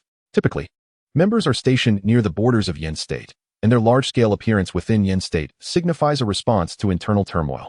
At this moment, the presence of battle hall members here clearly indicated an intent to strike against the forces of the Hahuan sect within the black market. Members of the battle hall are often unruly and possess formidable strength. They are expected to master advanced techniques and have long been conditioned to respect only the strong. In the eyes of the battle hall elites, a somewhat competent yet limited sword cultivator like Eugene would not warrant much respect. 2 members of the battle hall, upon noticing Eugene bringing others along, displayed their displeasure. One was burly and muscular, bare-chested, while the other had a reddish complexion and donned a fiery red robe. The red-faced cultivator remarked, "Eugene, this is a top-secret operation of the battle hall, yet you dare bring outsiders? They were specially invited by my master. If you have any grievances, take them up with my master," Eugene retorted, annoyance evident in his tone, and then warned the two. "My master instructed you to heed my commands." Eugea's name still held considerable sway, and the two men scoffed. The red-faced cultivator replied, "Master Yu is indeed a member of the battle hall. Though she is a woman, she is a swordsmanship prodigy with formidable combat prowess. We admire and follow her. But we have no obligation to respect you, a half-hearted sword cultivator. Moreover, you belong to the administrative hall, not our battle hall. Why should we listen to you? So, you refuse to acknowledge my authority?" Eugene's expression darkened. The red-faced cultivator dismissed him. "Eugene, what makes you think I, Huoshi, would submit to you? Bearba, you should chime in as well." The bare-chested cultivator mockingly added, "Eugene, if you were a member of our battle hall, I might begrudgingly allow you to be our leader. But as a member of the administrative hall, if word gets out that we let someone from the administrative hall lead us, how would we maintain our dignity in the battle hall? How would we even fit in here?" Upon hearing their words, Eugene sighed. "Then let us discuss this matter." After a heated exchange, the three reached a consensus. They would divide the 30-odd cultivators into 3 small teams, with Eugene, Huoshi, and Bearba each leading a team. The 3 team leaders even wagered that whichever team defeated the most Hahuan sect cultivators would receive 1,000 spirit stones from the other 2 leaders. Huoshi promptly declared, "If we emerge victorious, 2,000 spirit stones will be evenly distributed among my teammates, each receiving their share." Upon hearing Huoshi's statement, Eugene and the others chimed in, "I too shall do the same." The 3 team leaders commenced recruiting team members. "Zhang San, join my team. Old Huang, follow me. Next time we visit the brothel, it shall be my treat." Du, Dijon, and Yuzu naturally joined the ranks of Eugene. Those who could enter Eugene's team comprised a portion of honest individuals hesitant to defy Eugene's will. Some were members of the Yu family compelled to support Eugene, while others were Eugene's close friends, such as Du overall. The team maintained a sense of unity, and the atmosphere within was harmonious. During their exchanges, one teammate expressed astonishment. Yuzu, how is it that 2 alchemists have found their way here?" "Alchemists?" scoffed another. "Their combat prowess is feeble. How could they possibly fight? Does this not guarantee our defeat?" Upon hearing of the presence of 2 alchemists in Eugene's team, members of Huoshi's group erupted in laughter, pointing at Eugene. "Eugene, this time you are destined to lose. You've recruited 2 alchemists." Xiongba added with a condescending tone, "With 2 alchemists in your ranks, how can you expect to win? It seems you are out of the game before it has even begun." As the conversation continued, one individual recognized Du, exclaiming, "I know him. He is Du, also known as Jade-faced Dudan, a prodigious alchemist. Most of his time is dedicated to concocting pills and studying medicinal properties. When does he find time to practice combat techniques? A cultivator like Du, I could easily defeat 10 of him." Another lecherous cultivator remarked. "A late-stage chi refining cultivator like Du, I couldn't take on 10 of him, but that long-legged female cultivator named Yuzu, I could handle 10 of her. What would you use to fight?" Du, noticing the skepticism directed at him, glanced at his teammates' despondent expressions and reassured them, "Everyone, do not panic. I am quite capable in combat." Yuzu, equally bashful, added, "I am also quite formidable. In my family, we have practical combat classes, and I never find myself at a disadvantage when sparring with puppets." Upon hearing their assertions, the team remained unconvinced. An elder from the Yu family interjected, Yuzu, when we engage with the Xianyao Pavilion, you 2 should stay behind us. Do not rush forward. Just focus on protecting yourselves. Leave the fighting to us." "Uncle Yu, I am truly capable," Yuzu insisted, raising her clenched fist. Uncle Yu dismissed her claim. "Yuzu, heed your uncle. As a mid-stage chi refining alchemist, you should remain safely at the back." He then turned to Du, "And you, Du, I have no expectations of you in the front lines. Just look after Yuzu." In response, Du exclaimed, "Uncle Yu, I really am quite skilled." Eugene chimed in, "Uncle Yu, Du is indeed competent. You must believe in him." Uncle Yu, raising his hand to silence them, conceded, "Very well, I believe you. Du, if you are capable, ensure Yuzu's safety. She has only ever fought with puppets, and it would be commendable if she does not embarrass herself on the battlefield." Before Eugene and Yuzu could respond, Uncle Yu shot them a glare, and Eugene turned to Du, saying, "Du, it would be wise for you to look after Yuzu. If anything were to happen to her under my watch, I would find it difficult to explain to our clan. I will trouble you with this task." "Understood." Du nodded in agreement. No sooner had he finished speaking than a thunderous noise reverberated in his ears. Du looked up to see a colossal sword, several dozen zhang in length, materialized in the sky. The sword exuded a terrifying aura, and even from a distance, Du could feel the chilling intent emanating from it. The massive sword sliced through the air with tremendous force, crashing into the peak of Hafeng Mountain, causing the ground to tremble and debris to soar into the sky. Then, the enchanting, magnetic voice of Yu Jie echoed throughout the black market. Foundation establishment cultivators of Hahuan Sect, dare you step forth to battle? From various establishments, such as the Flower Pavilion and the Xianyao Pavilion, beams of light radiating the aura of Foundation establishment cultivators soared into the sky. Eugene grasped Du, who was swaying. This is the signal that Master spoke of. We must advance on the Xianyao Pavilion. Upon hearing Eugene's words, Du watched as Eugene commanded a long sword and sped toward the Xianyao Pavilion, with the others following suit in a flash of light. Feeling nervous? Du inquired of Yuzu, who stood beside him. With a slight tremor in her hands, Yuzu stubbornly replied, "Not at all. I am merely excited." Hearing this, Du chuckled, "Stay close to me. I am quite strong." Yuzu scrunched her nose. "Humph. You think you're strong? Then lead me, and let us dazzle everyone." Du retorted, "I alone can astonish everyone. There's no need to bring you along." Having said this, Du took to the skies on his magical artifact, catching up to Eugene, while Yuzu glared at him, stamping her foot in determination and transforming into a beam of light to follow him. After a few breaths, Du and his companions arrived at the front of the Xianyao Pavilion. Previously, the Xianyao Pavilion thrived with business. Female cultivators clad in revealing attire flirted with passing patrons on the steps. Today, however, circumstances had changed. Upon seeing Du and his group, they exclaimed, "Dear sirs, due to an incident at the black market, we are dismissing guests. We shall not be accepting patrons today." Eugene disregarded their pleas, producing a first-tier high-grade formation plate. Inserting spirit stones to activate the formation, which swiftly enveloped the 8-story Xianyao Pavilion. He then bellowed with great authority, "The war hall is here. We now seal off the Xianyao Pavilion, designating it as a battlefield. No one shall enter or exit." The carefree disciples of the Beast-Taming Sect were forcibly mobilized. Seize your artifacts and slay any Hahuan Sect cultivators in your vicinity. All other sect disciples, please cooperate and remain on the first floor. Personnel will verify your identities at the entrance. We will not cause you harm. Those who resist will be executed. Inside the Xianyao Pavilion. Upon realizing that it was the war hall's personnel, a female cultivator's expression changed dramatically. "Oh no, I am from the Hahuan Sect. Run." She summoned her artifact, attempting to flee through the window, only to be confronted by a male cultivator wielding his artifact against her. She turned back. "Old Chi, we have debated together before."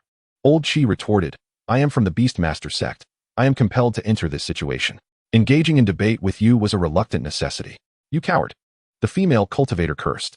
One cultivator, who had remained quietly in a corner, raised his hand as a Beast-Taming Sect disciple approached him. "Fellow cultivator, I am not from the Hahuan Sect." "I know," the disciple replied, "but you are a spy for the Hahuan Sect." "Fellow cultivator, I had no choice then. Now, I wish to be a good person." As chaos erupted within the Xianyao Pavilion, Eugene, Huashi, and Xiong Ba exchanged glances, their expressions grave. Eugene cautioned, "Although there are no Foundation establishment cultivators inside, we must all proceed with caution. Stay safe." With that, Eugene charged into the Xianyao Pavilion, followed closely by Du and the others. Chapter 60. Oh my heavens. The first floor of the Xianyao Pavilion spanned an area the size of an acre. At this moment, over 200 cultivators stood anxiously, their expressions frantic. One shouted, "I am from the Tiandao Gate. Let me out. I am from the Han Prefecture branch of the Beast-Taming Sect. You and Yinzhou have no authority over me. Let me out. I am from the Yinzhou branch. My father is Go Ritian. If I perish here, you shall face dire consequences." Silence. 10 disciples from the Beast-Taming Sect materialized at the entrance, declaring, "Those wishing to exit the Xianyao Pavilion must release a trace of their spiritual energy. Non-Hahuan Sect external cultivators may proceed outside, but cannot leave the formation." On the first floor, the Beast-Taming Sect disciples, unwilling to engage in combat with the Hahuan Sect cultivators, were tasked with maintaining order. However, exiting the building was out of the question. "I have exerted every effort to consider your circumstances. Do not compel me to disregard our shared bonds. As for the Hahuan Sect disciples remaining on the first floor, I advise you to surrender swiftly, confess honestly for leniency, and resist only to face severe repercussions. Should you persist in your folly, you shall meet your demise. Eugene, I will take charge of the first floor. You and your 30 companions may proceed upstairs." On the second floor, Du and his companions surged forward, the scene within the building unveiling before Du's eyes. A male disciple of the Beast-Taming Sect was engaged in a fierce duel with a female cultivator of the Hahuan Sect at the staircase. The male disciple wielded a sword-shaped magical artifact, striking at the female cultivator while simultaneously summoning his life spirit beast, a 2-long demon python, which viciously lashed its tail toward her. The female cultivator had a shield-shaped artifact before her, employing a whip-like magical tool to counter the male disciple's assault. As Eugene rushed onto the second floor and witnessed the conflict, he commanded his flying sword to slash at the awakens sect female cultivator. The great river sword manifested as an ethereal image, pressing down upon her. The female cultivator's countenance shifted drastically as she shouted, "I surrender." But before the words could fully escape her lips, she was cleaved in two. The male disciple, who had been battling her, furiously accused Eugene, "You stole my kill." Eugene retorted with a smile, "Old Zhao, the kill belongs to me, but the merit is yours." Huashi, observing this, scoffed, "Eugene, you are truly unscrupulous in your quest for victory." To which Eugene defended, "Was it not I who delivered the final blow?" Huashi coldly remarked, "Before us lies a corridor, with one corridor to the left and another to the right, flanked by private rooms. The awakens sect cultivators must be hiding within those chambers. Why don't we split into 3 small teams, each clearing one corridor? The first team to finish can ascend to the 3rd floor." Agreed. No objections. Dudu's team headed toward the left corridor, and they subdivided into 3 smaller groups. Dudu, Eugene, Yuzu, and Dijun formed one team. They pushed open the first door, and after a brief reconnaissance with their spiritual senses, found the room empty. To guard against any cultivators cloaked in spirit-warding garments, they conducted a cursory search, but found no enemies and retreated. Upon opening the second door, a crimson fire serpent lunged at them with a roar. Dudu's face flushed crimson from the reflection of the flames. Instead of retreating, he advanced, wielding his demon-slaying staff to disperse the fire serpent, which erupted into a shower of flames that ignited the room's furnishings. Amidst the flames, a cultivator wielding an axe-shaped magical artifact struck at Dudu with the force of thunder. Dudu met the attack with his staff. The clash of axe and staff reverberated through the room, shaking the ground with tremendous force. After blocking the attack, Dudu's eyes emitted 2 beams of azure light, striking the enemy's head like lightning. 2 blood holes appeared instantly, blood oozing forth, and the enemy's body collapsed lifelessly to the ground. "Bad news. The boss is dead. We need to join forces." As the words left his mouth, for awakens sect cultivators charged at Dudu and his companions. Observing this, Dudu brandished his staff and charged at a male cultivator clad in red gauze. The male cultivator's eyes flickered with panic as he cursed inwardly. "Why does this staff wielder have to target me? He is so formidable. How can I contend with him?" Dudu's gaze was steely as he locked onto his opponent. Swinging his staff with a sharp command, "Killing stick," the staff sliced through the air with a hissing sound, swiftly descending upon the awakens sect male cultivator. Realizing the overwhelming force of Dudu's attack, the male cultivator hastily produced a handkerchief-shaped defensive artifact, desperately channeling spiritual energy into it until it expanded to the size of a tabletop. With a resounding crash, Dudu's staff struck the handkerchief, causing its spiritual glow to dim instantly, and within moments, it lost all its luminescence, falling to the ground with a thud, breaking through the handkerchief's defense. Dudu's staff continued its assault, and the male cultivator, unable to evade in time, was struck on the head, dying on the spot. "Dudu, save me!" Yuzu cried, astonished at how effortlessly Dudu had dispatched their foe. Yet in that brief moment, he noticed Yuzu had been injured. Her palace-style dress had been torn, revealing a delicate, fair leg, and one of her shoes had fallen, her jade foot glimmering. "I'm coming." Seeing the situation, Dudu wasted no time, rushing to Yuzu's side. Her opponent, sensing Dudu's approach, instinctively turned to glance back, only to be aghast at the sight of Dudu having slain another. He cursed in his heart, "What kind of fiend is this? Dudu, avenge me." Yuzu implored, shaking Dudu's arm. He brushed her hand aside, his powerful physique radiating a surge of vital energy that infused into the demon-slaying staff. Killing stick. A 2-long spectral image of the staff emerged, bearing an overwhelming presence as it charged toward the enemy. Fear gripped the enemy's heart as he sensed the might of the staff technique and the scent of death in the air. He thought, "This is a top-tier staff technique of the 1st level, with a profound mastery of staff intent. No wonder my companions couldn't withstand it." Activating several defensive talismans, he found their protection akin to mere paper in the face of Dudu's onslaught. In an instant, the spectral staff shattered the talisman's defenses, striking his chest with a deafening impact. With a resounding thud, his body was sent flying, crashing against the wall, which splintered under the force. He crumpled to the ground, convulsing briefly before succumbing to death. Witnessing the demise of their foe, Yuzu's eyes widened in disbelief. "Oh my heavens!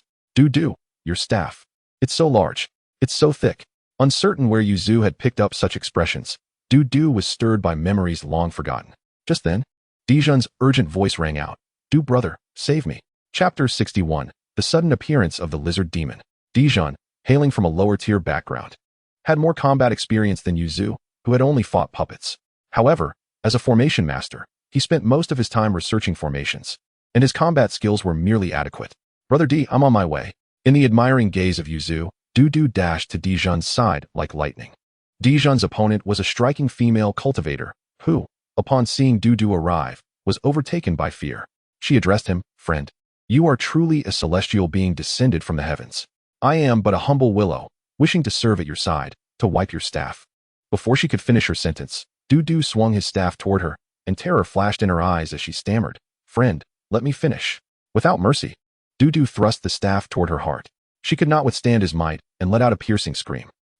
The demon-slaying staff pierced through her heart, exiting from her back, leaving her feeling a chilling void. Du withdrew his staff, wiping the blood from its tip, coldly stating, You dare think yourself worthy to serve me? Dijon marveled, Brother Du, even though this isn't the first time I've witnessed your prowess, I am still awestruck by your overwhelming presence. At this moment, Yuzu approached Du, horrified by the blood on Du's staff, and she could not help but retch. Meanwhile, Eugene had also dealt with his adversary, and, noticing Du's remarkable prowess in battle, remarked, Fortunately, I acted swiftly, otherwise, Du would have claimed a pentakill. This alchemist is fiercer than I, a swordsman. What a predicament for my dignity as a swordsman. Du then turned to Yuzu and said, You must keep my combat strength confidential. If the Go family learns of my power and sends their foundation-building cultivators to eliminate me, what shall we do? Yuzu nodded in agreement, rest assured. I shall not speak of it. Dijon and Eugene also consented to keep Du's abilities a secret.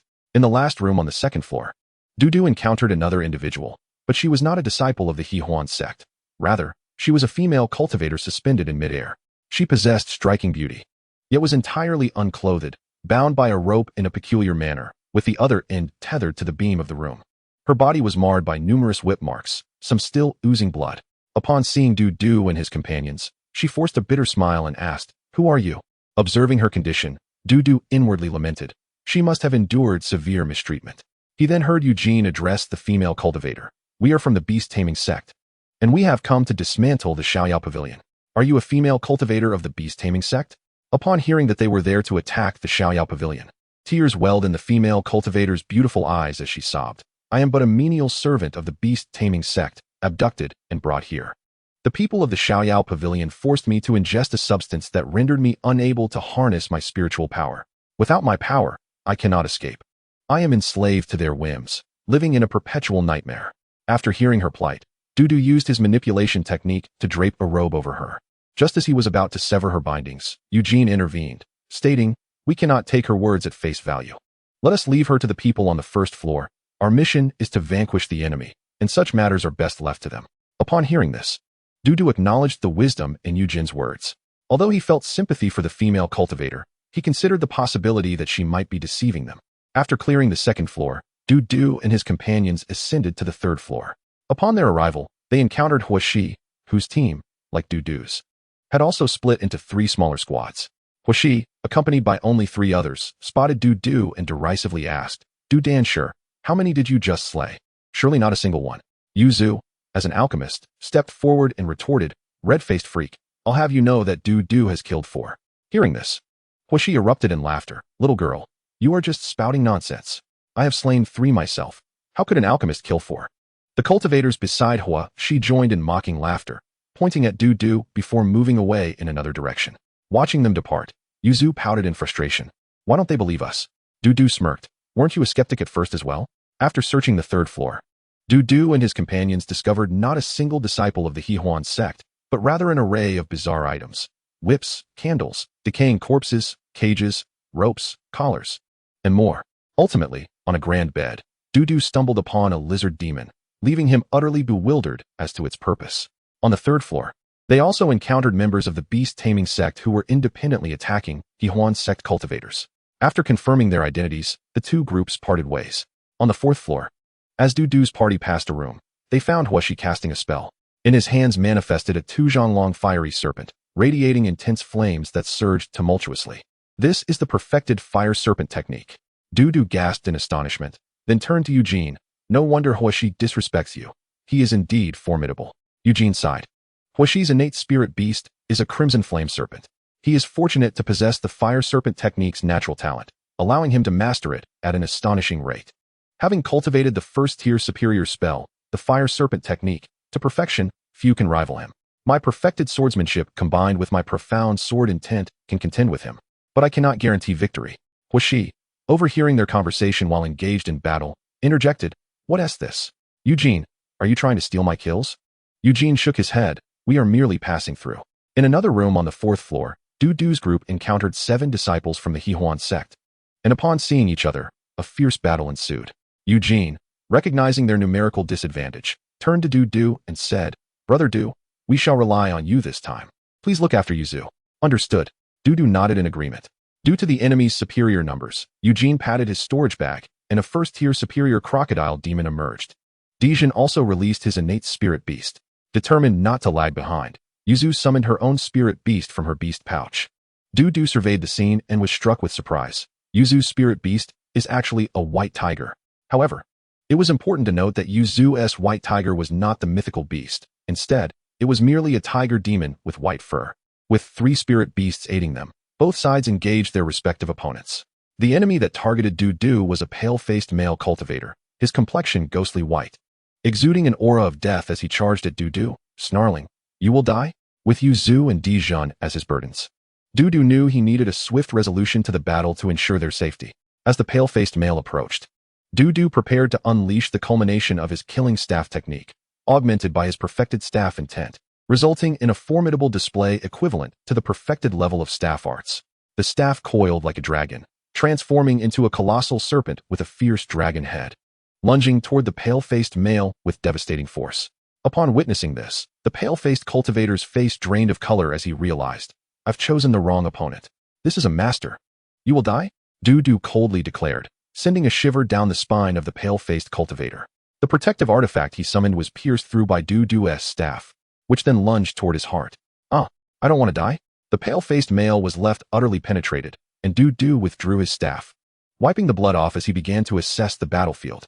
In one corner of the room, Eugene engaged in combat with his innate spirit beast against 3 disciples of the Hehuan sect, armed with his flying sword. Eugene wielded sword intent with precision, while his crocodile demon exhibited formidable defense and skillful mastery of its innate spells, leaving the 3 adversaries in distress. "You sword cultivator, do you dare to only use your sword? Relying on your spirit beast in battle, do you still consider yourself a sword cultivator?" The tides of battle favored Eugene, while Yuzu found herself in a precarious situation. The jade hairpin adorning Yuzu's head was severed by her opponent, causing her long, raven hair to cascade down, accentuating her delicate features. One of her shoes was lost in the scuffle, revealing a dainty, fair foot that shimmered captivatingly. Her adversary was ruthless, wielding a flying sword with fluidity, the whooshing sound of the blade slicing through the air mixed with Yuzu's screams echoing through the room. "Ah, Dudu, hurry." Upon hearing Yuzu's cries for help, Dudu raised an eyebrow and swiftly grasped his long staff to assist her. He moved with an almost ethereal grace, arriving before Yuzu's adversary in mere moments. Dudu's gaze was piercing, and with both hands raised, he hoisted the demon's subduing staff above his head, imbuing it with the essence of his formidable martial intent. He then channeled all his strength into a mighty strike aimed at the enemy's forehead. As a first-tier superior body cultivator, Dudu's power was astonishing, rivaling that of a beast of the same rank, and his charged attack instilled terror in his foe. The opponent, seasoned in combat, narrowed his eyes, swayed his body to evade the descending staff, and executed a nimble leap to narrowly avoid the blow. Despite his evasive maneuvers, cold sweat dripped from his brow, and fear clouded his eyes as he internally lamented, "This one cannot be met with brute force." Seeing his initial strike thwarted, Dudu deftly twisted his waist and rotated his wrist, transforming his chop into a sweeping motion. This time, the staff collided with his opponent, who failed to escape. A pained scream escaped the foe as he was sent flying, crashing against a pillar, blood spewing forth, leaving his eyes devoid of life. "Dudu, you are truly formidable." Without pausing to respond to Yuzu, Dudu advanced towards Dijin. Yuzu's gaze followed Dudu, noting his cold demeanor and the way he wielded his staff like a dragon, mercilessly slaying a member of the Hehuan sect. Her heart swelled with admiration as she mused, "When will I be able to execute a single strike to defeat my foe?" Lost in thought, she brandished her white silk artifact, her delicate features hardening as she declared, "Ha, I strike." Die, you wretched scoundrel. Unbeknownst to her, Eugene had approached Yuzu and roused her from her reverie. Little sister Yuzu, you have slain him. There are 8 adversaries. We have dispatched 7, leaving 1 early-stage chi cultivator for you to practice against. This is a rare opportunity. Seize it. Coming back to her senses, Yuzu affirmed, yes. Brother Eugene. Under his command, she launched her white silk towards the remaining enemy, exclaiming, I strike. Despite her youthful exuberance, Yuzu was a mid-stage chi cultivator capable of holding her own against puppets, while her opponent, paralyzed by fear, stood no chance against her. After the kill, however, she felt no elation, her complexion paled, and she remained silent, her brows furrowed in contemplation. Then, under Dudu's watchful gaze, she donned a pair of embroidered shoes adorned with pink peach blossoms, encasing her petite feet. With Dudu's formidable presence, the 4 of them ascended to the 5th floor without incident. Throughout the skirmishes, Dudu's battle experience deepened, and he became increasingly adept in combat, while Yuzu's growth accelerated, allowing her to engage effectively with lesser opponents.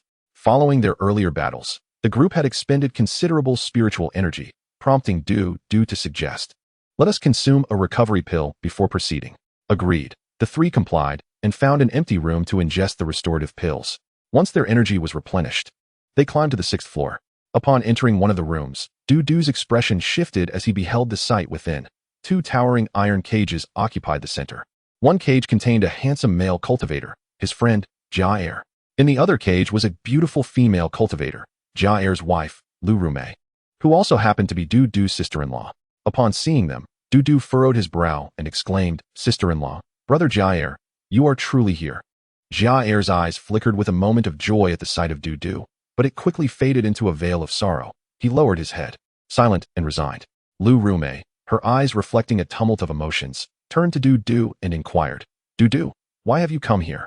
Gathering his thoughts, Dudu replied, the 3 of us have been dispatched by the Yin Prefecture's branch to eradicate the Xiaoyao Pavilion.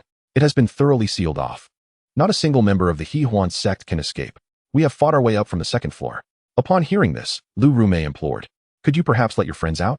I wish for our subsequent conversation to remain discreet. Understanding the unspoken bond, Eugene and the others silently withdrew. Once alone, Lurume sighed heavily and revealed, we were sold here by Jaba. Initially, he sold only Jade, but later he brought me and Ru Yin as well. The cultivators of Xiaoyao Pavilion learned of our marriage and confined us in this room. As for the reasons, I shall refrain from elaborating. I endured this humiliation, contemplating death, but the pavilion recognized our worth and threatened us with Ru Yan's safety. They promised that as long as we remained compliant, Ru Yan would be safe. But should we falter, she would be forced into servitude. Dudu inquired, if you are both here, then where is Ru Yan? Lurume responded, Ru Yan is on the 8th floor. To ensure our compliance, they allow us periodic visits with her, and we have learned she is still safe there. Pleading, she added, Dudu, I beg you, save Ru Yan, she is still so young. At that moment, Jade, who had remained silent, unexpectedly knelt before Dudu, tears glistening in his eyes as he implored, Dudu, please save my daughter, she is your niece. You have held her in your arms. Witnessing this, Dudu's brows knit together in concern. All right, I will rescue Ru Yan, he promised the pair. For now, I will free you. Upon hearing Dudu's pledge to save Jia Ru Yan, a smile graced Lurume's face, and she exchanged a knowing glance with Jade before nodding in agreement. Lurume continued, Ru Yan possesses 3 spiritual roots, making her eligible to become a disciple of the Beast-Taming Sect, promising a bright future. If she can establish her foundation, she will be a person of significance. Our experiences have been unbearable. Our existence is a stain upon Ru Yan's life. Our deaths may serve her better. Furthermore, our plight renders us unworthy of life. We now live in a state worse than death. Seeing their resignation to such despair, Dudu's expression grew complex. He yearned to persuade them to endure, yet the words faltered on his lips. Their suffering was indeed harrowing, and perhaps death would indeed be a release. Ultimately, he refrained from urging them to live and asked, is there anything you wish to convey to Ru Yan? I only wish for her to live joyfully. Jade spoke first. Me too, Lurume added, tears streaming down her face. Suddenly, she recalled something and turned to Dudu, saying, once Ru Yan is free, she will undoubtedly seek vengeance against Jia. She may even kill him. However, he is still her grandfather, and such an act would tarnish her reputation. Will you intervene and dissuade her from committing such a heinous act? Listening to Lurume's words, Dudu glanced at Jia, who was attentively awaiting his response. With a heavy sigh, Dudu replied, Brother Jia, you do not wish for Ru Yan to exact revenge, do you? Jade's expression was conflicted as he clenched his fists, his face shifting from pale to flushed. He nodded at Du before querying. Asked Jaba why he is so heartless? He would sell even his own son? In response, Du revealed the harsh truth to Jade. Urge, Jaba is not your biological father. Your true parents were slain by him. The particulars of this situation are as follows. Upon hearing Du's words, Jade clenched his fists and struck the ground with fervor, gritting his teeth in rage. Jaba, that vile creature, how I loathe him. I shall reduce him to ashes. At that moment, Du tossed a skeletal frame towards Jade, who caught it, his face awash with confusion. Du, why have you thrown this skeleton at me? This skeleton belongs to Jaba. As for how I acquired it, I shall refrain from elaborating, and whether you believe it or not is of no consequence. Du replied. Before he could finish, Jade's sister-in-law interjected, raising her hand. This skeleton is undoubtedly Jaba's. He has inflicted so much harm upon me that even in ashes, I would recognize him. This skeleton is his. Du, release me. I must personally annihilate him. Jade insisted. I shall take the lead, he added. As Du exited the room where Jade was confined, his storage pouch had gained 2 urns of ashes. The dying words of Jade's parents echoed in Du's mind. My body is unclean. I do not wish for Ru Yin to witness us in this state. Please, cremate us. Du, if you are to rescue Ru Yin, I possess little to offer in return, save for a tome of some value. I have concealed the Yuan Zidan Jing outside the Jia family's marketplace. I hope, in light of our past friendship, that you will look after Ru Yin in the future. Furthermore, I have heard from a cultivator of the Hehuan sect at the Xiao Yao Pavilion that there exists an unparalleled master within the sect. One whom ordinary Qi refinement practitioners cannot contend with, so exercise caution. Du assured the couple that he would care for Jia Ru Yin, and soon after, he received further intelligence regarding that formidable master. On the 6th floor, after Du and his 3 companions had vanquished a squad of enemies, they encountered the pallid Hoshi. One of his arms was injured, and he appeared unsteady, his complexion ashen, a clear sign of excessive depletion of spiritual energy. Upon seeing Eugene and the others, he expressed astonishment. Eugene, you have traversed to the 6th floor with 2 alchemists and suffered no casualties? You haven't been avoiding the Hehuan sect cultivators, have you? Hoshi, your tongue is truly foul. It is more repugnant than that of your spirit beast. Eugene teased, but then he noticed Hoshi's alarming condition and inquired with concern. What has befallen you? Who has inflicted such wounds upon you? Despite his acerbic tongue, Hoshi was perceptive when it came to significant matters. He did not shy away from admitting his defeat, stating candidly, Eugene, I have encountered a ruthless individual. His swordsmanship is extraordinary. He has perfected a first-tier superior blade technique to its utmost level, achieving the pinnacle of blade intent. While we were exploring a chamber, he, cloaked in a shroud that obscured spiritual perception, suddenly struck, slaying one of our companions with a single blow, and then executed another with a subsequent technique. The last remaining member of my team and I fought against him, even summoning our spirit beasts. He fought against 4 of us, and with his consummate swordsmanship and blade intent, he matched us blow for blow.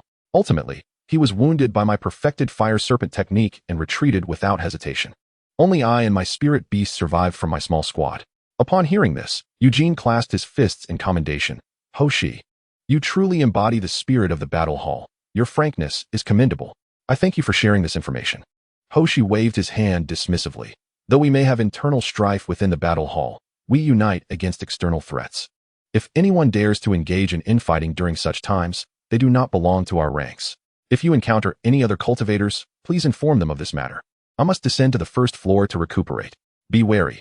That individual is virtually invincible among Qi refinement practitioners. He cast a glance at Du and Yuzu, cautioning, you 2 alchemists should refrain from joining the fray. Your prowess in alchemy sets you apart from us. The reason we fight so fiercely within the battle hall is for the sake of cultivation resources. And you, as a formation master, should not involve yourself either. Eugene, I am truly impressed today. You have brought along 2 alchemists as burdens, and yet you have managed to reach the 6th floor without any losses. When did you acquire such remarkable abilities? Surely, you must have been evading the Hehuan sect all along. Eugene retorted with earnestness. Seeing that Eugene appeared sincere, Hoshi did not probe further into the matter, addressing the group. I do not believe you. You 2 alchemists and the formation master should accompany me down. This is no longer a battle in which you can interfere. As Eugene's cousin, Yuzu, heeded Eugene's advice, he declared, Yuzu, I shall continue onward. You may descend to the 1st floor. Your purpose of honing your skills has been achieved, and the dangers ahead will be significant. It is safer for you to accompany Hoshi. Very well, cousin, Yuzu acquiesced. Then I shall descend as well. Dijin spoke up. Dudan Master. What about you? Hoshi inquired. At this moment, all eyes turned to Du, eager to hear his intentions. Among the group, Eugene was most curious whether Du would choose to remain. His presence would significantly enhance their safety.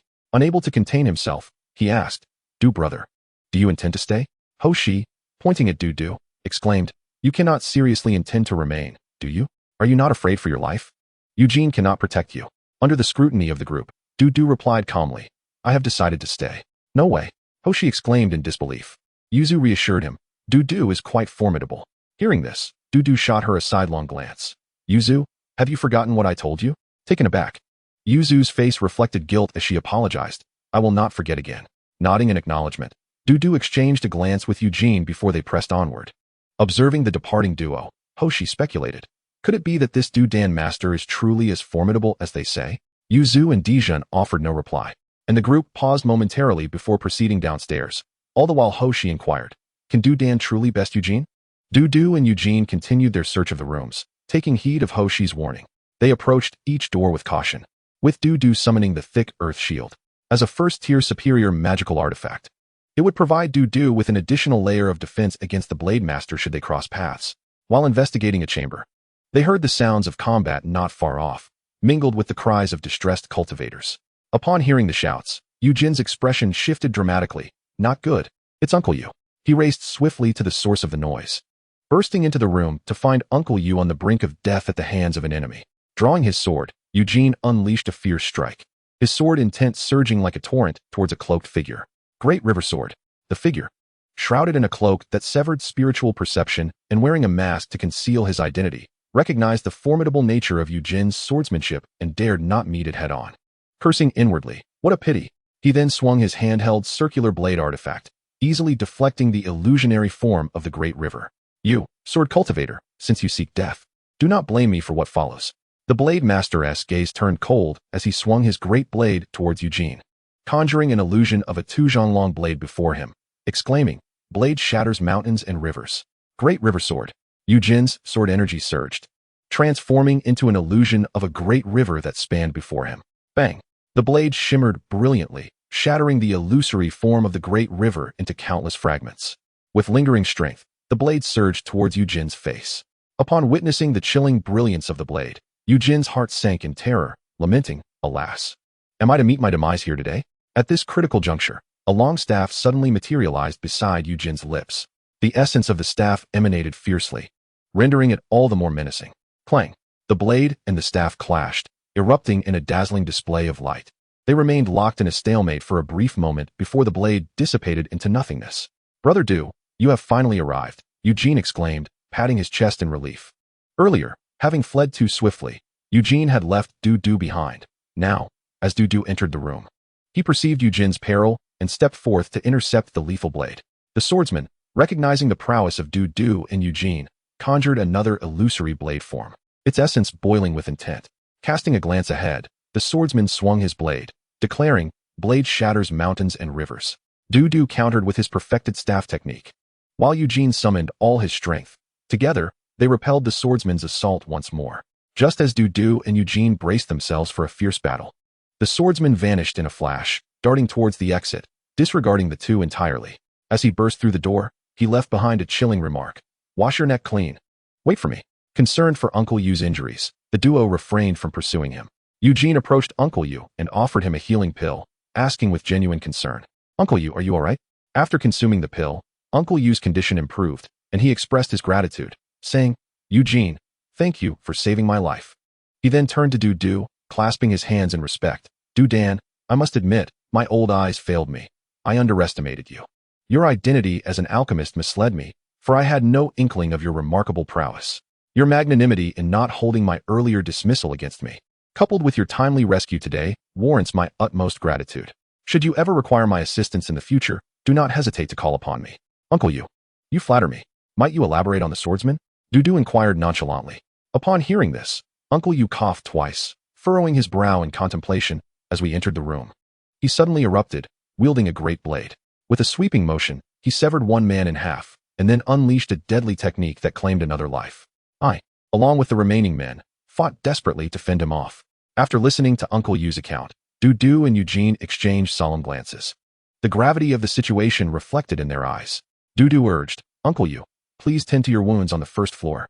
Uncle Yu, accepting Du's counsel, cautioned, "Should you choose to remain, exercise utmost caution. You too, with your combined blade and staff, may stand a chance against him. However, I advise against harboring any thoughts of victory. That swordsman, bolstered by his profound mastery of blade intent, wields an unfathomable level of skill." Having spoken, Uncle Yu bowed to the two and descended the stairs. Du addressed him, "Uncle Yu, I implore you to keep my strength a secret. I have incurred the wrath of the Go family." Before Du could finish, Uncle Yu chuckled, "I understand. I, too, enjoyed playing the role of a fool in my youth. You saved my life. Your confidence in my discretion is well placed." On the 6th floor, Du and Eugene encountered some henchmen, swiftly dispatching them. Ascending to the 7th floor, they encountered Xiongba, who was alone and visibly pale, a deep wound marring his waist. Upon seeing Du and Eugene, he cautioned, "I encountered a talented swordsman." Xiongba made his way downstairs, where he found Huaxi and Uncle Yu. Upon noticing Xiongba's wound, Huaxi remarked, "Xiongba, you possess the talent for blood qi, a prowess akin to that of a body cultivator, with skin as tough as fine iron. Yet, you were injured by that swordsman?" "He ambushed me," Xiongba retorted defiantly. Huaxi merely smiled, choosing not to press the matter further. He pointed to the bodies on the 1st floor and outside the building, stating, "The 1st floor and the Hehuan sect cultivators who leaped from the windows have all been slain. Few remain from the 2nd to 6th floors. It seems our mission is nearly complete, yet we still face a formidable foe. Do you believe we can accomplish our task?" Hearing this, Xiongba's expression grew complex. "The assault on the black market involves more than just our party. It's a joint effort with the Kunfeng Pavilion, my long-standing adversary. We have suffered heavy losses due to the swordsman. Should we fail this mission, I will lose face, and the rewards for our efforts will be significantly diminished. As for our fallen brothers, they deserve peace." In response to Xiongba's words, Huaxi inquired, "Do you think Eugene can handle it?" "Eugene? His combat prowess is comparable to mine. Surviving would be a feat in itself." "It seems we are doomed," Xiongba lamented. At Xiongba's analysis, Huaxi's expression dimmed momentarily before rekindling with a flicker of hope, envisioning a strikingly handsome face. "Dudan, I pray you are indeed concealing your true strength. The honor of our team relies upon you." Chapter 65. The Long have their own troubles. After clearing the henchmen on the 7th floor, Du and Eugene approached the staircase leading to the 8th floor. At this moment, Eugene brimmed with ambition. His already imposing presence radiated an invisible aura, suffused with an intense sword intent. With unwavering resolve, he declared, "8th floor, here I come." In Du's eyes, Eugene exuded an aura of terror, his entire being enveloped in a murderous intent, eyes gleaming with a disdainful superiority. With resolute steps, he charged toward the 8th floor. Just as Du lifted his leg to follow, Eugene was suddenly hurled back from the 8th floor, screaming, "Ah!" Suspended in midair. Eugene's expression turned grave as he brandished his sword, positioning it defensively before him. The sword's tip manifested a 2-zhang-long illusory blade, radiant and glimmering with a chilling light, its aura menacing enough to threaten any adversary. Thud! Eugene crashed against the wall and slid to the ground, blood spewing from his mouth. Gazing at Du, he weakly uttered, "Brother Du, I am counting on you." With that, Eugene succumbed to unconsciousness. Du approached, delivering 2 sharp slaps to Eugene's face. Slap, slap. Noticing Eugene's eyes remained tightly shut, Du thought anxiously, "He can't be dead, can he?" Just then, Du discerned that despite Eugene's grave injuries, he still clung to life. Relieved, Du administered a healing pill to Eugene to sustain him. "Are you waiting here to die?" The cold voice of the swordsman echoed from behind Du, chilling the air around him. In response, Du turned to face the swordsman, gripping his demon-slaying staff, and calmly replied, "I am waiting for you." The swordsman, upon hearing Du's words, erupted into a maniacal laugh, contemptuously retorting, "Seeking death." No sooner had the words left his mouth than he leaped from the 8th floor toward Du, his blade raised high, swirling with a fierce intent, aimed directly at Du's forehead. Unfazed, Du maintained his composure, lifting his staff overhead, positioning it to block the incoming strike. The staff pulsed with overwhelming might as he summoned every ounce of strength to thrust it upward. Clang! The blade struck the center of the staff. As a body cultivator endowed with immense strength, Du's force immediately sent the swordsman reeling backward. Observing the swordsman being pushed away, Du glanced at Eugene, confirming he was unharmed by the residual force of the attack, and then pursued the swordsman with his long staff in hand. Retreating to the 8th floor stairwell, the blade repairman exclaimed in astonishment, "Your staff intent has actually reached perfection." Du paid him no heed, with the tip of his staff directed forward. He thrust it forcefully towards the blade repairman's throat. The blade repairman, upon witnessing this, scoffed disdainfully and charged forward to meet Dudu's long staff. As their weapons clashed, he deftly leaned aside, using the blade's body to deflect Dudu's staff, quickly maneuvering to Dudu's side to attempt a slash at his hand. Dudu's pupils constricted as he sensed the impending danger. With a sudden burst of strength, he transformed the thrust into a sweeping motion. The tremendous force from his staff striking the sword, sending the blade repairman hurtling backward. Though he was thrown back, the blade repairman quickly regained his stance. Despite being at a disadvantage, he taunted, "Were it not for your brute strength, you would have lost your hand just now." Hearing this, Dudu retorted, "With such feeble strength, it's no wonder you would tire yourself plowing the fields." The blade repairman replied, "I have never tilled the soil. I hail from a lineage of butchers, known by the moniker Slaughtering Blade. Killing you is as effortless as slaughtering a pig." Dudu shot back, "Your tongue is sharper than your blade." The blade repairman snorted contemptuously, gripping his long knife once more as he charged at Dudu as they closed in. The blade repairman attempted to use the back of his knife to block the long staff and close the distance, but Dudu denied him that opportunity, wielding his staff to entangle the blade repairman's weapon, rendering him unable to grip the long knife tightly. Faced with this, the blade repairman reluctantly retreated, pointing the tip of his knife at Dudu, exclaiming in frustration, "Your staff is far too long." Dudu teased, "Length brings its own troubles. You, with your short weapon, wouldn't understand." The blade repairman scoffed, "I need not understand such matters. All I need is to know how to kill you." With that, he infused his long knife with spiritual energy, causing it to swell in the wind, rapidly extending to a length of 2 zhong. The blade emanating an aura of terrifying intent. He glanced at Dudu and then swung his knife with ferocity, proclaiming, "Blade shatters mountains and rivers." Upon witnessing the opponent's knife technique, Dudu did not dare to underestimate him. He channeled his vital energy into the demon-slaying staff, which grew robust under the pressure. And with the enhancement of his staff intent, he unleashed a perfected staff technique, Killing Staff. The two ethereal forms, one resembling a blade and the other a staff, collided with a thunderous impact, shaking the ground and stirring up clouds of dust as the staircase creaked ominously, beginning to collapse. Realizing the staircase was crumbling, Dudu mused to himself, "The bricks and tiles of the carefree pavilion are composed of extraordinary materials, exceptionally sturdy, with walls enchanted and pillars custom crafted by artifact smiths. Ordinary battles would only leave scratches, while intense conflicts could cause cracks in the walls. The destructive force of our clash is too great, leading to the staircase's damage." Grabbing the unconscious Eugene from the ground, Dudu made his way to the 7th floor, placing him in a corner before soaring to the 8th floor.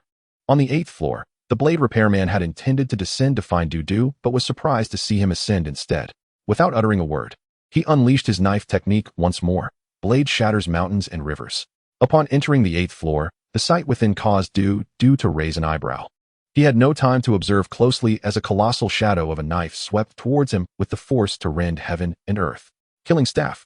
The knife technique and staff technique clashed again, with neither side gaining the upper hand.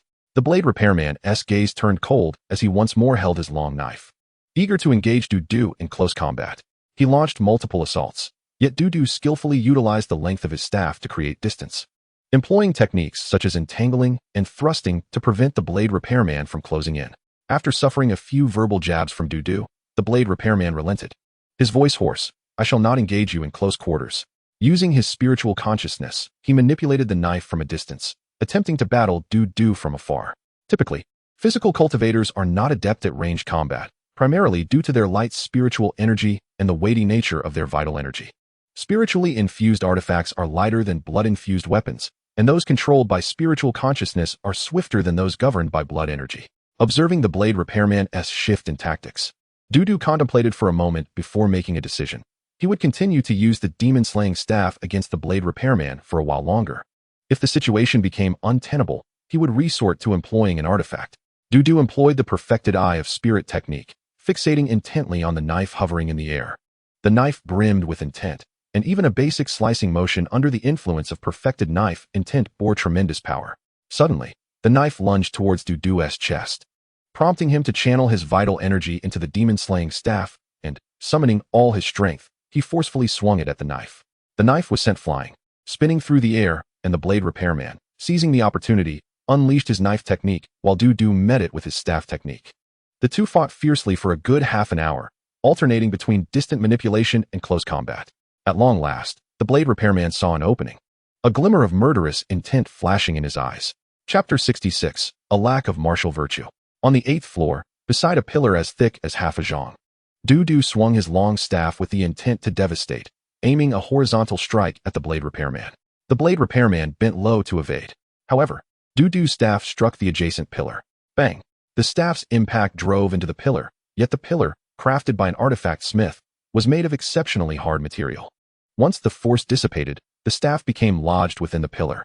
Seeing this, Du's expression changed dramatically, while the blade repairman seized the opportunity, lightly springing off the ground. With his right hand gripping the knife, the tip aimed directly at Du's chest. The blade repairman's strike was as swift as lightning. In the blink of an eye, the knife tip was less than 3 inches from Du's chest. Savoring the moment, the blade repairman grinned wickedly, internally reveling. At last, I can kill you. He relished the sight of his enemy's face contorted in terror and helplessness before death. As he fixed his gaze upon Du, preparing to relish the moment, he was taken aback to find Du's pupils suffused with a deep azure hue, his expression devoid of fear, but rather adorned with a sly smile. This crafty little devil is up to something. A sense of foreboding washed over him. Just then, a sharp pain shot through the blade repairman's wrist, causing him to loosen his grip on the long knife. Looking down, he was horrified to discover 2 thumb-sized holes had appeared in his right wrist. This wound was the result of Du's Eye of Spirit technique, which was only now revealing its perfected level, intended to catch the blade repairman off guard. The blade repairman had infused his long knife with perfected knife intent, rendering even the simplest of slashing motions immensely powerful. Had he been prepared, with his exceptional knife skills, he might have been able to fend off the sudden attack of the Eye of Spirit. Du had deliberately concealed the perfected level of his Eye of Spirit technique, and the blade repairman, unprepared, had fallen victim to its unexpected strike. You lack martial virtue. You resort to sneak attacks, the blade repairman shouted. Du, however, had no time to respond. Every moment could dictate the outcome of their battle, and this opportunity was too precious to squander. With the demon-slaying staff stuck in the pillar, Du released the tail of the staff, clenching his fist with all his might and striking down towards the blade repairman's right wrist. The blade repairman cried out in pain as his wrist was injured once more, losing his grip on the long knife, which clattered to the ground. He attempted to manipulate the knife with his spiritual consciousness, but just then, a fist the size of a cooking pot barreled towards his face. Having acquired the monkey fist talent from General Ho, Du had not systematically practiced boxing. However, he had sparred with General Ho, employing the punches he grasped from the monkey fist. Though not a master, under the influence of the monkey fist talent, he had mastered the basics of a simple straight punch. The punch sped towards the blade repairman's face, swift as lightning, augmented by Du's immense strength as a physical cultivator, delivering a blow of tremendous force. His fist struck like a comet colliding with the moon. Bang! The blade cultivator's face was struck by Du's powerful fist, eliciting a pained cry as a dazed look clouded his eyes. He staggered unsteadily for a moment before collapsing onto the ground with a thud. Seizing the opportunity, Du mounted the fallen cultivator, delivering a series of brutal blows to his face. 1 punch, 2 punches. Exhausted from his victory, Du dragged his weary body toward a corner on the 8th floor, all the while surveying the layout of the area. The 8th floor, covering less than an acre, was divided into 2 main sections.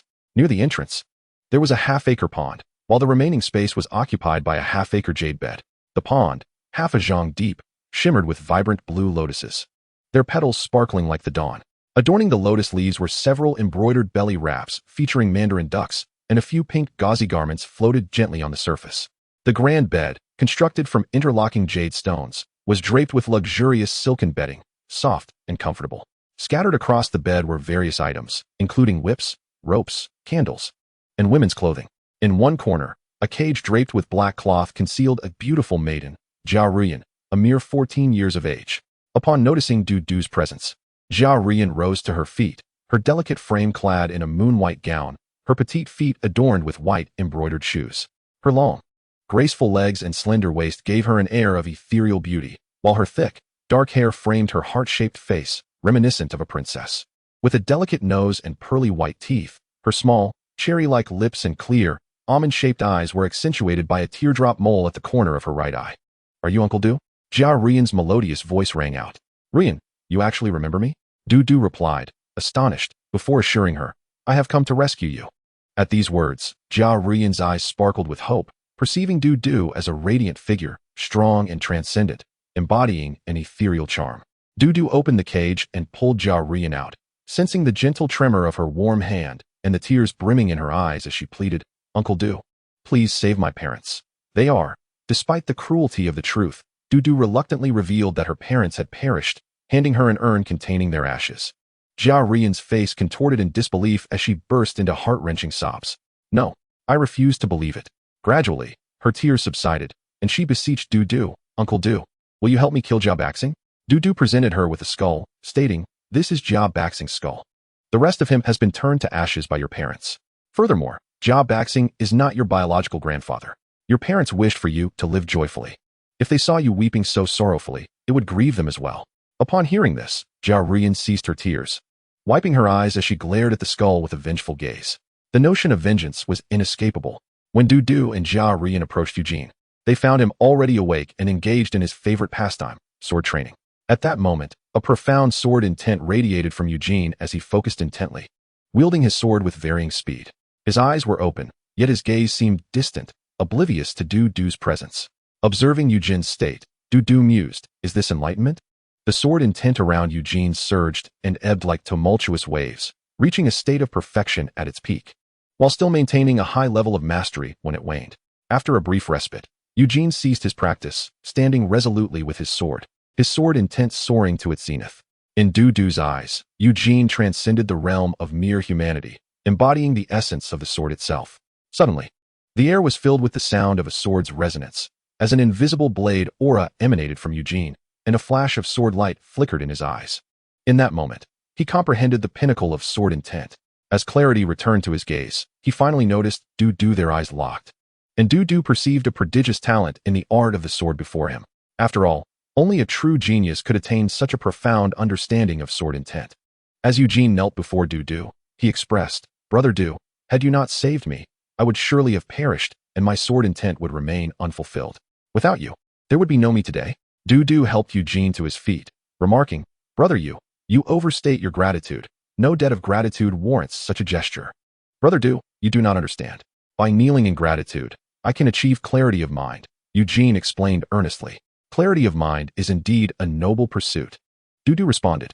Eugene nodded. "Indeed, once I attain clarity, I shall be able to defeat you with my sword.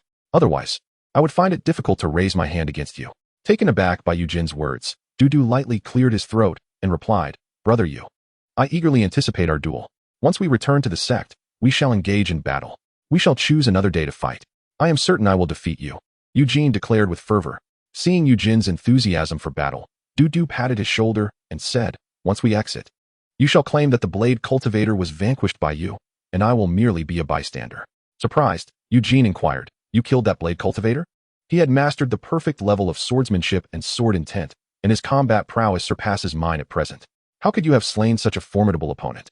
Du raised his hand. "No, Eugene, listen to me. It was you who killed him, not I, understand?"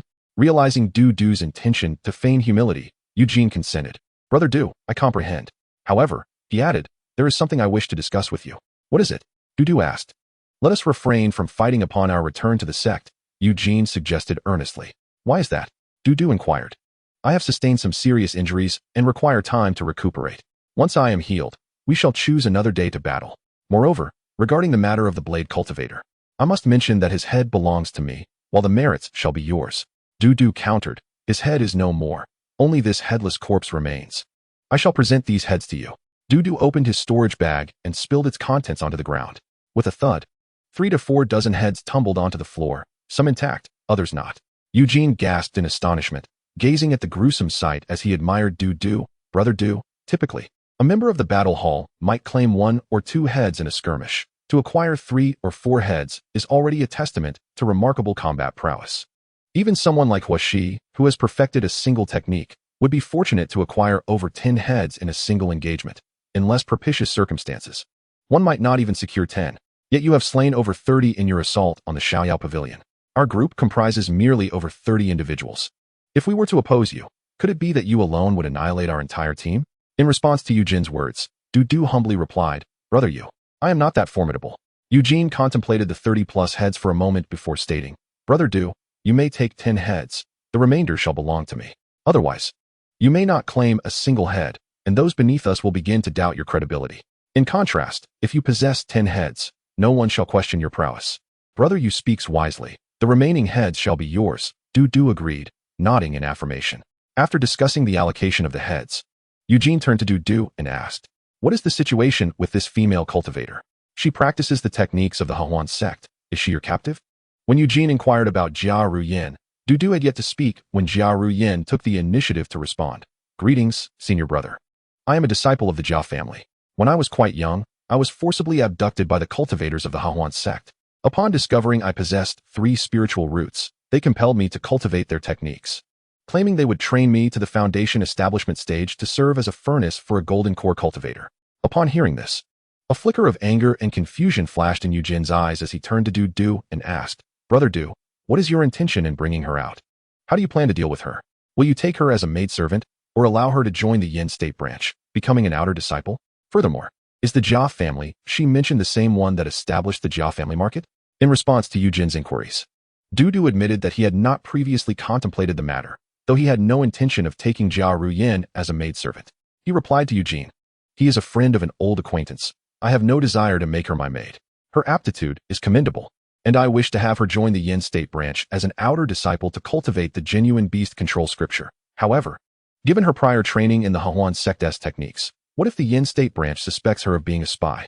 In light of this, Eugene urged Du, "Brother Du, from my perspective, it would be best for her to join the Yin state branch through the Jia family's endorsement. With the Jia family vouching for her, she would be able to join smoothly. The crucial point is, should any issues arise, you would avoid unnecessary trouble." Although Eugene's analysis was starkly pragmatic, Du lamented the harshness of reality as he glanced at Jia Ruyin, expressing his concerns. "Brother Yu, will the Jia family treat Jia Ruyin kindly? According to my assessment, the Jia family should indeed treat her well. They are merely a small clan with a limited number of cultivators. Having a talent with 3 spiritual roots is something they would cherish greatly. It is worth noting that such a prodigy emerges only once in 1,000 cultivators. Should they miss this opportunity, it could take decades for the Jia family to produce another like her. Furthermore, I personally believe that allowing Jia Ruyin to return to the Jia family would be a beneficial choice for her. The Jia family currently has only one aging foundation establishment cultivator, and they are keen to nurture the next. Otherwise, the family risks losing their current standing. By returning, she would receive substantial support, especially in acquiring rare items such as the foundation establishment pill. Brother Du, could you procure such a pill for her? Moreover, as a cultivator with 3 spiritual roots, once the old ancestor of the Jia family learns of her existence, would he not be compelled to bring her back?" At this moment, Jia Ruyin interjected, "Uncle Du, I wish to return to the Jia family. My father is a member of the Jia family, and I wish to lay him to rest in the family burial grounds."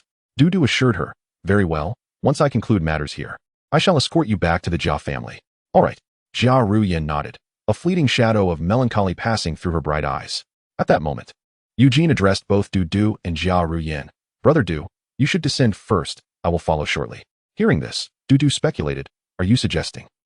Understanding that Du had grasped his intention, Eugene continued, "Brother Du, please go downstairs and inform those below that I am engaged in a life-and-death duel with the knife cultivator. Let them be aware of this fabricated information, after which I shall descend and announce that I have slain the knife cultivator." Alas, if only I had the head of the knife cultivator. My display would have been even more imposing. No, I misspoke. It would have been far more convincing. Upon hearing Eugene's words, Du shrugged and chuckled, producing the knife cultivator's large blade and offering it to Eugene. "If you leave some wounds on me, wouldn't that lend even greater credibility?" Eugene, filled with admiration, took the large blade and swung it towards Du with all his might. Observing Eugene's fierce expression intermingled with excitement, Du sensed a hint of emotional fervor in him. At that moment, Eugene pondered, "How many times should I strike him? This opportunity cannot be missed. If he does not refuse, I shall continue."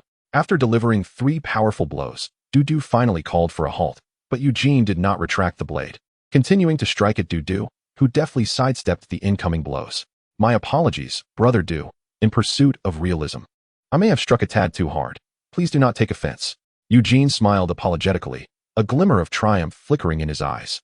"Brother Yu, there is no need for apologies. You performed admirably and have set a fine example for me." Du sincerely waved his hand in dismissal.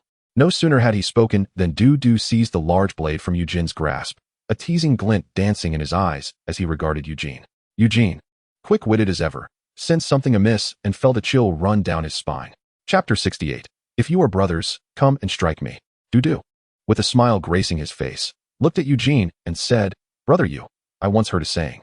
"What saying?" Eugene, feeling uneasy, asked with trepidation. "In a moment, I will utter a word, and you must repeat it back to me," Du instructed. "Very well, Brother Du, please proceed," Eugene responded. "Is brother, come, strike me. Is brother, come, strike me." As Eugene echoed Du's words, he took to his heels, and Du, with a cold glint in his eyes, pursued him, declaring, "Brother Du, do not strike my face." Bearing 3 gashes from the blade, Du descended to the first floor. Upon seeing Du, the cultivators in the hall began to murmur, "Isn't that Dudan? He has come down as well. Does that mean only Eugene remains above? Did you see the wounds on Dudan? I wager they were inflicted by that knife cultivator. That knife cultivator is incredibly formidable. I dare say only a genius could defeat him. Anyone who can vanquish the knife cultivator must be a paragon among men, someone to whom we can only aspire. Do you think Eugene can defeat the knife cultivator?" Huashi, overhearing this statement, scoffed, "Impossible, absolutely impossible." The first floor bore no corpses. Only bloodstains on the ground and shattered walls, evidence of a fierce battle having transpired. Du gazed out toward the entrance, where a pile of dozens of corpses lay strewn about, their blood saturating the earth beneath them. It appeared that many cultivators from the Hahuan sect had perished, though some had jumped from the windows of the free and easy pavilion, only to be slain by the disciples of the beast control sect below. "Dudan, you have come down as well. You look severely injured. Come, let me tend to your wounds." Yuzu called out loudly upon seeing Du. "All right," Du replied, making his way towards Yuzu. As they drew near, Yuzu frowned slightly, pointing at the 3 gashes on Du's body. "Dudan, did that knife cultivator do this to you?" "Indeed, it was that scoundrel who inflicted these wounds upon me," Du replied with indignation. At that moment, Jia Ruyan clenched her delicate fists, her face a mask of cold fury. It was indeed that scoundrel. Upon hearing Jia Ruyan's words, Yuzu turned her gaze towards her, her eyes narrowing as she spoke with an air of caution and hostility. "And who might you be?" "She is the daughter of a friend of mine, named Jia Ruyan, who was abducted to the free and easy pavilion, just like the female cultivator we encountered." Du explained, gesturing towards Yuzu. "Jia Ruyan, this is Yuzu, my good friend." Upon hearing this, Yuzu's wariness dissipated, replaced by sympathy. "How unfortunate. Sister Ruyan, you truly lead a life of misfortune. Sister, you are so beautiful. Especially your feet. They resemble Jade. Is that so?" "Indeed. Why not inquire with Uncle Du?" The 2 women turned their gazes towards Du. He, feeling somewhat embarrassed, averted his eyes and replied, "Yes." Upon saying this, Du sat cross-legged, closed his eyes, and focused his mind, channeling his inner energy to restore his spiritual power. The 2 female cultivators beside him, after a spirited exchange that lasted the duration of a tea break, erupted in excitement at the sight of a commotion from the first floor. "Eugene has descended. Is that the sword he carries, the one belonging to that sword cultivator?" "Indeed. That very sword cleaved my halberd. I recognize it well." "How is your halberd now?" "It's broken." "Then your halberd pales in comparison to Eugene's. Just look at the at least 49 scars adorning his body." Indeed, the sword wielder was exceedingly ruthless. Yes, there are 3 wounds still visible on Eugene's face. Upon reaching the first floor, Eugene stood silently at the stairway, gripping his great sword. His posture erect and regal, exuding an aura of undeniable authority that commanded respect. Huashi stepped forward and inquired, "Eugene, did you slay the sword cultivator?" Eugene, maintaining an indifferent expression, nodded slightly.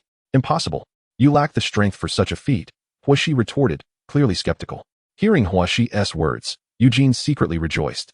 For after Du had descended, he had seized the opportunity to comprehend the Great River sword technique, gaining significant breakthroughs in his swordsmanship through the insights gained from the brink of life and death. With the perfected sword technique and the Great River sword now mastered, he felt he had reached a pivotal moment. However, skepticism towards Eugene was not limited to Huashi alone. Doubt flickered in the eyes of others as well. Observing this, Du pondered, "Eugene, how will you justify this?" In Du's line of sight, a glimmer of light emanated from Eugene's hand, and a long sword materialized before him. With a flourish, Eugene swung the sword, its intent surging forth like a rainbow, the ethereal image of a great river colliding with a wooden pillar. After the display, Eugene remained silent, standing resolutely at the stairway. At this moment, Huashi, eyes wide in astonishment, exclaimed, "Your sword intent and technique are both perfected?" Eugene nodded, his gaze sweeping over the crowd on the first floor with an air of disdainful superiority. Suddenly, he caught sight of Du, and his pupils constricted. "Can I truly contend with him now? Just how formidable is his strength? To truly vanquish him, I would need to carve 49 marks upon his form. But if he managed to dispatch that sword cultivator, Perhaps I should wait for another day to challenge him. Perhaps due to Eugene's overwhelming prowess, both Huashi and Xiongba promptly handed over the spiritual stones they had lost in their wager to him, which he then divided among his companions. As the grand formation enveloping the Xiaoyao pavilion dissipated, the once vibrant scene of the black market came into Du's view. Upon closer inspection, he discovered that the streets, once bustling with life, were now strewn with ruins, shattered stones littering the marketplace. Corpses lay scattered across the black market, blood staining the streets, homes, and trees. Clearly, it was not merely the Xiaoyao pavilion that had suffered an assault. The entire black market had undergone a ruthless cleansing. Eugene dispatched a transmission talisman into the air, and not far from him, another cultivator also sent forth a talisman, which soared skyward. Over a dozen figures appeared in the sky, emanating a powerful aura characteristic of foundational-level cultivators, standing aloft and surveying the black market. Among them was Yujia, her delicate foot poised upon a massive sword, her fish-tailed gown billowing in the breeze, revealing her fair legs. Suddenly, a transmission talisman materialized before her. After absorbing its contents, surprise flickered in her eyes as she mused. Eugene actually broke through during the battle, comprehending the perfected sword intent. He has mastered the Great River Sword. At this moment, a foundational-level cultivator beside Yujia received a transmission talisman as well. His visage was aged, marked by deep wrinkles reminiscent of tree bark, with dark spots speckling his skin. Upon reading the contents of the talisman, he trembled with excitement, a glimmer of brilliance igniting in his gaze. Noticing the elder's unusual reaction, Yujia inquired, "Daoist Jia, what news has so stirred your emotions?" Daoist Jia did not respond to her inquiry. Instead, he gazed intently into the distance.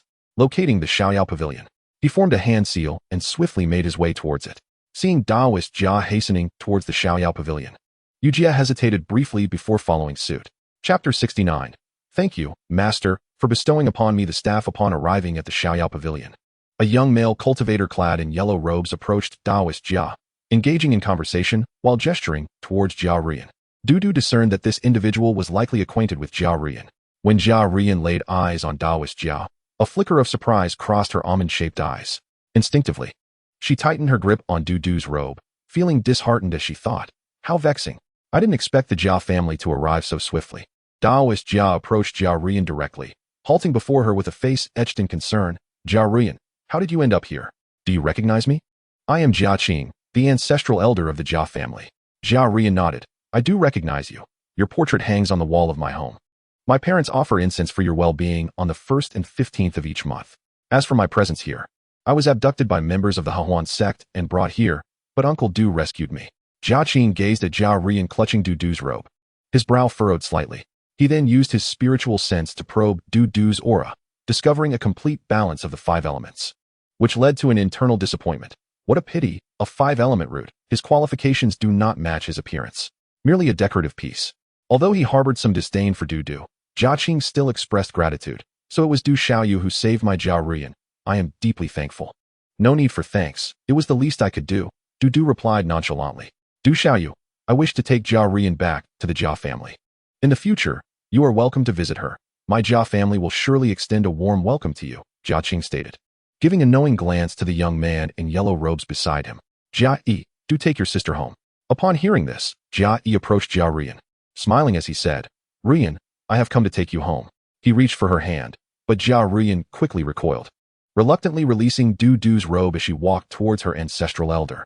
Halfway there, Jia Rian glanced back at Dudu and, with a quivering voice, implored, "Uncle Du, will you come to visit me at the Jia family when you have the time?" Upon hearing her words, Eugene sensed that the situation was dire. He realized that his earlier suggestion for Jia Rian to return to the Jia family had been ill-advised. Even Eugene felt this way. While Dudu's heart inexplicably quaked as he addressed Jia Rian, "If you do not wish to return to the Jia family, you may go directly to the Yinzhou villa." At Dudu's words, a cold glint flashed in Jia Qing's eyes as he thought, if she is not brought back to the Jia family, having left home since childhood, how could she ever feel a sense of belonging? In the future, even if she bears the Jia surname, she may not care for the family. Perhaps the fruits of her labor would benefit outsiders instead. Beside him, Jia Yi clenched his fists tightly. At this moment, Eugene recognized that he had not merely spoken too much, but had misspoken entirely. Moreover, he keenly sensed Jia Rian casting a glance in his direction. Jia Rian hesitated briefly before continuing her small steps towards her ancestral elder. As she arrived before him, the coldness in Jia Qing's eyes dissipated, replaced by joy. though he felt a sense of indignation rising within him. Just as he intended to issue a warning to Du, he noticed Yu Jia had come to his side, congratulating him. Daoist Jia, congratulations on the Jia family having a worthy successor. Upon hearing Yu Jia's words, a beaming smile spread across Jia Qing's face. Dear fellow cultivator, my family, the Jia clan, is but a humble lineage, and it is indeed a rarity for us to produce a cultivator with 3 spiritual roots. Unlike your esteemed Yu family, which has the capability to nurture a prodigy such as yourself with dual spiritual roots. Aboard the flying vessel returning to the Yinzhou villa, Du employed his spiritual consciousness to erase the marks on each storage pouch. He had amassed a considerable number of storage pouches. The total number of spirit stones contained within them was quite substantial. However, at this moment, spirit stones were merely a numerical value to him. At last, he comprehended the saying from his previous life, I harbor no interest in spirit stones. What truly captured Du's attention were the rare spiritual items, such as the astonishing discovery of a Xianbing spiritual grass seedling within one of the storage pouches. The Xianbing spiritual grass is one of the primary ingredients for concocting foundational elixirs. Du carefully transplanted the somewhat dormant seedling into a Qingyu pearl, while his mind calculated. Unbeknownst to me, the raw materials for crafting the foundational elixir are now merely missing the Qingyan fruit and the Ziyun Dragon Emperor ginseng. Of course, there remained a more crucial point, his alchemical skills. Currently, he was merely a mid-grade first-tier alchemist, and to concoct the foundational elixir, he needed to at least reach the lower grade of the second tier. It was imperative to devote greater effort to his alchemical practice. In addition to the Xianbing spiritual grass, Du also uncovered 2 pieces of spiritual or for brewing foundational spiritual wine and a spiritual herb for the same purpose, which greatly pleased him.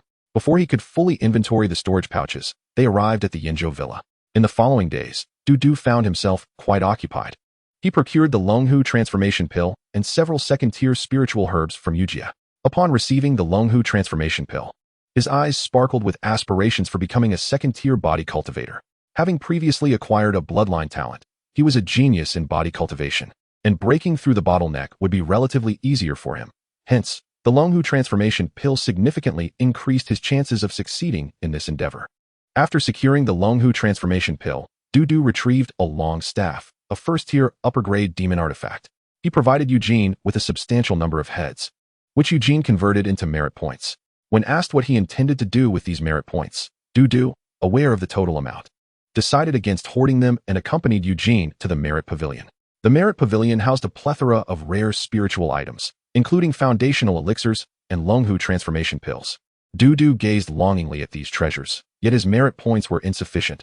Ultimately, he set his sights on a first-tier upper-grade demon artifact, the 6-Yang Divine Monkey Staff. Upon receiving the staff, Hozong spent an entire day practicing its maneuvers. The following day, he engaged in sparring with Du for 2 hours, only then managing to calm his exhilarated heart. Thank you for bestowing this staff, he should have said. It is a gift from my master. Du let out a long howl towards the heavens, clenching his fists. Hozong, let us battle for another 300 rounds. The contest of staff against staff commenced anew. Notably, under Du's guidance, Hozong began to harness the essence of staff techniques, albeit lacking proficiency in staff skills and tactics, limiting his actions to basic strikes and thrusts. Nevertheless, each of Hozong's moves wielded formidable power, augmented by the robust physique of the monkey clan and the mastery of his innate spells. To defeat such a formidable Hozong remained a daunting task for Du. After unearthing all the captured storage pouches, he discovered a multitude of unblemished cloaks and masks capable of shielding one's spiritual consciousness. Fixating on these items, an unprecedented idea surfaced in Du's mind. He cast the Spirit Eye technique upon the masks and cloaks, only to awkwardly realize that his perfected Spirit Eye technique could not penetrate these cloaks and masks, while the consummate level of the technique could see through them. He immediately pondered whether he could have fought more effortlessly at the Xiaoyao Pavilion had he discovered this capability earlier. Ultimately, Du stumbled upon an exceedingly intriguing object, which he grasped tightly, falling into deep contemplation. Chapter 70, the Qing Tian Divine Void Sutra. The object in Du's hand was a jade slip discovered within the storage pouch of a certain sword cultivator. This jade slip contained the teachings of a technique known as the Qing Tian Divine Void Sutra, a method for cultivating spiritual consciousness. In the realm of cultivation, practitioners who hone their spiritual consciousness are referred to as soul cultivators. This technique was incomplete, as Du only possessed the first 2 levels, and upon reaching the 3rd tier of soul cultivation, he would no longer be able to practice this technique. Currently, Du was engaged in the dual cultivation of law and body, which had already consumed a significant amount of his time and energy. Pursuing the Qing Tian Divine Void Sutra would further strain his resources. However, once he discerned the remarkable profundities of the Qing Tian Divine Void Sutra, he resolved to undertake its cultivation. On the second floor of the Yenzhou Villa's scripture repository, there were also techniques for cultivating spiritual consciousness, albeit of a lesser tier, resulting in minimal growth of spiritual awareness. Conversely, the cultivation of the Qing Tian Divine Void Sutra could significantly enhance a cultivator's spiritual consciousness. According to the technique's records, upon completing the lower-grade first tier, a cultivator's spiritual consciousness would be 3 times that of an early-stage Qi refinement practitioner. Upon completing the mid-grade first tier, it would be 3 times that of a mid-stage Qi refinement practitioner, and upon completing the upper-grade first tier, it would be 3 times that of a late-stage Qi refinement practitioner. Completing the lower-grade second tier would yield spiritual consciousness 3 times that of an early-stage foundation establishment cultivator. In simple terms, upon practicing the Qing Tian Divine Void Sutra, a soul cultivator of the same level would possess triple the spiritual consciousness of a spiritual cultivator. The potency of enhanced spiritual consciousness offers numerous advantages to a cultivator. As an alchemist, Du would be able to concoct a greater number of elixirs daily. Similarly, he would be capable of brewing more spiritual wine. During combat, he could maneuver his magical artifacts with greater precision or control multiple artifacts, spells, and talismans. The cultivation methods of the Qing Tian Divine Void Sutra primarily involve 2 practices. One is to ingest suitable spiritual items for soul cultivators, such as spiritual herbs, elixirs, and spiritual ores. The other relies on arduous self-cultivation. The term Qing Tian within the technique signifies that practitioners must cultivate under clear skies, avoiding overcast or stormy days. The term Shinsu indicates that, in essence, cultivators must externalize their spiritual consciousness under clear skies, employing the method detailed within the technique to harness the wild external spiritual energy to nourish and refine their own spiritual consciousness. This process can be rather excruciating. I shall rely on elixirs instead. Du lacked a suitable formula for refining elixirs aimed at enhancing soul cultivation, so he ventured to the scripture repository to peruse the recipes suitable for soul cultivators. Since he was registered as a lower-grade first-tier alchemist within the sect, he could only access lower-grade first-tier recipes. The recipes were uniformly arranged within a designated area, and Du's gaze swept across the small labels on the shelves. Purple Ji pill recipe, Huang Long pill recipe, Foundation Establishment pill recipe, and Soul Refining pill recipe. The Soul Refining pill was a lower-grade first-tier elixir, and Du had the privilege to examine it. The jade slip containing its recipe was covered by a protective light shield. Du presented his identity Jade token to the shield, which dissipated, allowing him to extract the recipe. Upon reviewing it, Du confirmed that the soul refining pill was indeed suitable for soul cultivators seeking to enhance their cultivation. After making a copy, he returned it to its original place, and miraculously, the light shield restored itself. Coincidentally, Du possessed all the necessary spiritual herbs for crafting the soul refining pill. Upon returning to his cave dwelling, he meticulously studied the recipe before commencing the alchemical process. In the subsequent days, after nearly 100 failed attempts, Du finally succeeded in refining his first inferior quality soul refining pill. 2 months later, he managed to stabilize the yield of the soul refining pill at 30%. By consuming the soul refining pill, Du experienced rapid progress in his soul cultivation. Nevertheless, it is merely the foundational stage of the first tier, which yields limited growth in his spiritual consciousness during the later phases of Qi refining. 8 months later, Du consumed a soul forging pill, and the medicinal power dispersed within his body, directing its essence towards his sea of consciousness. Upon fully absorbing the potency, Du opened his eyes, a glimmer of brilliance flashing within them. With a hint of excitement in his voice, he proclaimed, "I have finally completed the foundational stage of the first tier. My spiritual consciousness has not increased significantly at this point, but as I ascend to a higher realm, the growth will be more substantial. It is time for me to embark on the cultivation of the intermediate stage of the first tier. However, I lack a suitable alchemical formula for this endeavor." At this moment, Du furrowed his brow in contemplation, considering whether to seek assistance from Jia or to procure formulas from external sources. He deemed both options viable. Yet he was reminded of his persona as a prodigy in alchemy. As a genius alchemist, could he now reveal his identity as a first-tier intermediate alchemist? If he were indeed recognized as such, he would gain unrestricted access to the first-tier intermediate formulas housed within the scripture pavilion. However, this notion was swiftly dismissed. The primary reason being that he had only been a first-tier inferior alchemist for less than 4 years. Announcing his status as an intermediate alchemist would undoubtedly attract undue attention. Furthermore, should he declare himself an intermediate alchemist, he would be obligated to concoct intermediate-tier pills for the sect, as well as produce a portion for Jia. The spiritual consciousness expended in crafting intermediate-tier pills is twice that required for inferior-tier pills. As for seeking Jia's help, there was a risk she might discern the true extent of his alchemical prowess. Thus, Dudu resolved to independently search for the formulas. Once more, he sought assistance from Li Dan and safely exited the Yinzhou villa. As he stepped out, a wave of indignation washed over him. The Gu family truly is relentless. Even after all these years, they still keep a watchful eye on me. In the Yinzhou marketplace, shrouded in a black cloak, Dudu navigated through numerous shops, occasionally perusing the street vendor sections. Ultimately, he managed to gather several formulas: gathering soul pill, a first-tier intermediate pill beneficial for soul cultivation; solidifying soul pill, a first-tier superior pill advantageous for soul cultivation; solidifying blood pill, a first-tier superior pill conducive to body cultivation; reviving soul pill, a first-tier superior pill aiding in the restoration of spiritual consciousness. Dudu also collected additional formulas, including some second-tier ones. However, these second-tier formulas were ancient and required rare spiritual herbs, which are currently scarce in the world of cultivation. Upon returning to the Yinzhou villa, Dudu once again succumbed to the monotony of rigorous training. He practiced spells, honed the Qing Tian Shin Su Jing, engaged in alchemy, and brewed wine. After 2.5 years, the once first-tier superior Ho Zong had grown taller, now reaching an impressive height of 7.5 feet. He swung the Six Suns Divine Monkey Staff, striking towards Dudu with a swift motion, the sound of the staff slicing through the air resonating sharply. Seeing this, Dudu emanated an overwhelming aura, his vigorous blood energy surging forth as he bellowed, Fury Technique. The Fury Technique, a first-tier superior spell, could last for the duration of a tea session at most, significantly amplifying the practitioner's blood energy and spiritual power. Dudu's body creaked audibly as he contorted his face into a fierce grimace, his form rapidly expanding to over 7 feet tall. With a fierce battle intent gleaming in his eyes, he wielded the staff with ferocity. The two engaged in a fierce duel of staff techniques that lasted for the duration of a tea session. As the effects of the Fury Technique dissipated, Dudu's aura of rage abruptly waned. At this point, the blood energy he emanated still fell short of the level of a first-tier superior body cultivator. His towering form quickly shrank back to 6 feet, his body swaying unsteadily, pallid and breathless, presenting the appearance of one who had overexerted himself.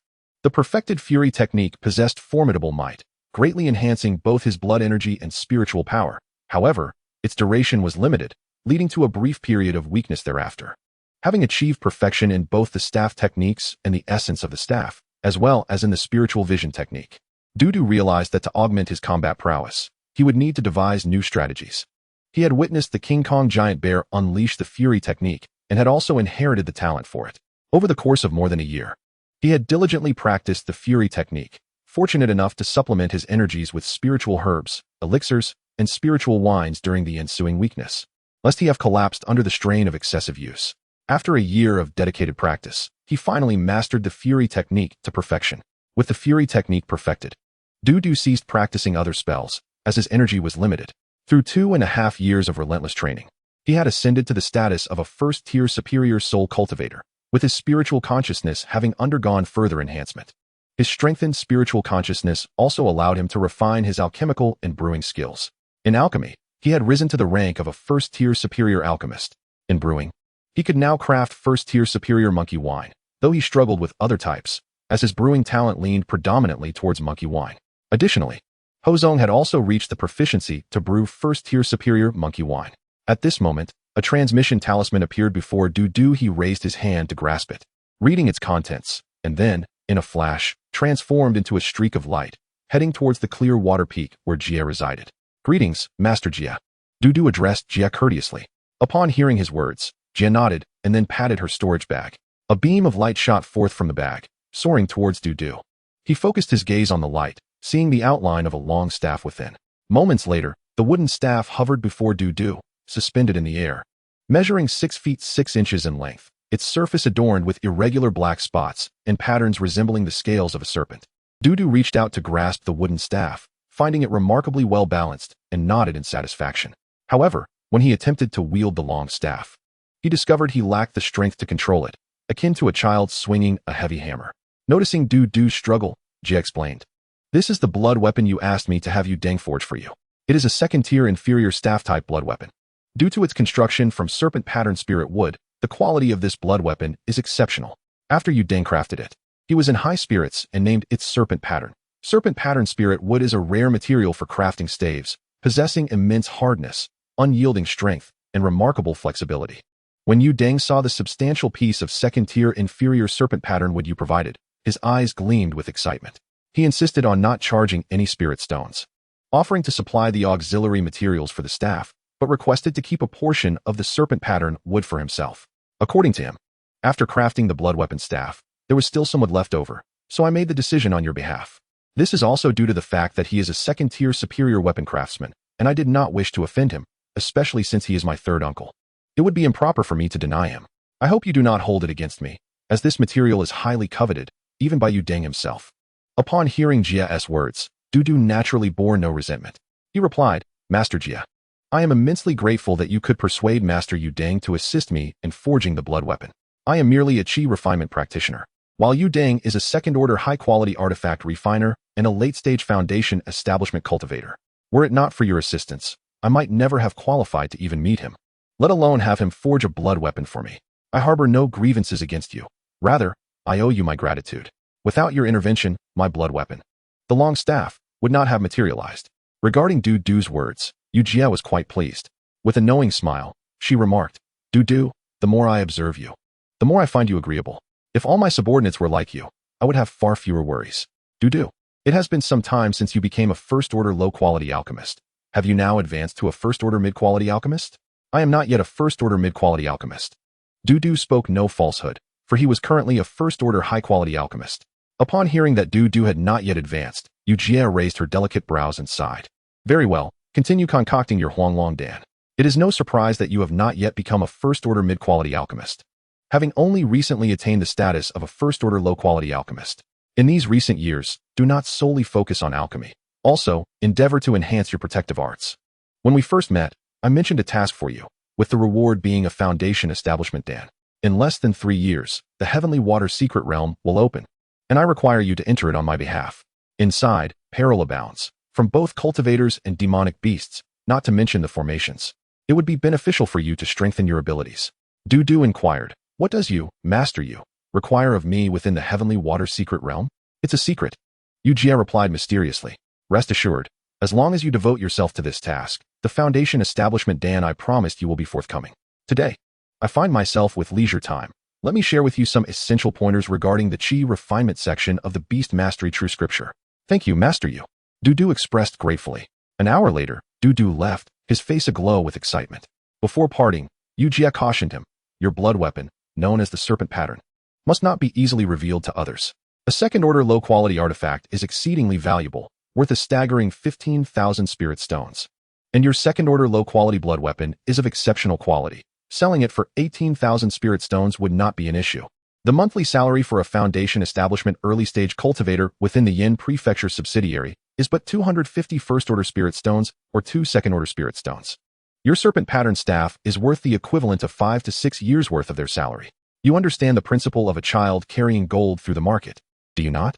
In Dudu's cave dwelling, he caressed the unique serpent scale patterns on the long staff, thoroughly satisfied. However, upon recalling the name serpent pattern, he felt something was amiss. After much contemplation, he decided to bestow upon it a new name, the serpent pattern staff. Having settled on the new name, Dudu grasped the serpent pattern staff and softly intoned, berserk technique. His form surged in size, expanding from 6 feet to over 10, his chi and blood power intensifying. He concentrated this power into his right arm, where the veins bulged and the muscles tensed. His gaze, sharp as lightning, fixed intently upon the serpent pattern staff. He grasped it firmly and lifted it effortlessly, exhilarated by the realization, as expected, after invoking the berserk technique, I can wield the serpent pattern staff. Though I cannot control it as an extension of my will. He infused the staff with his chi and blood power, which gradually caused the staff to swell and thicken. After some time spent testing, Dudu murmured, though I can lift the serpent pattern staff with sheer strength after employing the berserk technique, I cannot manipulate it as if it were a part of me. I can only manage to swing it awkwardly. Driving the serpent pattern staff with chi and blood power proves quite challenging, lasting merely half a T's worth of time before my energy wanes. If I engage in staff techniques, I can only perform 3 moves. Yet, that is sufficient. As a first-order body cultivator, I am undoubtedly subject to various limitations when attempting to control a second-order low-quality blood weapon. Li Dao, would you join me for a drink tonight? Dudu sent a sound transmission to Li Dan. Chapter 72. You are lacking in spirit stones, aren't you? With the assistance of Li Dao, Dudu smoothly departed from the Yin Prefecture subsidiary. His purpose for leaving the subsidiary was to visit the Jia family's marketplace to see Jia Rian. Although the two had not met in 3 years, they had maintained correspondence throughout. Jia Rian had long wished for Du to visit her, but he had continually excused himself on the grounds of being occupied with his cultivation. Considering his prior promise to the Jia couple to look after Jia Rian, and with the impending preparations for the Heavenly Water Secret Realm, he found himself unable to spare time for a visit. Furthermore, in recent years, his incessant consumption of elixirs had left his spiritual energy, blood chi, and even his spiritual awareness in a state of disarray, leading him to decide to temporarily halt his cultivation. The path of cultivation emphasizes a balance of tension and relaxation. A relentless pursuit of advancement is unsustainable. A cultivator's heartstrings cannot remain perpetually taut, and occasional relaxation is essential. Just as alchemists are considered by their sects to require adequate rest, with a schedule of 5 days working followed by 2 days off, along with 2 months of vacation each year. Some cultivators diligently refine their skills during the day and unwind with their partners at night, with the method of relaxation often being dual cultivation, provided one has a compatible partner, and not of the same gender as Li Dan. Du, being of his cultivation type, could only roam the vast lands of the south and north. Near the Jia family's marketplace, Du placed the Yuan Zidan Jing into his storage pouch, reflecting, the location my sister-in-law provided is indeed accurate. Acquiring the Yuan Zidan Jing was one of the reasons for his visit to the Jia family's marketplace to see Jia Rian. Shortly after, Du arrived at the entrance of the Jia family's marketplace, paying an entrance fee of 1 spirit stone to pass through the grand array. Upon entering, he found a throng of cultivators gathered at the entrance, men and women, young and old, voicing their grievances. Why can't I leave the Jia family's marketplace? My spirit chicken is about to hatch, and I must go out. My partner is waiting for me to engage in dual cultivation. Standing at the entrance were a group of around 30 cultivators adorned in robes embroidered with the character Jia in gold thread. They bore an air of arrogance, their eyes wide with indignation. The leader, wielding a short staff that crackled with electricity, threatened a particular cultivator. Do you know where you are? What are you shouting about? Shout again, and we'll take you into custody. A courteous cultivator addressed the leader. Captain, I am a disciple of the Zhang family from Longhu Mountain. I need to return home tonight to dine with my father. Hearing this, the captain scrutinized the cultivator and inquired, disciple of the Zhang family. May I ask who your father is? My father is Zhang Er. The cultivator produced a jade token inscribed with the name Zhang Dingding. Oh, so you are the illustrious Zhang Dingding. Proceed. The captain commanded, Jia Baosher, open the array for him. As Zhang Dingding moved forward, the others became increasingly agitated. The captain, sensing the unrest, lamented, please consider my predicament. We have our rules here as well. My grandfather has been gravely injured and is on the brink of death. I have come to the marketplace to procure medicine for him. Who will care for my injured grandfather? I cannot assist with that, the captain replied, crossing his arms. The decree from several elders of the Jia family states that the Jia family's marketplace permits entry but forbids exit. Your discontent as lower-tier cultivators holds no weight. Following the directions mentioned in Jia Rian's letter, Du arrived at a small courtyard. He gazed toward the modest dwelling not far away and mused. That must be Jia Rian's residence. But why are there 20 Jia family cultivators guarding it? Combining this with the situation he encountered at the marketplace entrance, Du speculated. Could it be that something significant has transpired within the Jia family? At present, the abode of Jia Rian is heavily guarded, leaving her situation to be categorized into 3 potential scenarios. She is either well protected, she is in trouble, or she is in trouble yet still under effective protection. Regardless of the circumstances, Du has not ventured into Jia Rian's residence. Instead, he seeks a venue for gathering intelligence. The most reliable source of information, apart from intelligence agencies, is undoubtedly the brothels where various social strata converge. Du refrains from visiting information trading establishments, for due to the Jia family's prominence, such places would have been duly warned. Whether for the sake of long-term business or merely out of respect for the Jia family, they would cease to peddle information regarding the Jias. Should Du attempt to force a purchase, he might attract unwanted attention from the Jia clan. Feng Lailu. At a table nestled in a corner on the first floor, a strikingly beautiful female cultivator, adorned in scanty garments, revealed a glimpse of her alabaster skin and long legs as she playfully shook Du's arm. Du, seated, cast a cold glance at her pristine complexion and retorted, what of it if I wear a mask? Some even don dog masks for amusement. Upon hearing this, the female cultivator chuckled softly. her hand resting on her heart as she trembled slightly. "Sir, you certainly possess a wealth of knowledge. What sort of entertainment do you desire today? I am not in the mood for frivolity. The rest is up to you, but the lady must possess the gift of conversation. I cannot abide a dullard." Dudu replied, "Ah, I see. You prefer someone with eloquence." The female cultivator responded, to which Dudu slammed his hand on the table in indignation. "Am I that sort of person? Just find me someone who can engage in conversation. I am merely lonely tonight and seek company for dialogue." "Sir, it appears that you are lacking in spirit stones," she observed with a disdainful glint in her eye. "Without spirit stones, even if a lady can converse with you, she cannot earn a living. You should leave promptly and not impede our business." At this, she erupted into laughter, massaging Dudu's shoulder with a feigned apology. "My apologies, sir. I failed to recognize your worth. Kindly disregard my insolence and treat me as heir." The shift in the female cultivator's demeanor was prompted by the 20 spirit stones that had suddenly appeared on Dudu's table.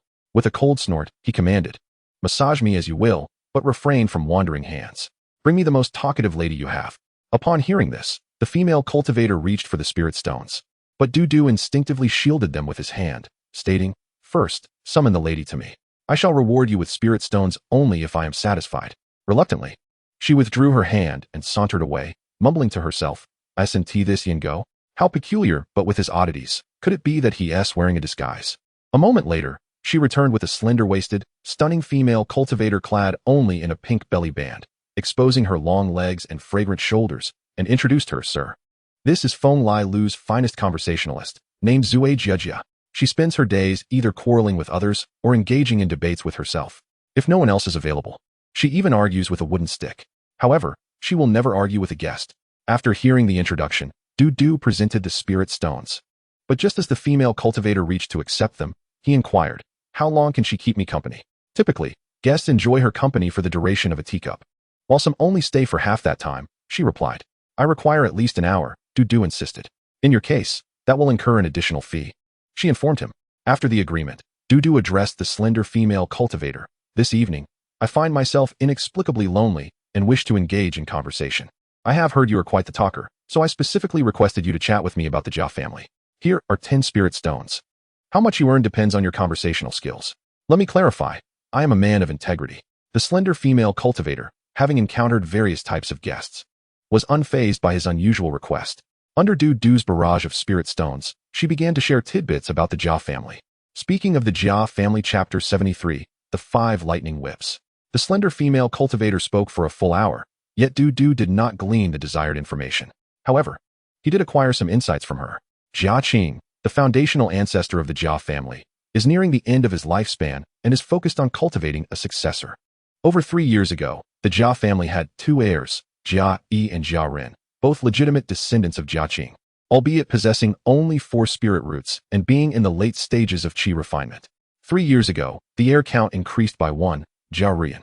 Though she has 3 spirit roots, being a woman, she is expected to marry, which complicates the Jia family's stance on her. They aspire to cultivate her into a foundational cultivator, yet fear that once she achieves this, she may marry someone else.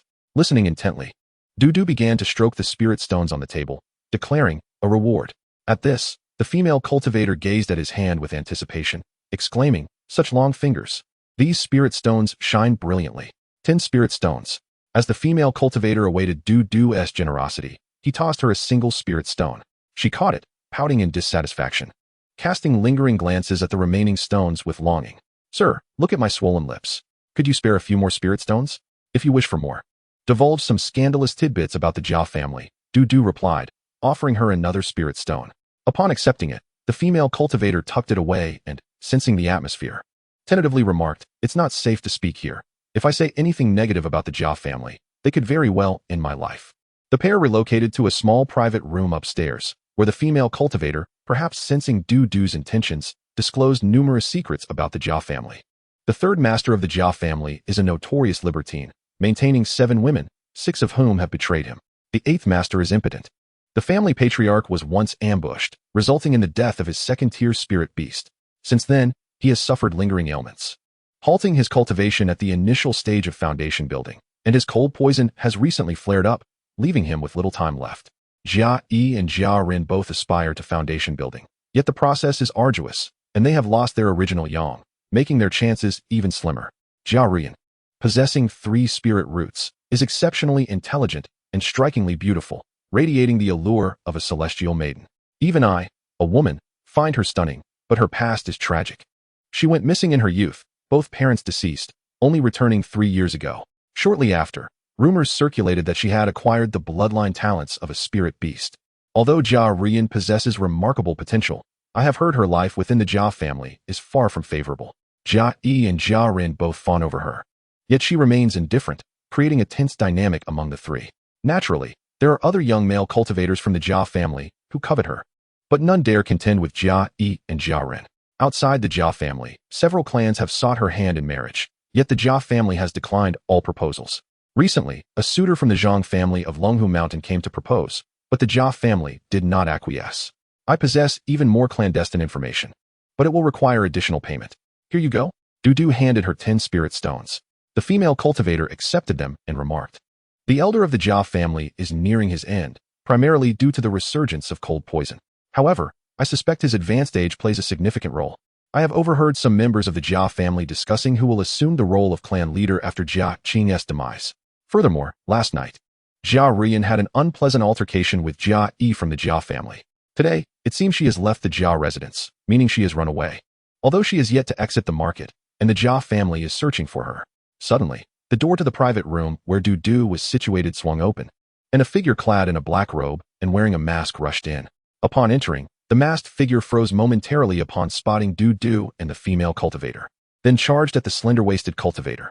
With a sharp crack, the black-robed figure delivered a resounding slap to the female cultivator's face. She covered her cheek, furious, and exclaimed, "Who are you?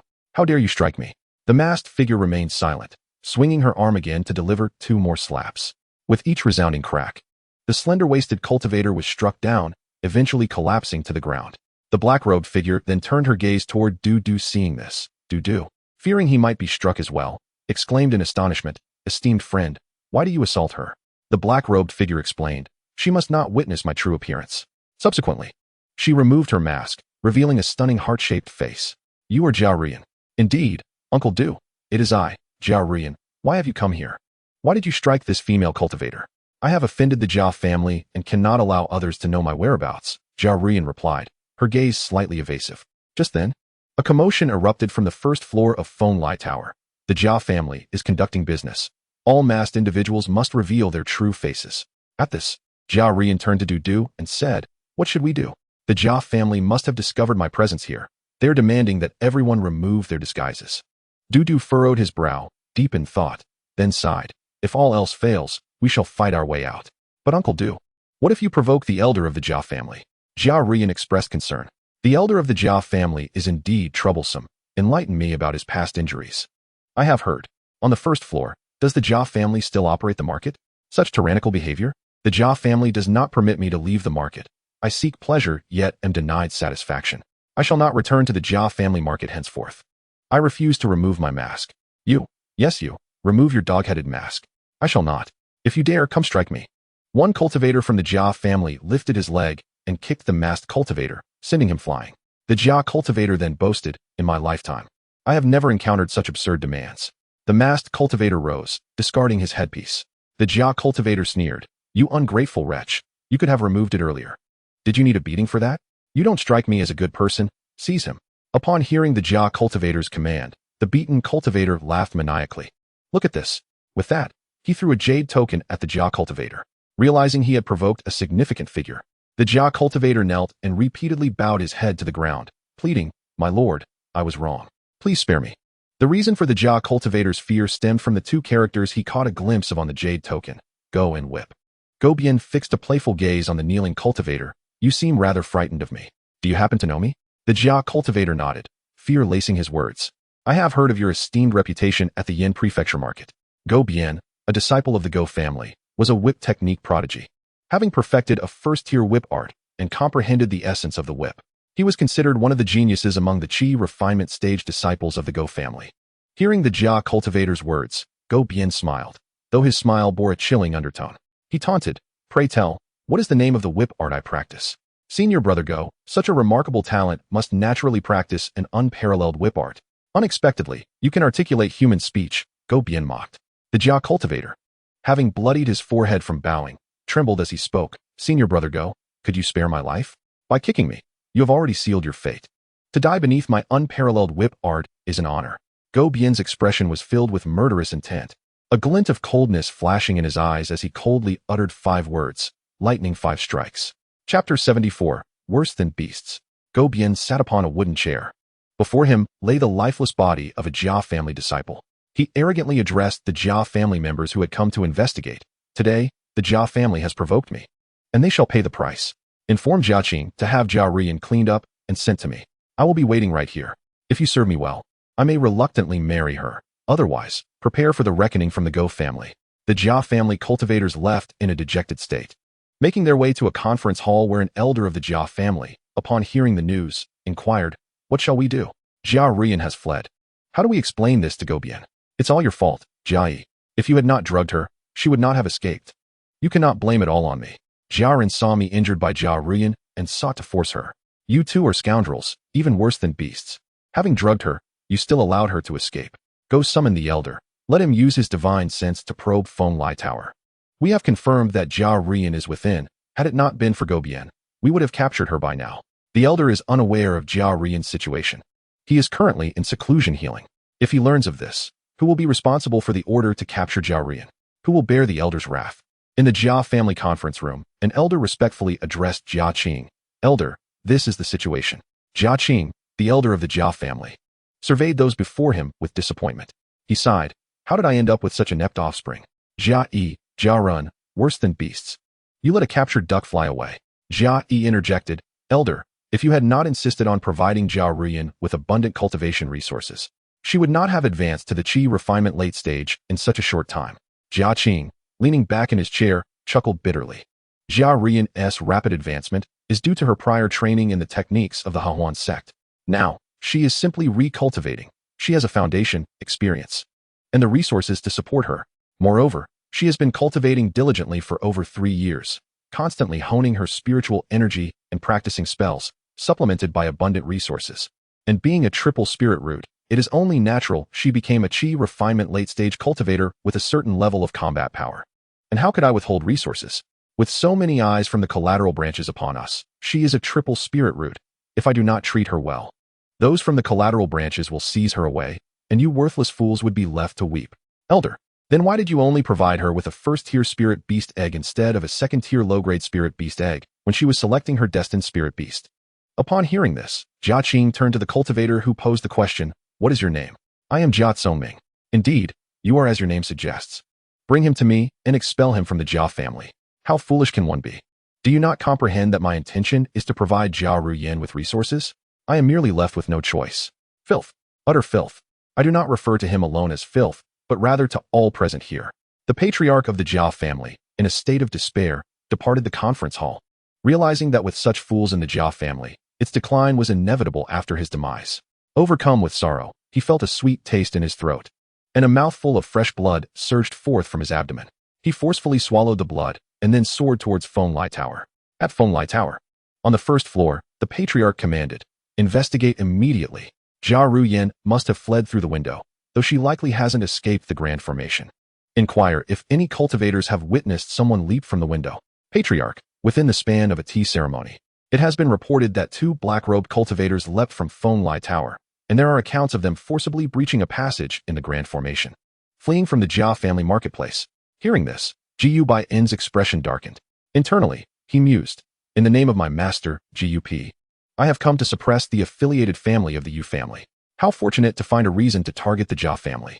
Alas, the wife I had set my sights on has escaped. She was a triple spirit root. I am but a 4 spirit root myself." The mere thought of Jia Ruyan's exquisite beauty and the exhilaration of dominating a triple spirit root cultivator fills me with rage. Gu Baiyan, with dissatisfaction in his tone, declared, "If the Jia family does not bring Jia Ruyan to me today, they should brace themselves for our Gu family suppression."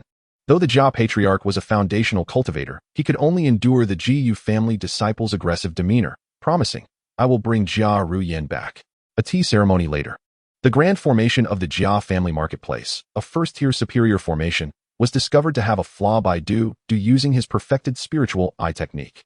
Subsequently, he forcefully carved a passage with his staff techniques and fled with Jia Ruyan.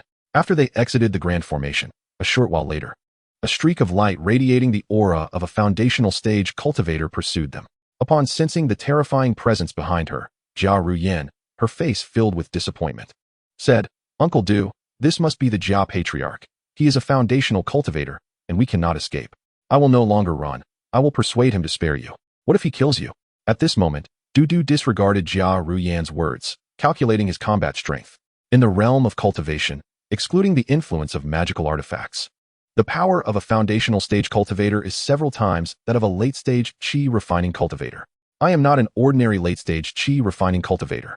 My perfected staff technique doubles my combat power compared to an average late-stage Qi refining cultivator. My mastery of the perfected staff intent significantly amplifies my staff technique's might. The perfected fury technique further enhances my strength, while the perfected spiritual eye technique may only serve as assistance when contending with a foundational cultivator. All things considered, my combat strength is somewhat inferior to that of a foundational stage cultivator, but not by much. Regarding weapons, I possess the serpent pattern staff. While the Jia Patriarch surely wields a second-tier magical artifact, in terms of weaponry, we are evenly matched. The Jia Patriarch's combat strength is affected by cold poison and lifespan, limiting him to exerting only 70 to 80% of his power. The advantage lies with me. In midair, Du maneuvered the Black Dragon staff, while Jia Ruyan's petite feet rested upon it. As they turned to glance back, Du instructed Jia Ruyan, "I will engage the enemy using the Black Dragon staff. You should fly on your own." Jia Ruyan's jade-like foot stepped away from Du's staff. Du wiped the Black Dragon staff with a damp cloth and prepared for battle, directing the staff towards the Jia Patriarch. Upon seeing the Black Dragon staff approach, the Jia Patriarch scoffed, "A mere trick." He formed a seal with his hands, and a claw-shaped magical artifact, radiant with golden light, materialized in his palm, engulfing the approaching Black Dragon staff. As the brilliance faded, the Black Dragon staff was ensnared by the golden claw artifact in the Jia Patriarch's hand. He smirked at Du from afar, bending his fingers, causing the Black Dragon staff to snap in two. The Black Dragon staff bore Du's spiritual imprint. Its destruction sent a jolt of pain through his head, unsteadying his floating form. At that moment, Jia Ruyan's figure appeared behind Du, gently embracing him. Feeling the warmth of her touch against his back, Du suddenly jolted awake, his body electrified. Despite the throbbing pain, his soul was strong, and with only a faint imprint on the Black Dragon staff. The impact on his battle was not as severe as one might expect. Du, since you once saved Jia Ruyan, I will not hinder your departure if you choose to leave alone. Chapter 75, It Has Grown Larger. Upon hearing the Jia Patriarch's words, Jia Ruyan flew before Du. "Uncle Du, we cannot escape. I will go with the Patriarch." Upon this declaration, Du gazed into Jia Ruyan's starry eyes. "Are you truly willing to return to the Jia family?" A flicker of disdain crossed Jia Ruyan's gaze. Yet upon observing the Patriarch's razor-sharp golden claws, she reluctantly flew forward. "Wait, I wish to challenge your Patriarch. If I win, no one shall impede us." Startled by Du's words, Jia Ruyan turned to him, and upon seeing the determination etched on his handsome face, she clenched her delicate fists and halted. Witnessing Jia Ruyan's decision, the Jia Patriarch, infuriated yet amused, pointed at Du. "You are like this staff. With a mere pinch, I can break you in two." He then grasped two short staffs in his left hand. "This staff will remain unharmed if it does not provoke me. You, if you provoke me, will share the same fate. I will break you in two." Listening to the Patriarch's declaration, Jia Ruyan's voice trembled with concern and anticipation. "Uncle Du, can you truly defeat the Jia Patriarch? He is a foundational stage cultivator. Killing a Qi refining cultivator is akin to slaughtering a chicken. How will you manage?" Jia Ruyan's gaze fell upon Du, who wielded a 6'6" long staff, its surface adorned with scales gleaming ominously, firmly held in his grasp. At that moment, Du's stature grew to an imposing height, radiating a fearsome vitality akin to that of a primal beast. His hair flowed without wind, his black robe billowing, amplifying his already formidable presence. As Jia Ruyan admired Du's towering form, she suddenly covered her mouth in surprise and pointed, "It has grown larger." At that moment, Du infused his vitality into the serpent pattern staff, causing it to swell in size, exceeding a length of 10 feet. The Jia Patriarch, gazing at the enlarged Du, was filled with astonishment. This is the perfected level of the Fury technique. He has actually refined it to perfection. Though his vitality cannot match that of a second-tier body cultivator, it surpasses that of an ordinary first-tier superior body cultivator by a significant margin. His staff is indeed a second-tier blood weapon. I, a dignified foundational cultivator, possess only one second-tier magical artifact. How can a mere chi refining cultivator wield a second-tier blood weapon?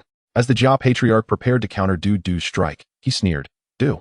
Today I shall demonstrate the might of a foundational stage cultivator." With that, the golden claw expanded dramatically, and he directed it to meet Dudu's assault. Dudu's attack was a lethal staff technique, conjuring a staff-shaped illusion over 3 yards long that surged towards the Jia Patriarch with an unmatched ferocity. As their weapons collided, a resounding boom echoed through the air.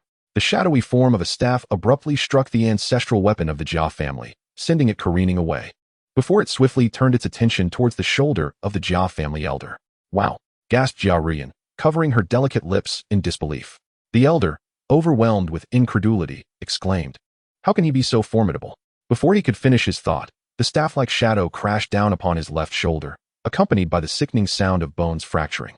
A cry of anguish escaped his lips as he clutched his shoulder, subsequently spewing forth a torrent of blood. Upon glancing at his left shoulder, the elder was horrified to find his arm had vanished entirely. His voice trembled with both fury and astonishment. "You have actually comprehended the first-tier top-grade staff technique to perfection, along with its essence. How could you possess such extraordinary talent? This is a realm only attainable by prodigies in the art of the staff. I must eliminate you today. Otherwise, I shall be tormented by the thought of such a formidable enemy growing stronger." Having discerned Dudu's true capabilities, the elder's eyes glimmered with both surprise and avarice as he mused, "A second-tier blood weapon staff, though I cannot wield it. It can certainly fetch a handsome sum in spirit stones." Fully aware of Dudu's prowess, the elder steeled himself, his expression serious. He addressed Dudu, saying, "Just now, I was careless and failed to evade your attack. Otherwise, you would not have been able to touch me at all. While you may unleash such a powerful strike, how many times can you do so? If I can evade your next few assaults, your vitality will surely wane, and your demise will be inevitable." Upon hearing the elder's words, Jia grew anxious. She implored Dudu, "He will evade your strikes. You cannot win. You must flee at once. Do not concern yourself with me. He will not harm me." Meanwhile, Dudu silently activated his perfected spiritual eye technique, scrutinizing the elder with utmost gravity. A foundational cultivator is still too formidable, even for one who is half in the grave, he thought. Fortunately, my scheme has succeeded. Noticing Dudu's unwavering gaze and lack of offensive action, the elder, whose murderous intent had already been kindled, took the initiative. The elder's claw-shaped weapon erupted in brilliance, its golden radiance blinding, surging forth like a tidal wave towards Dudu. The resplendent light enveloped Dudu's face, reflecting the image of the golden claws in his eyes. He steadied his breath, determination etched upon his features, raising the snake-patterned staff above his head and channeling all his strength into a downward strike against the oncoming golden claws. Clang! This strike lacked the finesse of a staff technique. It was a mere cleave. He infused the essence of the staff into the snake-patterned staff, yet the power was significantly diminished compared to his previous attack. In this exchange, he was undeniably at a disadvantage. A titanic force reverberated through the staff, causing Dudu's hands to throb with pain. Gritting his teeth, he swung the staff once more to counter the relentless onslaught of the golden claws. Bang! The force that met the staff was overwhelming, eliciting a cacophony of bone-crunching sounds from Dudu's formidable physique, contorting his face in agony. The golden claws lunged towards his face again, and Dudu blocked with his staff. Within the span of mere moments, they clashed numerous times, with Dudu struggling to hold on. Witnessing his perseverance despite nearing exhaustion, the elder gloated, "What of your genius in the staff arts? Until you have fully matured, you remain the dregs of the cultivation world. As a foundational cultivator, I can extinguish you with the ease of squashing an ant. However, I shall not kill you. I intend to torment you. Once your vitality is depleted, I will cripple your cultivation and limbs, casting you into the mundane world to beg." Upon hearing the elder's malevolent intentions towards Dudu, tears welled in Jia eyes, filled with regret. She lamented, "I should not have fled with Dudu. I should have persuaded him against engaging in combat. Elder, I was wrong. I will return to the Jia family with you. I will even agree to marry a disciple of the Jia family," she pleaded. The elder, glancing at the tear-streaked face of Jia, shook his head and replied, "Rian, had today's events not transpired, I would have done everything in my power to fulfill your wishes. However, now that matters have escalated to this point, there are truths I must disclose. Upon your return, I shall hand you over to Go Bien. As for how he treats you, that shall be determined by your own fortune." Furthermore, when there was a suggestion to give you a second-tier spirit beast egg, the direct descendants of the Jia family opposed it, and it was I who instigated their opposition. As for making you the heir, that was a necessity. Given your 3 spiritual roots, it could not be overlooked. In truth, I have always wished for you to marry into a direct lineage of the Jia family, yet you. As the elder's words trailed off, a tremor coursed through him as he sensed the gravity of their situation. Chapter 76. Are you saying I have grown up? Dudu observed the elder's pallor shift dramatically, relief washing over him as he exhaled deeply, grateful for the turn of events. The cold poison I inflicted upon you has finally taken effect. Dudu had long been aware of the elder's affliction and had acquired more precise details from Jiaorian. The rumors surrounding the elder's impending demise were rooted in the cold poison, which he could no longer suppress through sheer force of will. Within the Emerald Pearl, a vast array of century-old spiritual herbs lay in abundance, just at the threshold of qualifying as second-tier spiritual medicines. Among these, Dudu meticulously selected the most potent antidote to the cold poison, the heart-piercing cold lotus. This special lotus, imbued with cold poison, would ensnare any cultivator who dared to touch it. The seeds of the lotus gathered the essence of its chilling toxin, offering no sensation of coldness upon contact, exuding an aura of divine mystery. Inside the Emerald Pearl, he utilized his will to grind a significant quantity of the heart-piercing cold lotus seeds into powder, which he then applied to the dampened black dragon staff. In truth, had time permitted, he could have extracted the essence through alchemical means. However, urgency compelled him to resort to this method. He needed to ensure the elder came into contact with the powder.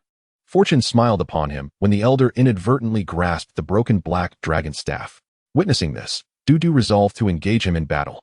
While the cold poison of the heart-piercing cold lotus was potent, a typical foundational cultivator could dispel its effects with timely exertion of their energy.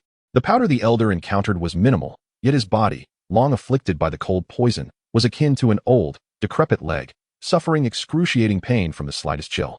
The powder upon the black dragon staff acted as the proverbial last straw, triggering a violent eruption of cold poison within the elder. Of course, Dudu's prior injury to his arm also served as an additional catalyst. You actually poisoned me. The elder's gaze darkened, clearly aware of the treachery, though he could not fathom how Dudu had accomplished this. In a fit of rage, he pointed an accusing finger at Dudu as the cold poison surged forth. The elder's complexion turned a sickly hue, his lips taking on a purplish tint, and frost accumulating upon his brows. The elder swallowed a pill, channeling his energy to heal his wounds. His complexion fluctuated between red and green, the frost on his brows melting into beads of water before refreezing. Seeing this, Dudu furrowed his brow, contemplating, can the elder endure this? It seemed unlikely. The elder, having fought against the cold poison for an extended period, was already on the brink of exhaustion, nearing his end. Moreover, he had heard that the elder's seclusion was due to the cold poison's eruption, as he sought to suppress it entirely. His sudden emergence from seclusion suggested he had failed to do so, and now Dudu had compounded his affliction with further cold poison. The elder was on the verge of succumbing to his fate. Observing the old ancestor of the Jia family exerting himself to heal his wounds, Dudu did not approach to strike him. After a fierce battle, his vitality had waned, and the effects of his berserk technique were about to dissipate, rendering him incapable of delivering a full-force blow to the Jia ancestor. To prevent a potential dying counterattack from the old ancestor, Dudu retreated over 100 paces with Jiaorian before halting, his gaze fixed upon the Jia ancestor, who was with closed eyes engaged in his healing. Suddenly, the Jia ancestor, suspended in midair, tilted and plummeted from a height of 100 feet to the ground. Thud! His body crashed onto a massive stone, causing his head to shatter upon impact, and the boulder fractured into several pieces, stained with blood. Witnessing this, Jiaorian looked at Dudu with admiration and said, Uncle Du, you actually killed a foundation-building cultivator with your chi refining stage cultivation. This is a feat that not just any genius can accomplish, but one only a prodigy could achieve. You are truly remarkable. Due to the side effects of the berserk technique, Dudu felt exceedingly weak and staggered. Suddenly, Jiaorian appeared behind him, embracing him.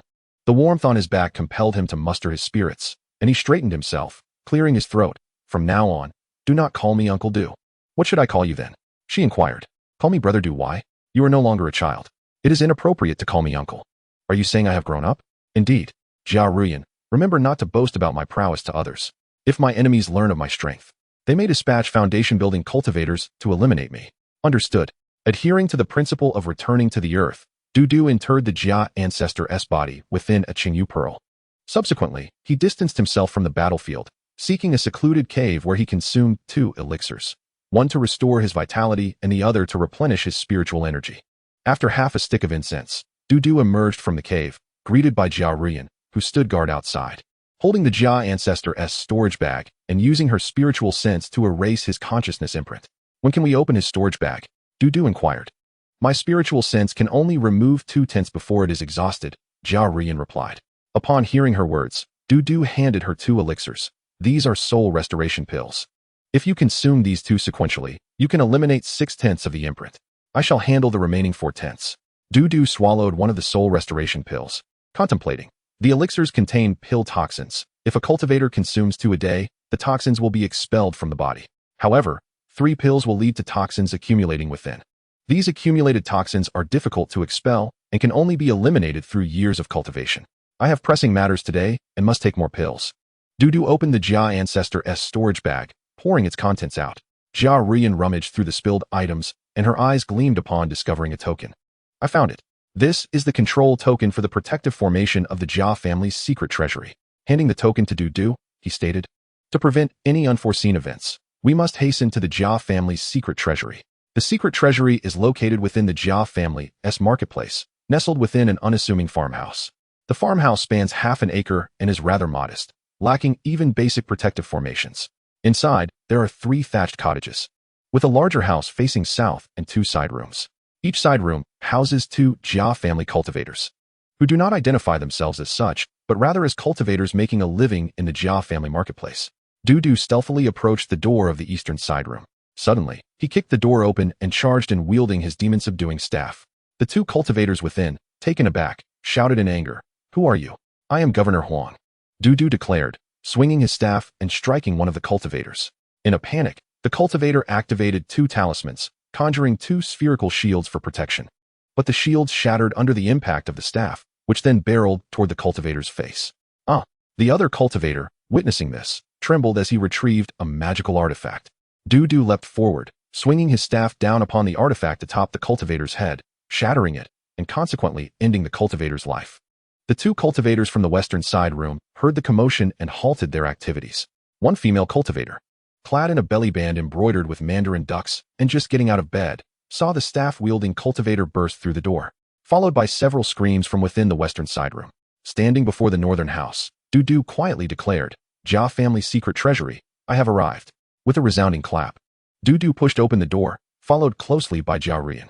Before Du's eyes lay a formation resembling an inverted bowl with a diameter of about 3 zhang, and its belly shimmering with a luminous screen.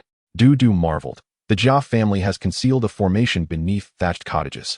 He took out a Jade token and touched it to the luminous screen at the belly of the formation. With a hum, a light door materialized, standing over half a zhang tall and 5 feet wide. Du and Jia stepped through the light door, entering a chamber adorned with 8 wooden racks, upon which were placed jade boxes, magical artifacts, spirit beast eggs, jade vials, storage bags, and more. The 2 of them swiftly collected everything, exiting the thatched cottage. Just as they emerged, a group of approximately 10 Jia family members rushed towards the cottage, shouting, "Catch the thief!" Upon hearing their cries, Du and Jia exchanged glances, realizing they could not afford to delay. They summoned their magical artifacts and fled toward the outskirts of the Jia family marketplace. The call from the secret treasury just echoed, and we arrived. Yet it seems we are a step too late, allowing the thieves to succeed. However, they cannot escape, a Jia family cultivator asserted. The Jia family marketplace is now shrouded in a great formation. They are like fish in a barrel. Catch up to them, the leading cultivator commanded. As Du and Jia reached the formation, the leading cultivator taunted from behind, "Run. Ahead lies the great formation. There's no escape." "You truly have guts, daring to raid the Jia family's secret treasury. Since you are so bold, why not create a path through this formation?" The leading cultivator burst into laughter. A female cultivator beside him patted his shoulder and asked, "Captain, what are they doing?" The captain squinted and remarked, "They are carving out a path. Captain, let us pursue them quickly. Chase. What if these 2 capable individuals accidentally kill us?" Du proposed to split the treasures of the Jia family secret treasury, but Jia insisted on only taking 30%, arguing that her contribution was minimal. Initially, Du disagreed, but after her persistent insistence, he ultimately conceded to her request. Reluctantly, Du accepted 70% of the spiritual items. Among these, he particularly coveted a second-tier low-grade spirit beast egg. No wonder the Jia ancestor was reluctant to grant Jia a second-tier spirit beast egg. It turned out they possessed only one, which, according to market value, was worth over 10,000 spirit stones. The 2 of them found a flying boat bound for the Yin Prefecture Villa at a nearby marketplace. On board the flying boat, Jia asked Du, Brother Du. You claimed you came to the Jia family marketplace to see me, but why did you go to Fenglai Tower? Hearing this, Du cleared his throat and explained. Upon my arrival at the Jia family, I discovered that something was amiss. I noticed that your residence was heavily guarded, so I intended to gather information. Fenglai Tower attracts people from all walks of life, making it an ideal place for intelligence gathering. Brother Du, could you refrain from visiting the pleasure quarters in the future? Why? I dislike your presence there, and I harbor no fondness for such establishments. Jia, I assure you, I am a person of integrity. I have never frequented such places. That day, I was merely engaged in conversation with that female cultivator, nothing more. Upon hearing that Du was merely chatting, a faint smile graced Jia lips as she cast a glance at him, a resolution forming in her heart. Once I assume power, I shall close down all pleasure quarters. Jia, possessing 3 spiritual roots, gained entry into the Yenzhou branch under the assurance of the Jia family, becoming an outer disciple. All outer disciples at the Yenzhou branch have their own cave abodes. After returning to the Yenzhou branch, Du and Jia parted ways. In Du's cave abode, he retrieved a map depicting mountains, rivers, and forests, with a particular area circled. He focused intently on the circled location, remarking, "This marked spot is of significance." The map bore inscriptions, and his gaze fell upon 4 characters in the lower right corner, which he uttered softly. Tianshui, Secret Realm. This map was a treasure discovered within the storage bag of the ancestral Jia family. Du deemed it the most valuable item among the spoils. Previously, Yu Jia had offered a foundation establishment pill to entice Du to explore the Tianshui Secret Realm, indicating that the realm harbored even greater rewards. The circle on the map signified a location likely rich in treasures. I must investigate the Tianshui Secret Realm. With its opening approaching, I must also enhance my combat prowess. The 9 Heavens Void scripture documented various methods for spiritual sense attacks. However, considering that mastering such techniques requires persistent effort, and with limited time at his disposal, Du decided to set that aside for now. As an outer disciple, he had access to the 2nd floor of the scripture repository, where formidable martial arts techniques could be found, yet he had not pursued them. Instead, he resolved to dedicate the next 3 years to mastering a singular spell, the water walking technique. This first-tier high-grade spell enables cultivators to traverse aquatic environments with remarkable speed. Although it lacks the universal applicability of the rapid movement technique, Du chose to learn it, having received the talent for it from Hozong. With this innate ability, he could perfect the water walking technique within the span of 3 years. It is noteworthy that his soul cultivation had already reached the first-tier high-grade level. Although he was merely at the initial stage of this tier, his spiritual sense was not yet 3 times that of an average Qi refinement cultivator. Yet it far surpassed that of ordinary practitioners.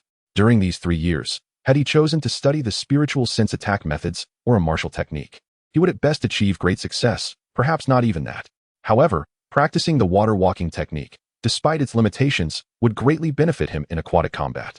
In practice, Du dedicated just over a year to perfecting the water walking technique, during which he also delved into alchemy and brewing, consuming several pills to enhance his cultivation. Otherwise, he could have progressed even more swiftly. As the sun rose and set, time flowed gently by. After gathering information about the Tianshui Secret Realm, Du learned that it was, in fact, an ancient secret realm. In ancient times, it served as a trial ground for the Tianshui Sword Sect's Qi refinement disciples, containing opportunities arranged by the sect, as well as beasts released within.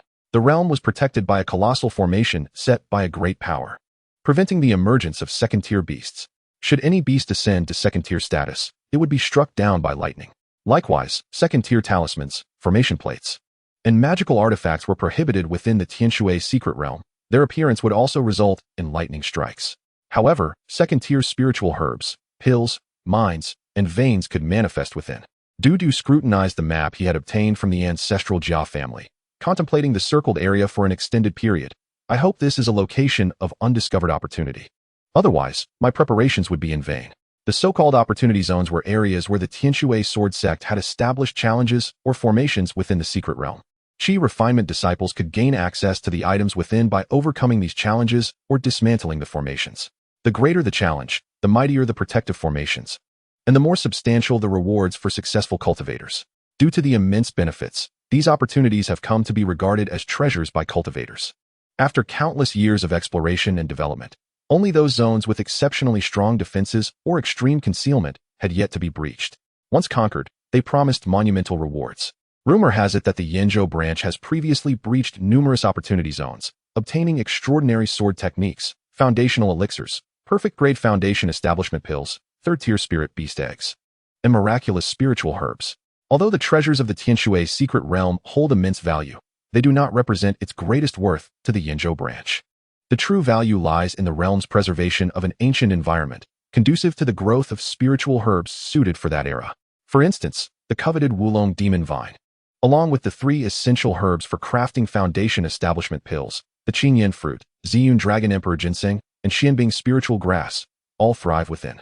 Each time the Tianshui's secret realm opens, the Yinzhou branch reaps a bountiful harvest of spiritual herbs for crafting foundation establishment pills, followed by the alchemical processes and distribution of these pills. For cultivators like Du, without a prominent background, acquiring foundation establishment pills is a formidable challenge, even under Yujia's command. This is due to the overwhelming number of individuals vying for these pills, such as Eugene, Dijun, and Huaxi, all of whom require them. Fortunately, Yujia has promised me that should I assist her within the Tianshui's secret realm, she will grant me a foundation establishment pill afterward. However, there are certain restrictions. Only Qi refinement cultivators and first-tier body or soul cultivators may enter. The opening lasts for 30 days, after which one must exit, or risk vanishing mysteriously until the realm reopens in 30 years. As for the rewards obtained within the secret realm, the Yinzhou branch imposes a single requirement. All spiritual herbs must be surrendered to the sect. Naturally, the sect compensates disciples with equivalent amounts of spirit stones. 4 special class spiritual herbs, such as the 3 essential herbs for crafting foundation establishment pills. If a cultivator submits a century-old primary herb, they will receive a foundation establishment pill upon returning to the sect. This generous policy indicates that the alchemists responsible for crafting these pills possess remarkable skills, ensuring a success rate exceeding 30%. Aside from spiritual herbs, all other spoils belong to the cultivators themselves. It is this regulation that drives the disciples of the Yinzhou branch to eagerly venture into the Tianshui's secret realm. Having thoroughly understood the intricacies of the Tianshui's secret realm, Du devoted himself wholeheartedly to cultivation. Of course, he did not neglect his alchemical and brewing studies. He needed to refine foundation establishment pills and brew foundational spirit wine, necessitating the elevation of his alchemy and brewing skills to second-tier levels. In addition to cultivation, Du also engaged with friends such as Li Dan and Jia Ruyan, sharing conversations, savoring wine, and discussing the art of alchemy and philosophical matters. One day, after a full day of philosophical discourse with Du, Jia Ruyan left his abode, thoroughly satisfied. Observing Jia Ruyan's frequent interactions with Du, Go Xiong, who had been monitoring him, reported her situation to Go Pai. Go Pai's subordinate, Go Bian, learned of this news and, believing Du had usurped his predetermined dual cultivation partner, swore before Go Pai, "I will not rest until I have dealt with Du." 3 months prior to the opening of the Tianshui's secret realm, a grand competition for disciples in the Qi refinement stage was held at the Yin Prefecture's villa. The top 10 participants were to receive a foundation establishment pill, providing a rare opportunity for background-less Qi refinement cultivators to obtain this coveted elixir, ensuring both fairness and fierce competition. Du, seeking to enhance his combat experience, often attended this event. During one such observation, he unexpectedly encountered Go Bian. Go Bian's opponent was a body cultivator endowed with bloodline talents, boasting a rugged physique and an unyielding spirit. The confined arena allowed the body cultivator to easily close the distance, employing a reckless fighting style. The body cultivator engaged Go Bian in a trade of injuries, 2 lashes in exchange for a punch, and potentially a kick if executed well. This strategy, while initially advantageous for Go Bian, ultimately rendered him at a disadvantage, forcing him to concede. He was Yin Go, and the path to obtaining a foundation establishment pill was not limited to this contest. He could not risk his life against a mere commoner. Moreover, Go Pai had promised that should he perform commendably within the Tianshui's secret realm, a foundation establishment pill would be his reward. As Go Bian contemplated his objectives within the secret realm, his eyes gleamed with excitement and a hint of malice. "Yin Yu, how many of you will emerge?" Upon the conclusion of the competition, Du made his way to the administrative hall, seeking out his acquaintance, Daoist Sun, who managed the alchemists. Having known each other for several years, their camaraderie was further strengthened by Yu Jin's influence. "Daoist Sun, my alchemical skills have advanced, and I am now recognized as a mid-tier first-grade alchemist, with a stable success rate of 30% in concocting soul return pills," Du proclaimed. Upon hearing this, Daoist Sun congratulated him warmly. "Congratulations, young Du, achieving such success at your age, you are destined to become a second-grade alchemist." "Daoist Sun, you flatter me excessively. How many second-grade alchemists are there in the entire Yin Prefecture?" Du humbly replied. "I firmly believe you will attain that level," Daoist Sun insisted. Despite our friendly rapport, we must adhere to the necessary procedures. If you can refine 3 batches of soul return pills on the spot, yielding at least 9 pills, you will be officially recognized as a mid-tier first-grade alchemist by the sect. Very well. After refining 3 batches, Daoist Sun was astonished. 6 ordinary pills and 3 premium ones. Daoist Du, your talent in alchemy truly lives up to its reputation. Since you are now a mid-tier first-grade alchemist, your corresponding benefits will also increase. You will receive an additional 6 spirit stones and 6 contribution points each month. Considering he had been a low-tier first-grade alchemist for a decade, and given his status as a prodigy, he felt it imperative to elevate his rank to maintain his reputation. 3 months later, atop a towering mountain shrouded in clouds, known as Tian Shui Mountain due to its status as the entrance to the Tian Shui secret realm for golden core cultivators stood, fixated on a point in the void. Suddenly, a resplendent female golden core cultivator exclaimed, "The Tian Shui secret realm is about to open. We must guide our disciples inside." No sooner had she spoken than a circular portal emerged in the void, emanating dense spiritual energy, shimmering with brilliance. The portal expanded rapidly, transforming from the height of a person to that of a 2-story building. Countless chi refinement cultivators on the mountain summoned their magical tools, soaring towards the luminous portal.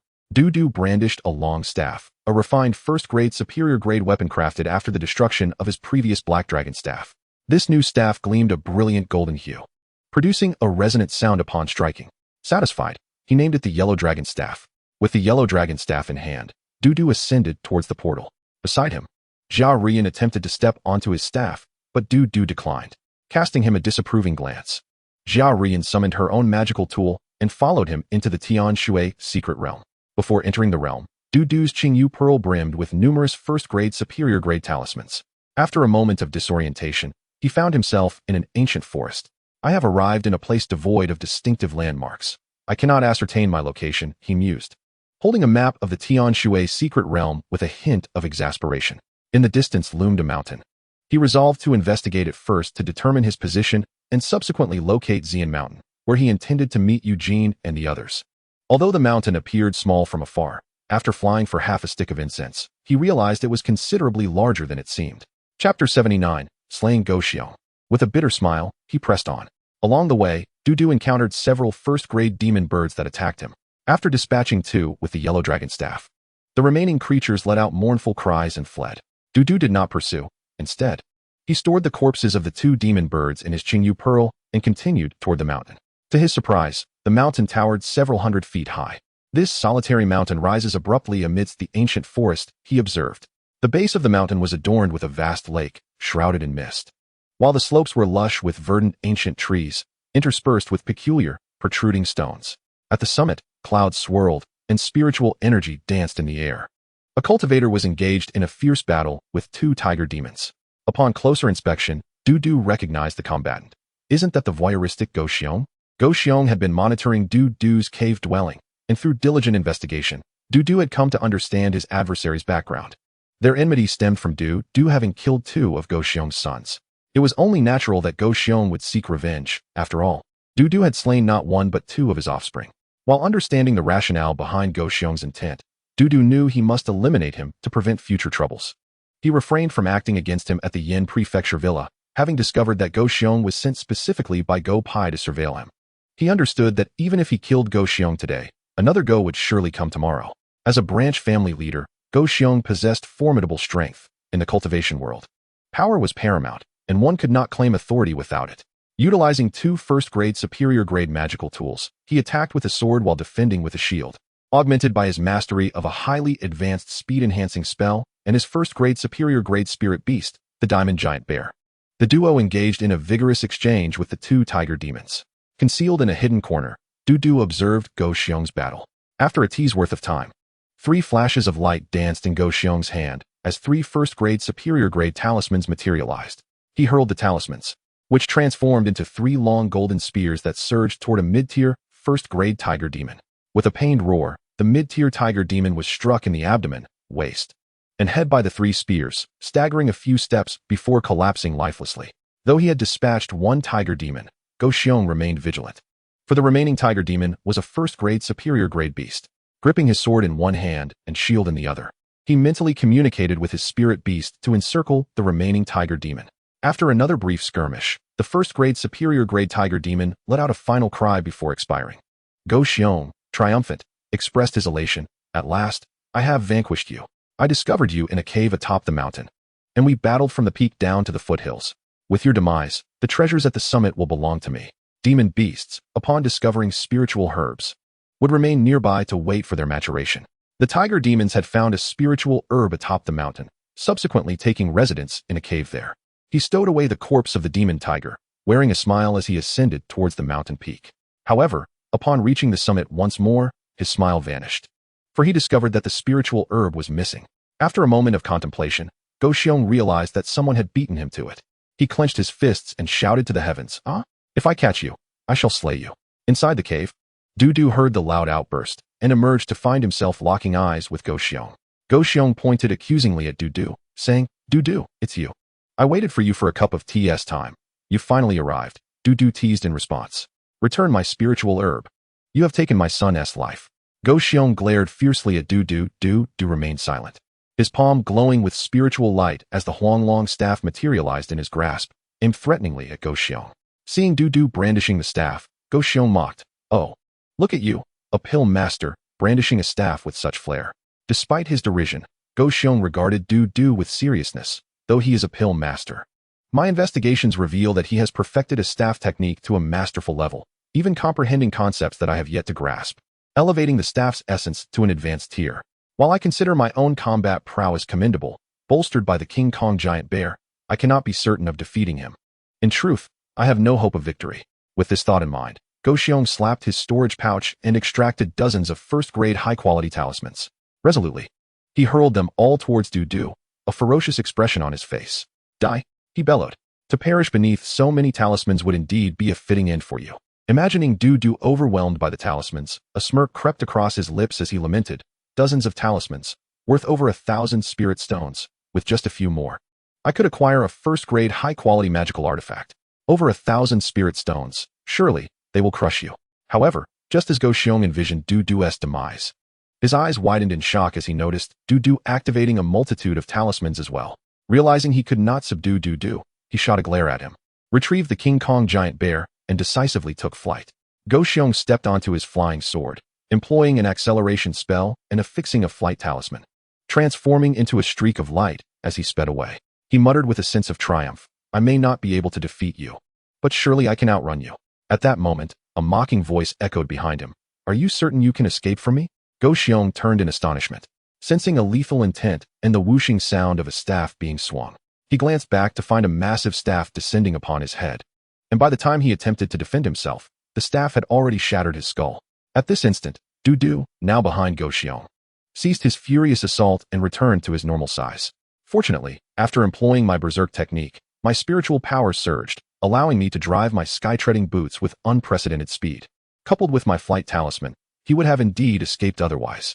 Though the duration of the berserk technique was brief, while he felt slightly unwell, he was not weakened to the point of requiring recovery pills just yet. He needed to conserve his medicinal resources for the battles ahead, as an excess of pill toxins could be troublesome. The mountain that had just risen before him, with a lake at its base, must be Tiger Tooth Mountain. Du then retrieved a map, pinpointed the location of Tiger Tooth Mountain, and swiftly determined his route to Xian Mountain. With a flash of light from his sky-treading boots, he set off towards Xian Mountain. Along the way, Du mused, before entering the secret realm, my offensive and defensive capabilities were formidable, yet my speed was lacking. To compensate for this deficiency, I purchased a pair of first-grade high-quality magical boots. I never anticipated they would prove so effective so soon. Xian Mountain, here I come. Chapter 80, The Five Elements Sword Array. Xian Mountain towered nearly 1,000 feet high, its steep cliffs piercing the clouds, with waterfalls cascading like the cries of phoenixes. The mountain was adorned with purple rocks, hence its name. At the summit, Eugene stood with his sword at the ready, gazing into the distance. Behind him stood several individuals. Suddenly, a glimmer of light sparked in his eyes as Du's figure appeared within his line of sight. He murmured, Only 2 more to go. Brother Du, you have finally arrived, Eugene welcomed. Brother Yu, I was delayed by some matters on the road. I hope I am not late. Du clasped his fists in greeting. Not at all. 2 individuals are yet to arrive. Please take a moment to familiarize yourself with your teammates. Once everyone is present, I will lead you to your destination, Eugene replied, offering a slight bow. Where exactly are we headed? It's all so mysterious. Du inquired, curiosity piqued. My master instructed me to keep it confidential. She has been planning this for quite some time and wishes to avoid any leaks that could jeopardize our success. You will know when we arrive. Please refrain from further questions, Eugene responded with an air of resignation. At that moment, a voice called from behind Eugene. Dudan. Upon hearing the voice of Dijon, Du exclaimed, Dijon, I didn't expect you to be here as well. Dijon was the formation master who had aided Du in the downfall of the Ping family and had previously taken credit for slaying Ping Wanshan. Do you know where we are headed? Du asked. Dijon shook his head. I only know we are to break a formation, but the specific location eludes me. However, she should be aware, he indicated towards a female cultivator beside him. The woman, dressed in a flowing white fairy gown, possessed delicate features, fair skin, and an elegant demeanor, resembling a celestial being. Upon hearing Dijon's words, she replied, I am unaware as well. Dijon, cease your pretense. You are a member of the Yu family, and does Aunt Eugenia not trust you? Dijon's tone was filled with skepticism. Dijon, do not call me by that name. My uncle is also present, and I dare not claim to be Dijon before him, she retorted. What should I call you then? Dijon queried with a shrug. You may call me by my nickname. Call me Xiao Tian, she said with a glimmer of affection in her eyes. Realizing he was witnessing a display of affection, Du subtly shifted his stance, distancing himself from Dijon, and approached the others. Huashi, Xiongba, do you remember me? Dudan, of course we remember you. Among those present, only one individual was unfamiliar to Du. He wore a blue Taoist robe, was slender in build, and possessed bright, sparkling eyes akin to black gemstones. After a brief moment, 2 streaks of escape light descended upon Xian Mountain, and Eugene greeted the newcomers with a bow. Yanzhan, Zhongzhan, you have finally arrived. Let us set off. Du, the 5 array masters, Huashi, Xiongba, and the unfamiliar cultivator transformed into beams of light, following Eugene as they soared into the distance. Wanku Mountain stood majestic and imposing, housing countless caves within its body, interconnected like a vast ocean of tunnels. The passages crisscrossed so intricately that even the most powerful cultivators could easily lose their way if not careful. 10 beams of light successively entered a cave entrance, weaving through the myriad tunnels, sometimes descending, sometimes ascending, and at times veering left, until they arrived at a spacious cavern. The cavern rose 10 stories high, with streets of considerable length and width. The ceiling was adorned with numerous luminous pearls, casting a gentle glow that illuminated a 5-colored array below. The array emitted a shimmering barrier, enveloping the entire space of the cavern like an inverted jade bowl. Eugene discreetly stowed a jade slip and then began to explain to Du. This array is known as the 5-element sword array, a composite formation made up of the metal sword array, wood sword array, water sword array, fire sword array, and earth sword array, all of which are first-grade high-quality formations.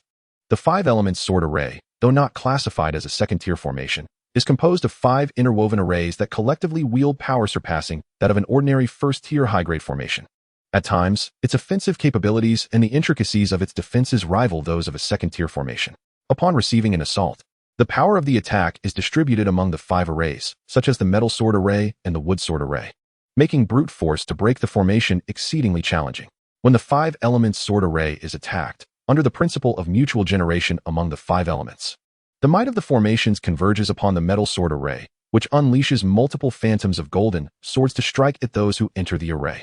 The attacking force of these golden sword phantoms nearly reaches the level of an initial stage foundation establishment cultivator, though it is important to note that it is merely, and not quite equivalent. Apart from the array master, all others present must fend off the golden swords to protect the array master from harm. In the realm of cultivation, it is widely known that the method to dismantle the 5-element sword array involves 5 first-tier high-grade array masters, each dismantling one of the formations simultaneously. If only one formation is breached, for instance, the wood sword array, the remaining 4 formations will channel their power towards it, elevating the wood sword array's strength to that of almost a second-tier formation. Again, almost, as the difficulty of dismantling a second-tier formation is significantly greater. The metal sword array boasts the most formidable offensive power, necessitating one array master to dismantle it, while several cultivators must defend against its golden sword phantoms.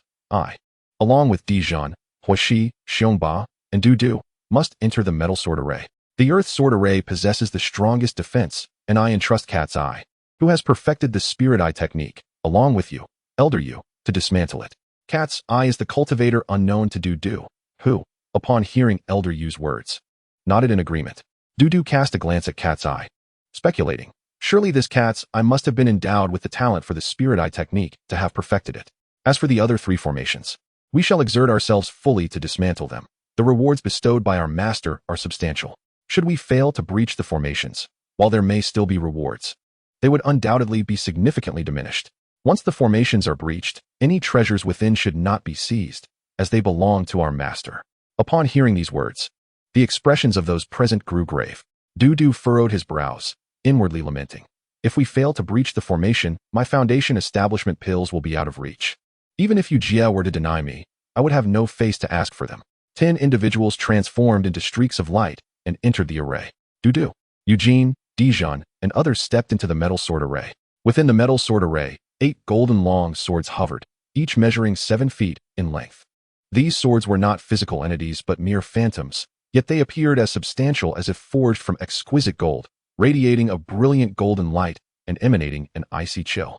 Eugene produced 4 jade vials, distributing one to each of Du and the others, advising. These vials contain first-tier high-grade healing elixirs, jade spirit pills. Should you sustain injuries, do not hesitate to use them. There are 10 in each vial, sufficient for everyone. The 8 golden swords would unleash 8 sword phantoms. So for our safety, let each of us summon our spirit beasts. This will afford us greater protection. Dijon, prepare to dismantle the array. Dao friend, move closer to Dijon and use your perfected spirit eye technique to help him locate any weaknesses in the formation, while also offering protection to Dijon. Upon hearing that Du possessed a perfected level of the spirit eye technique, Huaxi and Xiongba turned their astonished gazes towards him, previously puzzled as to why Du was summoned. When a ghostly blue hue flickered in Du's eyes, envy welled up within Huaxi and Xiongba, who thought, if only I could master the perfected spirit eye technique, I would never fear becoming ensnared by formations again. As all prepared to dismantle the array, a transmission talisman soared forth from the depths of Wanku Mountain. Chapter 81, The Slaying of Cat's Eye. Eugene swiftly dispatched 4 transmission talismans, which landed in the hands of the remaining 4 first-tier high-grade array masters. All array masters furrowed their brows, forming hand seals as they murmured incantations. Waves of radiant light emanated from their hands, cascading upon the formation and melding into it. At that moment, the 5-element sword array seemed to come alive, humming with energy as 5-colored radiance surged forth from its core. Amidst the golden light, the 8 golden swords quivered gently, and 8 sword-shaped phantoms abruptly took form. As one sword-shaped phantom materialized, a yellow long staff surged forth to strike it down. Du Long entered the valley. Under Du's assault, the sword-shaped phantom dimmed abruptly, dissipating into flecks of spiritual light. Yet, in an instant, the phantom reformed. Du directed the yellow dragon staff towards the newly coalesced phantom, which again dissolved. Alongside Du, the others launched their attacks against the sword-shaped phantom, the river sword, fire serpent technique. And the spirit beasts of the 5 cultivators joined in the assault under their collective consciousness. Du's spirit beast, General Ho, also wielded the spirit eye technique, shooting beams of light at the sword-shaped phantom, while simultaneously unleashing water arrows that flew towards it. All present were carefully selected talents by Yujie, and with her astute planning, Du and the others exerted their full strength. A short while later, the metal sword array was indisputably breached. Simultaneously, the remaining sword arrays fell as well. The inverted bowl-shaped light barrier of the 5 elements sword array vanished, revealing 5 stone platforms, each the size of a table. In the center of the cavern, upon which rested a jade box. These jade boxes were specially crafted to block spiritual probing and to isolate the interior from the exterior, allowing the contents within to withstand the ravages of time to a degree, thereby significantly prolonging the storage life of spiritual items. As Du gazed upon these jade boxes, a glimmer of greed flickered in his eyes. Even a cultivator like him, who lacked for spiritual stones, could not help but harbor such thoughts, let alone the others, who were now breathing with heightened urgency. A trace of seriousness crossed Eugene's expression as he hastened forward, preparing to collect the jade boxes. Whoosh! 2 beams of ghostly blue light shot towards Eugene's chest, prompting a warning. Eugene, be careful. It's a perfected level of the spirit eye technique. Someone seeks to seize the treasures. Eugene swung his sword, the intent of his blade like a rainbow, as the long sword deflected the incoming ghostly blue beams without searching for the enemy. He leapt towards the jade boxes, and when he felt the distance was appropriate, he focused his spiritual sense and drew the jade box into his storage bag. The 4 jade boxes flew towards him, while the last one drifted towards the others. As everyone turned their gaze towards that jade box, they discovered it was headed in Cat's Eye's direction. Cat's Eye, why are you making a move? Cat's Eye seized the jade box without a word, departing the cave without a backward glance. The crowd was incensed and immediately launched their attacks against him. Cat's Eye elegantly waved his hand, activating dozens of talismans to counter their onslaught. By the time the others dismantled the offensive created by the talismans, Cat's Eye had already exited the cave, retracing his steps. Curse him, he got away. Eugene clenched his fists in frustration. Dudu has vanished as well. They must be accomplices, speculated one of the array masters. At this moment, Eugene scanned the crowd, finding no trace of Dudu. And a thought of suspicion arose in his heart. Dudu, where could you be? Just as this thought crossed Eugene's mind, a human head tumbled to the ground at his feet. Upon recognizing the head, horror filled Eugene's eyes as he exclaimed, "This is Cat's Eye's head." "Who killed Cat's Eye?" "I did," a cold voice echoed within the cavern. The crowd turned towards the source of the voice, discovering the previously vanished Dudu. Eugene clasped his hands in gratitude towards Dudu. "Thank you, Brother Du. Without you, that jade box would have been lost." Dudu tossed a bloodstained storage bag towards Eugene. "This is Cat's Eye's storage bag, which cannot be opened as it bears his spiritual imprint. The jade box should be inside." Upon receiving the storage bag, Eugene affixed it to his waist. After a brief contemplation, he addressed Dudu. "Brother Du, I shall report your deeds to our master truthfully. As for what reward she might bestow upon you, that is beyond my purview to determine. However, given your significant contribution, our master will undoubtedly recognize your merit. By the way, Brother Du, how did you manage to slay the Cat's Eye?" "I dispatched it with a staff."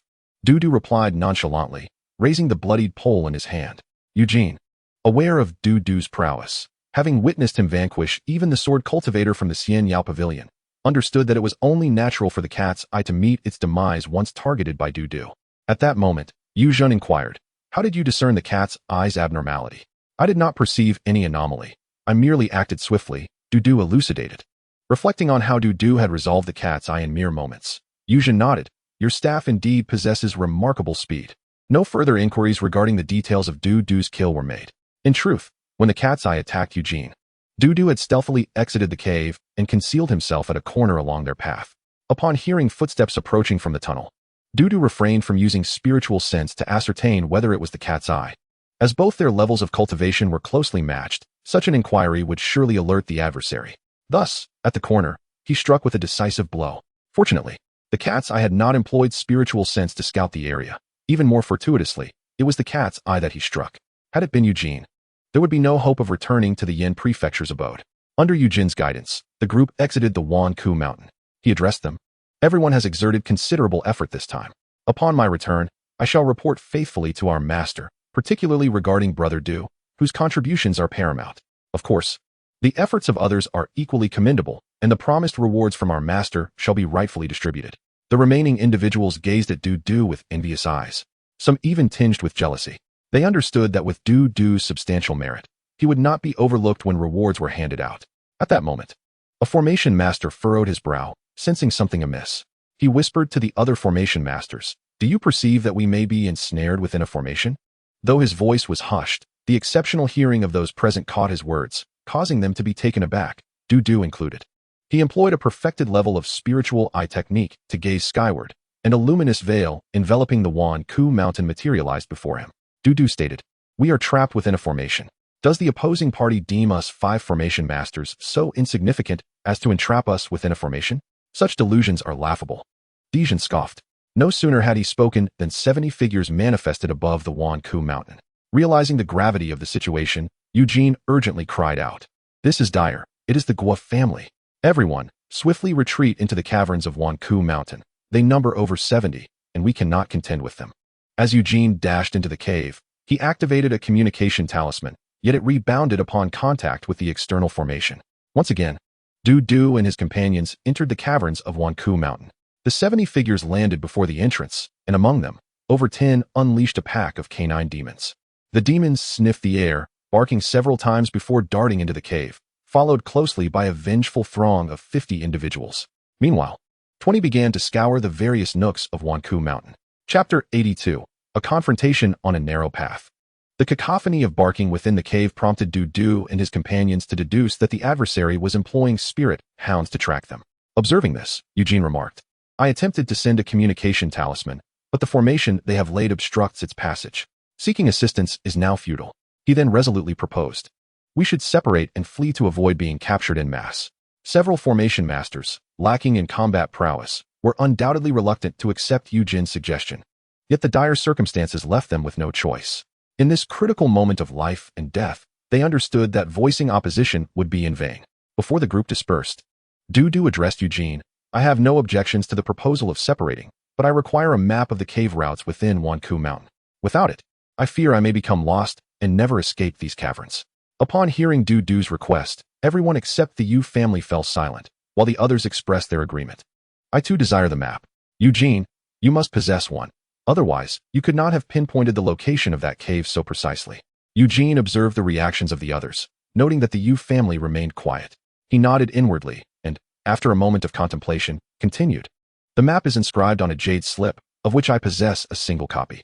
If you wish for a replica, you may have one, but it must remain confidential. This jade slip embodies the hard work of the Yu family over countless generations. Each time the Tian Shui secret realm is accessed, members of the Yu family enter Wanku Cave to chart the map, a painstaking endeavor. Should you genuinely desire the map, you must take a heart demon oath to ensure it is never divulged to others. Today, we find ourselves besieged by the Guo family. If any among you entertain thoughts of surrendering to them, I shall not obstruct you. However, if you seek the map and then intend to betray us to the Guo family, I will implore the Yu family to issue the highest level assassination order against you. Even without my request, the Yu family would undoubtedly pursue such traitors mercilessly. Upon hearing Eugene's words, Yanjun retreated several steps away from the group. Zhongjin interjected. A branch leader of the Guo family once insulted my partner. After I gained strength, I avenged myself upon the female cultivator of that branch.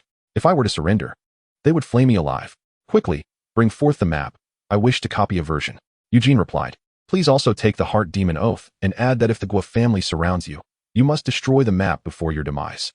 I hereby take the heart demon oath. Once everyone had taken the oath, Eugene distributed the jade slip containing the map to them. He clasped his hands in a gesture of respect and stated, This map holds immense value. There are surely treasures of the Tian Shui sword sect hidden within Wanku Mountain. I entrust it to you all, as I am a sinner of the Yu family.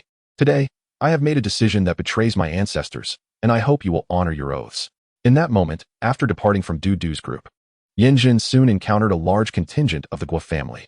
He raised his hand and shouted, I surrender. I am not a member of the Yu family.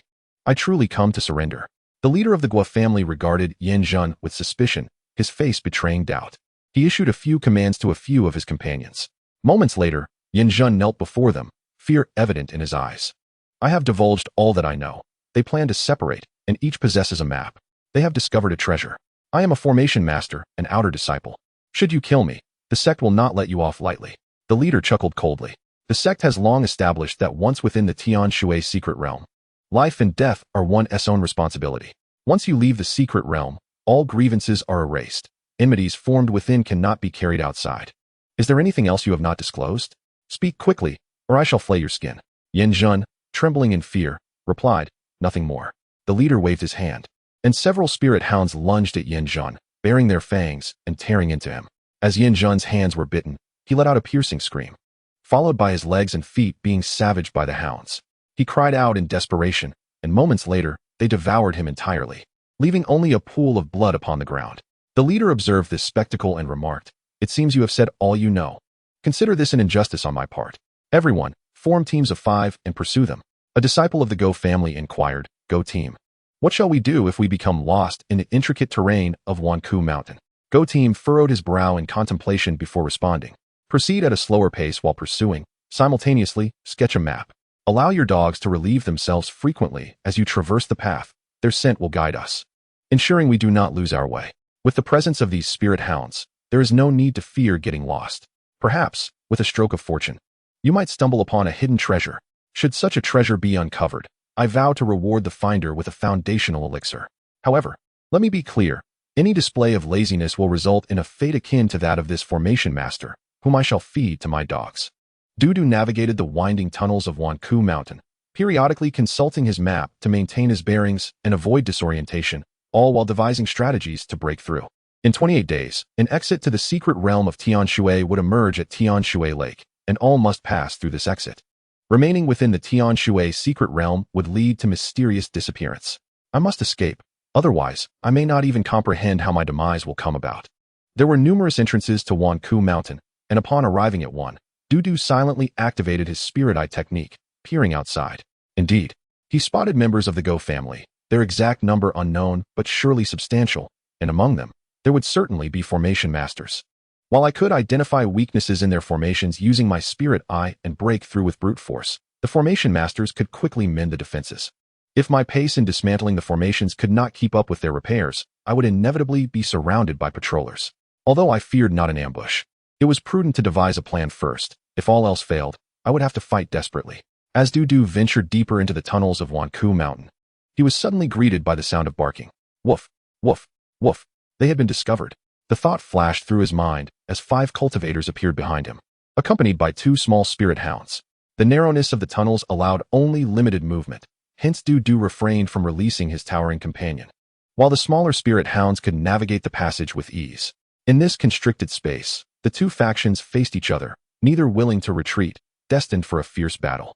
One of the Go family members declared, "You are but 1, while we number 5. It's 1 against 5. You cannot hope to defeat us. Surrender, and we shall spare your life. Simply hand over your storage bag." Dudu had already offended Go Pai and could never ally with the Go family. Moreover, having obtained the map from the Yu family, he knew that if he sought refuge with the Go, the Yu family would surely hunt him down 100 times over. 1 against 5?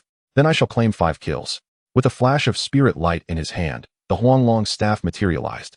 He infused it with spiritual energy, causing it to rapidly extend to a length of 10 feet. With a thought, Dudu sent the Huanglong staff hurtling toward the 5 enemies, exuding a terrifying aura as it sliced through the air. The 5 adversaries, taken aback by his audacity to confront them, hesitated, one scoffing, "Are you daft? Can't you see the situation?" Yet, as the Huanglong staff surged toward them like a golden dragon, shock filled their eyes. In a hurried attempt to defend, one conjured a shield artifact, yelling, "Prepare to defend. This is a master." In an instant, various shields and protective barriers materialized around the 5. The Huanglong staff crashed into one of the shields with a thunderous boom that echoed through the tunnel, shattering barrier after barrier in a series of deafening impacts.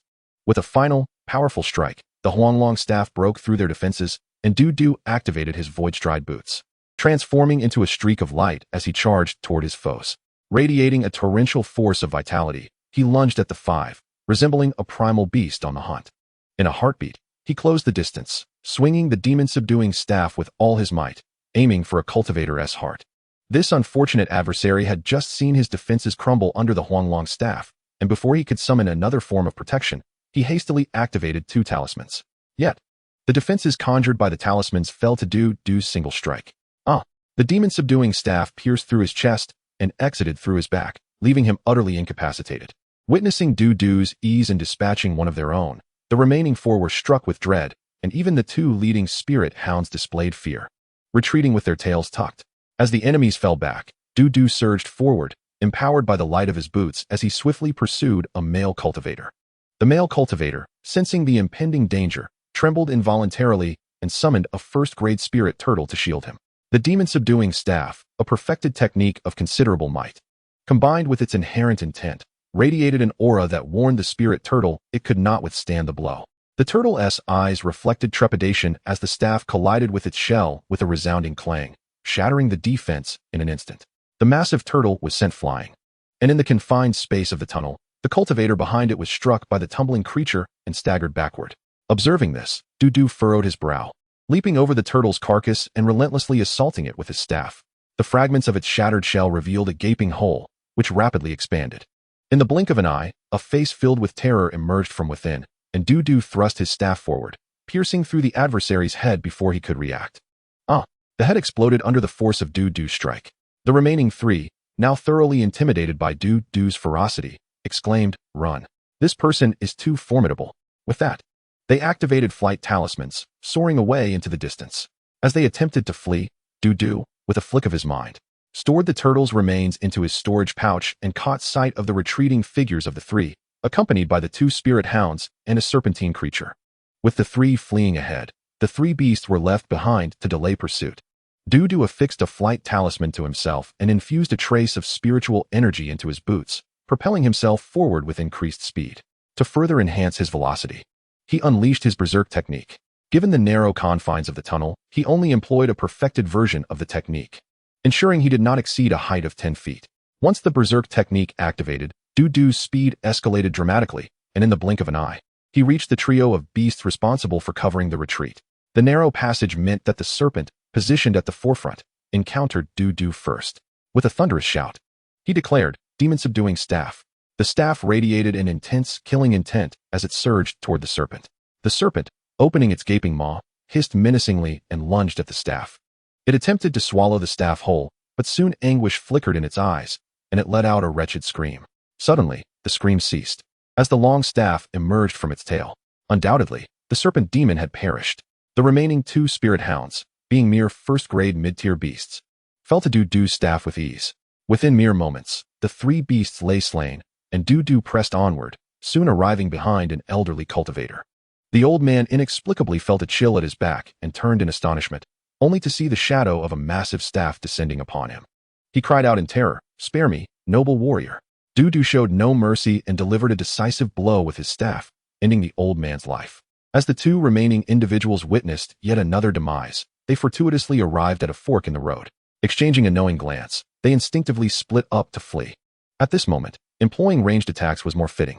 Harnessing his spiritual abilities, Dudu's consciousness stirred, and the yellow dragon staff transformed into a streak of flowing light, hurtling towards one of the cultivators with the swiftness of thunder. The cultivator, upon seeing the yellow dragon staff approaching, could only futilely resist, his efforts proving utterly ineffectual as he was obliterated by a single strike. The last remaining individual was a striking female cultivator. Realizing she was no match for Dudu after being pursued, she knelt on the ground, pleading for mercy. "Esteemed friend, would you spare my life? Please, tell me about your group." The female cultivator continued, "Our party consists of approximately 70 members, primarily tasked with hunting members of the U family." Upon hearing her words, Dudu expressed incredulity. "Are you saying that 50 of you entered the cave in teams of 5, with 20 waiting outside?" The female cultivator nodded affirmatively. "Indeed. Esteemed senior brother, please, grant me mercy. I am willing to do anything you ask." Following her statement, she shockingly disrobed, gazing at Dudu with an expression of pitiful submission, as if inviting his indulgence. Dudu found himself unable to rebuff her actions. However, upon noticing that she wore shoes and thick socks, his disappointment was palpable. After dealing with the female cultivator, Dudu distanced himself from the battlefield, settling cross-legged upon a stone. He first ingested a restorative pill to replenish his vitality, subsequently consuming another to restore his spiritual energy. Once his condition was fully restored, Dudu located his position on the map, proceeding through a narrow tunnel, intent on encountering members of the Gu family to eliminate them. 2 hours later, the sound of barking dogs reached his ears. A glint of cold light filled his eyes, brimming with murderous intent as he tightened his grip on the staff. Preparing for a massacre. "We are the Yengu. Surrender at once, or you shall find no resting place today." Without a moment's hesitation, Dudu activated his spatial boots, transforming into a streak of light as he charged towards the Gu family members. In a spacious tunnel, the 5 opponents, astonished by Dudu's audacity to confront them alone, felt their dignity had been insulted. Their eyes shimmered with cold light as they plotted to teach Dudu a lesson. "You seek death. Are you deranged?" Yet, in an instant, they realized Dudu was neither suicidal nor insane. Soaring towards the 5, Dudu suddenly unleashed a perfect-level berserk technique, his figure swelling to over 10 feet tall, while the staff in his hand, infused with vitality, elongated to match his newfound height. As Dudu approached the 5, he initiated his assault, his countenance stern as he bellowed, "Murderous staff." The staff, now imbued with the power of creation and destruction, cleaved towards a male cultivator. The cultivator, sensing the gravity of the situation, cursed inwardly, "Why must I be the target?" He glanced at the shield artifact positioned before him, thinking, "Surely, this shield can withstand it?" Suddenly, the shield shattered into fragments, proving inadequate for the task. With a resounding clash, the shield disintegrated, and Dudu's staff struck the male cultivator on the head. "Old third, be careful." "No, my beloved third, how could you perish?" The remaining 4, lamenting their companion's demise, had already launched their attacks at Dudu, flying swords, great blades, and massive axes, 3 first-tier superior artifacts, aimed at various points on Dudu's body. Clang, clang, clang. The 3 artifacts struck Dudu, leaving only superficial marks. But he was not unscathed. A golden spike, radiant and brilliant, lunged towards Dudu's heart. Its dazzling brilliance compelled him to steal a second glance, and he marveled. This is a perfect-level first-tier superior spell, the Golden Spike Technique. The Golden Spike Technique, at perfect level, surpassed the power of a first-tier superior artifact. As a first-tier superior body cultivator, Dudu could not withstand the onslaught of the Golden Spike Technique. Foreseeing the impending danger, Dudu recognized the ingenuity and speed of the opponent's attacks, realizing the threat too late. In a hurried motion, he raised his right hand to deflect the golden spike. Thud! Though Du Di's speed allowed him to block the spike with his hand, its overwhelming force pierced through, aiming for his chest. Fortunately, by this time, the spike had lost much of its momentum, leaving only a mark on Du Di's chest before dissipating into golden light. After this brief skirmish, the four adversaries grasped the extent of Du Di's prowess, their hearts filled with trepidation. This attack, this defense, this height, this visage, two words come to mind: top tier. Du Di's formidable offense and defense were undoubtedly enhanced by his use of the berserk technique. Had he not employed it, the golden spike technique would not have been so easily countered. Realizing the threat posed by the golden spike technique, Du Di's gaze fell upon one individual. You, the one whose head resembles a spike. Was it you who cast the golden spike technique? The individual, clearly incensed, flushed crimson, his finger trembling as he pointed at Du Di. You dare insult me? Du Di, undeterred, declared, it appears it truly was you. He then activated the perfect level spiritual eye technique, unleashing two beams of eerie blue light that guided the yellow dragon staff towards him. The beams, exceedingly swift, caught the opponent off guard. He had not anticipated that Du Di possessed instant cast perfect level spells as well. The adversary retaliated with his own golden spikes, releasing two in rapid succession. The collision of the eerie blue beams and golden spikes illuminated the dark tunnel in a dazzling display, gradually dimming as they faded. At this moment, the opponent, his expression grave, unleashed several more golden spikes, for Du Di's yellow dragon staff had reached him.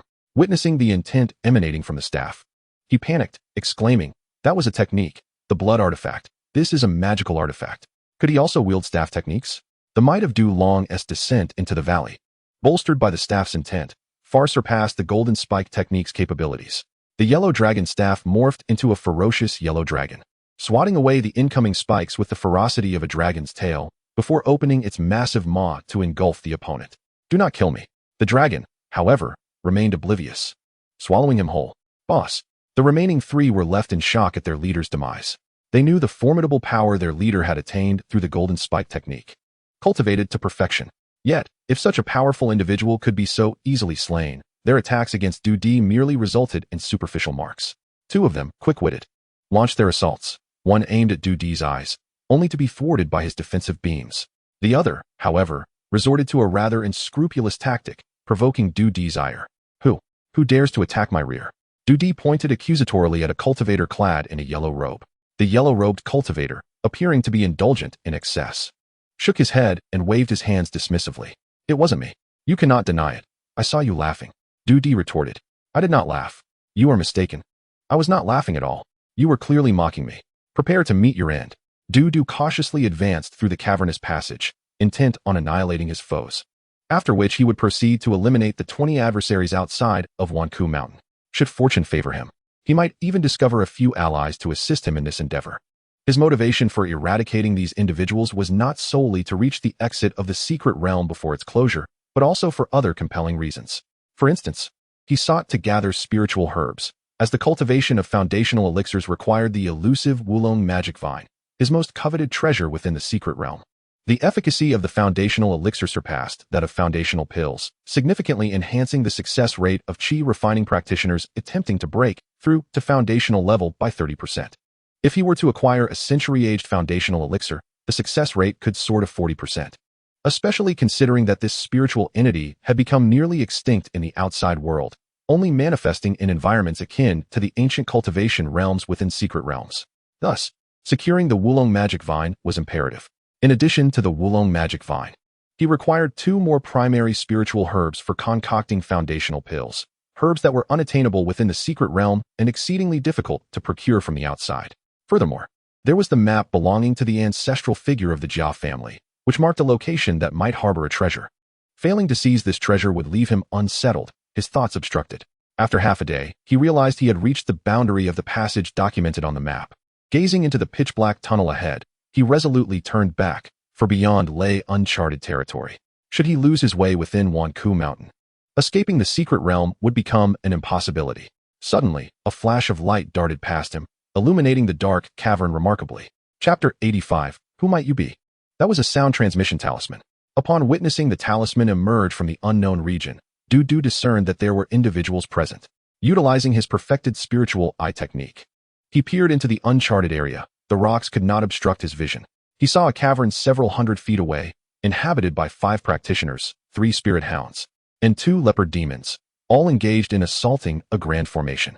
These 5 individuals were likely members of the Go family. The formation they attacked was a site of opportunity, indicating the presence of treasure within. With this thought igniting fervor in his heart, Dudu's murderous intent surged. Go family, your lives are forfeit, and the treasure I shall claim. The earlier sound transmission must have been directed at the Go family. Upon receiving it, the remaining members would rush to aid in breaking the formation. To avoid confronting an overwhelming number of foes, he resolved to eliminate the individuals before him swiftly. Dudu continued to employ the spiritual eye technique, conjuring a map leading to the cavern on a piece of paper. He donned his cloak and mask, proceeding cautiously towards the cavern. Despite his self-assured caution, the moment he entered, a chorus of barking erupted. The practitioners within, alerted by the cacophony, turned their gazes towards him. Cloaked and masked, his appearance obscured, one practitioner inquired with confusion. Who are you? I am Ji-Chaming. We do not recognize you in Yanghua. Neither do we have anyone of your stature among our patrons or guests. Who exactly are you? I am Chao Jingchun. Surely you must know of me among the eunuchs. The 5 exchanged perplexed glances, their expressions revealing uncertainty. 3 of the practitioners, however, bore a glint of hostility in their eyes.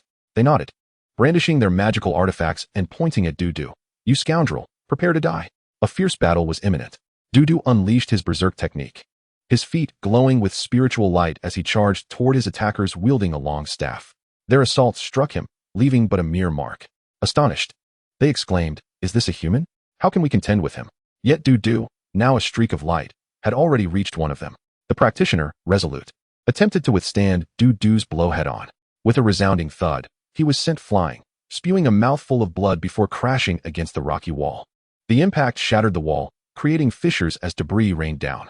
He lay still, convulsing briefly before succumbing to silence. Noting the stillness, Dudu shifted his focus to the next target, propelling himself towards a scholar-like practitioner, who, upon witnessing the carnage, knelt and pleaded, I surrender. Realizing the necessity of leaving a survivor, Dudu spared him momentarily and turned his attention to the remaining 3. None of them possessed formidable strength. While their remaining spirit beasts were decent fighters, they stood no chance against Dudu's staff. One strike each concluded the skirmish. Approaching the scholar, Dudu interrogated, do you comprehend why I spared you? I can discern the situation, he replied. Then enlighten me about the current circumstances. You must seek information from me to spare my life. Once you know, perhaps you will. Dudu interjected, extending his hand. If you cooperate and divulge as much information as possible, I may consider granting you clemency. Truly? Our group comprises 70 individuals, targeting the Yu family. 50 entered the cavern, while the rest remained outside. Our small squad fortuitously discovered a formation, yet were unable to breach it, thus requiring assistance from others. How many sound transmission talismans did you dispatch? 3. We sent out talismans to 3 small squads. 3. Indeed, just 3? The scholar clutched at Dudu's garments, but suddenly, a fierce glint flickered in his eyes as he revealed 2 talismans in his hand. In an instant, 2 beams of bluish light shot towards him. The beams struck his hand, inflicting injury. Dudu snorted coldly, delivering a kick that landed squarely in the scholar's chest. He was propelled into the air, spitting blood before crashing to the ground, his arms severed in an instant. Having consumed a restorative pill, he was aware that due to the pill's toxicity, if a practitioner ingested 2 per day, the toxin could be expelled. However, exceeding this number would allow the toxin to accumulate within, requiring more time and effort to eliminate in the future. Yet, circumstances compelled him to consume more pills than advisable. Over the next half-day, Dudu faced 3 waves of adversaries, each one eliminated in succession. The most perilous encounter occurred right after he vanquished one group. Another arrived almost immediately. Fortunately, Hozong's combat prowess had grown formidable, especially after unleashing the berserk technique. The 6 young divine monkey staff assisted Dudu in dispatching 3 practitioners and their beasts. After dispatching the 3 waves, Dudu waited another half-day, observing the stillness before beginning to scrutinize the formation within the cavern. The formation was classified as a top-tier first-grade array, its luminous shield resembling an inverted jade bowl, radiating brilliant light. The base of the formation was circular, spanning the width of half a street and towering 3 stories high. Dudu valued the intricacies of array techniques, yet lacked the time to delve deeply into them, as brewing and alchemy consumed much of his energy. Thus, his understanding of formations was limited. As for the array before him, he could not name it. But leveraging his experience in breaching the 5-element sword array, combined with his perfected spiritual eye technique, he deduced, this is a composite formation. Yet unlike the 5-element sword array, which comprises 5 individual arrays, this is a confluence of 2 top-tier first-grade arrays, characterized by one yin and one yang. Let us refer to the formations as the yang sword array and the yin sword array. Du, lacking proficiency in array techniques, resorts to brute force to breach the formation. Fortunately, he possesses a consummate level of spiritual eye technique, allowing him to discern the weaknesses within the array. Coupled with his formidable attack power, exemplified by his perfected staff intent, staff techniques, and frenzied techniques, his assault poses a significant threat even to Foundation establishment cultivators. After identifying the vulnerabilities in the yang array through his spiritual eye technique, Du strikes at it, while Hozong wields the 6 yang divine monkey staff against the yin array. With a resounding crash, the massive staff collides with the formation, producing a thunderous roar that reverberates throughout the cavern, echoing endlessly. After half a tea's time, the grand array emits a low hum as the inverted bowl-shaped light curtain dissipates, plunging the cave back into darkness. However, the keen senses of cultivators allow them to perceive their surroundings even in the absence of light. In the center of the cavern, a stone platform, roughly the height of a child, emerges, upon which rests a jade box of a vibrant green hue, approximately the size of an infant's head. Du steps forward, takes the box in hand, and opens it. Upon revealing the contents, his gaze sharpens. Chapter 86, Fourth Order Spirit Mine. Inside the jade box lies a palm-sized spirit mine, roughly spherical in shape and entirely golden, with a golden substance resembling bone marrow within. Although I cannot ascertain its name, I can deduce from the spiritual light emanating from its surface that it is a Fourth Order spirit mine. Such a treasure is typically accessible only to nascent soul cultivators, and the Tianshui sword sect must have placed it here with the intention of allowing the discoverer to forge a powerful sword artifact. To bestow a Fourth Order spirit mine upon a chi refinement cultivator suggests that the Tianshui sword sect was quite affluent in its heyday. No wonder there is only a single jade box within this grand array. It seems the contents are indeed a Fourth Order spirit mine. Of course, the array's power being less formidable also contributes to this. Had the array been as terrifying as the 5-element sword array, I alone would not have been able to breach it. Regaining his composure, Du resumes his search for the Go family members within the passageway. After a half-day's time, he hears the sounds of a battle. His expression shifts, and employing his spiritual eye technique, he peers in the direction of the fray. His gaze penetrates the rock walls, revealing Eugene and Dijon engaged in combat against a group of foes. Dijon manipulates an array while Eugene wreaks havoc within its confines. Currently, Eugene has comprehended perfected sword intent and sword techniques, placing him among the most formidable of chi refinement cultivators. With Dijon's array assisting him, Eugene commands his sword with spiritual awareness, unleashing a righteous sword aura that sends the 5 adversaries into a state of panic, ultimately slaying them beneath his blade. Eugene, you have grown stronger once more, Dijon remarks as he disperses the array. In response, Eugene raises an eyebrow, exuding confidence as he replies, "Of course. I am now invincible among chi refinement cultivators." No sooner had Eugene spoken than a figure materializes before him. Upon recognizing the newcomer, he pats his chest and declares, "That rascal Du has become my inner demon. No matter where I go, thoughts of him linger, even when boasting. One day, I shall slay this inner demon. Then draw your sword." Du responds nonchalantly. Taken aback by Du's words, Eugene stands frozen, awkwardly staring at him before forcing a smile. "Brother Du, I was just contemplating how to report my achievements to Master, and here you are. What a coincidence. Brother you, did you not contemplate anything else?" Du teases. "Nothing at all, truly," Eugene insists. "Did you not consider how to breach the grand array enveloping Wanku Mountain?" In response, Eugene admits, "I have thought about it. I intend to eliminate the enemies within the cave first before addressing those outside. To be frank, this is already the second wave of enemies I have dispatched. From the first group I defeated, I learned there are a total of 50 intruders, organized in teams of 5. After hearing Eugene's words, Du ponders for a moment and suggests, "Then let us charge forth." Eugene furrows his brow. "No, we should first deal with the enemies inside. Otherwise, while we assault the formation, those outside may call for help, and we would be in trouble." Du reassures him. "Do not worry about the Go family members who have entered. There are hardly any left."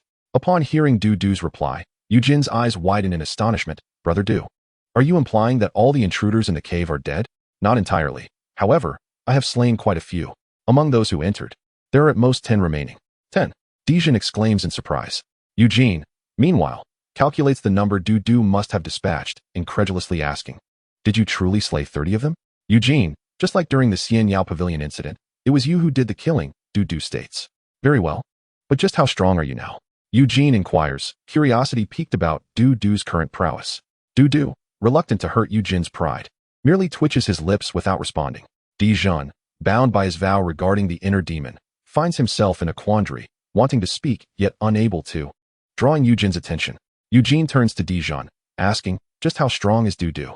Due to the constraints of the inner demon vow, Dijon cannot disclose Dudu's strength. However, he devises a suggestion. There are numerous Go family members guarding outside Wanku Mountain. Whoever among you two kills more will prove who is stronger.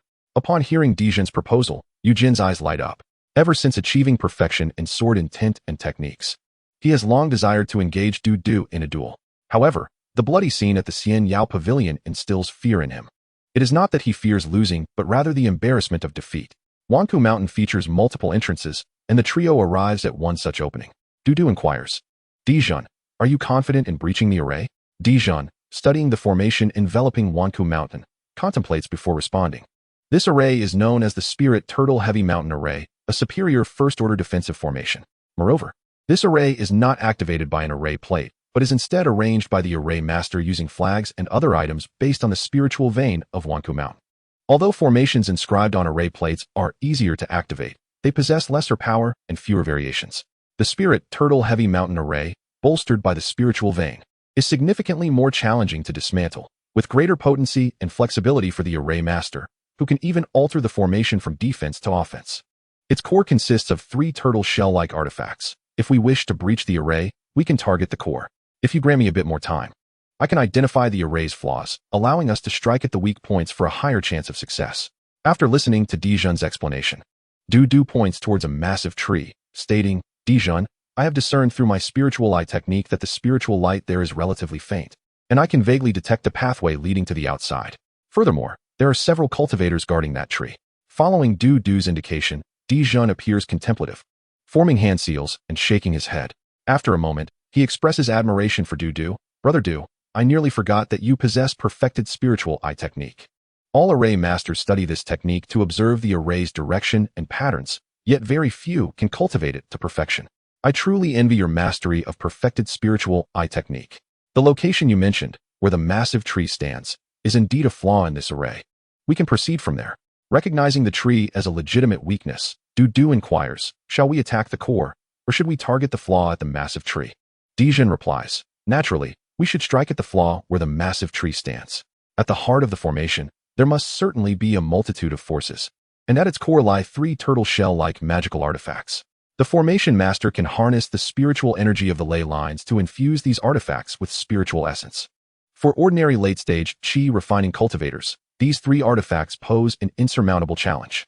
Although your attacking power is formidable, unless you can shatter these artifacts in a single strike, you will merely prolong the assault, allowing their spiritual energy replenishment to outpace their consumption, which would be a time-consuming endeavor. However, the situation is different at the point of weakness. Even if there are guardians present, there are no defensive artifacts like those at the core. If you can eliminate the enemy, with the combined might of your attacks and my guidance, we can forcefully breach through, easily carving out a path. Let us proceed. Dudu coldly declared. Chapter 87, The Mai Ba Crane. Brother Du, we can use the sound transmission talismans to summon Huashi and others to join us. With greater numbers, our chances of success will be significantly enhanced, Eugene suggested. Upon hearing Eugene's proposal, Dudu paused momentarily. After the incident with the cat's eye, can you still trust them? If any among them harbor ulterior motives, it would be detrimental to our mission. But are 3 of us not a bit too few? Dijon asked, his voice tinged with trepidation. What is your perspective, Eugene? Dudu inquired. Eugene's eyes glinted with determination as he replied. If there are too many people, what if they all compete for kills against me? The 3 exchanged knowing smiles.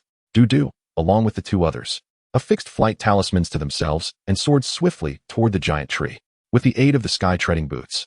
Dudu's speed surpassed that of Eugene and Dijon considerably. Enemy attack. A male cultivator near the giant tree shouted as he spotted a colossal figure approaching from the air. Upon witnessing this, Dudu waved his hand, releasing more than 20 talismans. The frightened male cultivator hastily summoned a shield to defend himself, but within moments, he was engulfed by the phantoms of the talismans. At this moment, the 5 cultivators from the Go family, stationed near the giant tree, had already drawn their artifacts, their expressions grave and tense. Time was of the essence, and Dudu had no time to waste.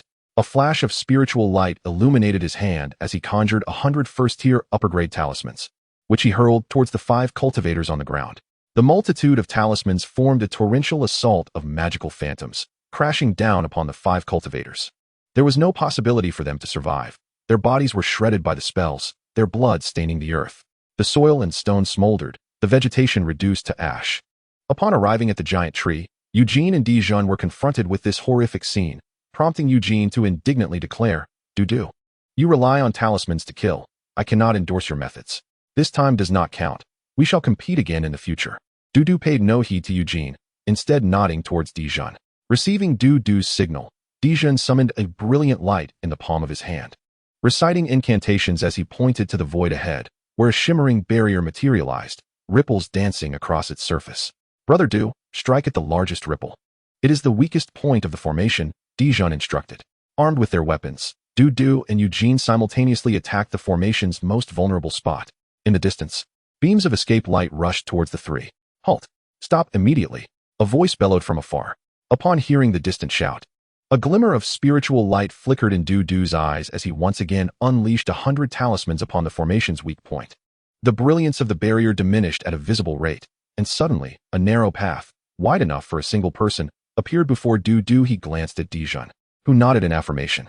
Understanding the cue, Dudu transformed into a streak of light and dashed toward the formation's exit. As the three exited the formation, the path behind them vanished instantly. Dijon, witnessing this, expressed his apprehension. The formation master has sealed off that path. Dudu, upon hearing Dijon's words, felt relieved, saying, "Fortunately, we were swift. Otherwise, the consequences would have been dire." Indeed, a formation controlled by a master possesses far greater potency than one without, Dijon remarked. Once the three escaped the formation, they did not see any pursuers from the Go family. Subsequently, Eugene dispatched a series of sound transmission talismans, stating to Dudu and the others, "I need to gather some personnel to rescue Eugene and the others trapped in Wanku Mountain. If they remain trapped, it will delay our exit from the secret realm, and they may never escape." Furthermore, the Go family is ruthlessly slaughtering the U family members. As a member of the U family, I must retaliate. Brother D, if you have no other matters, could you lend me your assistance? Dudu did not acquiesce to Eugene's request, as he had his own tasks to attend to, and Eugene did not press further. Before parting ways, Dudu had Eugene swear an oath of mental restraint against divulging his strength to others, to which Eugene scoffed, but ultimately agreed. After separating from the two, Dudu retrieved the map of the Tian Shui secret realm, orienting himself as he set off toward Di Yuan Peak. Di Yuan Peak was where a disciple had previously discovered a second-tier lower-grade Wu Long magic vine during the last opening of the secret realm. I shall explore this area first. The Wu Long magic vine is one of the spiritual herbs used in brewing foundational spiritual wine. Upon finding it, Dudu would have gathered all the necessary materials for brewing the foundational spiritual wine. On the peak of Di Yuan, Dudu stood and utilized the spirit eye technique to survey the entire mountain 3 times. He discovered numerous spiritual herbs, even 2 seedlings of extinct herbs from the outside world, yet his expression bore no joy, for he found no trace of the Wu Long magic vine. Huangyan Valley, one of the previously noted locations where the Wu Long magic vine was discovered. Dudu hovered above Huangyan Valley, employing the spirit eye technique to search the valley 3 times, yet still found no sign of the Wu Long magic vine. Dudu did not anticipate that the Wu Long magic vine would be so elusive. Glancing at the map, he decided, the next destination shall be Chunfeng Valley. Chunfeng Valley. A figure materialized above the valley as Dudu deployed the spirit eye technique to investigate. He observed an anomaly on a rock face within the valley. There was a hole about 10 feet high, and a spiritual dog was barking furiously at a flying spiritual crane. That is the Mai Ba crane. Could it belong to Jia Ruyan? This crane was entirely adorned with white feathers, its beak and claws glistening in gold. Indeed, it was Jia Ruyan's Mai Ba crane. Initially, the patriarch of the Jia family, reluctant to invest excessive resources in Jia Ruyan, had only gifted her a first-tier upper-grade spiritual crane egg, the Mai Ba crane egg. However, upon hatching, it emerged as a rare mutated spiritual beast. Mutated spiritual beasts can have both advantageous and disadvantageous traits. On the positive side, an ordinary Mai Ba crane possesses a first-tier upper-grade bloodline and lacks a clear path for advancement, unlike the Chi Ma monkey, which can evolve into a second-tier upper-grade Chi Shui Ma monkey. Thus, the Mai Ba crane is restricted by its bloodline, making it challenging to become a second-tier spiritual beast. However, its mutation has granted it higher potential, providing an opportunity for ascension to a second-tier spiritual beast, or even a third tier. On the negative side, the mutation abilities of spiritual beasts may prove unstable, with some even experiencing issues with their bloodlines. For instance, a fire spiritual beast, after mutation, may find water powers manifesting within its bloodline, creating a conflict that could jeopardize its very existence. At present, the Maiba crane was locked in a standoff with a spiritual dog. The Maiba crane was merely a mid-tier first-tier spiritual beast, while the spiritual dog was an upper-tier first-tier spiritual beast. Fortunately, the spiritual dog could not fly, allowing the Maiba crane to unleash wind blades from the air, forcing the dog into a defensive position. The spiritual dog, despite its higher realm, found the Maiba crane's wind blades only inflicting minor injuries. Dudu approached the Maiba crane and inquired, "Maiba crane, where is your master?"